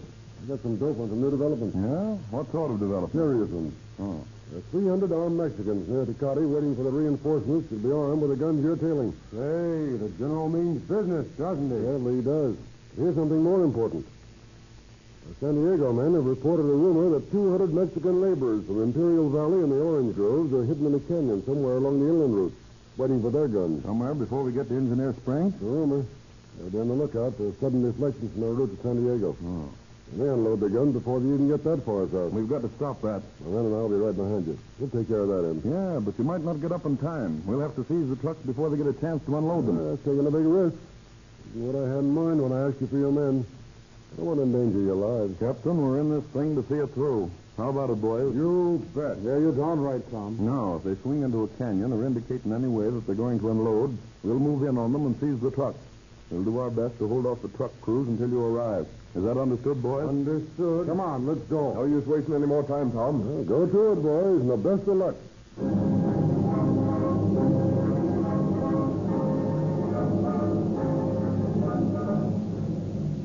Into the blistering heat of the San Jacinto Mountains, the officers slowly follow the arms caravan. Several miles from Oceanside, they turn off the main inland route onto a little used side road. Supposing this is a shortcut to Tecate, the tail car follows. They have progressed but a few miles when suddenly over the brow of a hill streaks the General's Hudson, heading straight toward them. To be recognized now would be fatal. Tom O'Brien thinks fast. With a flick of the wheel, he swings the Buick off the road and onto an open field. Grab your guns, boys, and go after those rabbits. Hey, what's the... You're rabbit hunters. Get hunting fast. Okay, let's go.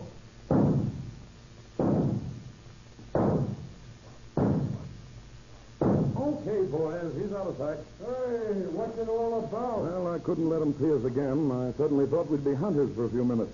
Just so near gave me heart failure swinging around like that. I didn't know what was coming off. Well, either the General's taking up again or the trucks have taken the wrong road.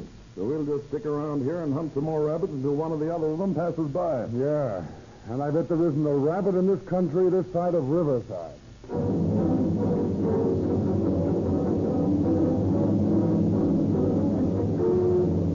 O'Brien's quickly conceived stratagem saves the tailing officers from detection. And they are still hunting rabbits a few minutes later when the trucks and their convoy pass them traveling back to the main road. Onward through the hills, the caravan takes its dusty way until late in the afternoon they enter east to San Diego. This is the crucial moment in the officer's assignment. Well, boys, we'll know now what we're up against. They think they ain't wise that we're following them. No, but they may just have a hunch that'll send these trucks into the Watson warehouse. Yeah, that intersection down at the bottom of this grade will tell the story. Keep your eyes on them. They've turned right. That means that they're not going into San Diego. And it means that they violated the Neutrality Act, and we're going to have to make some arrests. Let's go, Tom. Not so fast, boys. Hopkins will let us know when we knock them over. All we got to do just yet is to keep them in sight. Oh, I'd like to see a little action. So would I. I know, but remember, this isn't our show. This is the Federal.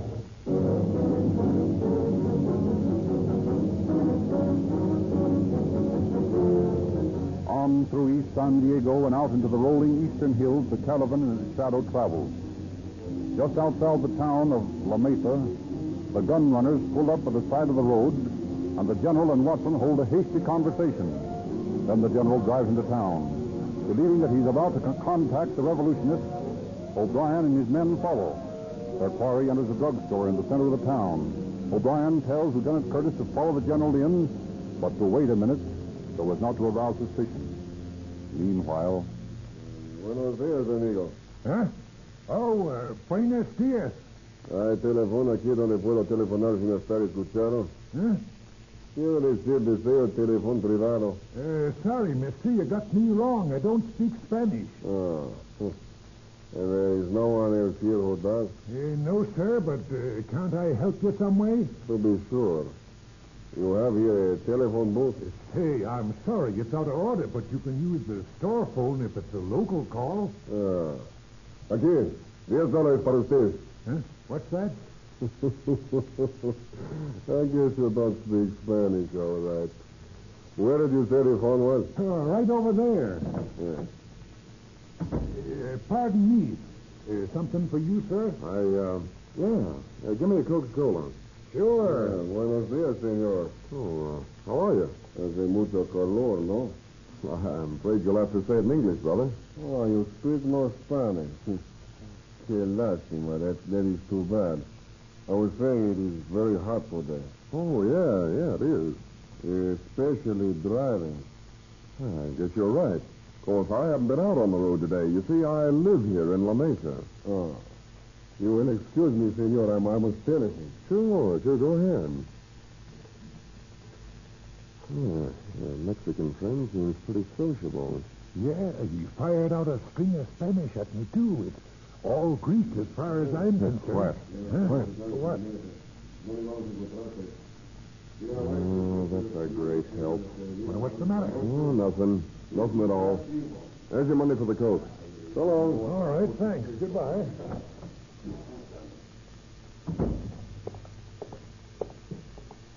What luck? I couldn't get a thing. We were talking in Spanish. Oh, that was dumb of me. I forgot you couldn't understand Spanish. Oh, well, no great harm done. Hop in.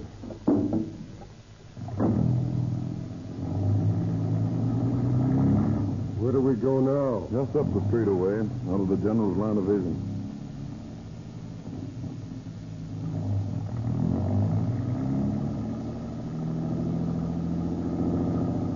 Guess we can park here, okay? Yes. There he goes.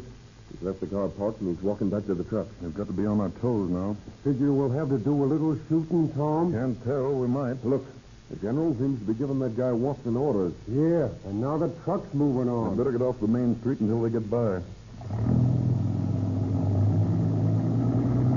Hey, the general's staying. The trucks are pulling on out without him. Probably is going to make a contact here in town. Do you suppose we ought to keep our eyes on him, too? No. Our orders are to stick to the trucks.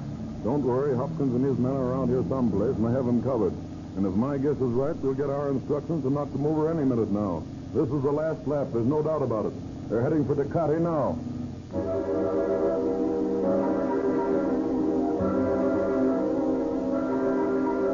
For several miles, the officers follow the gun tracks at a discreet distance. And then, as they're entering a canyon, Nice place this would be for an ambush. Yeah, you'd never have a chance. Hey, there's somebody stepping out into the road. Captain Hopkins. We're going to make your arrest now, boys, before they deliver the arms to the Mexicans. Okay, we're ready. Hey, that's the best news I've heard today, Captain. There are only 2 trucks in Watson's car now. We'll force his car to the side. Hotley and I'll cover him. Cox, you take the first truck, and Curtis, you take the second. Okay. Ready anytime you say. Anything else, Captain? No. Send some men to guard your prisoners. You get back to La Mesa. That will pick up on the leaders, too. Okay. See you later.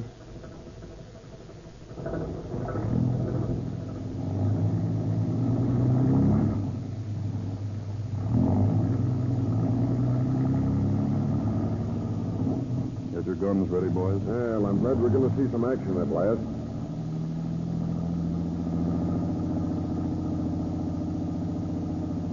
There they are. Climbing the hill ahead. Here we go.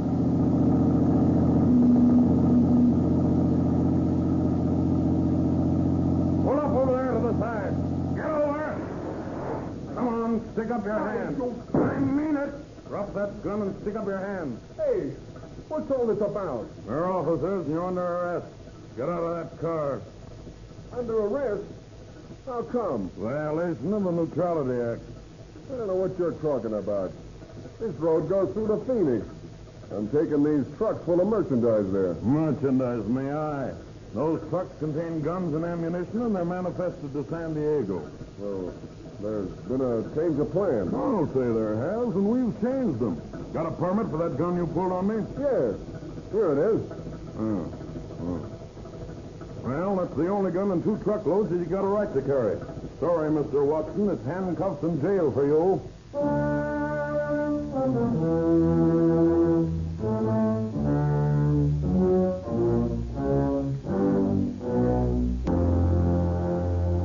the other officers quickly subdue the Mexican truck drivers and their assistants, only one of whom is found to be armed with a small spring knife.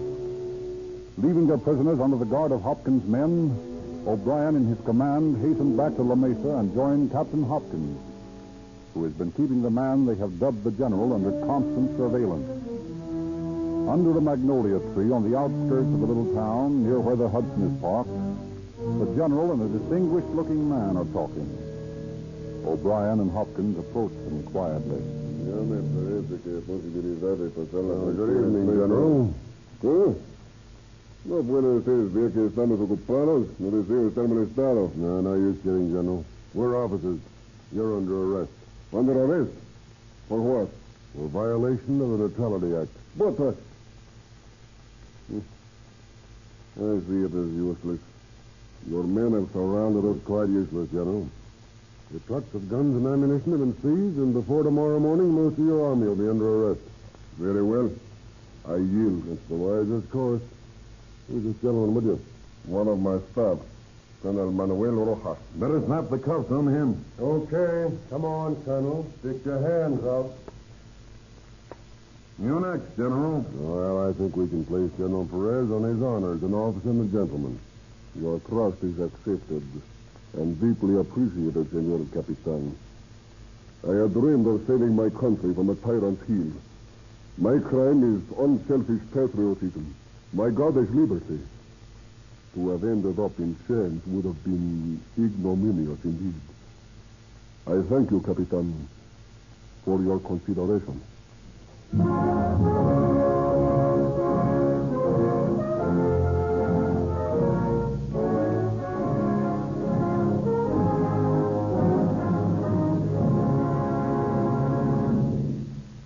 During that night, the Department of Justice agents captured an armored truck, 4 airplanes, and 40 automobiles at Engineer Springs.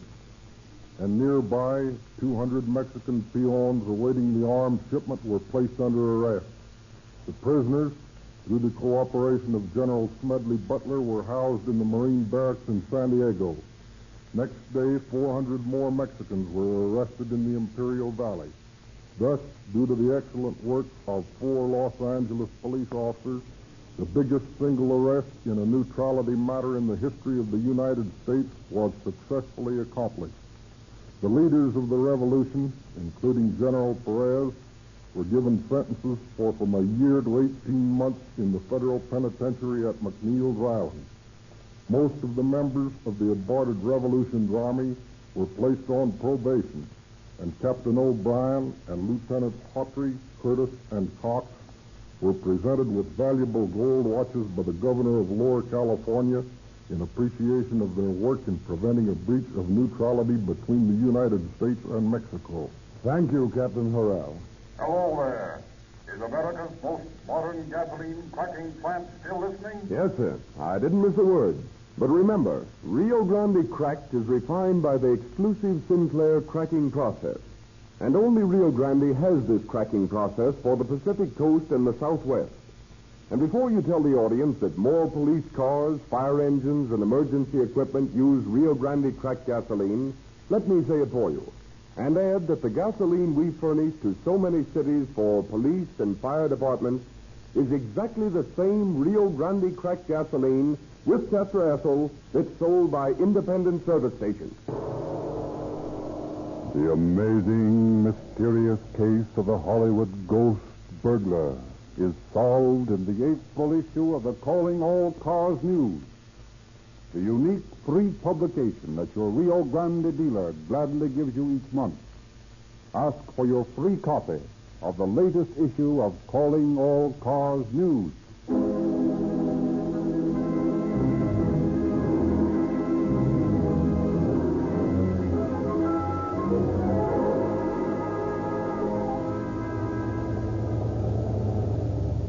Los Angeles Police calling all cars, attention all cars. Cancellation broadcast 71 regarding the movement of an old Buick touring car. License 162375.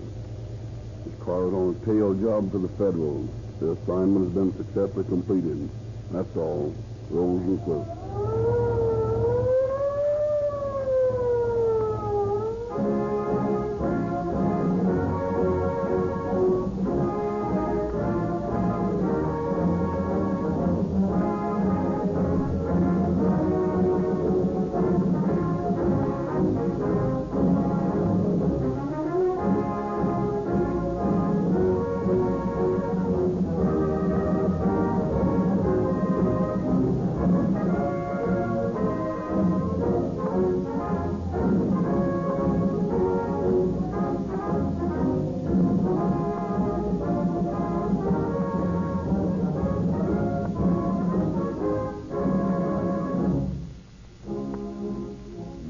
Narrator Frederick Lindsley, saying goodnight for the Rio Grande Oil Company.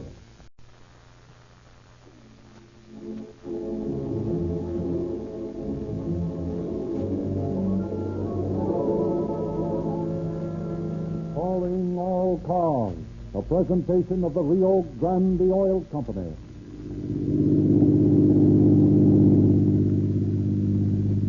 San Francisco Police calling all cars. Attention all cars. Broadcast 66. Wanted for bank robbery. 2 men. Wore masks. No other description. These men are armed and dangerous. That's all.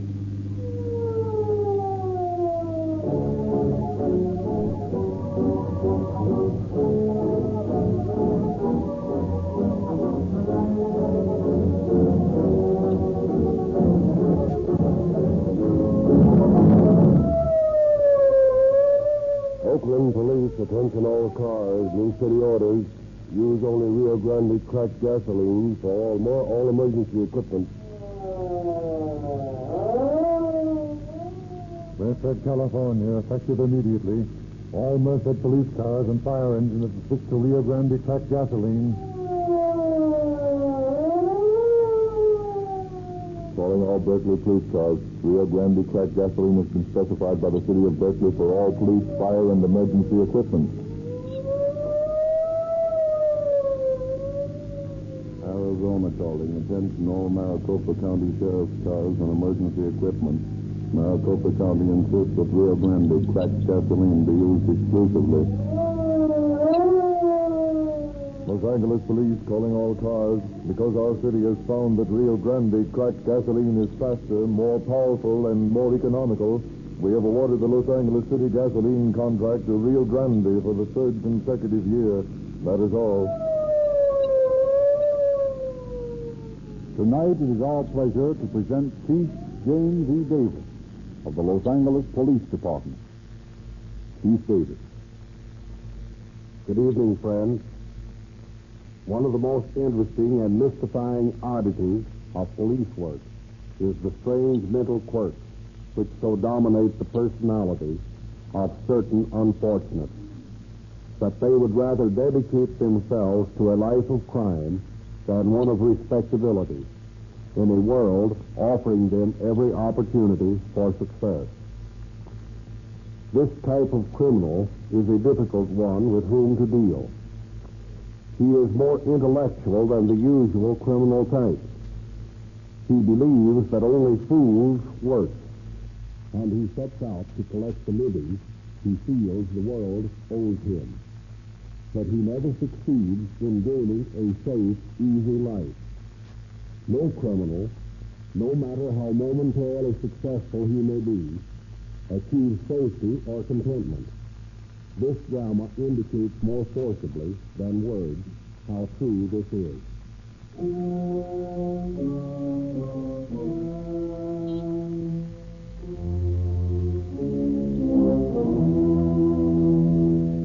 It is just an hour before closing time at the Western State Bank in Los Angeles.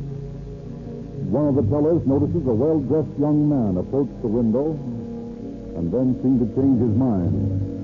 The teller, seeing that the newcomer is hesitant, is about to speak when suddenly the young man walks up to him. Keep your mouth shut and shove those banknotes under the grill. You'd better hurry or let go of this bottle. Hey, what is this? To make you any more careful, I might tell you there's enough nitroglycerin in this little bottle to blow everybody in this bank to pieces. So just keep smiling and look as though nothing were wrong, and hurry up. Yes, sir. Here you are, sir. Thanks. You're a smart young fella. Now, if you'll just be smart enough to keep quiet until I get out of here, you'll probably continue to live for a long time.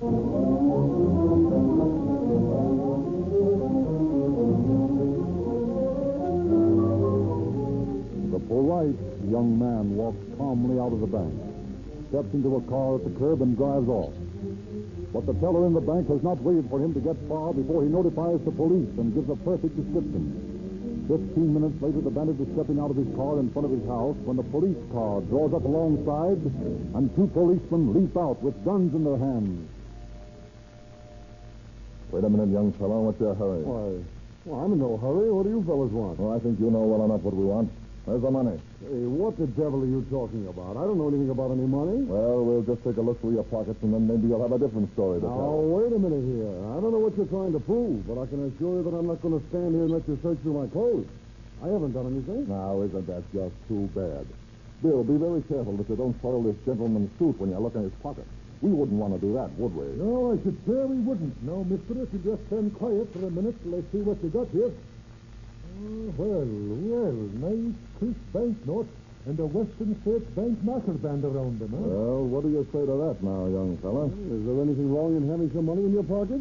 I just drew that from my account at the bank. Just drew it from your account at the bank, eh? Well, I'm afraid you'll have little use for it for a while to come. All right, Bill, let's give this banking gentleman an escort to the police station. I'm sure the chief would just love to meet him. Now, listen, you're making a big mistake about this. When you get me to the station and I tell them who I am, it'll go pretty hard with you. My father's a good friend of the chief. Is that so? Well, maybe you and the chief can have a nice little chat, and then we'll all go over and have dinner together. That'd be nice, wouldn't it, Bill? I'd be delighted. One of these days, you smart cops are going to laugh out of the other side of your face.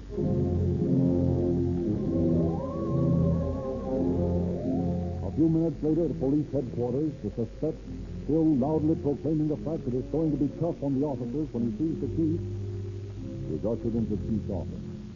Well, Brown, what's the trouble? Well, we got a young fellow with us who seems to feel that we've done a terrible thing to arrest him. Maybe he'd like to tell you what it's all about. What's he charged with? Bank robbery. He walked in about an hour ago and lifted $1,000 from the teller in the Western States Bank. We got a call on it, and from the description of the car he drove off in, we were able to pick him up 15 minutes after he pulled the job.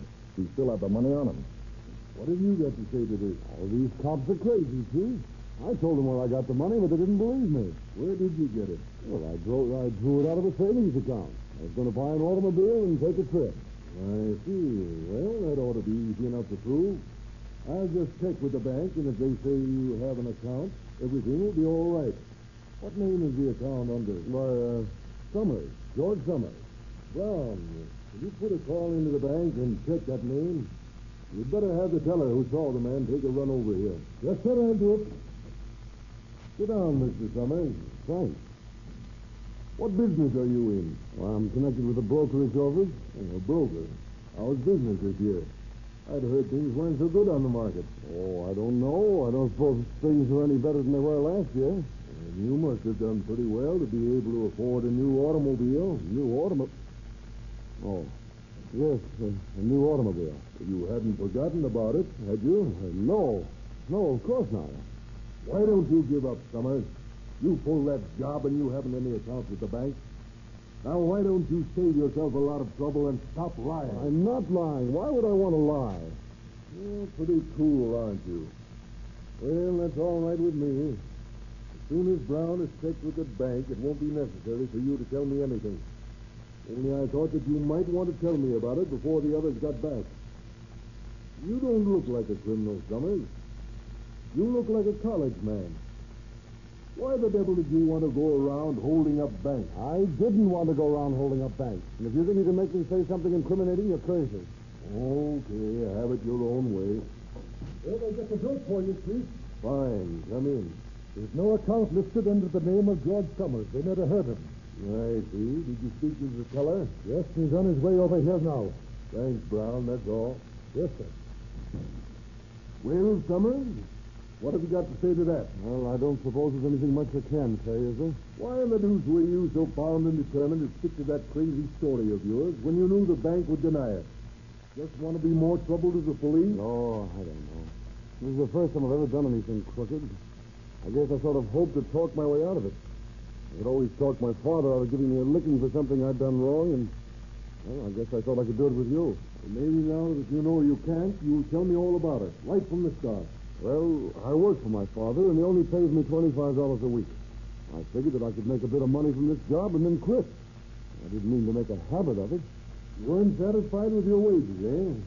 Well, that's certainly too bad. I'm afraid the state pays a lot less when they're boarding you at San Quentin. Well, they can't send me to San Quentin for this, can they? They not only can, but I can assure you they will.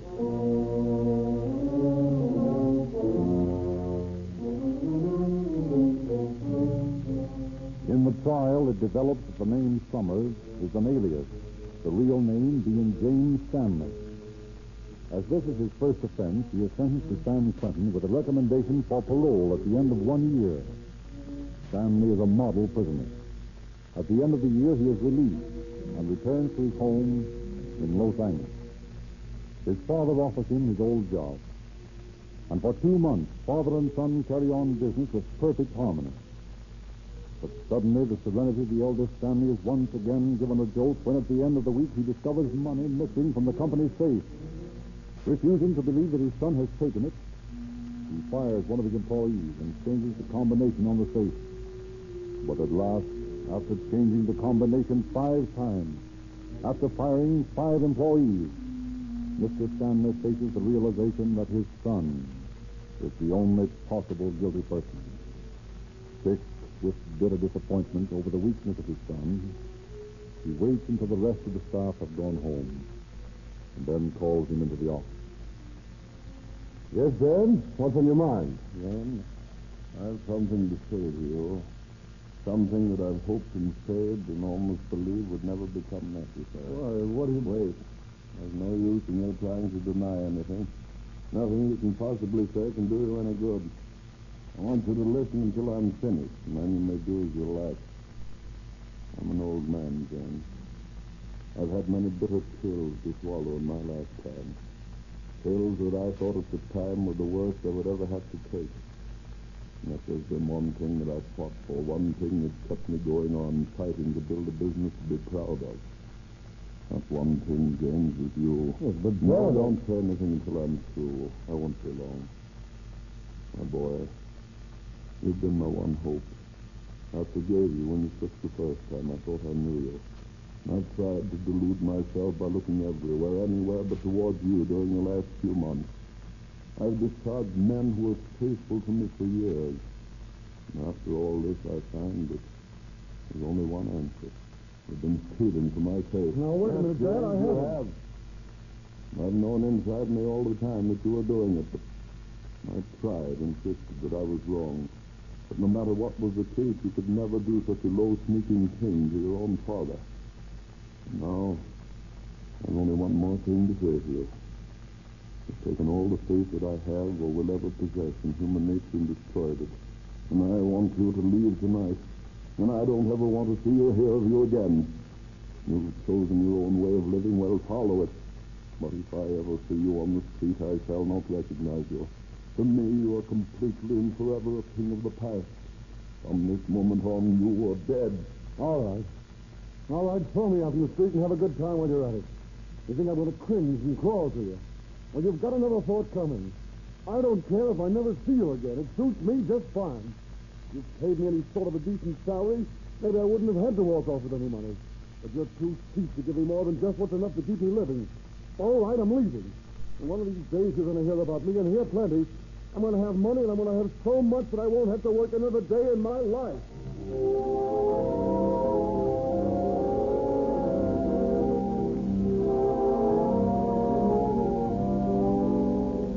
6 years roll by. 6 years in which Stanley becomes known to the police of the West as the Phantom Bandit. He is wanted by the San Francisco police for having perpetrated more than a score of daring holdups. 13 robbery victims identify a picture of James Stanley, alias George Summers, as the man that robbed them. The police of every western city are notified by police circulars to be on the lookout for him. But always he manages to stay out of jail.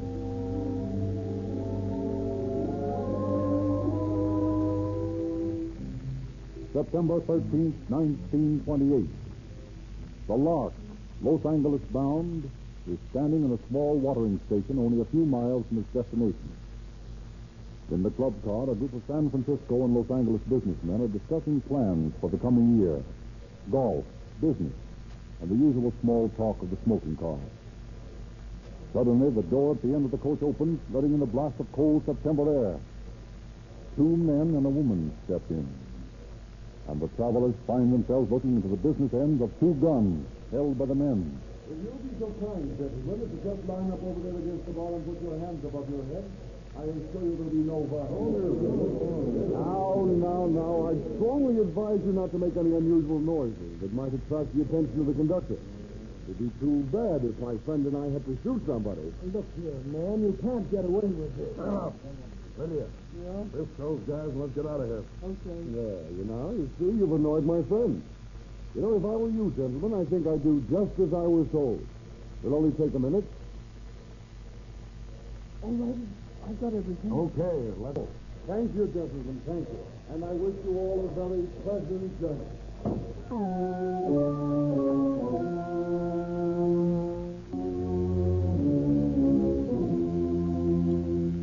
April 17th, 1929. Stanley and McNabb, California's two-man crime wave, clean out the Oakland Bank on College Avenue.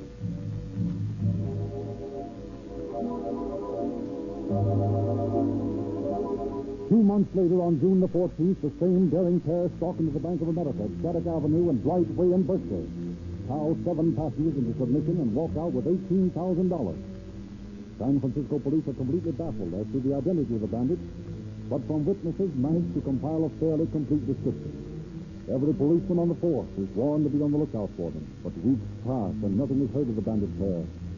And one day in the chief's office, the phone rings. Hello? Very well, put them on. Hello? Hello. This is Chief Waller, Vancouver. Yes? According to circular here, you're looking for a George Summers. That's right. Well, Summers orders a car to be shipped to him at San Francisco Express. I thought you'd want to know. That's right. What's the address? 2304 Leavenworth. 2304 Leavenworth Street. Right, and thanks a lot. Okay, goodbye. Goodbye. All right, boys. Here's something for you to do. Go out to this address and see if you can pick up this bird.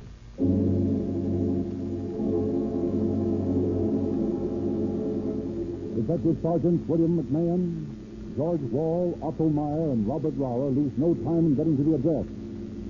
They find it to be an apartment house. So McMahon decides to question the manager.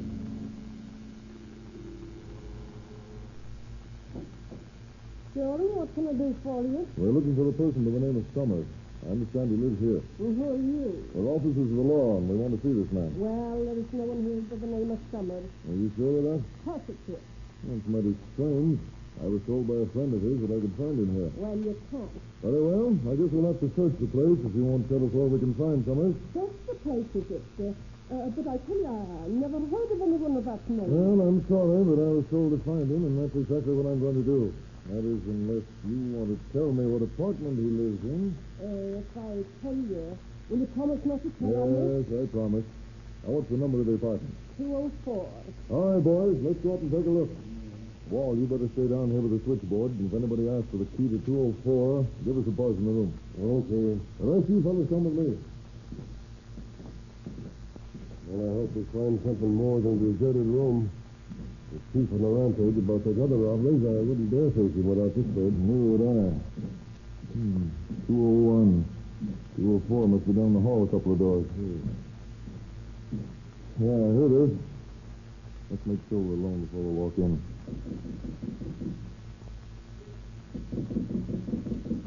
Sounds like nobody's home. All right. Here, let me try my skeleton key on the door.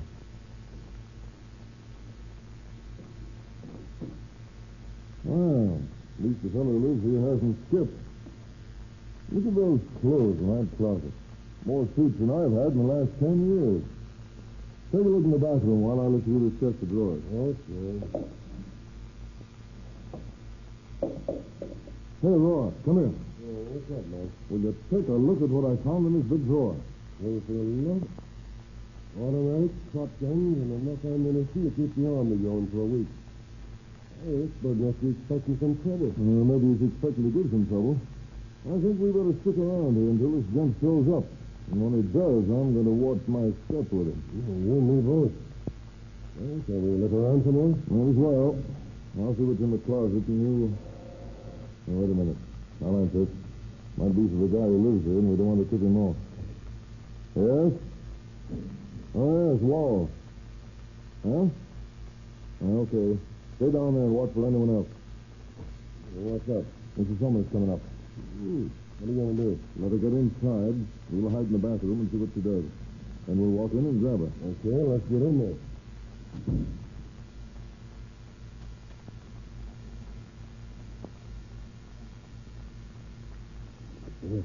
Yeah. She's got a package. She's opening that drawer. She's put the package in it. Now, let's get her. Stand where you are. Who are you? Officers of the law, ma'am. You're under arrest. Under arrest? Well, I don't know what you mean. What are you doing in here? We're waiting for your husband to show up. Now, we're all going to stay right here until he comes. You might as well take it easy and just be quiet. What is it? I don't know. I think he's out of town. Out of town, eh? Well, when will he be back? I don't know. All right, you can sit here as long as it's necessary. What is that package you put in that drawer? I don't know what you're talking about. Okay. Now, look. I don't know how long we're going to have to wait until Summers gets there. But when he does, if you try to tip him off that we're here, I warn you right now that we're prepared to shoot it out. And I don't think it'll turn out so well for your husband. Wait a minute, Mac. I can hear someone coming down the hall. Probably not coming here. The wall would have phoned us. Hey, you're coming here. Quick, start against the wall and get him when he opens the door. Anyone home? Yeah, we're here. Put up your hand. Hey, what is this? You're under arrest, Summers. Summers? My name ain't Summers. No? Well, what is it? That's none of your business. I'm afraid you're wrong about that. You entered this room with a key. Where'd you get the key if you're not Summers? Well, I've been staying here for a while. But I don't see what the devil you guys are doing here. Well, stick around. You'll find out soon enough. Raw, twist this man. Hey, you can't do that. What are you trying to sit and wait for? Afraid somebody might hold you out? Smart guy, ain't you? See what's in this pocket here. It's sort of bogus. All right. You look at this. A roll of banknotes big enough to take a horse. Where'd you get the money? What's it to you? Somebody's got on him, Matt. All right. Put the cuffs on him. This is Summers. Who is this man? I don't know his name, but he's not my husband. You don't know his name, and yet he says he's been staying here. Come on, Mrs. Summers. Don't you think that's a bit ridiculous? I don't know his name. Oh, all right. I'll get it. Watch those two, huh? Hello? Yeah? Yeah? Okay, Wall. You better come up, too. I might need you. More company? Yeah, Summers himself. Keep your eye on these two. I'll take care of Summers. Right. On your toes now. It's coming. All right, Summers. Put up your hands over your head. What? What is this, a stick-up? No, this isn't a stick-up, Summers. You're under arrest.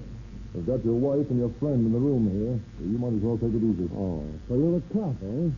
Well, all right, but take that gun out of my stomach. I'm not on. I'll believe that after I've looked for myself. What do you got in that package? Laundry? Looks pretty heavy for laundry. Put it down on the floor. Okay. Now come in here and stick out your hand. Let's see what's in this bundle. Laundry, eh? A nice brand new submachine gun. Ron, you and Myers take care of this bunch. I'm going to look around this room a bit more and see if I can find anything. All right, come on, you three. Out of the squad car. Walk ahead of me and see that you behave yourselves. Let's see. Where to begin? A trunk over there might be interesting.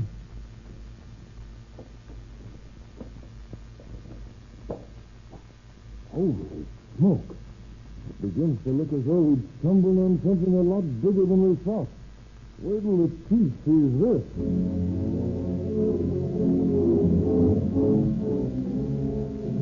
A few minutes later, McMahon walked into the chief's office with his discovery.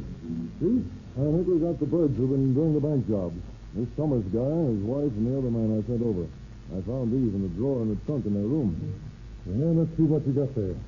Banknotes with an Oakland bank wrapper still on them, huh? Traveler's checks, transfer checks. McMahon, you're right. There's enough evidence here to send that bunch up for 15 years.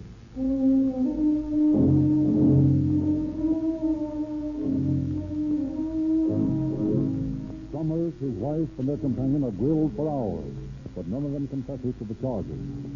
Summers gives one excuse after another. He says that a man gave him a suitcase and asked him to take care of it for a while.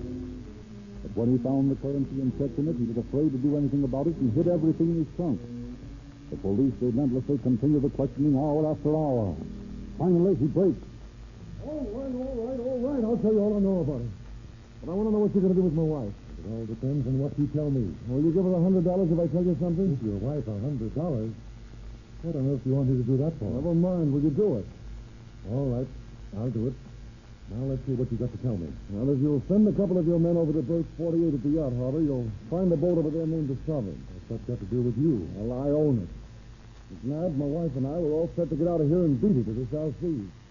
We would have been gone in a week if your lousy cops hadn't have walked in. Ah, but that's the way it goes. Yeah, that's the way it goes, Stanley. I thought there was something familiar about you. You're James Stanley, and your friend is Ethan McNabb. That right? That's right. Where'd you collect McNabb? Well, I met him after he got out of San Quentin. Seemed like a pretty smart guy, so we joined up. All right, Stanley. Aye, so we joined up. All right, Stanley. We'll go over and take a look at that boat of yours. I'm afraid it won't do you much good for a long time to come. No, I wouldn't be too sure about that. The fellow doesn't have to stay in Quentin if he knows his way around. I'll be out of there in a year.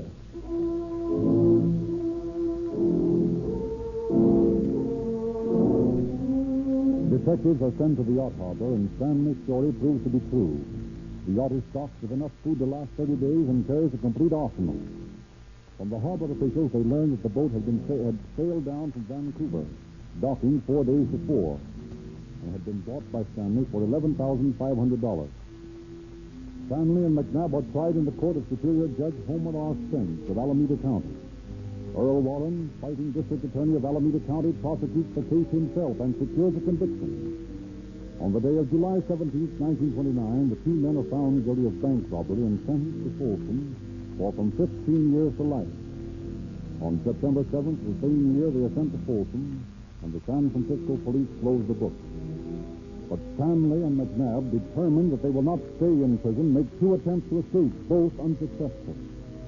Then Stanley strikes up a companionship with a prisoner by the name of Marty Colson, one of the toughest men in the penitentiary. Together they plan a way to break out.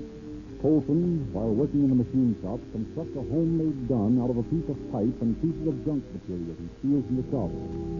His continual boast to Stanley is that he'll never be taken alive. Finally, after months of preparation, Colson and Stanley are ready to go. They force their way into the office of the warden, and using the homemade gun as a threat, Phone the warden and tell him to come over. And don't tip him off or I'll plug you, see? All right, don't spook. I'll ring him. Warden, you wanted to get off with an important business. Yes, sir. He'll be right over, sir.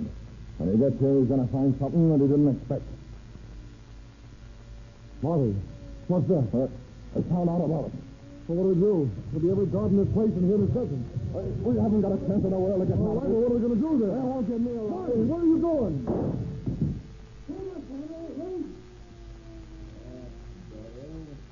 Where's Colson? Over there in the corner. He said you'd never get him alive. Bumped himself off, eh? Stanley, this is the last time we get a chance to make a break. We're going to solitary.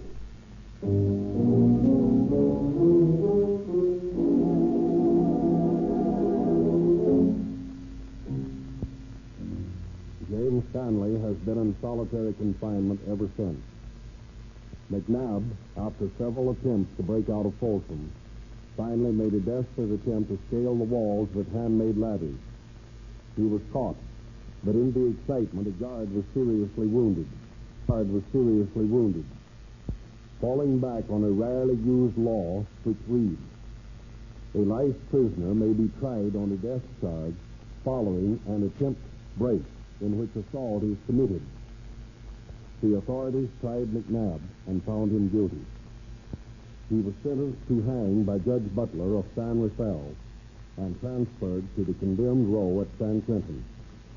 There he managed to involve James McNamara, dynamiter of the Los Angeles Times, in an attempt to smuggle a piece of steel to one of his pals in the yard. Thus ends one of the most interesting cases in the history of bank robbing. Interesting because during the entire career of both McNabb and Stanley, they never had to fire a shot. They were both cool, smart criminals. But they, like all other lawbreakers, made the mistake of being too sure of themselves. Thank you, Chief Davis.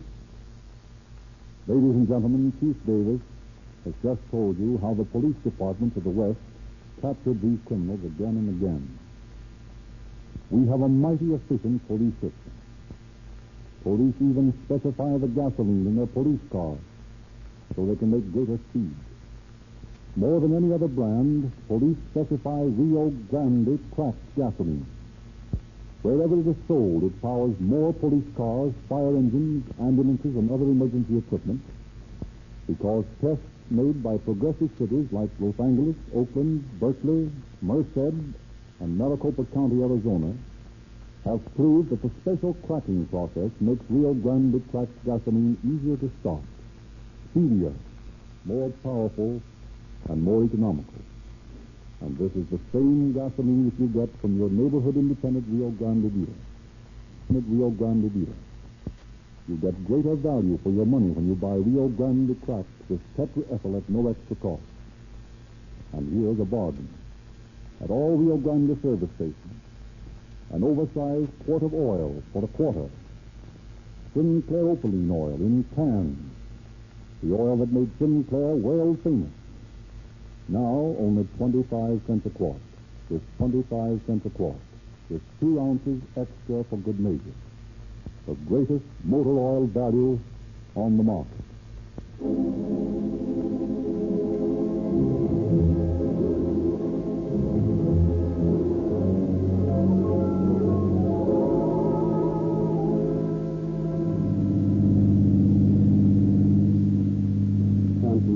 Police calling all cars. Attention all cars. Cancellation broadcast 66. Suspected case now in custody. That's all.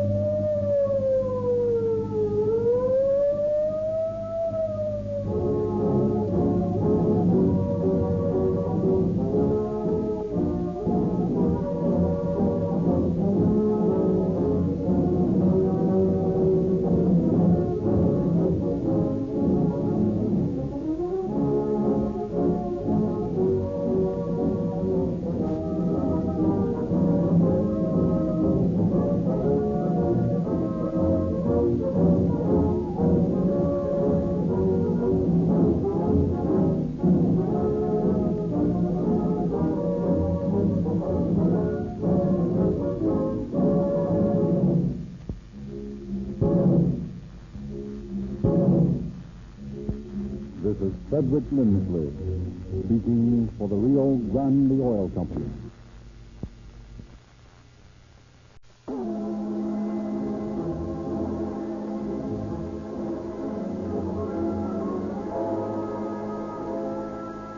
Calling all cars, a copyrighted program created by the Rio Grande Oil Company. Calling all cars, attention all Maricopa County sheriff's cars. Be on the lookout for a high-powered automobile with 2 men and a blonde woman in it. These subjects kidnapped the deputy sheriff and later threw him out of their car at Chandler and badly wounded him. That's all.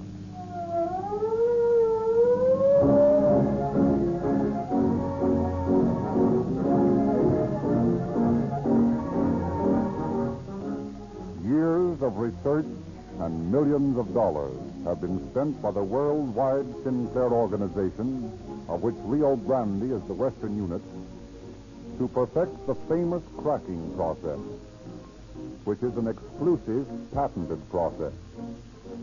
Sinclair engineers built one of these great cracking plants for the Rio Grande Oil Company. And the only way you can get the advantages of this revolutionary process is to buy Rio Grande cracked gasoline from your independent dealer. The costly cracking process adds very definite advantages to Rio Grande gasoline, but it adds nothing to the cost you pay. You get a livelier gasoline with tetraethyl added at no extra cost. And when Rio Grande cracked gasoline reaches your carburetor, you'll find your car goes faster. The engine runs smoother. You can feel the extra power. All these extra advantages at no extra cost have induced leading western cities to specify Rio Grande cracked gasoline for their emergency engines.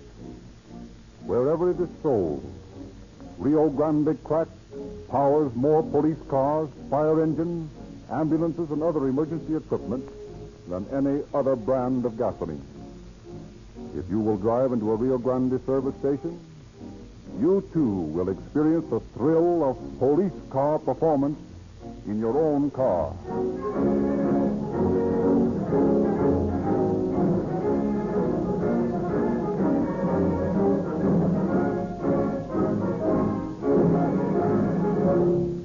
Sheriff J.R. McFadden of Maricopa County, Arizona, sends us the following telegram. We Western law enforcement officers rather enjoy the glamorous tradition of the old frontier, of shafts and six-shooters. But we are really not as colorful characters as the public thinks. The old six-shooters have been long ago supplanted by modern automatics, tear gas bombs, and machine guns. Our police problems are pretty much the same as those of any large metropolitan center like San Francisco or Los Angeles. We are nowadays as well equipped to battle the criminal army on the desert as are our brother officers in the city. How well equipped, you will learn from tonight's story of a manhunt conducted by my predecessor, Charlie Wright, in which every modern weapon we could command was brought into play in our battle to bring a notorious public enemy into custody.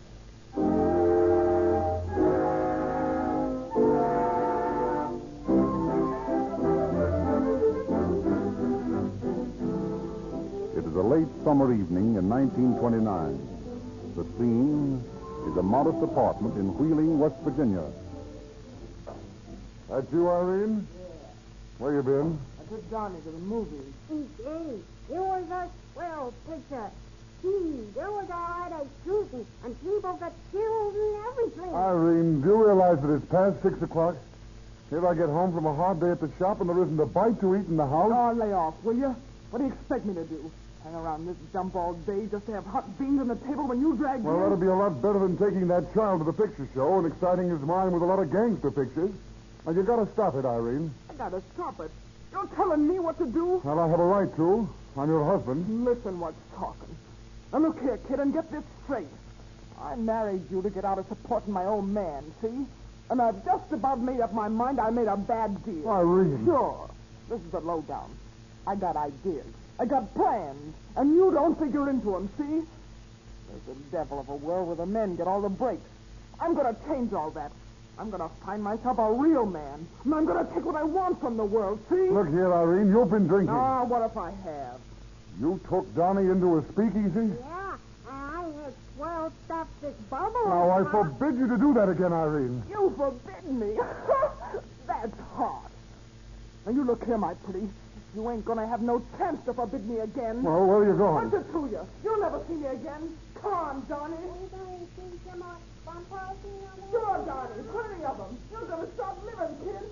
Strong, Pat.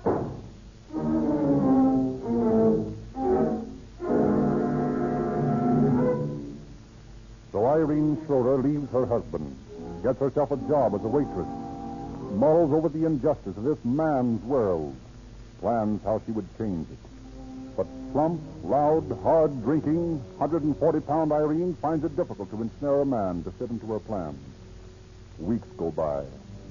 And then one icy fall evening, as she's on her way to work, she notices a good-looking man in the car stopped by a traffic light. As the bell clangs, Irene deliberately steps forward into the intersection.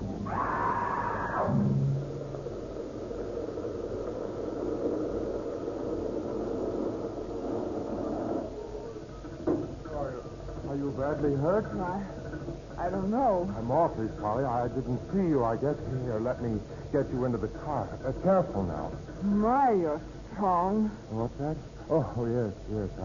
I try to keep in condition. There now, easy. You'd better let me take you to a doctor. No, I guess I'm all right. I was on my way to work. I'll be late. Are you sure you're all right? Yeah, I must have slipped on the sidewalk. Terribly stupid of me. If there's anything I can do... Just drive me to work so I'm not too late. Well, of course. Where is that? The Monongahela restaurant. Just down the street here. It won't take a minute. What would your wife say if she knew you was driving around with a blonde? I guess I could explain it. Oh, then you are married. Oh, yes. Been married for 10 years. I got 2 kids. Oh, I see. You got much fun out of life? Yes, I suppose so. I teach Sunday school, and I'm scoutmaster of a Boy Scout troop. Sounds thrilling. Well, of course, I mean fun. Real fun. Dancing and drinking. I don't drink. No, I didn't suppose you would. Well, here we are.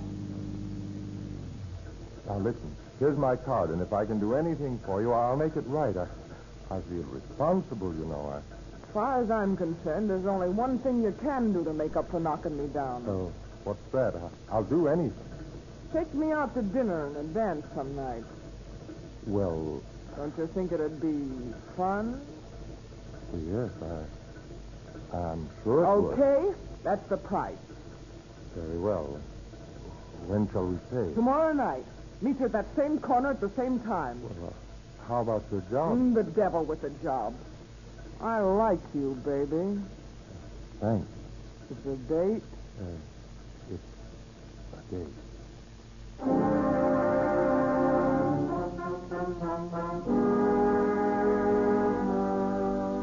So the fly walks into the spider's parlor. The first date leads to a second, and more follow. Big and snared by the scheming Irene, embezzles money from his employer, loses his job, deserts his wife and family. At last, Irene's plans have reached the point of action. You ain't got no regrets, have you, honey? Well, no, not exactly. But it's a little tough on Molly. Oh, forget Molly. Could Molly ever give you this? Oh, Irene. You love me, don't you, honey? Yes. I love you. I love you. Now, listen, kiddo. We're going places, you and I. I got plans. We're going to have one swell time. Glenn, how'd you like to travel? Head out for the open spaces out west. Get out of this dump. Swell. That's just what we're going to do. Yeah, it's a swell idea, but how are we going to travel? In my car, first. Yeah, but what'll we use for money? How'll we buy gas and oil and food? Easy. We just knock over what we need. What do you mean, knock over what we need? Oh, baby, you're so dumb. Look what I got in this drawer here. A gun? A gat, honey. That's the way we're going to travel. This gat's our ticket. You mean rob people? Sure. Pick 'em up. But Irene, I can't do anything like that. I don't want to break the law. Listen, baby, and get this straight. You're in the deal. I love you, see? You can't do anything else but tag along with me. I won't let you go back to your wife, see? Before I'd do that, I'd turn this heater on you. Irene, I believe you would. You're darn tootin' I would. I know what I want, and you're it. You don't have to worry about the rough stuff. I'll handle that. You? Sure. I'll show 'em whether a woman can be tough. I'll show 'em a new kind of racket dame. The kind that runs her own mob. We'll start on Monday when the stores have sales. A couple of stick-ups or finances out of the state. We'll take my car, my brother Tom, and Donnie. Well, Irene, you're not going to take that child, are you? Sure. This is a modern outfit. A 1930 model mob. No one will expect to find a woman and her kid in a mob car. You can't do it, Irene. We'll all be killed. Not us. Any killing that's got to be done, we'll do it. But, Irene, it isn't right. Listen, sweetheart. You're going along, see? But when it comes to business, I'm boss. Pick up. Maybe murder. Oh, forget it. Come on over here to the Davenport. There. Kiss me, baby. Now you're boss. You want to stick with me, don't you, honey? Yes, Irene. Yes. I want to stick to you.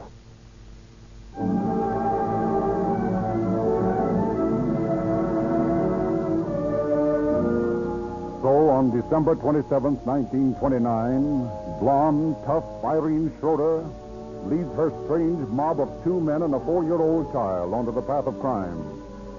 In Irene's car, to which she has affixed stolen Ohio license plates, they visit in rapid succession 6 Freeling grocery stores, which donate the contents of their cash registers to the yawning poke of the blonde menace. And then, after the 6th job.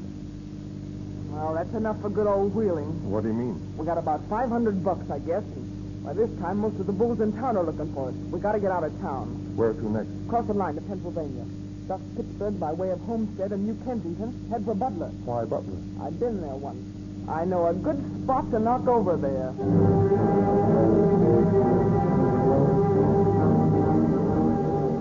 It is just past noon when the Schroeder gang rolls into Butler. Irene directs Dave to the Kroger grocery store. They pull up to the sidewalk, and Irene hands Dave an automatic. Here you are, honey. Here's your plaything. I thought you said I was only supposed to drive. This is a big joint. I'm going to need help. Yes, but Irene, Come on, don't give me no argument. You just waltz in with me. Show the gun to the ladies, and they'll pass out from fear. Yes, Only don't look so scared, or they'll be on to you. Tom, you be on the lookout. Okay. Leave the motor running, sweetheart.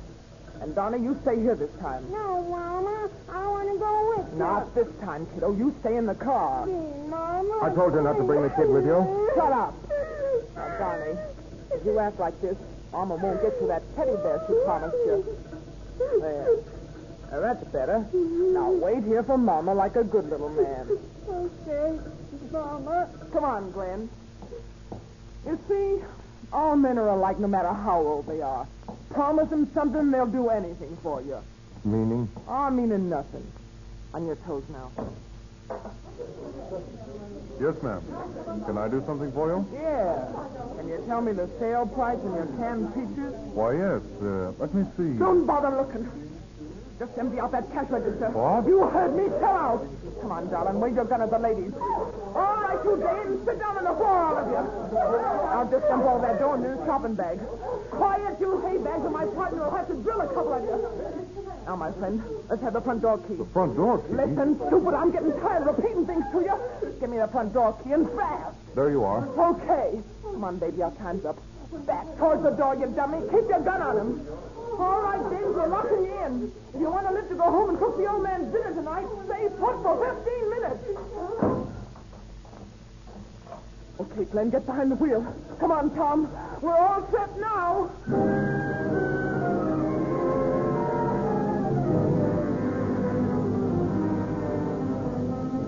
Just the day before, the Pennsylvania State Police had inaugurated a teletype system connecting 95 police departments throughout the state. Only congratulatory messages had so far traveled over its wires. Now, for the first time, a crime of major importance is instantaneously ticked across the police network. Pennsylvania State Police, broadcast 1, woman, blonde, aged about 22, weight 140 pounds, and man about 30, stuck up grocery store in Butler at 12:15 p.m. Traveling in high-powered car, believed heading toward Newcastle. Stand by. Corporal Powell, Private Moore. Yes, sir. This teletype just came through. These bandits are thought to be heading this way. I want you to go out on the Butler Road and stop all cars coming toward Newcastle. Yes, sir.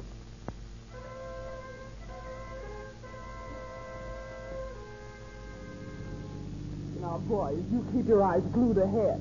I'm going to change my costume. What's the big idea? Those old hens will tell the bulls every detail of the silk dress. I got to get into something new.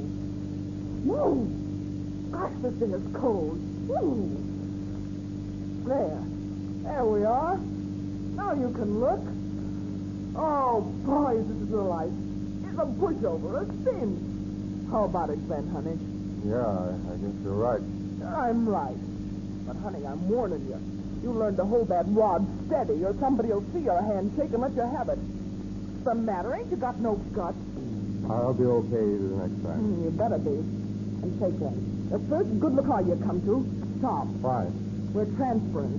When they start looking for this bus, we won't be in it, see? Okay. Now, who would suspect that the beautiful young traveling with her son, her husband, and her brother would be a hold-up artist? Feel as a zap. Oh, God.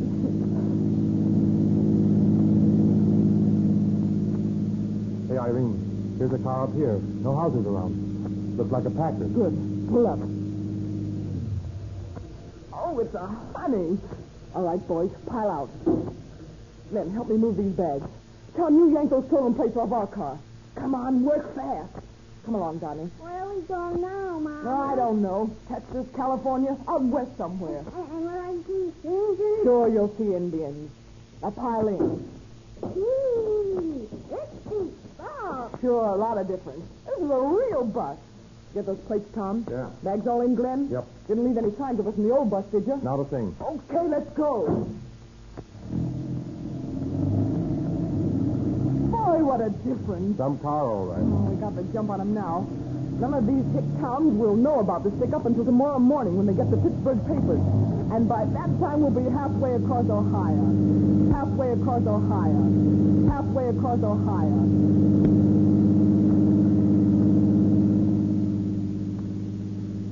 Irene, look ahead. One of those highway patrol tanks. Oh, you're seeing things. No, I'm not. 2 state cops in a car. They're blocking the road. I guess we'll have to stop. Let me handle this. Oh, what's the trouble, officers? I'm Corporal Paul, ma'am. This is my partner, Private Moore. Oh, yeah? This can't be the car, Paul. 2 men and a kid in it. And this dame isn't dressed according to the description. Oh, we'll see. Where are you from, ma'am? From Greensburg. Just out for a ride. I see. Well, you there in the front seat. Let me see your license. Okay. You might have switched clothes. Yes, but the teletype didn't say nothing about a kid. Oh, Corporal, my friend's just driving me. I have my license here. Oh, may I see it, ma'am? Yeah, just reach in here. Stop the other one, Glenn. Okay, honey, now drive like you never drove before. Look here, Irene. This is too much. I didn't contract the murder. Oh, shut up. You're in this deal with me. And if you try squirming out, I'll put you where I put that cop. Now drive. You hadn't ought to plug that cop, Irene. Ah, you yellow, too. Guess I was right when I figured I had more guts than a dozen men. Mama, you got him well, didn't you? I'll say I did, Donnie. Right through the breadbasket. Yeah, just like in the movies. Hey, Glenn. What? There's a car coming towards us. Block the road. Now, Irene, let's not have any more shooting. You feel that in your neck, honey? Now shut up and do as I say. All right. Hey, what is this? Climb out, you two. Oh, Papa, he's got a gun. Keep your trap shut and I won't use it. Now get out. All right, Tom. Get Donnie and the bags into this car. Glenn, you take the wheel. Hurry. What are you going to do to it? Nothing. Just bore in your car. All set, Glenn? Okay. Just a minute. What's the idea of shooting the tires? Just so they can follow us. Let's go, honey. Where's Tom? What? He isn't here. He got yellow and took a powder, huh? Beat it into the brush. Oh, that's okay. We can't waste time looking for him. Only don't let that give you any fancy ideas, my sweet. You're sticking, see? To the very end. Now let's go.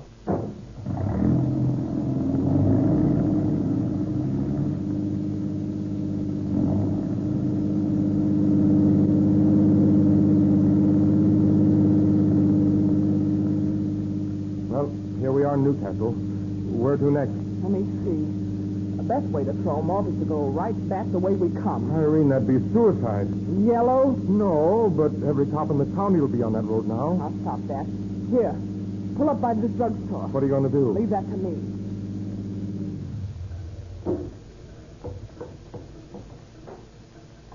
Where's your phone? Right over there. Oh, thanks. Hello. Hello, operator? Hurry, please. Give me the state police barracks. Hello? State police? Well, I just passed a green car that had a blonde woman in it. Yeah. And 2 men and a little boy. I think it's a bandit car you're looking for because the woman was waving a gun. Which way? Well, they was heading toward the Ohio state line. Yeah. Yeah, heading west. Well, not at all. Goodbye.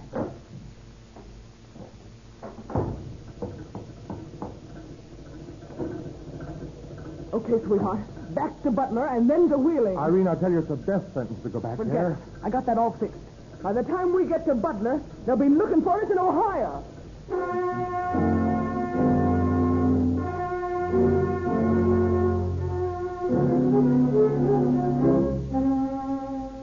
While the Ohio State Patrol blockades roads from Pennsylvania and a vain search for her, Irene rides unmolested back along her murder trail. Back in Wheeling, she buys Donnie a teddy bear, kisses him, and leaves him with his grandfather. Then she and Dig drop from sight as baffled police of 3 states fail even to identify the daring blonde bandit and murderess.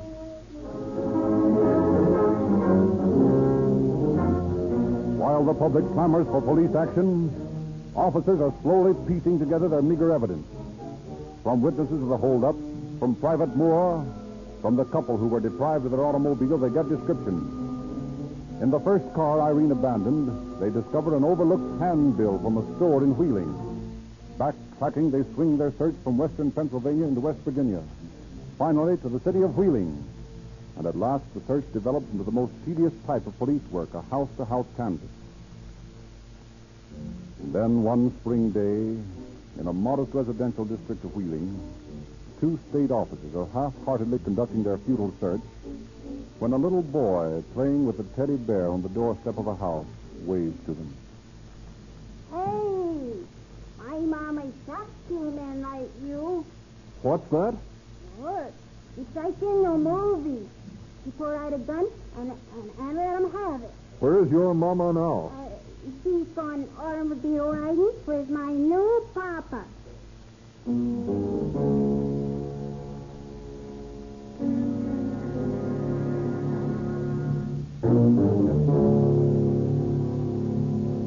Thus, from the innocent, excited lips of little Donnie Schroeder, do police discover the identity of the blonde murderess. They question the child further. Eagerly, he tells them the details of the most exciting moment in his little life, unable to know that he is signing his mother's death warrant. From Irene's father, police obtain her photograph. They get her fingerprints. They issue circulars, broadcast them all over the country. But for 2 years, Irene Schroeder remains an unseen, unknown fugitive. 2 years during which little Donnie is watched day and night in the hope that the powerful force of mother love will bring the murdering mother back to her son. But Irene has disappeared completely, it seems.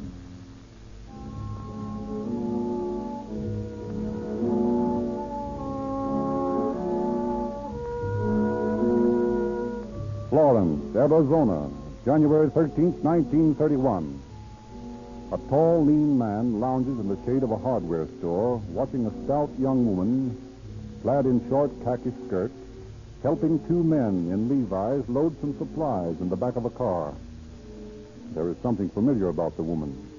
The tall man slowly saunters toward them. I tell you, Irene, you ought to wear pants. All the dames do out here. Listen, baby, I'm a woman, see? And I'm going to stick to skirts.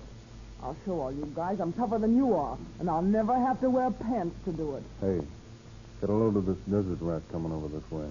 The devil's he wants. Looks like the law to me. Guess we know how to handle the law, huh, Glenn? Right. No shooting here in town, get me? Beg your pardon, folks. Deputy Sheriff Chapman. Do you mind letting me look at your driver's license? Yes, we'd mind. Take him up here. We don't look here now. Shut up. Get in the car. Go on. What's going on here? Okay, Glenn, let's go. Head for the mouth.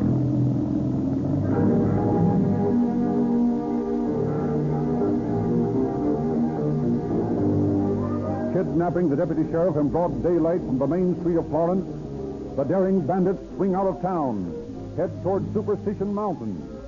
But not before astounded onlookers have seen the sheriff snatched and realizing that the outlaws must pass through Chandler, have telephoned ahead and spread the alarm.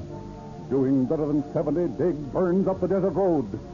Then, as the squat buildings of Chandler appear ahead... That's Chandler. Cut her loose. Don't stop for nothing. Hey, they got a mob out waiting for us. Pass straight through them. They're going to shoot. No! Good boy, Clint. You're getting better all the time. Okay, let's get rid of the excess baggage. How about the sheriff, Jimmy? Okay. Come on, you're leaving. What? You heard me, you're leaving. Hey, get your hands off Come me. on. There you go. No, everybody take a crack at him. See, look at him bound. Look, somebody winged him. All right, Clint, head for the hills. You know, Jimmy, it was just like the trick we turned back in Pensy when I bumped off that copper. I'd have been on that job with us. Yeah, I bet. Only look, Irene, you don't know this country as well as I do. I've been born and raised out here. You got any idea where you're gone now? Sure. We're hiding out in the mountains until the boys cool off. And if they come up for us, we'll shoot it out. We got lots of machine guns and plenty of gas. What's the matter with you, Glenn? Nothing. I was just thinking about my kids. That's hot. Thinking about your kids, huh? How about me? Ain't I a mother? Don't you think I wish my Donnie was here to see me handle a gat again? I wasn't wishing my kids were. Oh, stop it. Don't get sentimental on me now. Now, listen, Irene. If you want to get out of this mess at all, you got to get off the road. What do you mean? There's an Indian reservation up the road here. We'll have to get horses and beat it back into the Salt River Mountains. Real Wild West stuff, huh? Well, call it what you like, but it's our only chance. Okay, we'll take it. We'll hold that posse off as long as we got a single slug left.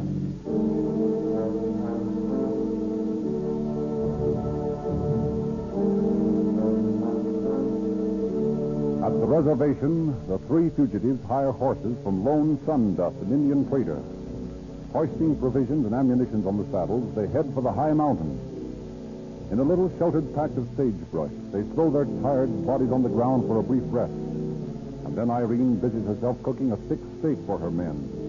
Daig is lying on his back, looking up at the sky when... Irene, there's a plane above us. What of it? What's a mail plane fly over the desert? Don't worry so much. What you need is some of this steak. Listen, Irene, that plane isn't going anyplace. It's circling over us. I'll fix him. Drop that rifle, Irene. That'll give us away for sure. He's seen the smoke of our fire. Here, Glenn, help me throw this sack over it. Now dump some water on it. Hey, that's the last of our water. I can't help that. He's diving on us. Look under the rock. They open up the tomcat. Why, look at those bullets kick up in the sand. Lie down. Don't move anybody.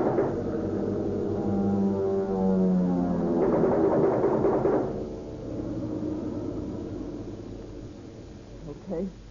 That means they found out where we are. What do we do now, Irene? Dig in. Back in those rocks there. Build ourselves a fort and fight it out. Come on, get busy.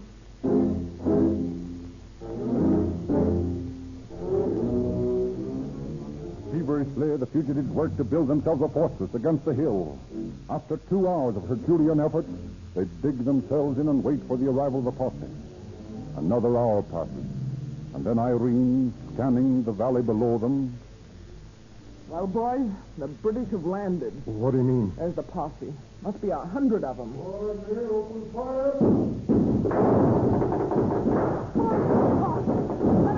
Irene, listen, don't murder anyone else. Surrender. Let go my gun. Come on, let them have it. Irene, please. Come on, sweetheart, don't be a coward. Don't let them take us alive. Come on. Kiss me, baby. Kiss me hard and tight. Now shoot. Shoot, kill the dog. Shoot him down. Okay, darling. Let's die together. I love you. And I love you. You yellow. Live it. Gone.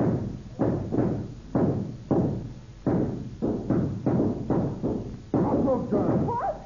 Come on, little flanker tank, ma'am. Now stick your hands I up. didn't know that you'd be coming that way. That's what we figured.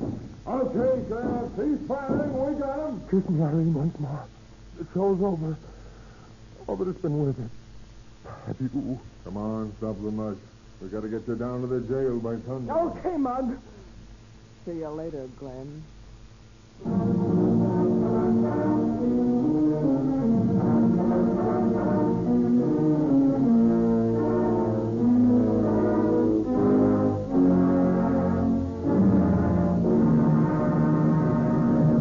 Irene Schroeder and Glenn Daig were quickly extradited to Pennsylvania, where in Newcastle they were tried and sentenced to die in the electric chair for the murder of Corporal Paul.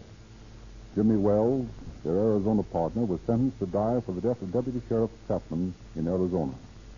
Until the moment she sat in the electric chair, the first woman to be executed in Pennsylvania history, Irene Schroeder never knew that it was the childish prattlings of her beloved Donnie which brought about her identification as the murderer of Corporal Paul.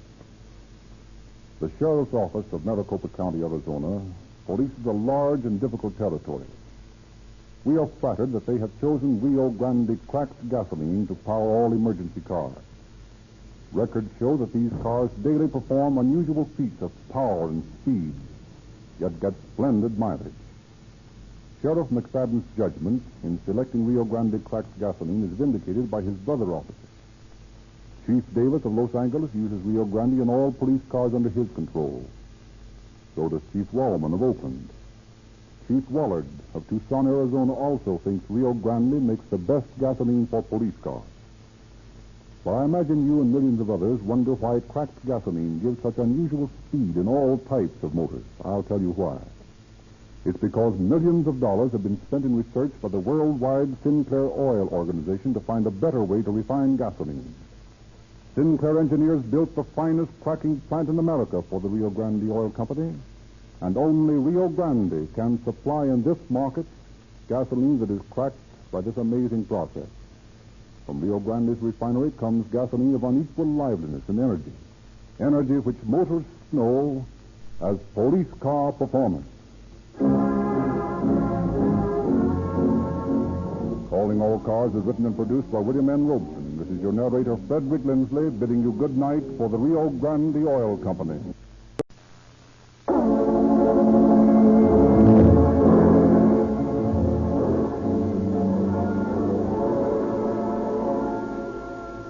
Calling All Cars, a copyright program created by the Rio Grande Oil Company.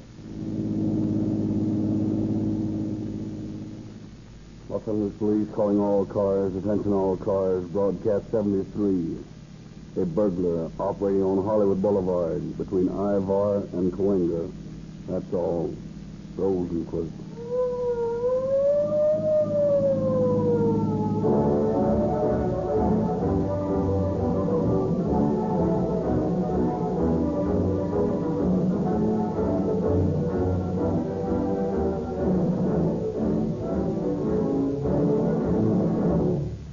Now, Mr. Lindsley, we've all heard you say that more police cars in California and Arizona use Rio Grande cracked than any other brand of gasoline.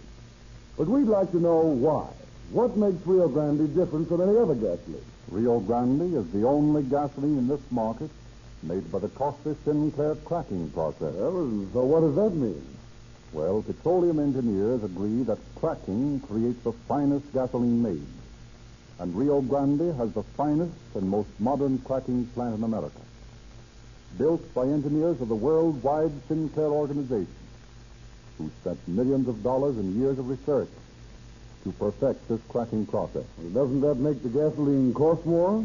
Yes, it costs Rio Grande more to make gasoline by this superior process, but it costs the public no more. For the same price as ordinary gasoline, you get extra power and speed.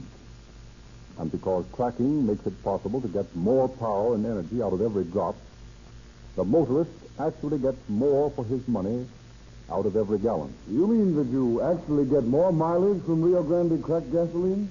You will find the proof of that in the records of the many police departments who use Rio Grande cracked gasoline exclusively to power all emergency cars. Police and city purchasing departments keep accurate records on every car. They continually test to find which gasoline is most economical. Do you suppose the city of Los Angeles, for example, would be using Rio Grande cracked gasoline for the third consecutive year unless the records clearly showed that it was the most efficient and economical gasoline they could buy? Well, do you make a special gasoline for police cars, or is it the same, that Rio Grande cracked gasoline that your dealers sell? Rio Grande supplies cracked gasoline for the emergency equipment of Oakland, Berkeley, Fresno, Merced, Los Angeles, and Maricopa County, Arizona, and many, many others. And it's exactly the same gasoline that is supplied to independent dealers. Any motorist can stop at a Rio Grande service station, fill up with the same Rio Grande cracked gasoline that police and fire engines use, and feel the thrill of police car performance in his own car.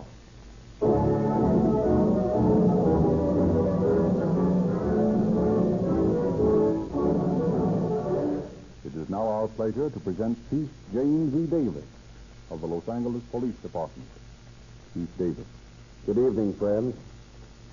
In times of economic stress, such as that from which the nation is slowly emerging, the job of policing becomes much greater and presents types whose control is a unique problem.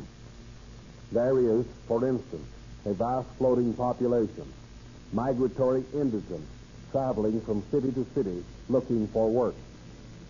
These people are not hobos. They are not tramps. They are individuals who, under better conditions, would be hard at work at some gainful occupation. They must, however, be watched, for the pinch of adversity will often tempt a man to break the law. Hard times cause unrest among the people, and this condition must be watched, lest it flare into dangerous demonstrations, which may threaten the peace and security of the vast majority. And the Depression has created many freak criminals. One of these is the subject of our story tonight. Under normal economic conditions, this man probably would not have broken the law. But forced to the wall by circumstances, he reasoned unclearly that the world owed him a living. He set out to collect, and he made his collection in such a manner as to, frankly, baffle the police for many months. His case will go down in our records as that of a Depression lawbreaker. Listen to his story, but I advise you, do not go and do likewise.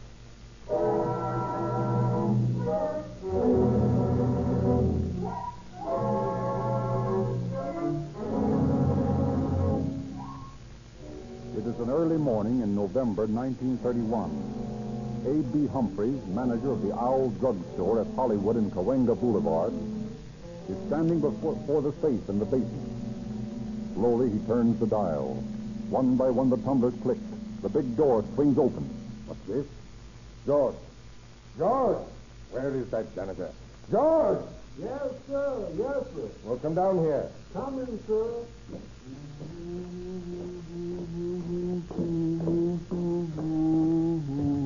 Well, what do y'all want, sir? What time did you come in to mop up this morning?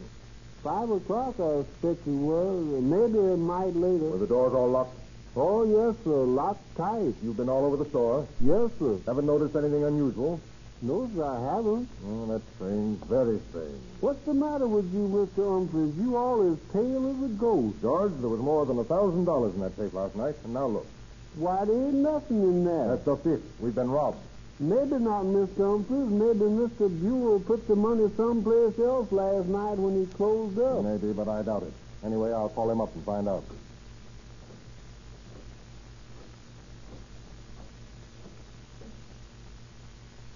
Hello.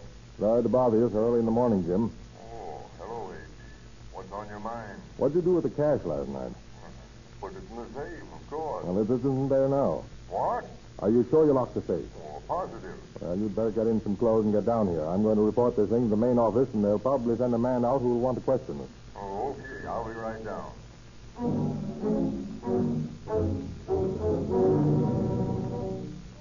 The Owl Drug Company assigns their special investigator, Bill Smith, a former Army intelligence officer. And he loses no time in questioning Mr. Humphreys and his assistant. Mr. Humphreys, who besides yourself knew the combination of that safe? Mr. Buell and the district supervisor. I see. All you know about this is that you discovered the safe locked and the money gone when you opened up this morning. That's right. Mr. Buell. Yes? Would you mind telling me the circumstances of last night? Well, there weren't any circumstances. I don't know what you mean. You closed the store? Yes. You deposited the money in the safe? Yes, I did the same as I always do. Closed up at 11 o'clock, emptied the cash registers, counted the money back in the prescription department, and filled out a statement and triplicate. See? When was the district supervisor last here? About 3 weeks ago. Oh, but you don't think I'm not thinking anything yet. How about that janitor, George? He's on duty from 5 until noon. He has no way of knowing the combination of the safe. And he's absolutely trustworthy. Why, he's been with the company for 10 years. I see. Well, I guess that's all the information I need from you, gentlemen. Just carry on business as usual and don't mind me. But I'll snoop around and see what I can turn up.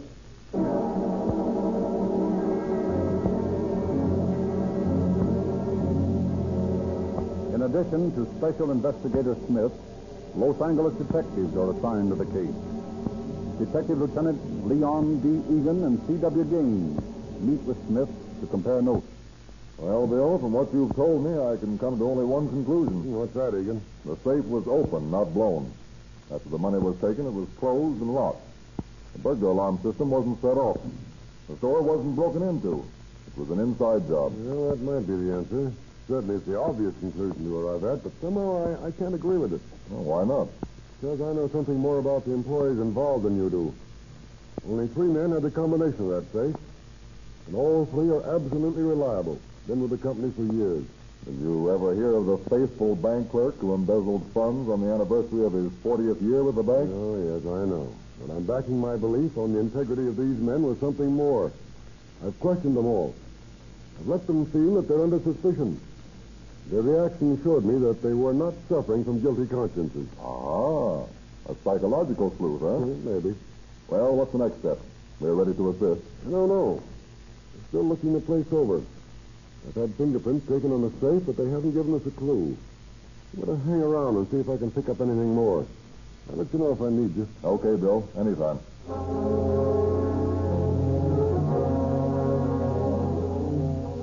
But a couple of days later, it is Egan who contacts Smith with the startling news that the Anita dress shop next door to the drugstore had been robbed.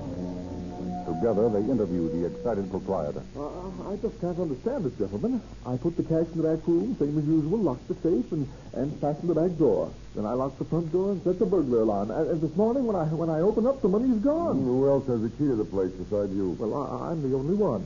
I opened the store and I closed it myself. And add this, Bill. A regular night watchman and a harness bull within a block of the place all night, and no one heard the burglar alarm go off. It didn't go off. The burglar alarm company has no record of this alarm being turned in. Does that alarm connect with all the doors and windows? Yes. How much did they get? Almost $100. Oh, Negan, let's have a look around the back here. Well, what do you say now, Bill? Same sort of a job as your owl robbery. Yes, it is. And it's an inside job. Inside job? How could it be? Why would this man rob himself? Well, I can't answer that one. That's the only way it could happen. Maybe, but I don't think so. Well, you give me the answer then. Can't. I'm still looking for it.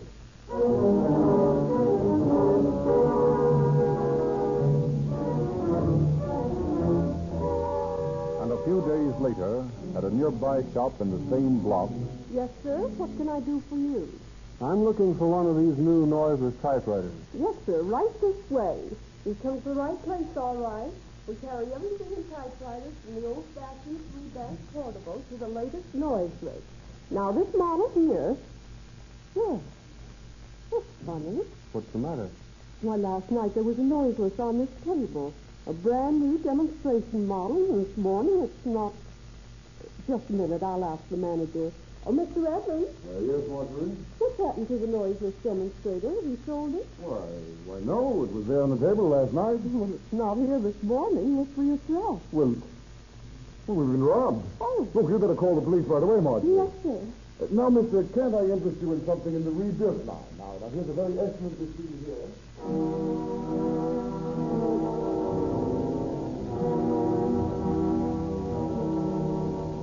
While Smith and Egan go through the same fruitless round of questions at the typewriter store, a new factor enters the mystery when a gentleman visits the captain of detectives at the Hollywood station. How do you do, Captain? I'm Howard Strong. My company installs and services burglar alarms. Oh, yes, Mr. Strong. Sit down. I'm glad to make your acquaintance. Thank you. Now, what can I do for you? We have our alarm systems in the old drugstore at Hollywood and Cahuenga. The Anita dress shop and the Hollywood typewriter store. I see. The three places that have been burglarized recently. Precisely. And we want to know just what you've done about these burglaries. Well, we're doing everything we can, Mr. Strong. We've questioned the victims and found their answers about the same.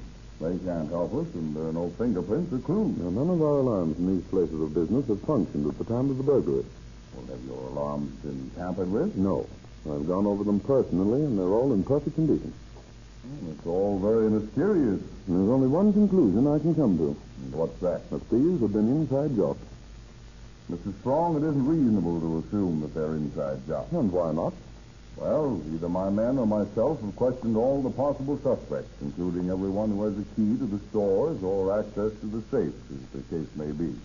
And we're convinced that they are innocent.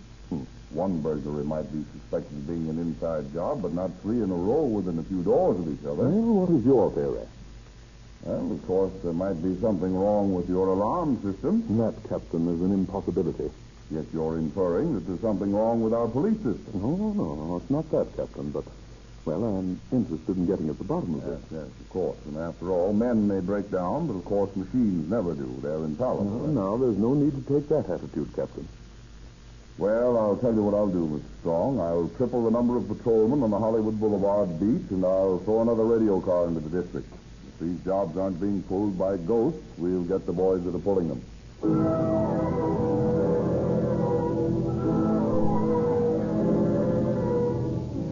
the double guard goes on the boulevard. The extra radio car patrols Hollywood. And for a couple of weeks, nothing happens. Then one morning in a hosiery shop between Cosmo Street and Cahuenga on Hollywood Boulevard, Mr. Greenbaum, I need some change before we open up. I'll just about do the same for you, Sally. Gee, Millie, you think that old buzzard leave a little change in the register at night instead of locking it all up in the safe? Who the devil break into this stuff? You think he was peddling diamonds instead of silk stockings? Sally! Call the police! Quick! We've been robbed!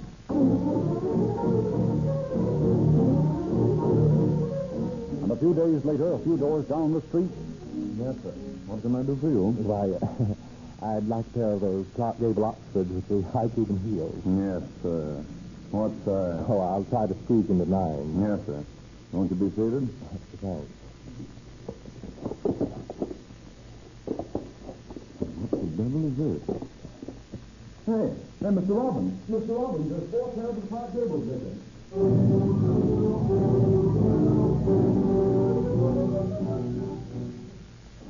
Robbery detail, Stephen speaking. Hello, Steve. This is Eddie out at Hollywood. Yeah? Description of stolen property for tomorrow's police bulletin. Shoot. 1 set Walter Hagen golf clubs, 4 dozen tennis balls, 3 Spalding rackets. Hey, what kind of a burglar is that? Search me, but I'm getting tired of hearing about him. It's our old friend at Hollywood and Cahuenga. What's the matter with you guys out there? Can't you catch that guy? Now, Stephen, don't you start too. That's all we hear from morning to night. From the Academy of Motion Picture Arts and Sciences down to the Chamber of Commerce. If you think this bird's so easy to catch, come on out and catch him yourself. No, thanks. You're smart to say that. I'm spending my nights from now on staked out in the smarter Hollywood Boulevard shop.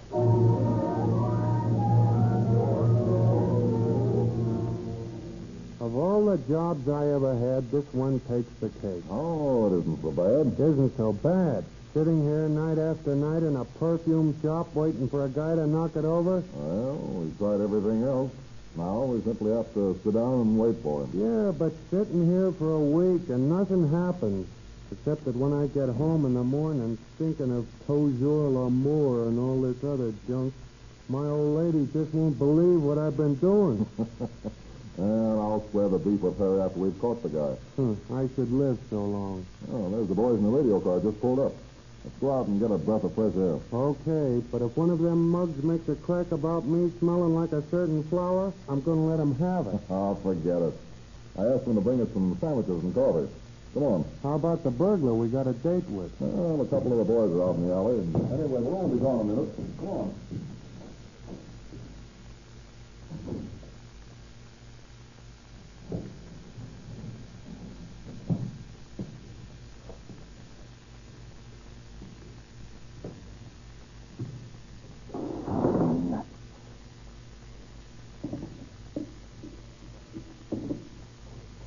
Not bad.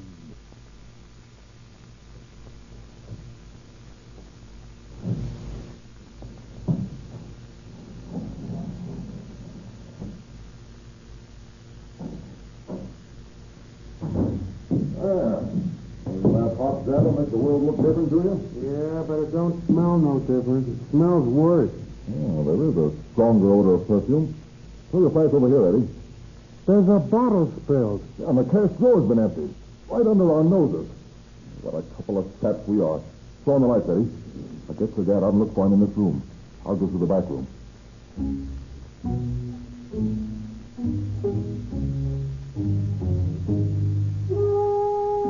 But the 2 officers find nothing, and the guards on the outside have seen no one enter or leave the building. The nocturnal depredations of the strange burglar take on an eerie aspect. The nerves of the overworked police are stretched to the breaking point. They begin actually to believe that they are trying to outwit a supernatural being who can melt through thick stone walls. Weeks pass, and still the robberies go on. And then one night the Owl Drug Store is visited again. Mr. Humphreys sends for Egan and Smith. Well, Mr. Humphreys? What is it this time? We had a visit from our mystery man again last night. What did he get this time? He didn't touch the safe. What? Any narcotics missing? No. Is there anything missing? Yes. And I'll be darned if I can understand it. He took 15 gallons of hydrochloric acid and 15 gallons of nitric acid. What? Yes. 30 gallons of corrosive acid. Well, that doesn't make sense. This guy must be a human trade rat. What the devil can he want with all that acid? Search me. It sounds dangerous. What do you mean? I don't know for sure, but nitric and hydrochloric acid are dangerous things to monkey with. They have homicidal intent. Yeah, but you can't kill a person with acid. No. I'd hate to take a bath in it or have a glassful thrown in my face.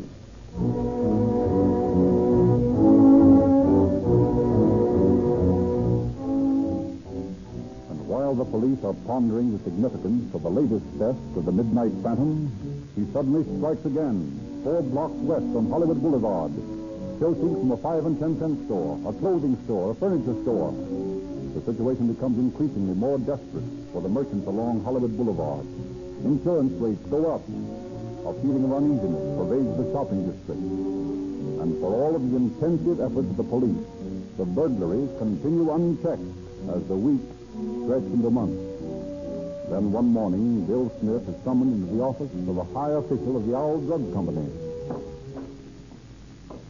Good morning, Bill. Morning, sir. Suppose you want to know what I'm doing about the Hollywood robberies. Well, I'm keeping my eyes on the Owl store at Hollywood and Las Palmas. Guy thinks he's working in that section now. Wait a minute, Bill. Not so fast. I didn't call you in for that. Oh, I thought not. Well, unfortunately, I've got some more grief for you. If you want me taken off the job, I can't blame you.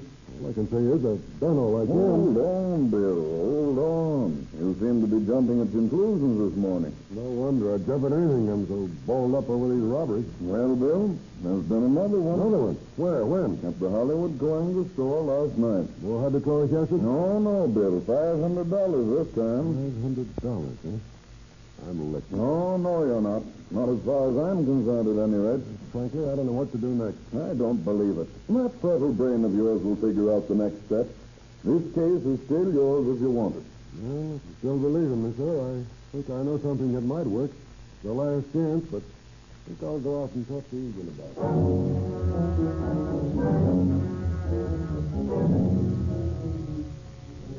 No matter where else this guy strikes, he seems to come back to that old drugstore at Hollywood and Coinga. Yeah, it looks that way. Even if he only wants to steal a postage stamp, he'd steal it there. Right. Well, I'm going to camp right down there in the basement at the Owl, right by the safe. You mean you're going to stake it out yourself? Right. Yeah, but you might sit there for 6 months and never see a thing. Sure, but it'll be worth it to get this guy. I'll sit there the rest of my life if I have to. You'll help me. Sure, I'll do anything I can. Fine. What'll it be? I want you to patrol the outside. And men on Coinga and on Hollywood near the store. Also men in the alley. Okay. But Bill, we can't tie up a lot of men indefinitely. Play along with me for a month or so, and I'll bet in that time we'll get our man. Okay. I'll sit down there in the dark. First person to come into that cellar will get a load of buckshot from me. I don't care who he is. If you hear a shot, it'll be your cue to keep your eyes open. Buckshot will only wound him. And we'll try to make a break for the outside. Okay, Bill. When do we start? Tonight, of course.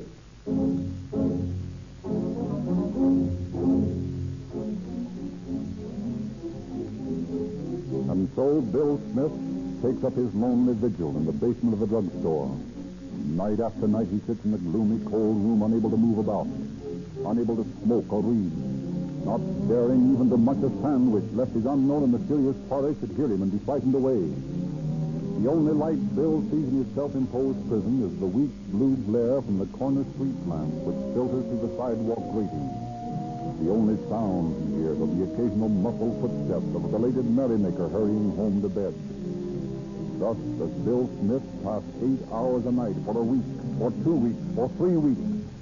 8 cold, bone-stiffening, torturous hours of black boredom. Each morning sees him climb from the cellar exhausted from the tension under which he has sat and waited. Each evening sees him descend to his cave more wan, more fatigued, less convinced that he will ever get his man. And then one night, after nearly a month of fruitless vigil, he hears a scratching sound which seems to come from the east wall of the basement. A sound such as a rat might make. He listens intently. half rises to his feet, grasps his shotgun. 5, 10, 15 seconds, a half minute ticks by. And then a more definite sound, a metallic grating. And in the faint light, the screen of a ventilator is shoved out of place and lifted downward by a human hand. Without a second's hesitation, Smith swings his shotgun to his shoulder and... Before he can take another shot, the hand is hastily withdrawn. Smith switches on the light, hastens the pile of boxes to the ventilator, tries to climb through. Outside, the officers patrolling the neighborhood have heard the signal shot. On the TV, Lieutenant Gaines, in the alley behind the Anita dress shop, has drawn his gun. Stands tense, ready for action, when the shadowy figure, seen to materialize from the black mass of the darkened building, scuttles across the alley. Hold on, shoot. Okay, boys, we're going to have it.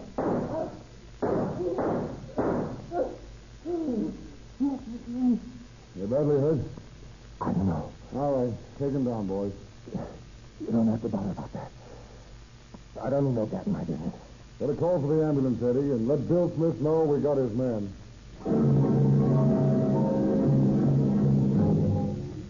The midnight phantom, wounded slightly in the hip, is taken to the general hospital to receive medical attention and then faces the officers of the law. Well, my friend, we're looking you for a good many months.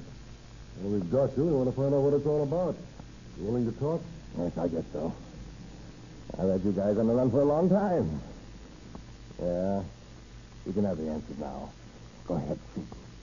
Well, let's start at the beginning. What's your name? Herbert C. Wright. What's it all about, Wright? And the way I figured out things was this. Times were tough. So I figured out how I could ride out the depression and not have to bother about where my next meal's coming from. By stealing, huh? Oh, we could call it that. What we want to know is how you did it. Been watching for you on the boulevard and the backs of the stores for months. Yeah, I'm coming to that. There's too much chance for regular burglars. I planned mine carefully. I figured I could get away with a perfect crime. Nobody has yet? Yeah, I'll find that out. But I nearly got away with it.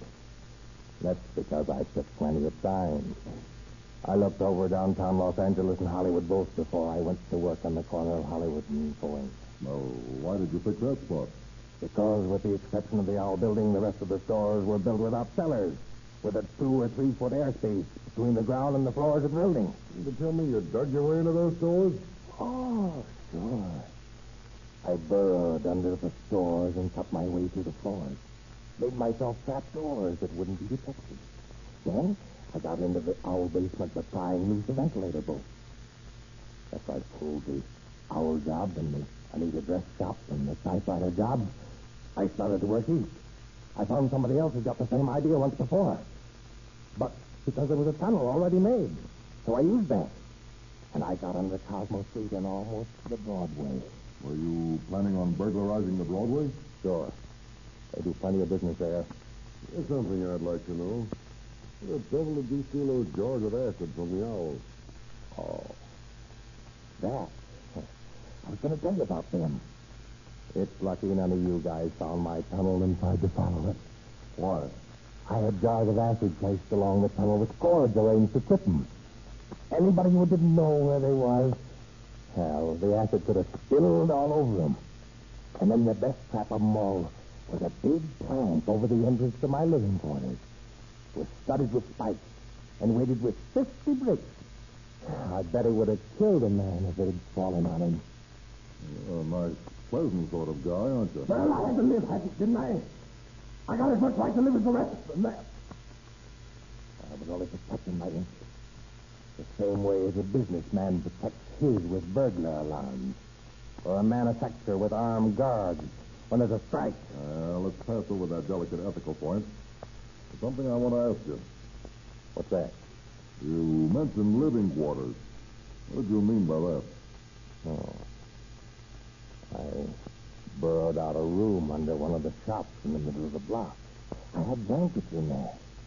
And the typewriter I stole. I was writing a novel. It was quite comfortable. If it looked too dangerous for me to go outside, I could stay in there for several days. That's your idea of living, huh? Sure, why not? It's as good a life as any you can get these days. I know. I tried. What do you mean, you tried? Well, during the day, I'd go out and try to get work. But if I couldn't find any, I wanted to go straight. No, that's... Not that what I did was crooked, you understand? Oh, sure, we understand. Yeah, but I couldn't find a job. So, this is easy. Why did you take 20 cents out of that shoe store and leave $2,000 behind? Well, I didn't have any particular use for the money at the time, and I didn't want to run the risk of depositing too much in the bank at one time. I figured there'd be more whenever I wanted it. And how about the combinations to the safe? How did you get them? Well, you see, I bored peepholes in the wall or in the floor of every store I worked. And then I'd watch through the peepholes and learn the combinations that way. Sometimes it took several days. But it was worth it. Of course, you nearly had me that night in the perfume store. I was watching through the peephole when you came back and found the place robbed. I could hardly keep from laughing out loud. Yeah, I can imagine that must have been very funny. Now, you've asked me a lot of questions. I want to ask you one. Well, that's fair enough. What is it? Why the devil didn't you bump me off tonight? I'd be a lot better off than some of the world. Why anyone wants to spend another minute on this lousy earth is more than I can understand.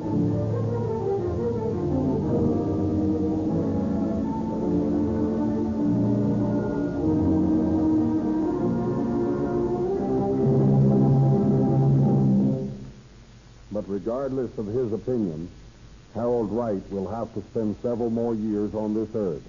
For just a few months ago, he was brought to trial, found guilty to 3 counts of burglary, and sentenced to San Quentin Penitentiary for the term prescribed by law. A further proof that crime doesn't pay. Thank you, Chief Davis. Many listeners tonight will want to know more about the case of the human mole. And we refer them to the April issue of the Calling All Cars News, which contains the full story of this amazing Hollywood burglar with pictures of his hideaway. Any Rio Grande service station will gladly give you a free copy of this unique publication, which contains true detective stories, movie and radio news. Just drive into any Rio Grande station and ask for the news. There's no obligation to buy any Rio Grande cracked gasoline, but if you're interested in getting more value for your money, we ask you to try a tankful and see what a vast difference this famous cracking process makes. It costs no more to enjoy police car performance in your car.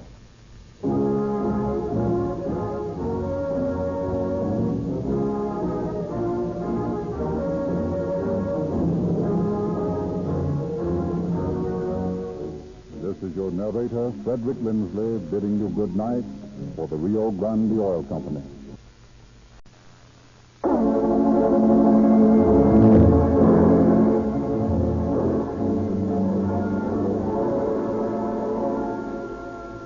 Calling All Cars, a copyright program created by the Rio Grande Oil Company. Los Angeles Police calling all cars, attention all cars, broadcast 73.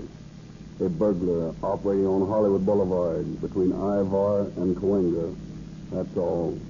Rosenquist.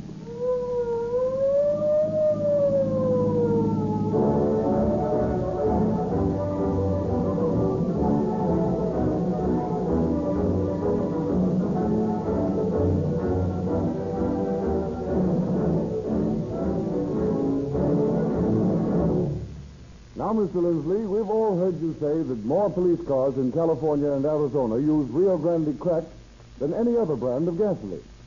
But we'd like to know why.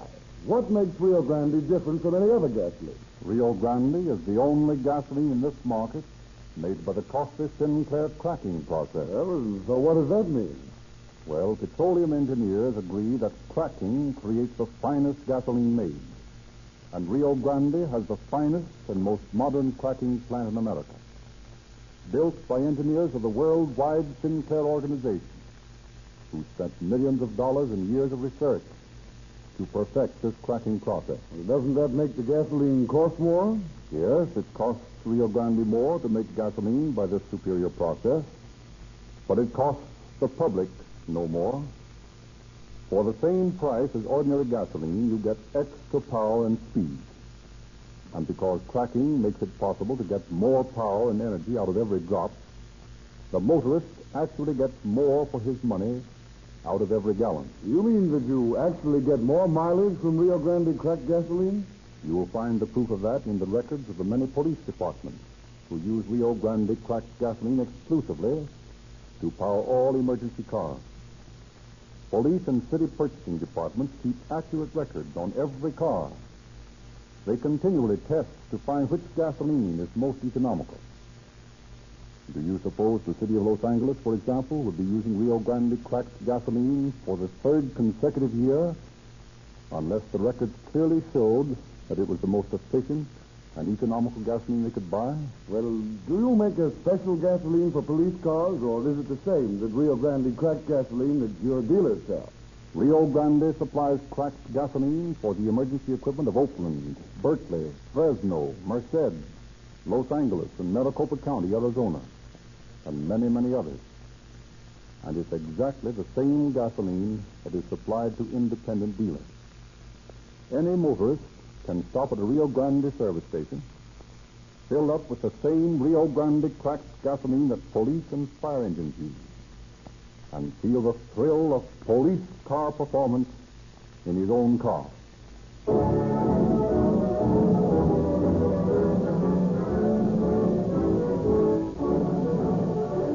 It is now our pleasure to present Chief James E. Davis of the Los Angeles Police Department. Chief Davis. Good evening, friends.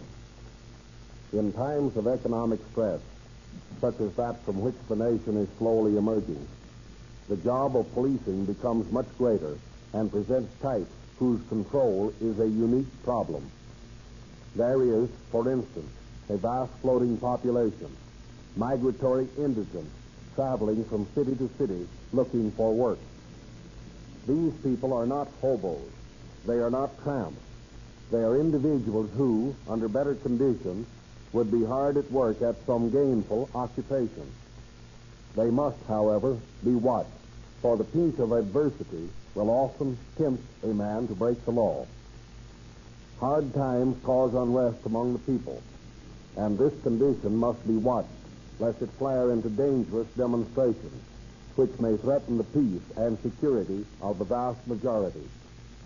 And the Depression has created many freak criminals. One of these is the subject of our story tonight.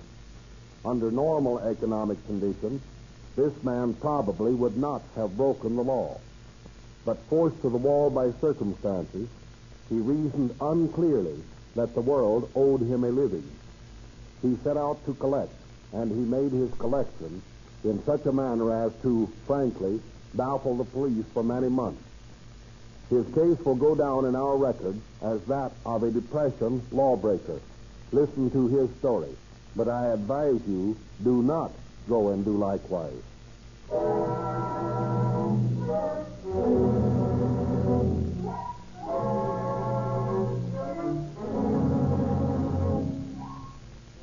It is an early morning in November 1931. A.B. Humphreys, manager of the Owl Drug Store at Hollywood and Cahuenga Boulevard, is standing before the safe in the basement. Slowly, he turns the dial. One by one, the tumblers click. The big door swings open. What's this? George! George! Where is that janitor?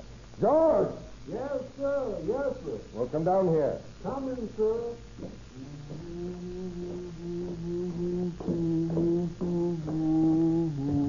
Well, what y'all want, sir? What time did you come in to mop up this morning?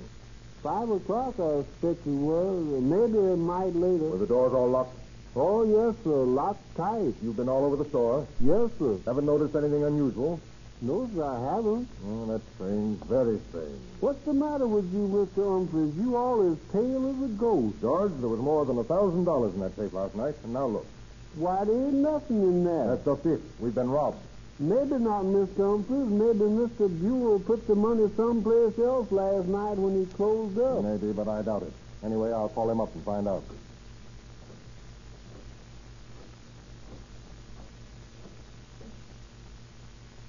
Hello.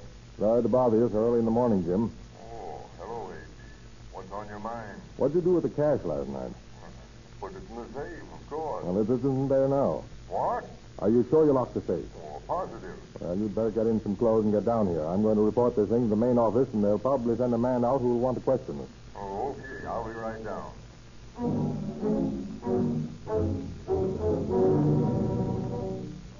The Owl Drug Company assigns their special investigator, Bill Smith, a former Army intelligence officer. And he loses no time in questioning Mr. Humphreys and his assistant. Mr. Humphreys, who besides yourself knew the combination of that safe? Mr. Buell and the district supervisor. I see. All you know about this is that you discovered the safe locked and the money gone when you opened up this morning. That's right. Mr. Buell. Yes? Would you mind telling me the circumstances of last night? Well, there weren't any circumstances. I don't know what you mean. You closed the store? Yes. And you deposited the money in the safe? Yes, I did the same as I always do. Closed up at 11 o'clock, emptied the cash registers, counted the money back in the prescription department, and filled out a statement and triplicate. See? When was the district supervisor last here? About 3 weeks ago. Oh, but you don't think I'm not thinking anything yet. How about that janitor, George? He's on duty from 5 until noon. He has no way of knowing the combination of the safe. And he's absolutely trustworthy. Why, he's been with the company for 10 years. I see. Well, I guess that's all the information I need from you, gentlemen. Just carry on business as usual and don't mind me. Better snoop around and see what I can turn up.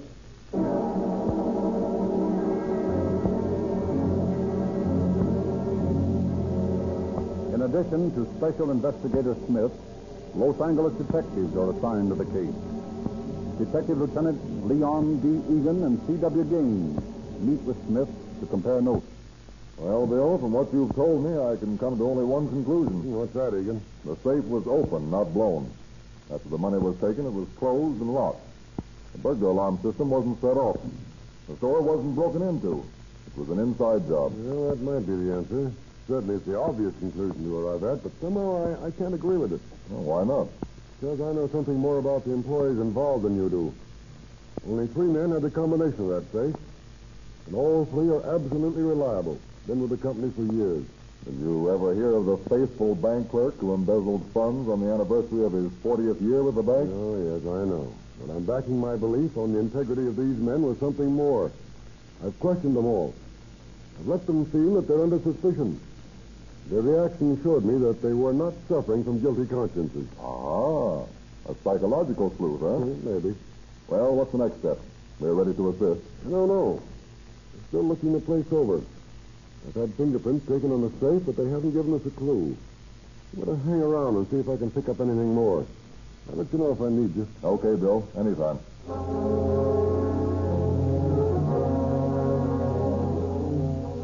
But a couple of days later, it is Egan who contacts Smith with the startling news that the Anita dress shop next door to the drugstore had been robbed.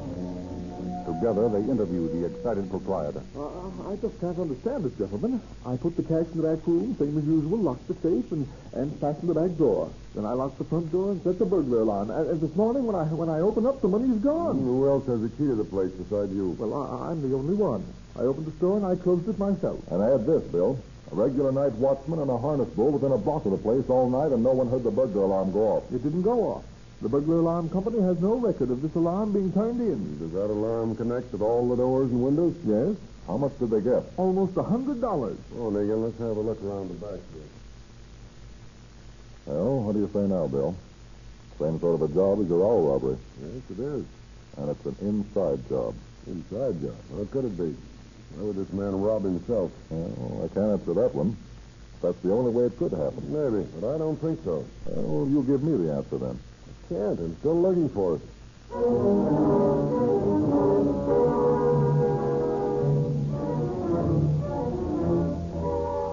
And a few days later, at a nearby shop in the same block... Yes, sir? What can I do for you? I'm looking for one of these new noiseless typewriters. Yes, sir. Right this way. You've come to the right place, all right. We carry everything in typewriters from the old-fashioned 3-bank portable to the latest noiseless. Now, this model here... Yes. That's funny. What's the matter? Why, last night there was a noiseless on this table. A brand new demonstration model, and this morning it's not... Just a minute, I'll ask the manager. Oh, Mr. Evans, Yes, Marjorie? what's happened to the noiseless demonstrator? Have you sold it? Why, no. It was there on the table last night. Well, it's not here this morning. Look for yourself. Well, we've been robbed. Oh. Look, you better call the police right away, Marjorie. Yes, sir. Now, mister, can't I interest you in something in the rebuilt line? Now, here's a very excellent machine here.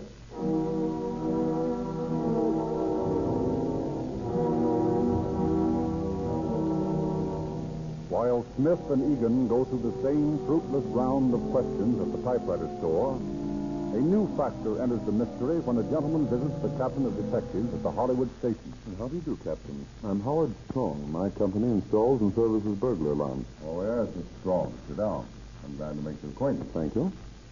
Now, what can I do for you? We have our alarm systems in the old drugstore at Hollywood and Cahuenga. You need address stopped in the Hollywood typewriter store. I see. The three places that have been burglarized recently. Precisely. We want to know just what you've done about these burglaries.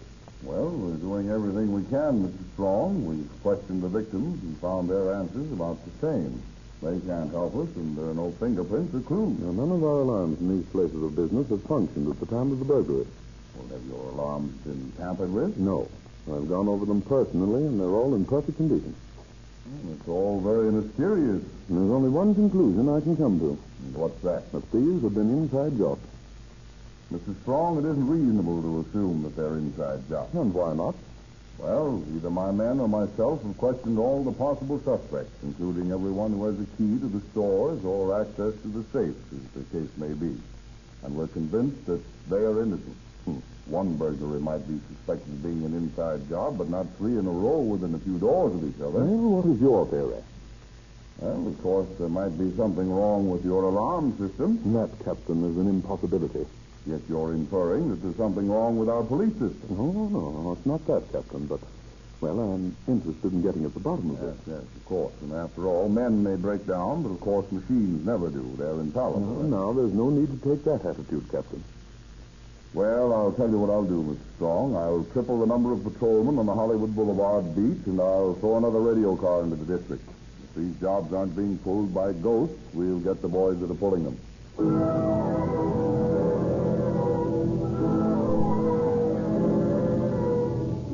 So the double guard goes on the boulevard. The extra radio car patrols Hollywood. And for a couple of weeks, nothing happens. Then one morning in a hosiery shop between Cosmo Street and Cahuenga on the Hollywood Boulevard. Mr. Greenbaum, I need some change before we open up. I'll get some out of the safe for you, Sally. Gee, Millie, you think that old buzzard leave a little change in the register at night instead of locking it all up in the safe? Who the devil break into this stuff? You think he was peddling diamonds instead of silk stock and... Sally! Call the police! Quick! We've been robbed!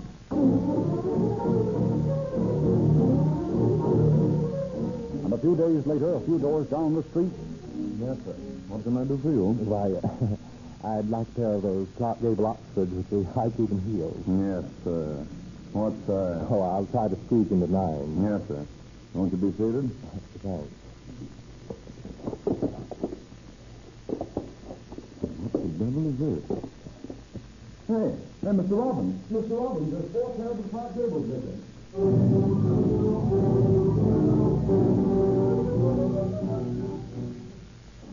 Robbery details, Stephen speaking. Hello, Steve. This is Eddie out at Hollywood. Yeah? Description of stolen property for tomorrow's police bulletin. Shoot. 1 set Walter Hagen golf clubs, 4 dozen tennis balls, 3 Spalding rackets. Hey, what kind of a burglar is that? Search me, but I'm getting tired of hearing about him. It's our old friend at Hollywood and Cahuenga. What's the matter with you guys out there? Can't you catch that guy? Now, Stephen, don't you start too. That's all we hear from morning to night. From the Academy of Motion Picture Arts and Sciences down to the Chamber of Commerce. If you think this bird's so easy to catch, come on out and catch him yourself. No, thanks. You're smart to say that. I'm spending my nights from now on staked out in the smarter Hollywood Boulevard shop.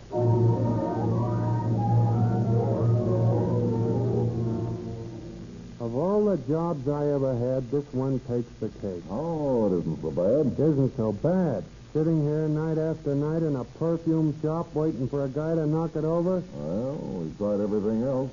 Now we simply have to sit down and wait for him. Yeah, but sitting here for a week and nothing happens. Except that when I get home in the morning thinking of Toujours l'Amour and all this other junk, my old lady just won't believe what I've been doing. And I'll square the beef with her after we've caught the guy. I should live so long. Oh, there's the boys in the radio car just pulled up. Let's go out and get a breath of fresh air. Okay, but if one of them mugs makes a crack about me smelling like a certain flower, I'm going to let him have it. Oh, forget it. I asked him to bring us some sandwiches and coffee. Come on. How about the burglar we got a date with? Well, a couple of the boys are out in the alley. Anyway, we'll only be gone a minute. Come on.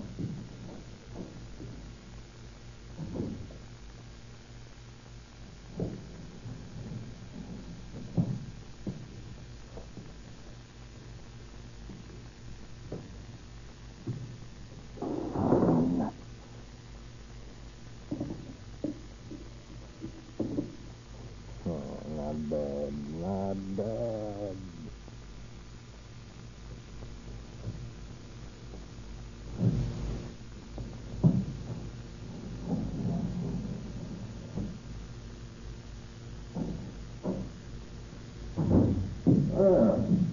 That hot saddle make the world look different to you? Yeah, but it don't smell no different. It smells worse. Oh, there is a stronger odor of perfume. Throw your flash over here, Eddie. There's a bottle spilled. Yeah, and the cash drawer's been emptied. Right under our noses. What a couple of saps we are. Throw on the light, Eddie. Now get your dad out and look for him in this room. I'll go to the back room.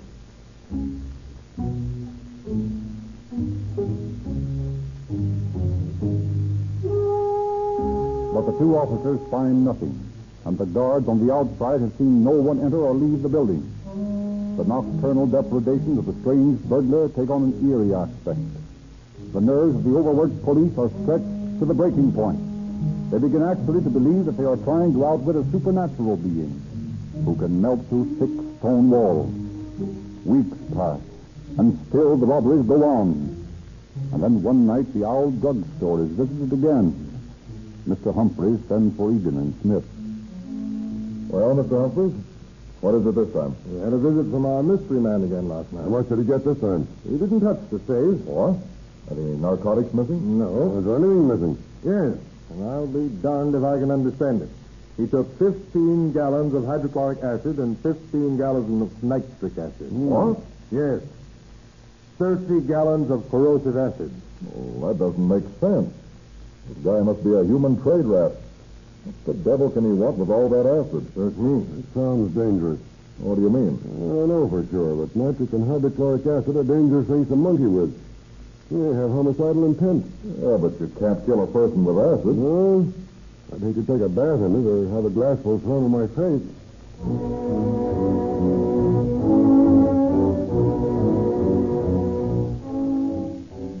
And while the police are pondering the significance of the latest theft of the Midnight Phantom, he suddenly strikes again, 4 blocks west on Hollywood Boulevard, filching from a 5 and 10 cent store, a clothing store, a furniture store. The situation becomes increasingly more desperate for the merchants along Hollywood Boulevard. Insurance rates go up. A feeling of uneasiness pervades the shopping district. And for all of the intensive efforts of the police, the burglaries continue unchecked as the weeks stretch into months. Then one morning, Bill Smith is summoned into the office of a high official of the Owl Drug Company. Good morning, Bill. Morning, sir. Suppose you want to know what I'm doing about the Hollywood robberies. Well, I'm keeping my eyes on the Owl store at Hollywood and Las Palmas. The guy seems to be working in that section now. Wait a minute, Bill. Not so fast. I didn't call you in for that. Oh, I thought not. Well, unfortunately, I've got some more grief for you. If you want me taken off the job, I can't blame you. All I can say is I've done all I can. Hold on, Bill. Hold on. You seem to be jumping at conclusions this morning. No wonder I'd jump at anything. I'm so balled up over these robberies. Well, Bill, there's been another one. Another one? Where? When? At the Hollywood Coinger store last night. More hydrochloric acid? No, Bill. $500 this time. $500, huh? I'm licked. No, you're not. Not as far as I'm concerned, at any rate. Frankly, I don't know what to do next. I don't believe it. That fertile brain of yours will figure out the next step. This case is still yours if you want it. Well, if you still believe in me, sir, I think I know something that might work. It's the last chance, but think I'll go out and talk to Egan about it.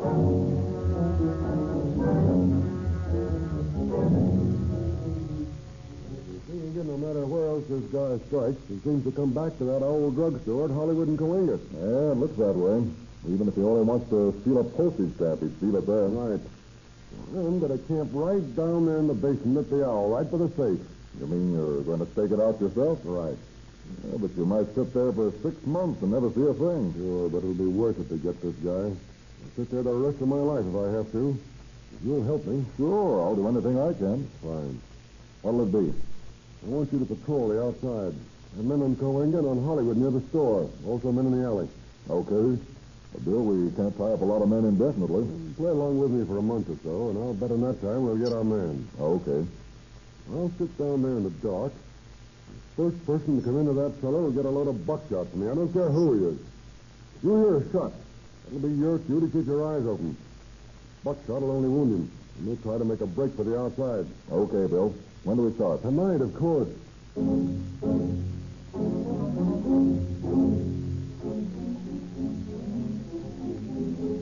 And so Bill Smith takes up his lonely vigil in the basement of the drugstore. Night after night he sits in the gloomy, cold room, unable to move about, unable to smoke or read, not daring even to munch a sandwich, lest his unknown and mysterious quarry should hear him and be frightened away. The only light Bill sees in his self-imposed prison is the weak blue glare from the corner street lamp which filters through the sidewalk grating. The only sound he hears are the occasional muffled footsteps of a belated merrymaker hurrying home to bed. Thus does Bill Smith pass 8 hours a night for a week, or 2 weeks, or 3 weeks. 8 cold, bone-stiffening, torturous hours of black boredom. Each morning sees him climb from the cellar exhausted from the tension under which he has sat and waited. Each evening sees him descend to his cave more wan, more fatigued, less convinced that he will ever get his man. And then one night, after nearly a month of fruitless vigil, he hears a scratching sound that seems to come from the east wall of the basement. A sound such as a rat might make. He listens intently, half rises to his feet, grasps his shotgun. 5, 10, 15 seconds, a half-minute ticks by. And then a more definite sound, a metallic grating. And in the faint light, the screen of a ventilator is shoved out of place and lifted downward by a human hand. Without a second's hesitation, Smith swings his shotgun to his shoulder and... Before he can take another shot, the hand is hastily withdrawn. Smith switches on the light, hastens to pile up boxes to the ventilator, tries to climb through. Outside, the officers patrolling the neighborhood have heard the signal shot. On the TV, Lieutenant Gaines in the alley behind the Anita dress shop has drawn his gun, stands tense, ready for action, when a shadowy figure, seeming to materialize from the black mass of the darkened building, scuttles across the alley. Hold on, shoot. Okay, boys, we're going to have it.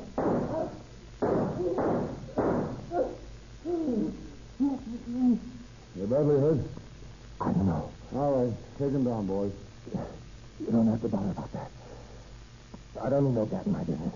Get a call for the ambulance, Eddie, and let Bill Smith know we got his man.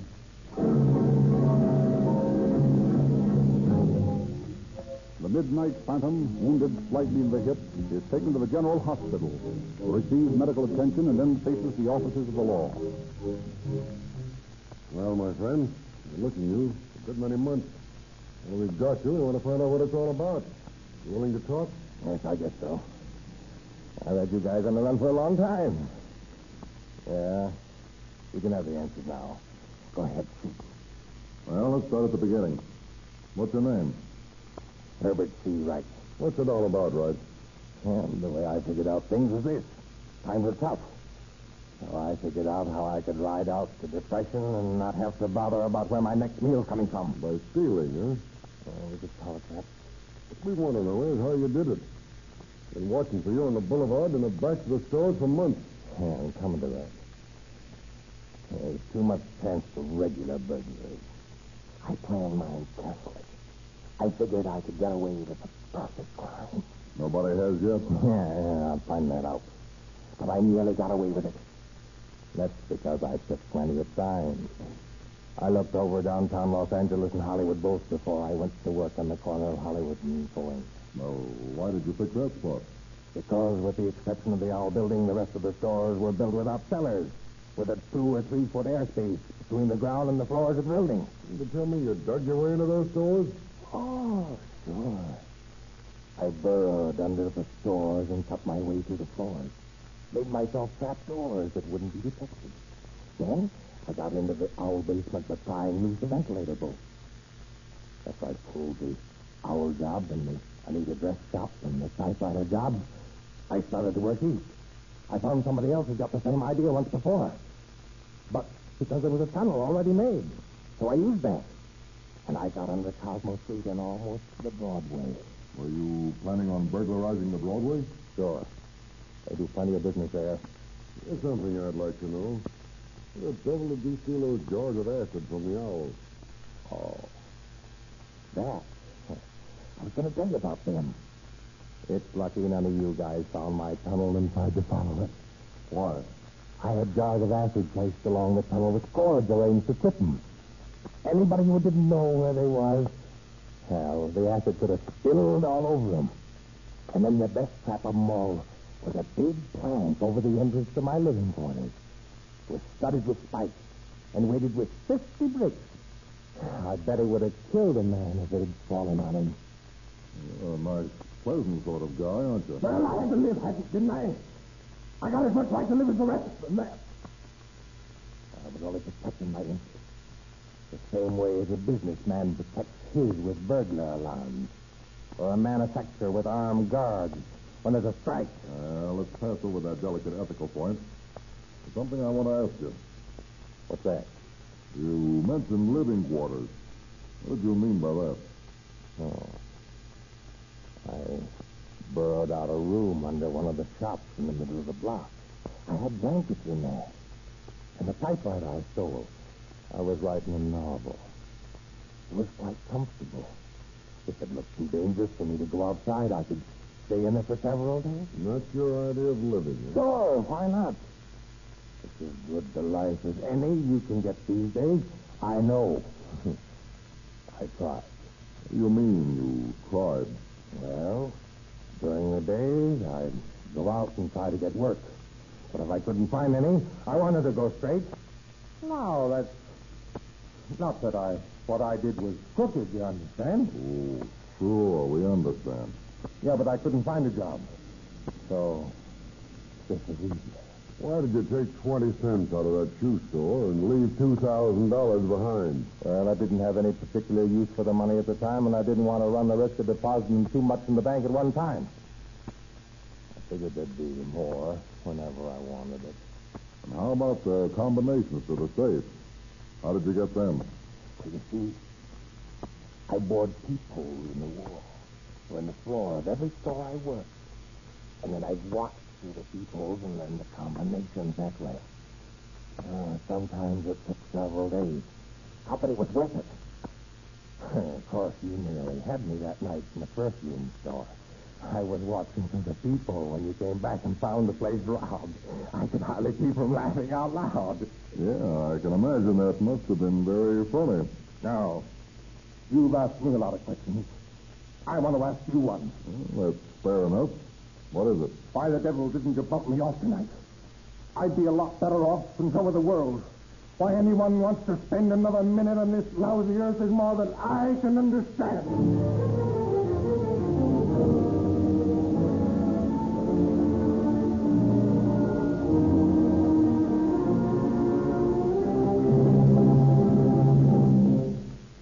But regardless of his opinion, Harold Wright will have to spend several more years on this earth. For just a few months ago, he was brought to trial, found guilty to 3 counts of burglary, and sentenced to San Quentin Penitentiary for the term prescribed by law. A further proof that crime doesn't pay. Thank you, Chief Davis. Many listeners tonight will want to know more about the case of the human mole. And we refer them to the April issue of the Calling All Cars News, which contains the full story of this amazing Hollywood burglar with pictures of his hideaways. Any Rio Grande service station will gladly give you a free copy of this unique publication, which contains true detective stories, movie and radio news. Just drive into any Rio Grande station and ask for the news. There's no obligation to buy any Rio Grande cracked gasoline. But if you're interested in getting more value for your money, we ask you to try a tankful and see what a vast difference this famous cracking process makes. It costs no more to enjoy police car performance in your car.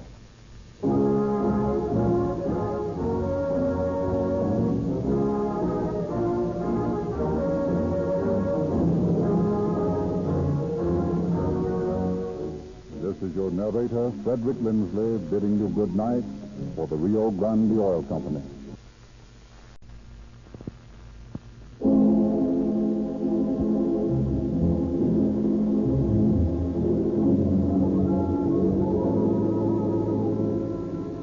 Calling all cars, a presentation of the Rio Grande Oil Company. Los Angeles Police calling all cars, attention all cars, broadcast 68. All cars are to watch for traffic violations. No one is to be accepted. Issue citations on all violations, no matter how small, an infringement of the law. That's all. Roll you quick.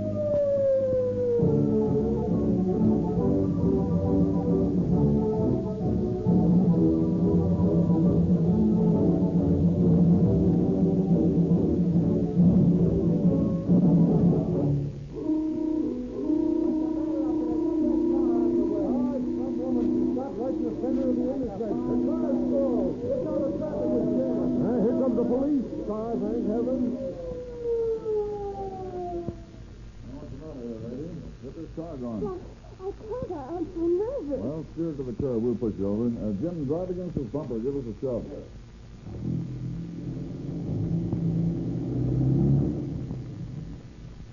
What's the matter with your car, lady? It just stopped. I just pulled out from the curb, and then the engine stopped. I started again, and it stopped right in all that traffic. Why, the car's all right, lady. It's just the gasoline you're using. You didn't leave out the choke long enough. Yeah, that's it, lady. Now, don't cry. You just get some good cracked gasoline in this bus, and it won't stall on you anymore. What kind of gasoline? Did you say crack? Yeah, cracked. You know, that Rio Grande cracked gasoline. Sure, lady. The gasoline we use in police cars. You've seen it advertised. Rio Grande cracked, the gasoline that gives police car performance. Oh, yes. Will that make my car stop stalling? Now, listen, lady. It's dangerous to use a gasoline that stalls. You just caused a traffic jam, but your car might stall at the wrong place sometime and cause an accident. For safety's sake, you ought to use that Rio Grande cracked gasoline. Thanks, officer. I'll remember. The same gasoline the police cars use. Rio Grande cracked. National attention is focused this month on Los Angeles and the wide sweeping safety campaign inaugurated by Chief of Police James E. Davis and backed 100% by municipal judges. Calling All Cars is happy tonight to offer its contribution to the campaign to end traffic murders. Chief Davis is unable to be here, but he has sent as his representative Captain Harrell, head of the Speed Squad, who will speak for him. Captain Harrell. In this busy age of rapid transportation of city streets and highways crowded with high-powered vehicles, the saving of life, limb, and property in traffic is perhaps the most important function of your police department. The police, whose primary duty it is to preserve peace in the community and protect citizens and their property from the criminal, are faced with an increasingly difficult problem of traffic control. The police alone cannot save lives in traffic. They must have the constant cooperation of the driving and pedestrian public itself. The paramount to this is the conscientious, unrelenting cooperation of those judges whose responsibility it is to punish traffic law violators arrested by the police. Without their cooperation, it matters not how effectively peace officers enforce the traffic laws. This program is dedicated to the fine work being done in traffic courts by municipal judges Edward R. Brand and Leroy Dawson. During the past 33 days, these judges, operating conjointly with the police, have prosecuted a vigorous campaign against traffic deaths, with the result that such traffic deaths have been reduced 25% over the preceding 31 days' record. It is my pleasure to be able to present to you tonight Judges Brand and Dawson, who will tell you how important it is to save a life. Judge Brand. Judges of the traffic court have been threatened with political homicide. We are told that we are making 1,000 enemies a day, and all because in handling up to 1,000 traffic violators a day, we see fit to do our duty. It is my privilege to serve notice here and now to those who are resentful of the fact that they are receiving their just due in court, that I am going to continue imposing jail sentences and fines upon those who are endangering the lives of the men, women, and children of this city through recklessness on the public highways. We are going to continue the judicial drive for public safety, whether it means our death through political reprisal or not. For a judge to do less would be shirking his duty. It would be violating his oath of office. I wonder, does the public have a faint idea of the harm resulting from accidents on the highway, due mostly to recklessness? Does it know that in the last 5 years there have been 225,000 persons killed or injured in the state of California alone by vehicles? Does the public know that in the last year as many people were killed by such mishaps in California and in the United States as were killed in the entire American Expeditionary Forces in France during the World War? That 5 times as many were injured as were wounded in the World War? For that reason, Judge Dawson and I have declared war on reckless drivers and reckless pedestrians. Whether it is at the wheel or on foot, recklessness must be eliminated. Caution must prevail. We are facing a crisis. The death toll among our children has mounted. To counteract this, we judges are compelled to bring the lesson of caution home to the public. And we can do this only by setting an example for those traffic violators who are brought before us. We are going to be unsparing with motorists who laugh at the law and public safety. We are going to be equally unsparing with pedestrians who enter the highways with the thought that it is entirely up to the drivers to look out for them. The duty is incumbent upon the driver and pedestrian alike to exercise care and caution. Carelessness and recklessness must be stamped out. Accidents must be reduced. The streets must be made safe.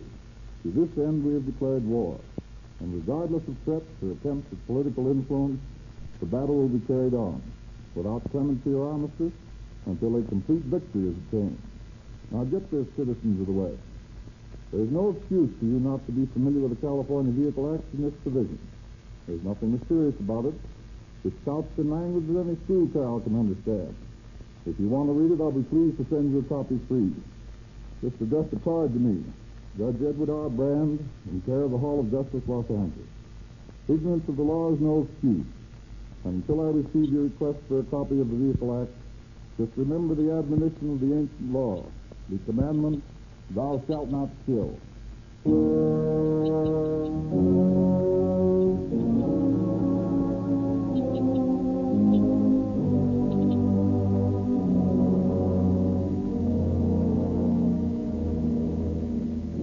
Tonight, let us peer into the home of the Kenny family. Dinner is over, and Mr. Kenny is deep in his evening paper, while Mrs. Kenny sits quietly mending. From the other room comes the gay voice of Sally, their only child.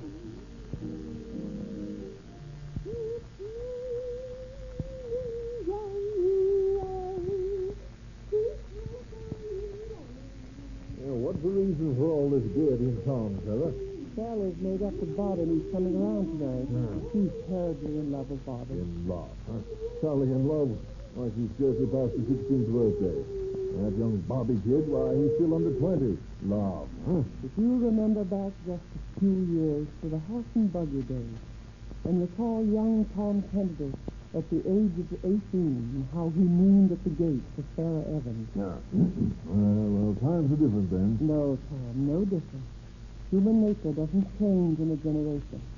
Only I learned my mistake too late. What do you mean? I held you off for 10 years until you got a start in the world. Well, taken by and large, that was a good idea, Sarah. Look at the results. You have a nice home, good clothes, a new car. You haven't had to worry during this depression. You'll never have to worry. Those 10 years gave me the chance to get my foothold, lay the foundation for all this. I'd willingly have traded it, Tom. Traded? What are you talking about? Traded some of the security we have now for that handsome young John Fenner.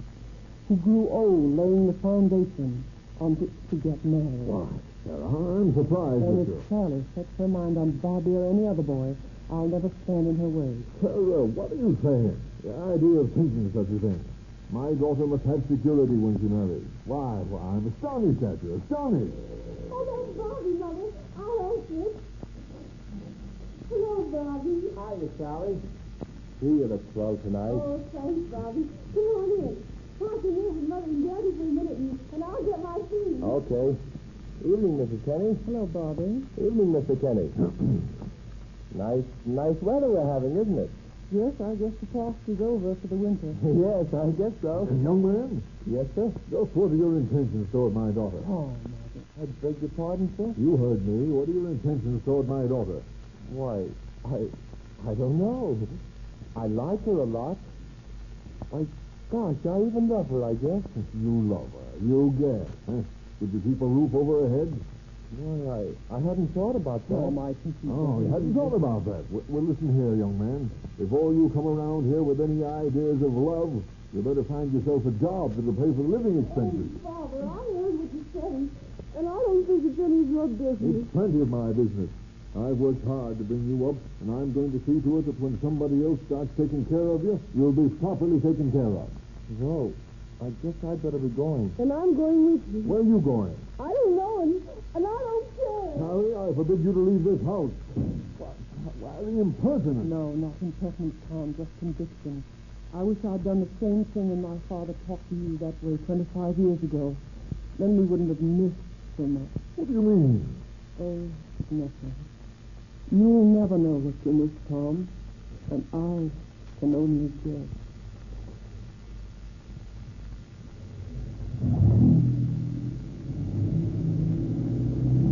Oh, I'm awfully sorry it happened, Bobby. Dad didn't have any right to talk that way. Oh, that's okay. I don't know what got into him. Oh, he's just funny. Well, what's the difference? Here you are, and here am I. The top's down, moon's out. And I got a new supercharger under the hood. A supercharger? What's that? A special gadget for the motor. Makes the old jalopy do over 100. Oh, this old Ford can't do over 50. Is that so? Well, I haven't let it out yet, but it's guaranteed to do over 100. Come on, show me. Too many cops out now. Let's go over to one of the beer gardens up on Santa Monica Boulevard for a while. And then after the cops have gone to bed, we'll do a little road work. Okay. And at about the same time, in a little rear cottage in a modest neighborhood, Harry Brown rises from the dinner table.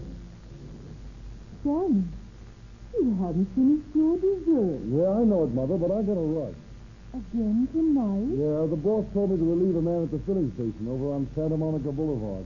But, son, you worked so hard all day. Oh, I know it, Mom, but I can't make enough money that way. I want to do things for you, big things. You're a good boy, Harry. I don't know how we'd ever have gotten through these terrible years since your father died if it wasn't for you. Well, what are sons for if they're not to take care of their mothers? When will you be back? Well, I don't know. I think they close about 12 out there. But I'll get home just as fast as that old bus of mine will bring me. Drive carefully, Harry. Oh, don't worry, Mother. I always do.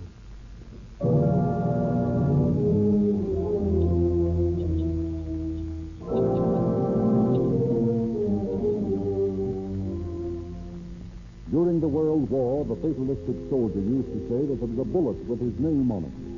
If the enemy fired that bullet, then he was through. If not, he lived. In our modern battle for existence, the titanic struggle of man against man-created machines, a warfare which last year claimed the lives of as many Americans in traffic accidents as the bloody World War claimed at the front, in this new warfare, it isn't so simple. Every approaching automobile has our name on it. Death may lurk anywhere, in a weak tire, on the soft shoulder of a highway, in glaring headlights, in an unwary pedestrian. There is only one answer. Safety. Safety first, last, and always. No soldier during the war, no matter how brave, would go into no man's land without all the precautions he could command. Tin hats, gas masks, gun, and grenades. But we foolish automobilists and pedestrians daily fare forth into the bloodiest danger, leaving behind us our most essential safety device, our brains.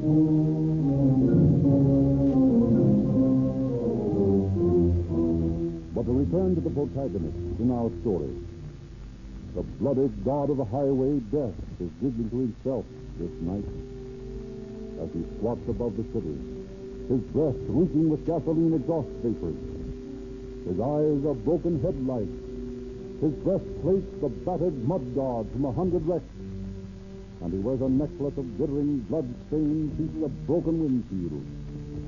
He has numbered 2 cars. He has ordered himself some entertainment with snorts that sound like an Korean backfire. He can scarcely wait for his little show to begin. Meanwhile, in a beer garden on Santa Monica Boulevard. Hey, waiter, another pitcher of beer.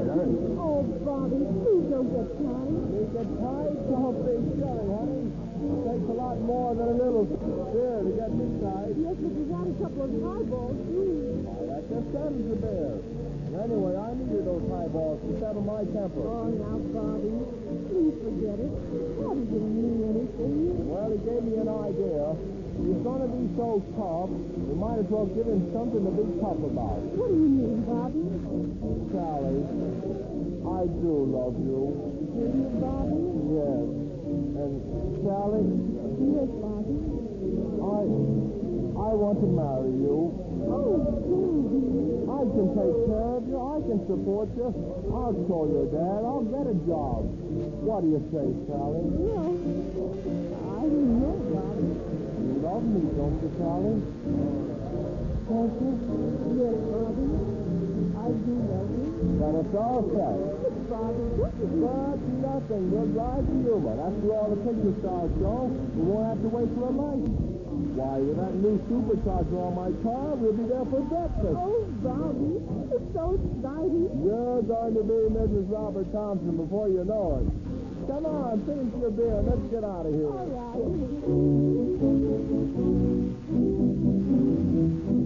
And a few blocks away, Harry Brown and his partner are closing up the service station.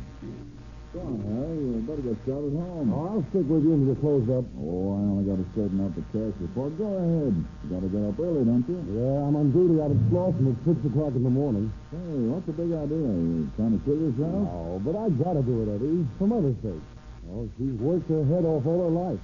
If I do the working from now on, I can give her the rest she's earned. Yeah, but your regular pays enough, isn't it? No, I want to do more than that for Mother. I want to get her a nicer house and give her some luxury. Well, you better get home and get some sleep or you'll be earning yourself a wooden kimono. I'll scram. Okay, Eddie, I'll see you later. Down Beverly Boulevard drives Harry at 35 miles an hour. Down Fairfax roar Bobby and Sally. Crossing Melrose, Bobby throws a supercharger on. Now look to her house. What's that speed on? 75? 95. Tell me this thing's going to do 100. Nothing out of it. Anyway, they can hear me for blocks with that supercharger on. You better slow down, Bobby. Boy, we're in a hurry to get to Yuma. Look, Bobby, that's pretty boy waiting for you. What's the trouble? There's a car broken in. I can't stop now.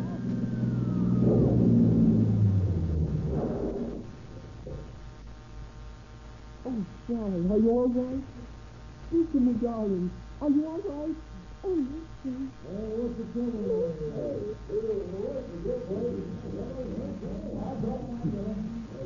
Oh, get a doctor, please. Get a doctor. My girl's all cut. I saw what happened. His boy ran through the signal. Oh, let's not argue about that now. Please get a doctor for my girl. Yeah, help me lift her up. We'll carry her into the drugstore.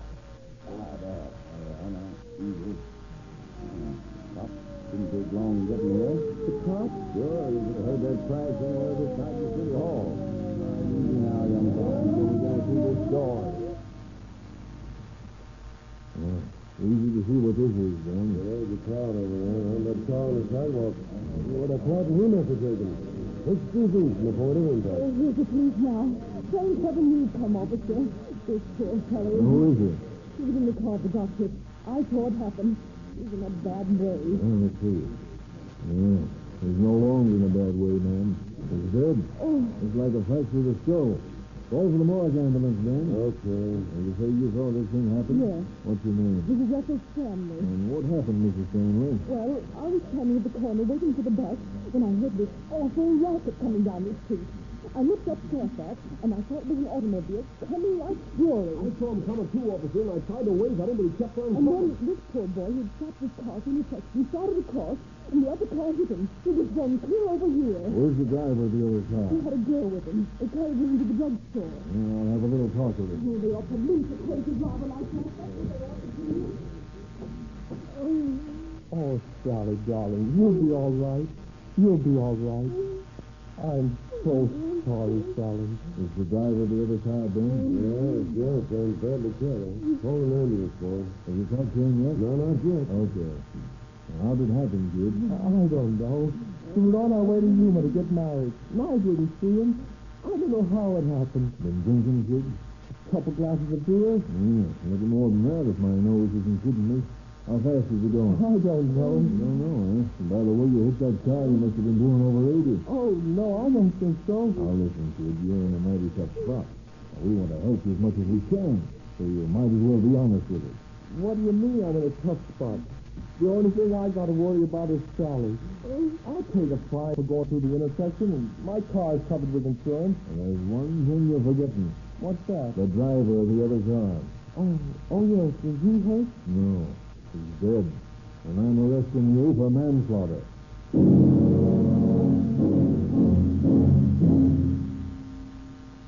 While Sally, desperately injured, lies at death's door in the hospital, Bobby undergoes the ordeal of the coroner's inquest, is held to answer for manslaughter, is speedily brought to trial. Patiently, the judge hears the testimony of the various witnesses. Finally, he reaches a decision. Fear and remorse play over the taut face of Bobby as he rises to face his sentence.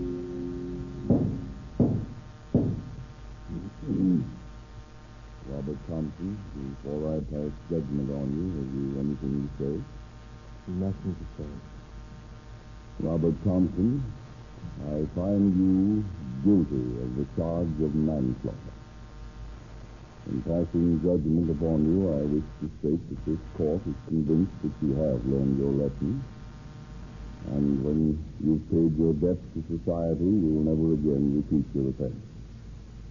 But I regret that it is impossible for me to sentence you more severely, not because of any personal rancor or animosity toward you, but as a signal warning to the rest of the potential murderers who are this minute driving their cars through our streets.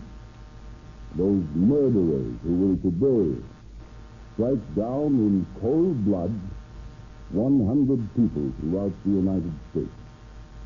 If we cannot appeal to their common sense, we must make them fear the legal consequences. Robert Thompson, I sentence you to serve not less than 3 or more than 10 years in San Quentin Penitentiary. 10 years in prison? Oh, no. And, yes, I just received word that your companion, Miss Sally Kenny, will recover. Oh, thank God. Thank God. Bandages were removed this morning. I suppose you'd like to say goodbye to her before you leave for the penitentiary? Yes, Judge. I would very much. Then I sentence you to visit her this afternoon. You sentence me?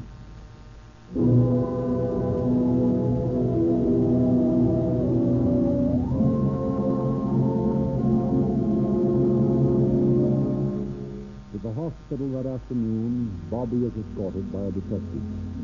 Outside Sally's room, he faces Mrs. Kenny. The first time since the accident. Mrs. Kenny, I don't know what to say. Don't try to say anything, Bobby. It's done. Nothing can change. Will she see me? She talks of nothing else. I'll take you in. But, Bobby... Yes, ma'am? Be prepared for a shock. Don't let her know. She hasn't seen a mirror yet. Is it that bad? Yes, Bobby, it is. You won't recognize it. Oh, God. Please help me to pay for this. Come along, Mother. Sally, darling. Yes, Mommy? Guess who I've got to see you? Bobby? That's right. Oh, Bobby. Bobby, love you come. Sally. Oh, my. Bobby, don't tell me like that. It was so awful. What? Nothing. Tell me. I want to hold you. No, of course not. I just couldn't believe you were all right. You were all here. That's all. Oh, where have you been, Bobby? I've missed you. Didn't they tell you? Tell me what? I've been in jail. In jail? No, Bobby. What have you done to you? Sent me to San Quentin for 10 years. To San Quentin for 10 years? Oh, no, Bobby. No, not 10 years. I'm leaving tonight. Oh, I miss you, Bobby. I'll think of you every minute, Sally. Will you? Come along, kid. We got a train to catch. Okay, Lieutenant. Sally, will you wait for me? Wait for you? Oh, yes, Bobby. I will. I'll wait for you forever. Oh, I gotta go now.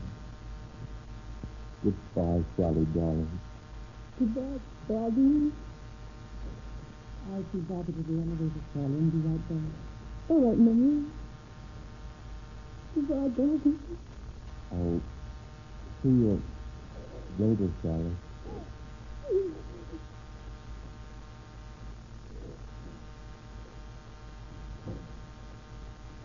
Where, Bobby? Oh, it's horrible. Now I know why the judge sentenced me to see her. That beautiful face of hers all scarred. Why, oh, Mrs. Kenny, she'd be better off dead. Yes, Sally. She'd be better off dead. I'll make up, Mrs. Kenny. I'll do anything I can.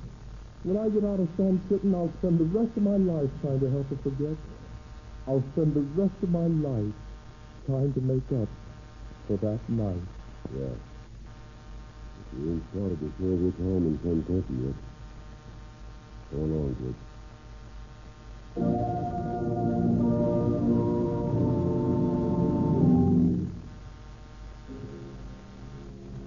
But can Bobby Thompson's kindness and tenderness to that poor girl ever make up for her scarred and mutilated beauty? Can his watchful care for old Mrs. Brown ever substitute for the love of the son he murdered? These are questions of ethics, of inevitable moral responsibility, which law books cannot solve. The answer lies with the source of the trouble, with the citizen who drives an automobile. He must be made to realize his responsibility. He must be educated to safety. Bobby Thompson presents the drunk driver type. Our traffic cases are full of others. The reckless driver, the speed demon, the road hog, and on and on. Every man who jumps a signal threatens a life. Every motorist who drives with his own rights in mind and concludes the other motorists are watching their side of the road is an error. We all should drive with not only our own margin of safety, but allowing a margin for the other fellow as well. In this discussion of traffic accidents, the motorist is not the only villain. Many are the accidents caused by foolish or thoughtless pedestrians. Many are the traffic deaths that occur because someone tried to cross behind parked cars in the middle of a block, or thoughtlessly crossed the street behind a streetcar. We have made rules and regulations for the control of both pedestrians and automobile traffic. We are enforcing these laws. You who violate them and receive citations are being reminded of their existence so that you will not be guilty again. Our only purpose is to stop the wholesale murder of innocent victims of peacetime's greatest human menace, the automobile. Such is the job of the police department. After we catch the violators, they go to the court, and I will now ask Judge Leroy Dawson to tell you what will happen to those offenders who come before him. Judge Dawson. Driving an automobile in a crowded city is an important piece of business and requires the undivided attention of the driver. You can't be a careful driver and have your mind on other things. Now get this, you drivers, you who think it's smart to go through signals and boulevard stops, and you who drive recklessly along Los Angeles streets. The police department has been arresting and will continue to arrest as many of your type as they can. They are doing fine work even though they are handicapped by a shortage of men and equipment. And Judge Brand and I are backing up their efforts by insisting that you either change your driving habits or else the means of driving will be taken from you. You yourself will either go to jail for as long as the law gives us a right to send you, or your automobile will be taken out of circulation. One of you must go. Separated, neither of you can harm any other person on the highway. The considerate and attentive driver need have no fear. But as for you reckless, careless, and drunk drivers, watch out. The Speed Squad will make every effort to apprehend you before you add other victims to the terrible traffic toll recorded to date. And you may rest assured that severe punishment awaits you if you are convicted or enter a plea of guilty. There can be but one answer to the challenge before us, and that is there must be either fewer traffic deaths and fewer reckless drivers in Los Angeles, or there will be a great increase in the population of the Lincoln Heights jail. The choice lies with you. Thank you, Judge Dawson. Speaking of safety, yes, do you know it isn't safe to pay less than 25 cents a quart for motor oil? Cheaper oils are too likely to break down and damage your motor. What's the safest oil to buy for 25 cents? There's only one 25-cent oil that's really world famous. Sinclair Opaline motor oil. It's safe because it's sealed in cans at the refinery.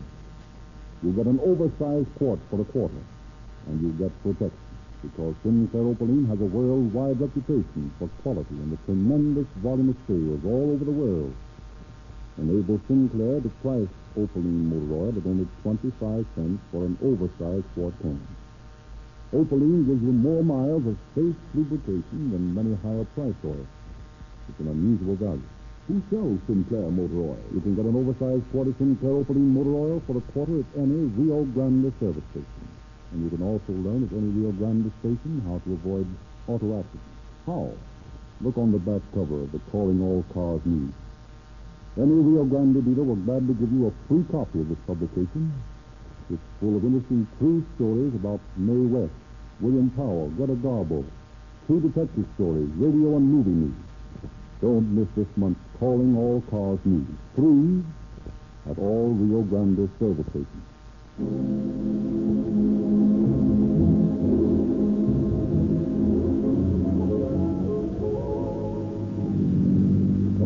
Police calling all cars, attention all cars, broadcast 68, regarding the issuing of citations of traffic violators.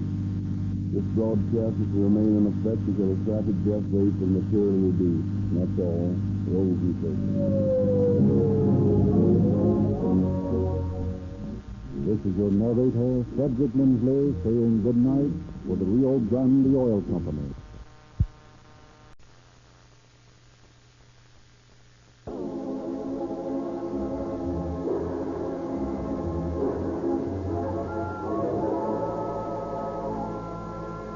Calling All Cars, a copyrighted program created by the Rio Grande Oil Company.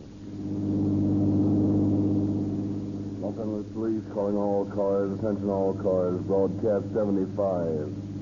Regarding a body found buried in the cellar of a house on South Catalina Street. The corpse was wearing a gold ring with the initials RB on it, and a silver belt buckle with the initial B. That's all. Rolls and quits.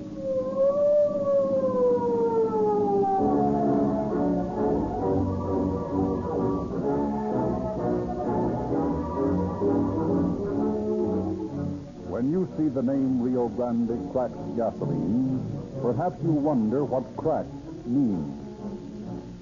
But oil and gasoline experts know that cracked describes the most costly and most efficient process yet devised to produce gasoline. millions of dollars and years of research have been spent in the development of cracked gasoline by engineers of the worldwide Sinclair Oil Organization, who recently completed construction of the finest and most modern cracking plant for the Rio Grande Oil Company. In this new plant, Rio Grande gasoline undergoes a treatment which cannot be duplicated by any other gasoline sold in the Far West. Ordinary refining methods fail to break up the particles of gasoline so that much of the potential power of uncracked gasoline is wasted. But Rio Grande gasoline is made under terrific heat and pressure so that these particles are cracked up into tiny atoms. When cracked gasoline reaches your engine, there is no waste, as with straight-run gasoline. It burns evenly, smoothly. It revolutionizes your car's performance. That's why Rio Grande cracked gasoline has been chosen by the leading cities of California and Arizona for their most exacting task of powering police cars, fire engines, ambulances, and other emergency equipment. If these exacting buyers find Rio Grande cracked gasoline such an outstandingly better buy, don't you think that you, too, should enjoy the extra benefits that cracked gasoline gives you at no extra cost?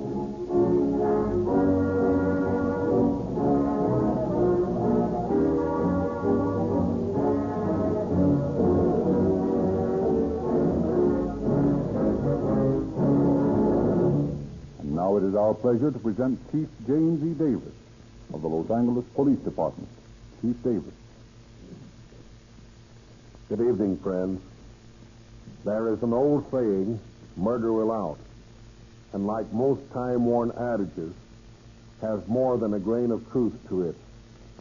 No matter how carefully a criminal plans his crime, our experience is that he never thinks of everything. Always he leaves a loose end. It may take months or even years before his mistake is discovered. But when it is, inevitably the criminal is called to answer for his act. The murder we are dramatizing for you tonight was a cold-blooded, premeditated crime committed for material gain. Although it was never proved in court, the murderess must have been slightly insane, for she made little effort to cover up her tracks permanently. When we found her and brought her back to Los Angeles for questioning, her cold refusal to talk earned her the title of Enigma Woman and forced us to go to court with a circumstantial evidence case, which was so well constructed by our investigation officers that the jury was never in doubt as to its opinion. But that's getting ahead of the story.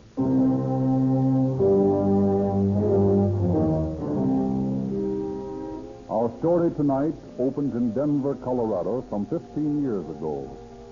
Mr. Spaulding, a prominent merchant, is seated in his study at his desk. Mrs. Spaulding has just entered the room. Did you want to see me, Herbert? Yes, I want to ask you about these. What? These bills. What about them? What about them? Good Lord, woman, what about them? Look, LSA Millinery Shop, $97. Pierre's for dresses, $523, and $75 for shoes. All in 1 month. And there are more, too. I needed those things. Needed them. The tungsten closet you have filled with clothes? Oh, Herbert, let's not go through all this again.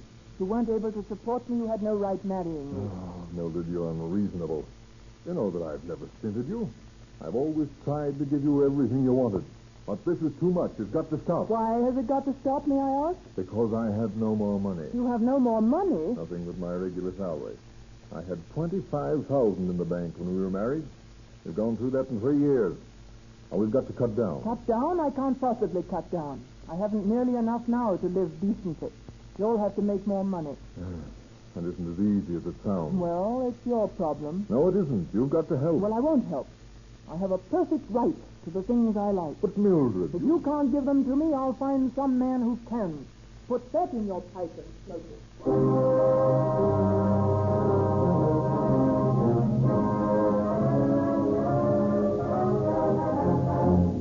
So it is that shortly afterwards, Mrs. Spaulding travels to Los Angeles. Calculatingly, she looks the territory over for a source of finances which will meet the expenses of her standard of living. One morning, an advertisement in the newspaper catches her eye. Widower, breaking up housekeeping, wishes to lease his lovely home on South Carolina Street to responsible party for indefinite period. Phone Robert Bernard, Drexel 372. South Carolina Street, right in the Wilshire district. That sounds promising.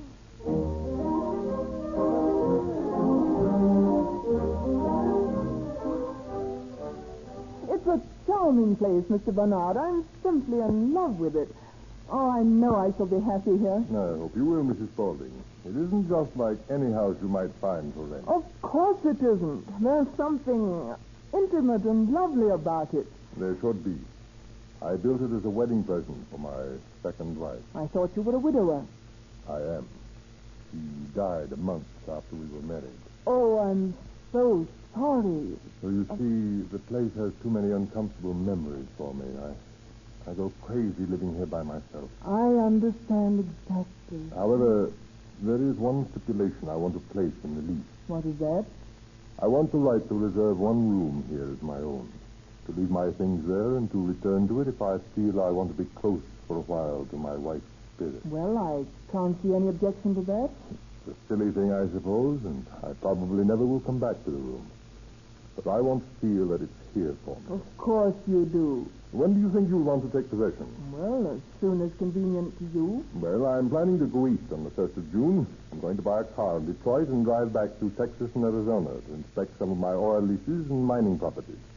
Suppose you come in on June 1st. That'll be fine. I'll draw up the lease on those conditions and have the place ready for you on the 1st. That'll be next Tuesday. Very well. I'll be here Tuesday afternoon. It's been very nice to have met you, Mr. Bernard. And you can be sure I'll take the best of care of your dream house. I know you will, Mrs. Spaulding. Good day. Good day, Mr. Bernard. Oil wells in Texas, mines in Arizona, and a $20,000 house in Los Angeles. I wonder if Mr. Bernard will catch his train Tuesday. I wonder.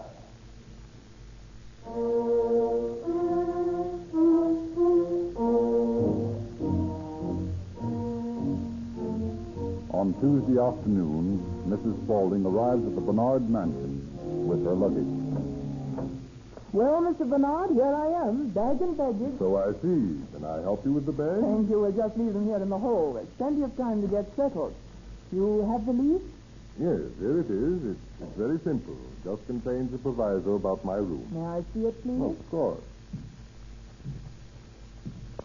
What's that jingling noise? Oh, I beg your pardon. A habit of mine, pacing the floor and jingling my keys. Does it annoy you? Oh, no. I just thought for a minute there were ghosts in the house. Sometimes I think there are. The ghost of my dead wife. You poor man. I shouldn't have said that. Oh, that's all right. I'm just in a mood today, leaving this place in the hands of a stranger. But don't consider me a stranger, Mr. Bernard. Please think of me as a friend. Thank you, Mrs. Spaulding. I'll try to. Well, does the lease look all right? Yes, it seems to be in order. Here's my check for $250, first and last month's rent. Thank you. Oh, and another thing. Well, what's that? Well, I'll be living here all alone. It's a big house, and I'm just a woman. I wondered if you had a gun you could leave me. A gun? Why, yes, but I scarcely think you'll need it. The house is guarded by a private patrol service. I know, but I'd feel safer. Oh, very well. My gun's right there in the desk drawer. I was going to take it with me, but if you really feel you need it, I do. All right. Here you are. Oh, my. It's a dangerous-looking thing. How does it work? Watch out, it's loaded. Oh, but the safety catch is on. When you want to fire it, you throw this catch, like this. See? Oh, I see. That's very simple, isn't it? Why? Thank you, Mr. Bernard. I'll feel much safer now. Well, I'd better be getting on. Oh, before you go, Mr. Bernard, let me make you a cup of tea. I'd like you to be the first guest in my new home. Very well. A cup of tea wouldn't go badly. And anyway, you can show me where the things are in the kitchen. Right. Come along this way. Here we are. Right to the butler's pantry here. You'll find some tea on that third shelf, I think. There's tea kettles on the stove. By the way, Mrs. Paulding, you still have got that gun in your hand. Oh, how silly of me. I forgot about it. I'll leave it here on the pantry shelf. There. Now, in just a minute, we'll have a nice hot cup of tea. Have you a match, Mr. Bernard? Here you are.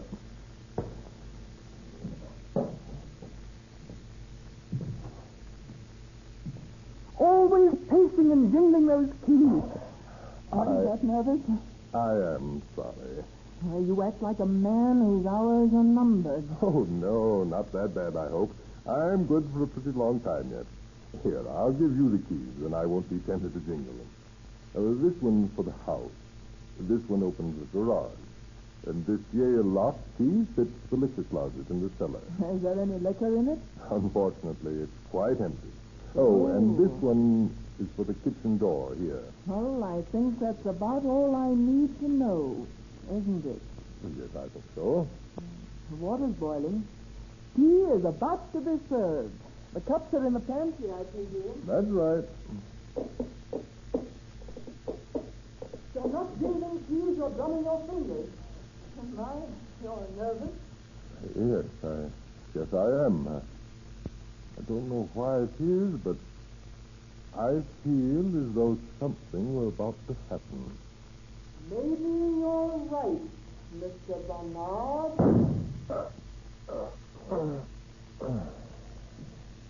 Maybe you're right. I'm afraid, Mr. Bernard, you're quite dead.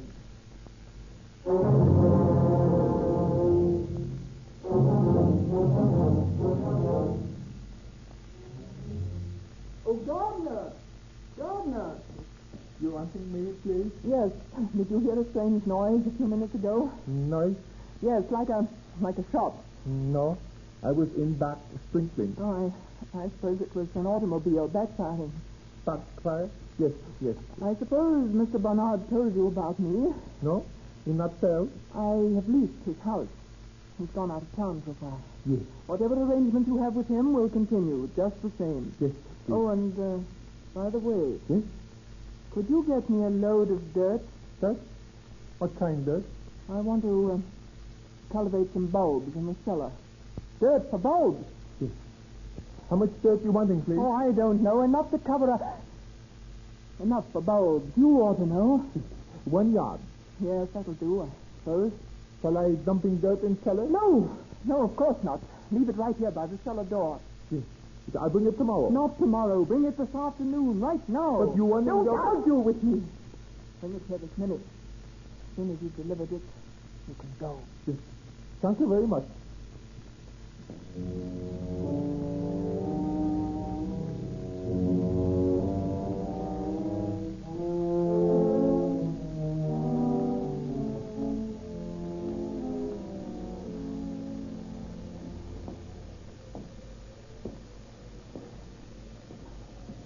Honey, I can't sleep. Wind, rain. It would have to rain tonight.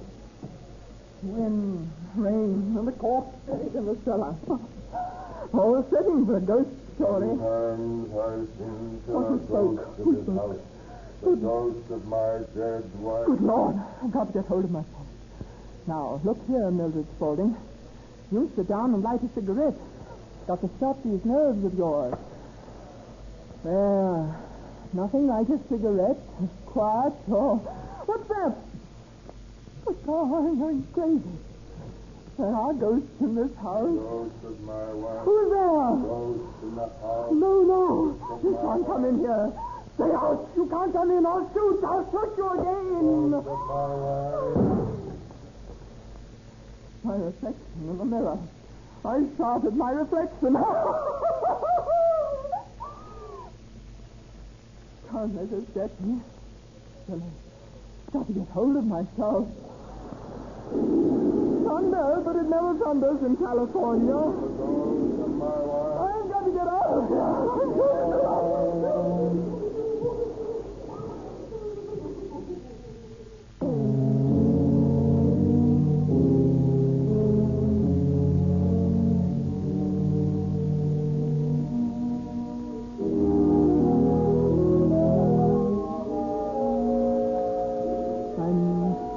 Like it here, Mrs. Sterner. It's a lovely place. Yes, it's just what I'm looking for. Now, as I explained, the house is completely yours with the exception of the room at the head of the stairs.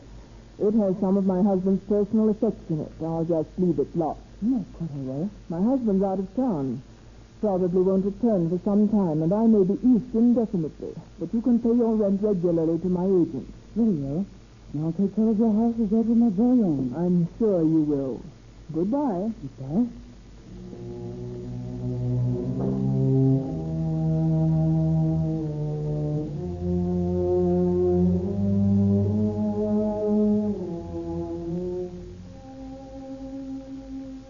4 months passed.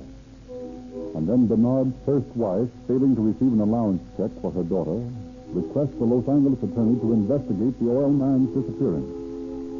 Accompanied by a private detective, the attorney calls at the Bernard house in an attempt to locate either Bernard or Mrs. Spaulding. Sure. I'm sorry, but I can't tell you where Mrs. Spaulding is now. I sent her my rent check to a real estate agent. I see. Well, Mrs. Turner, would you mind if we look over the house? It seems that Mr. Bernard is missing, and they want to locate him if possible. Who's Mr. Bernard? He's the owner of the house. Why, I thought Mrs. Spaulding owned the house. She doesn't. Well, she told me she did. She did, eh? Yes, I rented the place in good faith. Well, don't worry about that. If you'd only be so good as to cooperate with us. Certainly, you may search any place you like. Thank you. Come on, Sam. We'll start with the garret.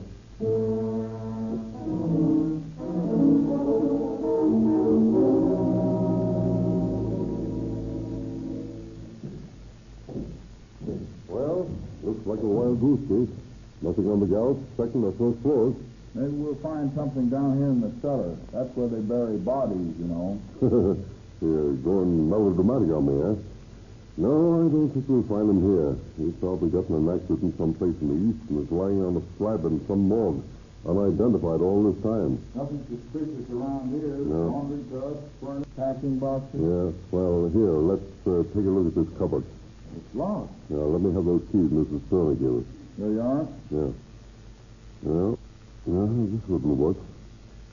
Now, this one. Well, here's a likely candidate.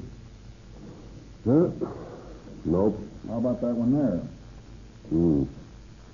No, Sam. There isn't a key here to fit this lock. That's funny. Here, wait till I try some of my masters. Yeah. There we are. Nothing here but a mound of dirt. Wait a minute. Look at the shape of that mound. What do you mean? Well, if it's what I think it is, I want the police here when we move it.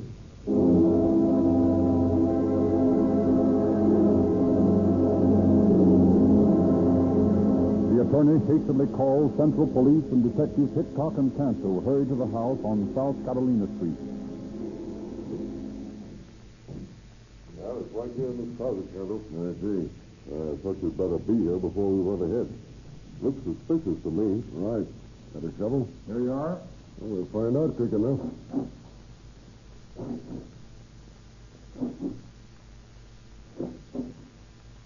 Hey, Canto, stop. What's the matter? You've uncovered a man's foot. Well, there's the end of your mystery and the beginning of ours. Yeah.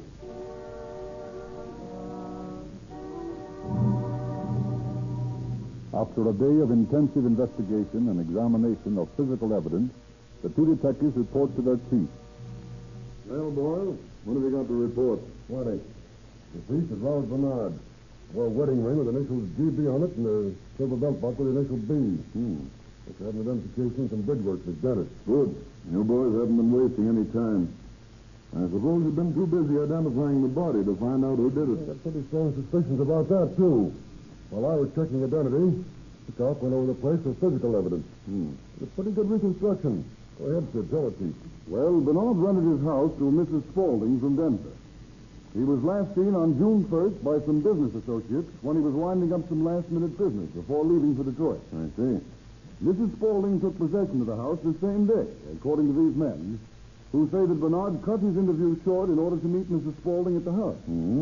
Well, for some reason or other, Mrs. Spaulding and Bernard went into the kitchen, where while Mr. Bernard was sitting at the kitchen table with his back to Mrs. Spaulding, he shot and killed him with a .32-20, his own gun. How are you so sure of that? Well, he was shot through the neck from behind with a .32-20 slug.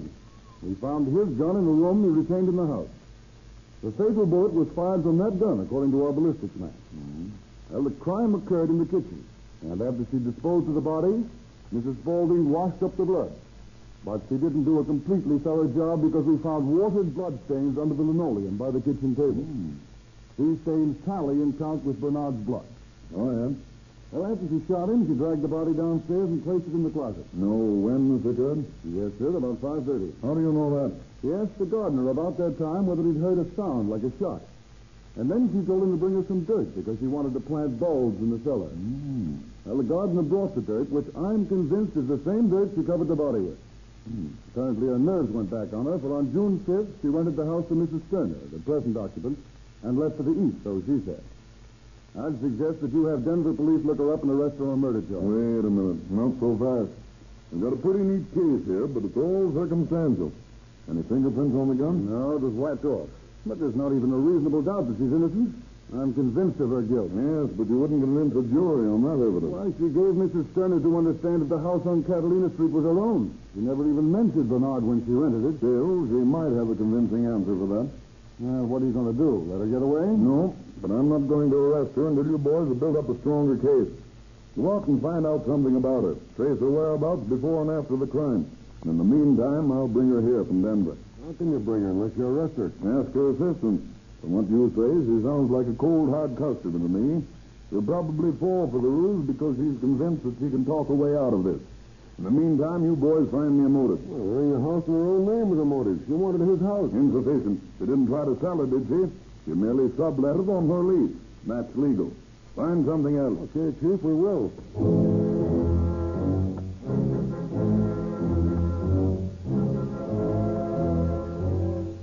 A detective is sent to Denver to bring Mrs. Spaulding back for questioning in connection with the disappearance of Mr. Bernard. Expressing a willingness to assist in any way she can, Mrs. Spaulding returns to Los Angeles and faces Chief of Detectives.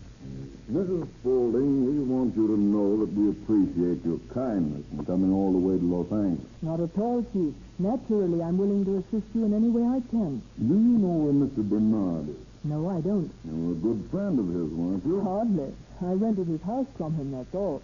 I scarcely knew the man. I see. He left town shortly after you moved into his house, didn't he? Yes, he went to San Francisco the day I moved in. Did you see him after that? Yes, as a matter of fact, he had some trouble and came back to Los Angeles. Trouble? What kind of trouble? Well, he got into a fight with a Mexican woman. She shot him in the arm, and he had to have his arm amputated. I see. And then where did he go? Why, he left for the east, I believe. Of course, I didn't talk to him very much. Very interesting, Mrs. Spaulding. Very interesting. This has been a great help to us. Is that all you required of me? For the moment, yes. But I'd appreciate it if you'd remain in town for a few days. I may want to question you further. Very well. I'll keep in touch with you. Good day. Good day, Mrs. Spaulding. Send Matthews in here. Yes, Chief. Matt, Mrs. Spaulding just left this office. I want you to shadow her. Don't let her out of your sight. Yes, sir. Of all the cock and bull stories I ever heard, shot in the arm by a Mexican woman, had his arm amputated. I don't understand what the devil is driving at. Yeah? Fine, send them right in. Oh, boys. And what have you got? Plenty. On June 2nd, the day after Bernard was murdered, Mrs. Spaulding bought $375 worth of clothes at Bullitt's and charged him to Bernard's account, explaining that she was his wife. Yes, and on the succeeding 3 days, she presented checks totaling $1,200 to Bernard's bank and had them honored. Who wrote them? My hunch is that she did. When the bank teller questioned the signature, she explained that she was Mrs. Bernard, and that her husband had had an accident to his right arm, and that this was his signature written with his left hand. So that accounts for the story about the amputation. What else? On June 6th, she cashed in Bernard's railroad ticket for Detroit and bought a ticket to Denver. She lifted that ticket off his body. She presumably stole the $500, which were also in his wallet. What makes you think that? His business associates told us that he had $500 and tickets to Detroit in his wallet. We saw him last on June 1st. We found that wallet empty in his room in the house at Catalina Street. Well, she certainly was out to take him, wasn't she? Yes, sir. You going to arrest her now, Chief? Not yet. I'm having her shadowed, but I want a foolproof case from you boys first. She's a clever woman, and I don't want to give her a single loophole.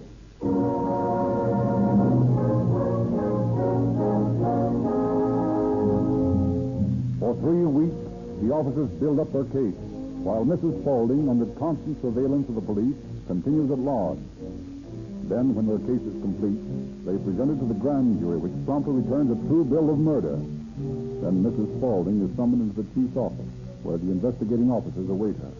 Good afternoon, Chief. Good afternoon, Mrs. Spaulding. Won't you sit down? Thank you. May I present Detectives Condor and Hickok, Mrs. Spaulding? How do you do? How do you do? These are the gentlemen who've been investigating the murder of Mr. Bernard. Murder? Certainly, Mrs. Spaulding. Mr. Bernard was shot and killed in the kitchen of this house on Catalina Street, June 1st. I hereby arrest you for that murder. What? You arrest me? Precisely. That's rather amusing, Chief. On what grounds do you arrest me? Frankly, on the grounds of circumstantial evidence. Our investigation shows that you're the only person who could have killed him. You'll have a nice time trying to prove that in court. That's precisely what we will do, however. What? Accusing me of the murder of a man I only saw twice in my life? Let's save time for all of us, Mrs. Spaulding. It'll be easier on you and us than if you make a voluntary confession right now. A confession? A confession? Do you think I'm crazy? Look here, my good man. I'm as innocent as you are. Oh, come on, Mrs. Spaulding. When did you see Mr. Bernard last? When he left his house the day he went east after he came back from San Francisco. That was when he came back to have his arm amputated? Yes. Mr. Bernard's body had 2 arms firmly attached when it was found. Then it wasn't Mr. Bernard's body. The witnesses are positive it was. What did you do with that dirt you told the gardener to bring you? What dirt? The dirt you ordered from the gardener. I never ordered any dirt from the gardener. Yes, well, he says you did. Then he lies. Why did you tell the present occupant of the house on Catalina Street that you owned it? I never did. You said you did. Then she lied. Your picture has been identified as that of the woman who passed as Mrs. Bernard with bullets and at a downtown bank. How do you explain that? It isn't so. Why, Mrs. Spaulding, failing to convict you for murder, we can send you up for grand larceny and forgery. That'll be some job. Why did you kill Robert Bernard? I didn't. Then who killed him? I don't know. You want to hang for this? I'll never hang. You killed Robert Bernard and you know you did. I'm sorry, you're mistaken. Now, look here, Mrs. You Spaulding. look here. I've had about enough of this browbeating. You can address any further questions to me through my attorneys, and until you permit me to have one, I'll not open my mouth. Only let me warn you. You men are doing the most dangerous thing you ever did in your life in making this false accusation. I'm going to break every one of you as though you were toothpicks between my fingers. Who killed Bernard? Why did you kill him? You are the murderers of Robert Bernard. Knock her up, Sergeant.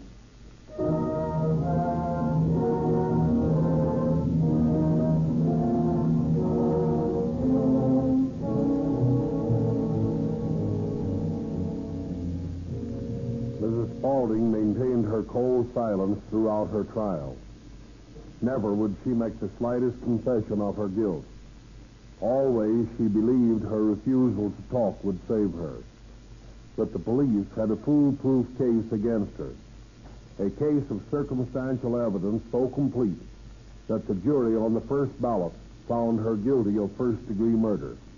And nearly 15 years ago, one of the nation's most bizarre cases came to a close when Mrs. Spaulding entered the state penitentiary to serve a term of life imprisonment, from which, by recommendation of judge and jury, she can never be paroled or pardoned. Thank you, Chief Davis.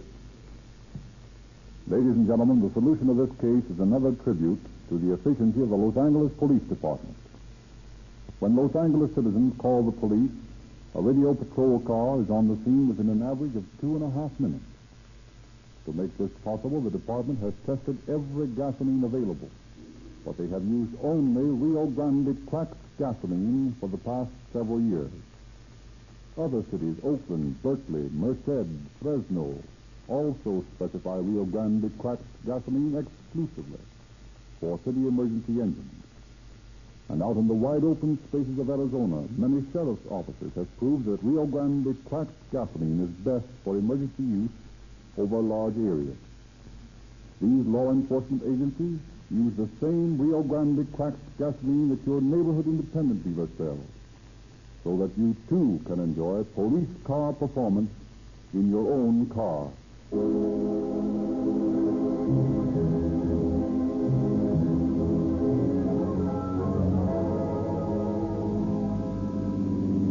Los Angeles Police calling all cars, attention all cars. Cancellation broadcast 75 regarding a dead body. The victim has been identified and the murderer is now in custody. And that's all. Rosenquist.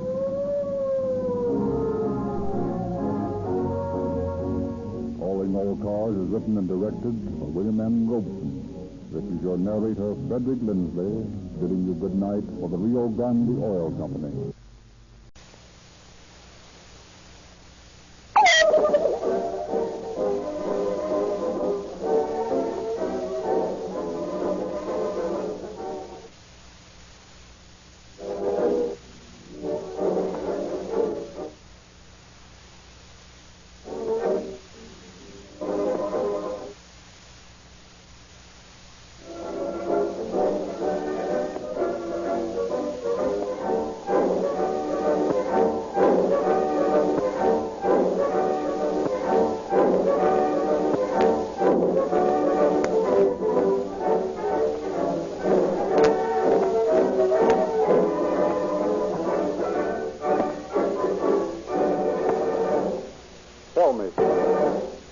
Tell me, Smith, how long does it take one of your police cars to answer an emergency call? Well, on a call like I just made, the police car'd be there now.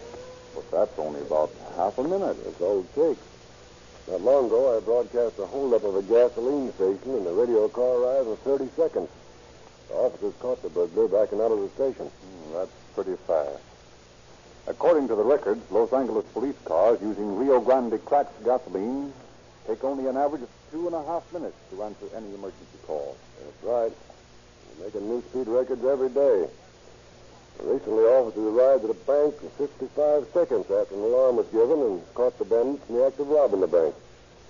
Rio Grande cracked gasoline deserves much of the credit for speeding up our emergency cars.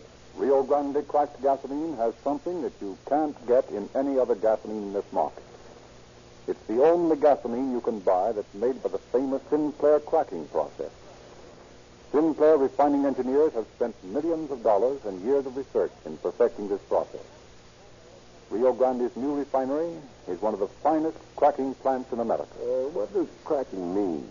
Well, many gasolines are so slow and sluggish that they do not burn completely, causing decided power losses. Rio Grande's cracking process breaks up the gasoline into tiny, lively molecules that are easily vaporized, easily ignited, and completely burned. All the energy can be used. That's why there's more power in every drop. That's why more police cars use Rio Grande cracked than any other brand wherever it is sold. And that's why every motorist who will try Rio Grande cracked gasoline will get the thrill of police car performance in his own car.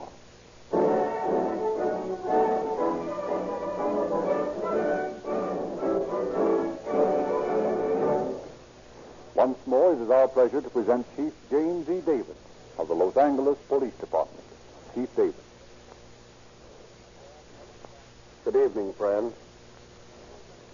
We all have heard the sentimental talk, such as is uttered in great volumes at this graduation time of the year, about youth and its opportunities. Much of what is said, most of it, in fact, is sincere. But too often, the young man or young woman, believing literally that the world is theirs, faces bitter disappointment when he goes forth from his college or school walls to face reality. Yet youth must be served. The training of our youth is a serious challenge to the older generation. Parents cannot pass this responsibility on to the schools. It lies squarely in the first instance at home. The boy or girl who has had unfavorable home environment and unsympathetic treatment from those he should love and respect is a boy or girl who has already traveled a long way along the road to delinquency and crime. Our story tonight tells of 3 such youths, all of them of high school age. They didn't have the right sort of surroundings. They tried to beat the game. How quickly and how completely they lost, you will soon learn.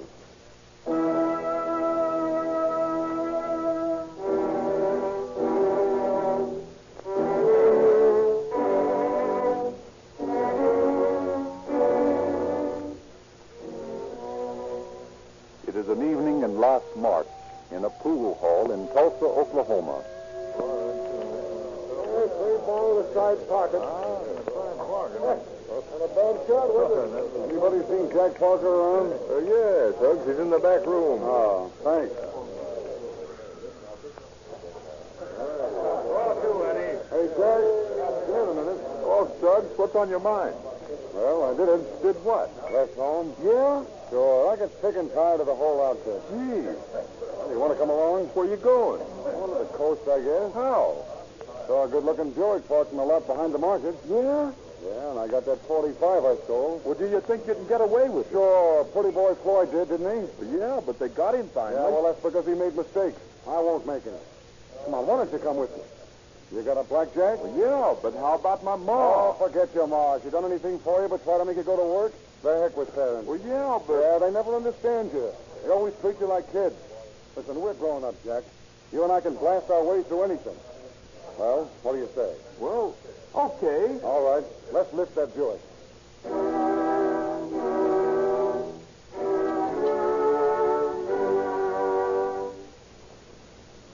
That was a cinch, wasn't it, Bell? Sure was. You know, people that leave the keys in their car deserve to have them stolen. That's right. By the time that guy gets his report into the cops, we'll be across the line and into Texas. Say, what's that town on ahead? It ought to be Bristol. How much money you got? 85 cents. I got half a buck. How's the gas? In just a minute till I see. It's almost full. Well. Hey, look, there's a kid flagging a ride. Let's take him on, huh? Okay. Slow down. Maybe we can use him. Hey, pal, how about a lift? Sure, hop in. Where you going? Oh, just traveling. Where you going? Just traveling. Coast, maybe. Where you from? McAllister. That's too close to the state pen. I thought I'd get a little farther away. Pull the beef? No, but you never can tell. Hey, you got any dough on you? Couple of bucks. Well, you want to string along with us? How do you mean? We got a 45 and a blackjack and guts. You got any guts? Plenty. That's swell. I'm Suggs Kelly, and this is Jack Parker. Glad to meet you. My name's Otis Byers. Oh, I'm pleased to meet you, Otis. How old are you? 16. You ever pulled any jobs? Oh, sure. I've been snatching purses since I was 12. Started young, didn't you? I mean real jobs. Oh, I pulled 30 burglaries in Tulsa before I left. Yeah? Sure, didn't I, Jack? That's right. You're a real hard guy, ain't you, Suggs? You're telling me.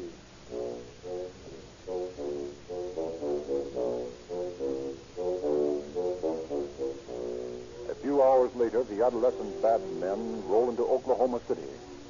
At a traffic intersection, they are stopped by the red light. Hey, don't move till I get back, will you? Where you going, Suggs? You see that guy standing waiting for the light to change? Well, he's going to contribute. There's a stick up, mister. What? You heard me. You see this gap? Well, turn around, get in that car, and keep your trap shut. Move and be quick about it. But listen here. Button up your mouth. Okay, Jack, take it away.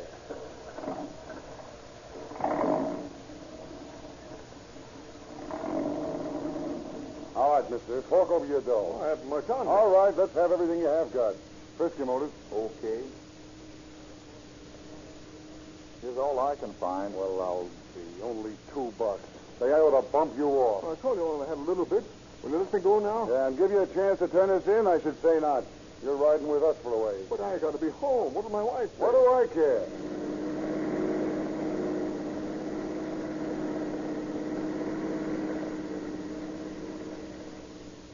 Okay, Jack, we're past the city limits. It's good and dark in here. Right. Slow down. All right, open that door, Otis.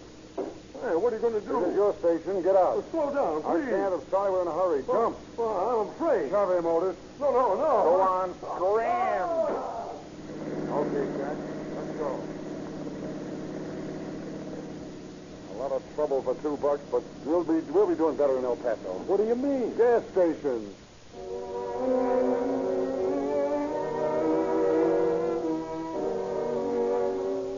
The next evening at a gas station in El Paso, Texas.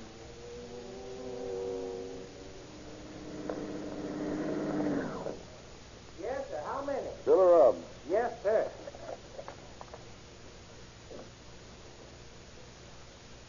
That's a pretty lonely spot you got out here, isn't it? Yeah, it's all out of town. Have many cigarettes? Never had one. Ain't you afraid? Me? Oh, no. Why should I be afraid? Well, here's why. Well, put away that gun, please. Put it away. Hey, don't spill that gas. Finish filling that tank. Otis, go through this cash register. Okay. Don't shoot that thing, please. Oh, don't worry. I won't. Just keep your mind on that pump. Yes, sir.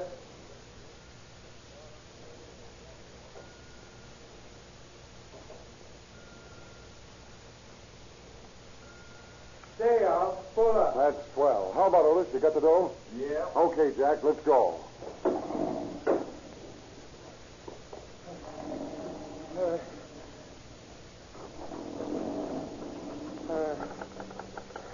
Hello, operator. Give me the police department. Yeah, hurry. Yeah, I've been robbed. Get your folks again. El Paso police calling all cars. Attention all cars. Hold up at the gasoline station at City Road and Santa Fe Avenue. Suspect number 1, age about 18, 5 feet 9, weight about 120. Hair brown, eyes brown.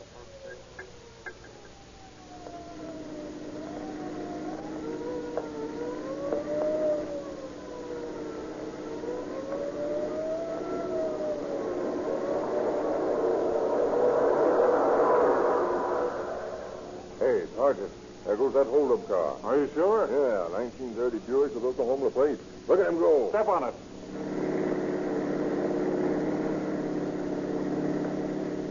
Wow. We're doing over 70, and he's walking away from I'll it. have to take a shot at his tires. That guy must be doing 90. I can't get any more out of this bus. Hey, they're shooting at us. Eye for their tires again. If I hit them, it'll kill them all. Must be Barney Oldfield driving that car. We'll never catch him.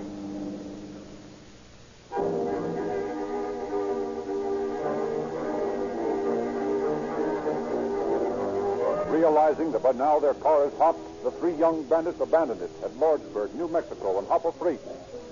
Early the next evening, they rolled into Tucson, Arizona. Come on, guys. Let's get over this rattler before the shack's this. What town's this? Oh, can't you read? Tucson, Arizona. Oh, this is where they changed Dillinger, ain't it? Yeah, that's right. Gee, we got to be careful in this burg, then. Oh, Dillinger was dumb. You let him get him. He wasn't on his toes. Well, we better not turn any tricks here. What do you want to do, starve? Or go to one of those charity camps for bums? Well, no, but... Oh, nuts. We're going to take a car out of this burg, and if you don't want to come along, you can stay here and rot. Sure, I'll go along, Suggs. It ain't that. All right, then stop it. Now, look, Otis. We'll pick up a car and get some dough from the driver. Yeah, but we only got a blackjack in the gas. Well? Well, you're using the gun, and Otis is using my blackjack. Now, I ain't got nothing. Okay. Then you wait for us at the city limits to get chicken. Now, look, Otis. We'll find a stop sign when there ain't a lot of traffic, and then we'll...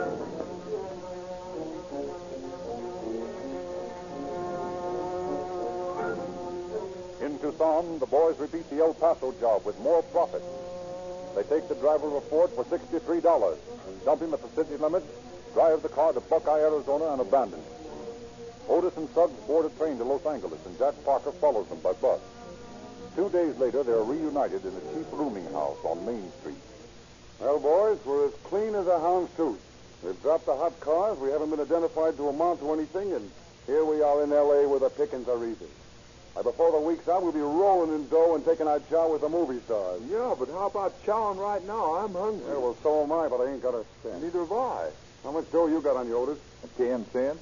A cup of coffee and a donut for free. Nuts. Oh, don't worry, we'll eat. Where you going? Mootkin, I'm better looking than you guys. The old ladies will take sympathy on me.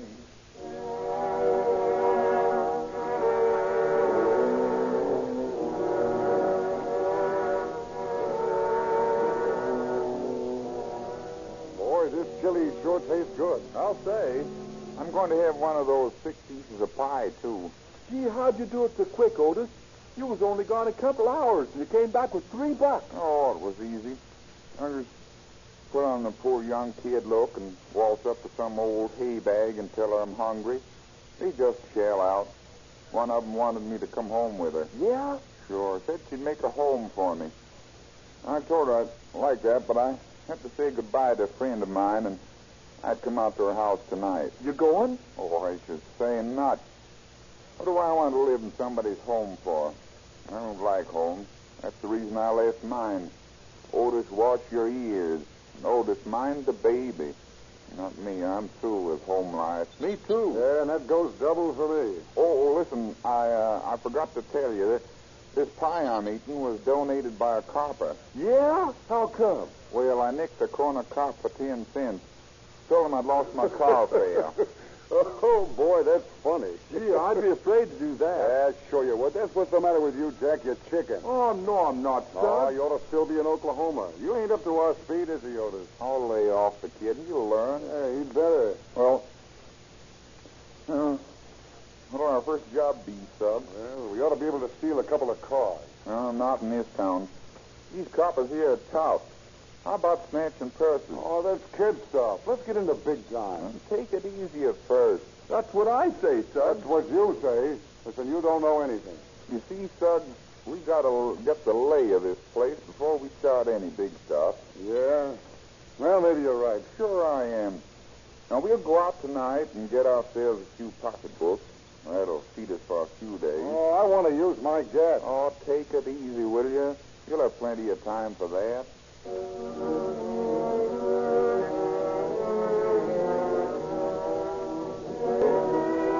That evening, the trio start out on a purse snatching expedition. As six from Vermont, Suggs and Otis leave Parker as lookout, while each take a side of the street and slowly walk down 6. As they approach New Hampshire Street, radio car 72 is slowly cruising along.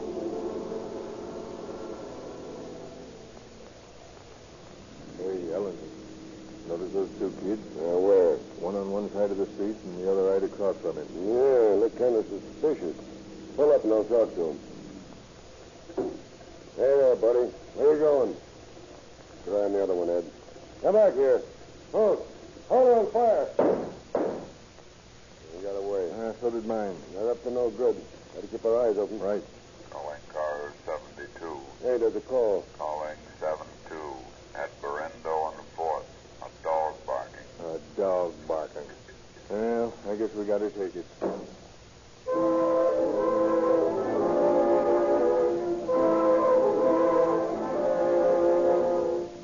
Frightened, Suggs Kelly hides his gun in the vacant lot at 3rd and Vermont, boards a streetcar, returns to the rooming house, borrows 25 cents from the clerk to establish a time alibi, and returns to get his gun and try to find Otis and Jack. It is midnight by the time Suggs gets back to 6th and Vermont, and he finds no sign of his partner. And while Suggs Kelly, dangerous, maladjusted youth, roams Los Angeles streets armed with a .45, we visit an apartment on New Hampshire Street.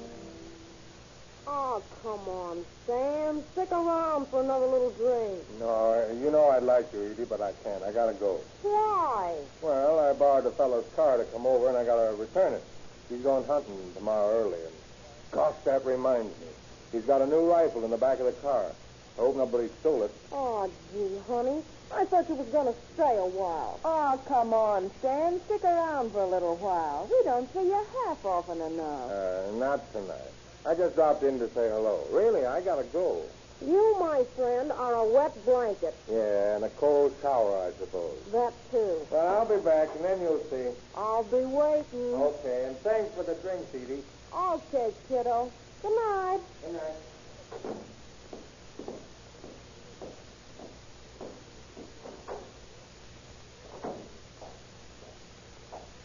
Pick him up, Bud. You heard me. I ain't got any dough on me. Yeah, well, we'll see about that. Keep your hands away from that car thief. Now you drop your gun. Pull a rifle on me, will you?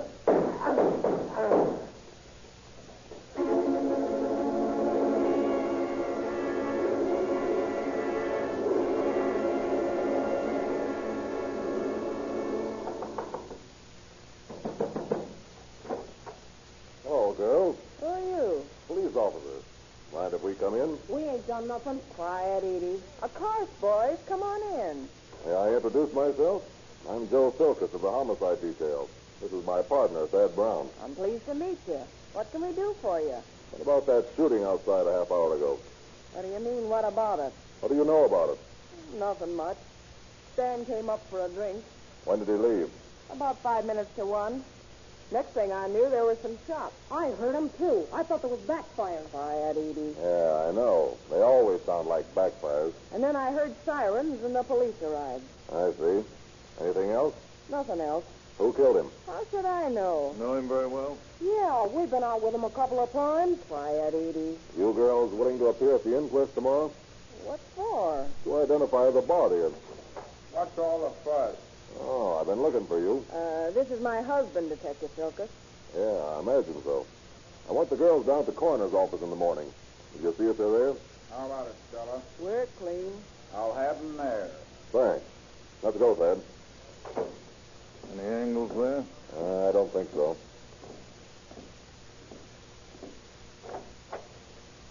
Hey, there's Ellison coming across the street.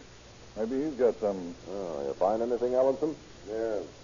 And between those houses across the street, jumped the gate and tore flat off of it. On the side were his heel marks. Military heels cut down. They had a mark on them like Hitler has. Oh, you mean a swastika? I don't know, but it's like the new German flag. I see. What else? About all, except I forgot to tell you, I picked up a young kid by the name of Jack Parker at 6 in Vermont earlier this evening. Couldn't explain himself, so I booked him as a vagrant. The job may have been done by one of those two kids who got away. I see. Did you cover the tracks you found? I did. Good. I'll have Ray Pinker, the chemist, come out and take casts of the impressions. You show him the place, will you? Yes, sir. Thanks. Now, Thad, we want to talk to Parker.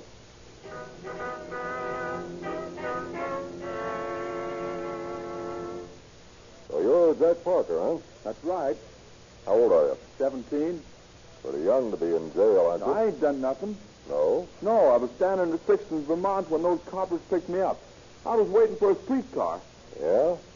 Where do you live? In Oklahoma. What are you doing here? Looking for work.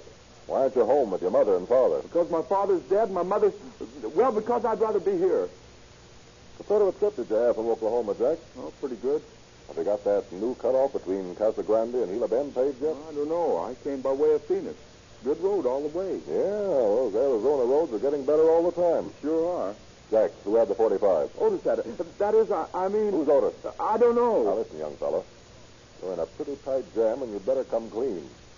The penitentiary's no place for a kid like you. Who's Otis? Otis Bias. Who was with him? I can't tell you that. Why not? Because I'm afraid. Afraid of what? Thugs. I mean... Thugs who? Nobody. I didn't mean to say it. How about Otis?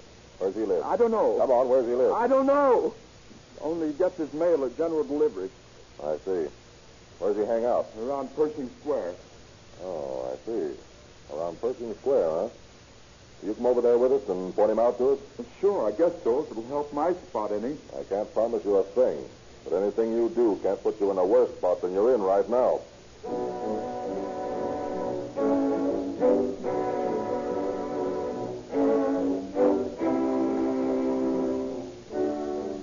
So to Pershing Square go the strange trio of two policemen and the unfortunate youth. Across the fountain they sit, Brown and Silkus watching Jack, waiting for the signal which will tell him that Otis has appeared. Hours pass and nothing happens. Finally, Silkus grows impatient and walks over to Jack. Otis hasn't showed, huh? Not yet. Let's go over to his room, huh? I don't know where it is. Oh, yes, you do. You lived with him, didn't you? Well, yeah. Okay. Show us the way, then. All right, but I'm afraid of what Otis and Suggs will do to me. Don't worry. They won't get a chance.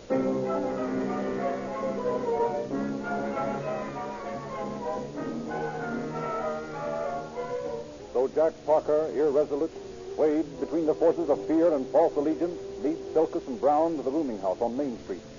As they approach the door, better be careful. They got guns. Don't worry, Jack. They won't have a chance to use them. Who's there? Tell him, Jack. It's me, Suggs. Jack. Well, where the devil have you been? Up at your hands, Suggs. Frisk him, Thad. Okay. So you turned stoolie, eh, Jack? No, Suggs, it ain't that. No, it doesn't look like it much. I knew you was kicking. Here's the 45, Joe. I'm not surprised. Where's Otis, Suggs? I don't know. Set those two kids together, Thad, and take them in. I'll stake out here for Otis. Okay. Why, you cheap little... Come on, quit the rough stuff, or I'll pistol whip you. Oh, I should have known better than to take this kid with me. You better go along quietly, or my partner will have to spank you. Yeah, says you, copper. I'll bet the babies drink gasoline where you come from. Yeah? Well, they'll cut you down to size where you're going. Take them away, Thad. Okay, Joe. Come on, kid.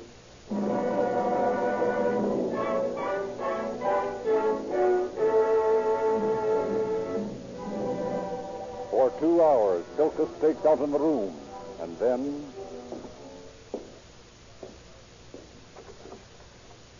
I guess you're Otis, huh? Well, what do you mean, Otis? Who are you? Phillips of the homicide squad. Oh, what's this all about? Murder. I don't know nothing about any murder. Yeah, we'll find out about that soon enough. Come along.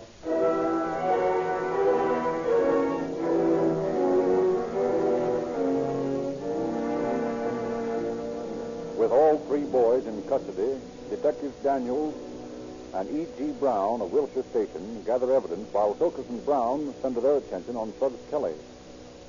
Well, Suggs, how about it? How about what? You want to come clean? I ain't got nothing to come clean about. Now, listen, Suggs, you're in a tight spot. It isn't going to hurt you any to talk. Well, I got nothing to talk about, I tell you. Look here. You know what this is? Well, it looks like a hunk of plaster to me. Yeah, it is, but it's more than that. It's an impression of a footprint. You notice the swastika here on the heel? Yeah? What about it? That's the same kind of mark that you have on your heel. Well, what of it? Lots of heels are alike. Yes, but this particular heel has been cut down to fit a Cuban heel. You notice how it's cut away on this side? Well, what of it? Look at your own foot and you'll have the answer. This is an impression of your footprint left by a fence as you escaped after the murder. Yeah, well, you can't prove that. We will, all right. And if that isn't enough to convince you, take a look at these. You know what they are? Well, they look like shells from a revolver. That's right. Shells from your revolver, Suggs. Yeah, how do you know? Our ballistics man has determined that these shells found at the scene of the murder had come from the gun we found on you. Now, how about it? You mean you can prove these things in court? Yes, Suggs, we do. There ain't no way of beating the law, is there? No, Suggs, there isn't. You see, kid, you're caught. Now, how about it? Well, I guess there's no use kidding you guys. I shot him.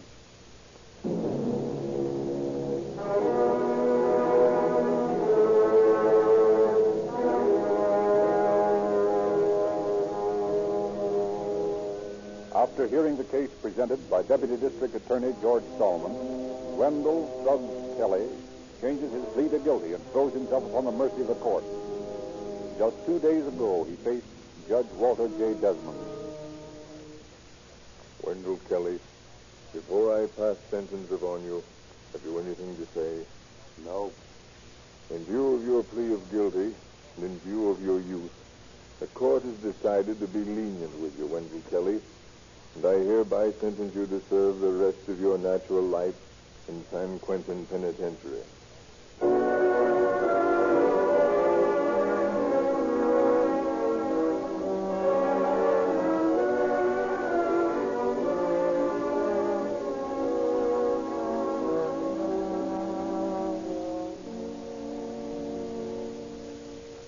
In the meantime, Oklahoma, Texas, New Mexico, and Arizona are clamoring for the extradition of Jack Parker and Otis Bias for robberies and kidnapping in their territories.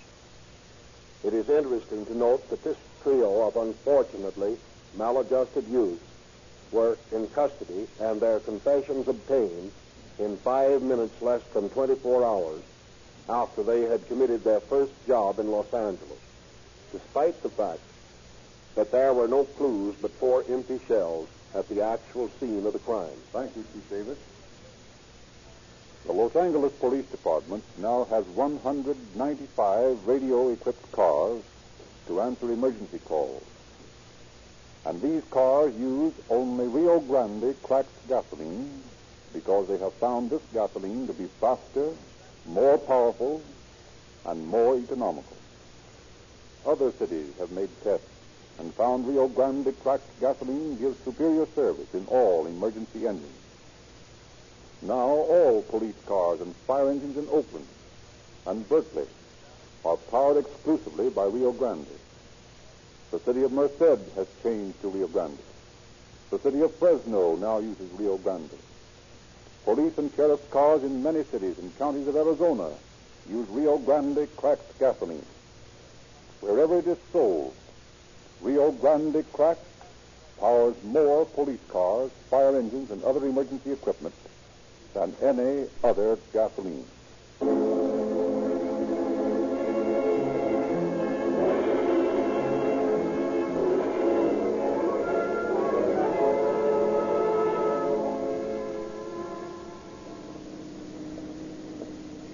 Calling all cars. Attention all cars. Los Angeles Police calling all cars. Cancellation broadcast 79 regarding murder. Suspect in this case now in custody. That is all. Smith.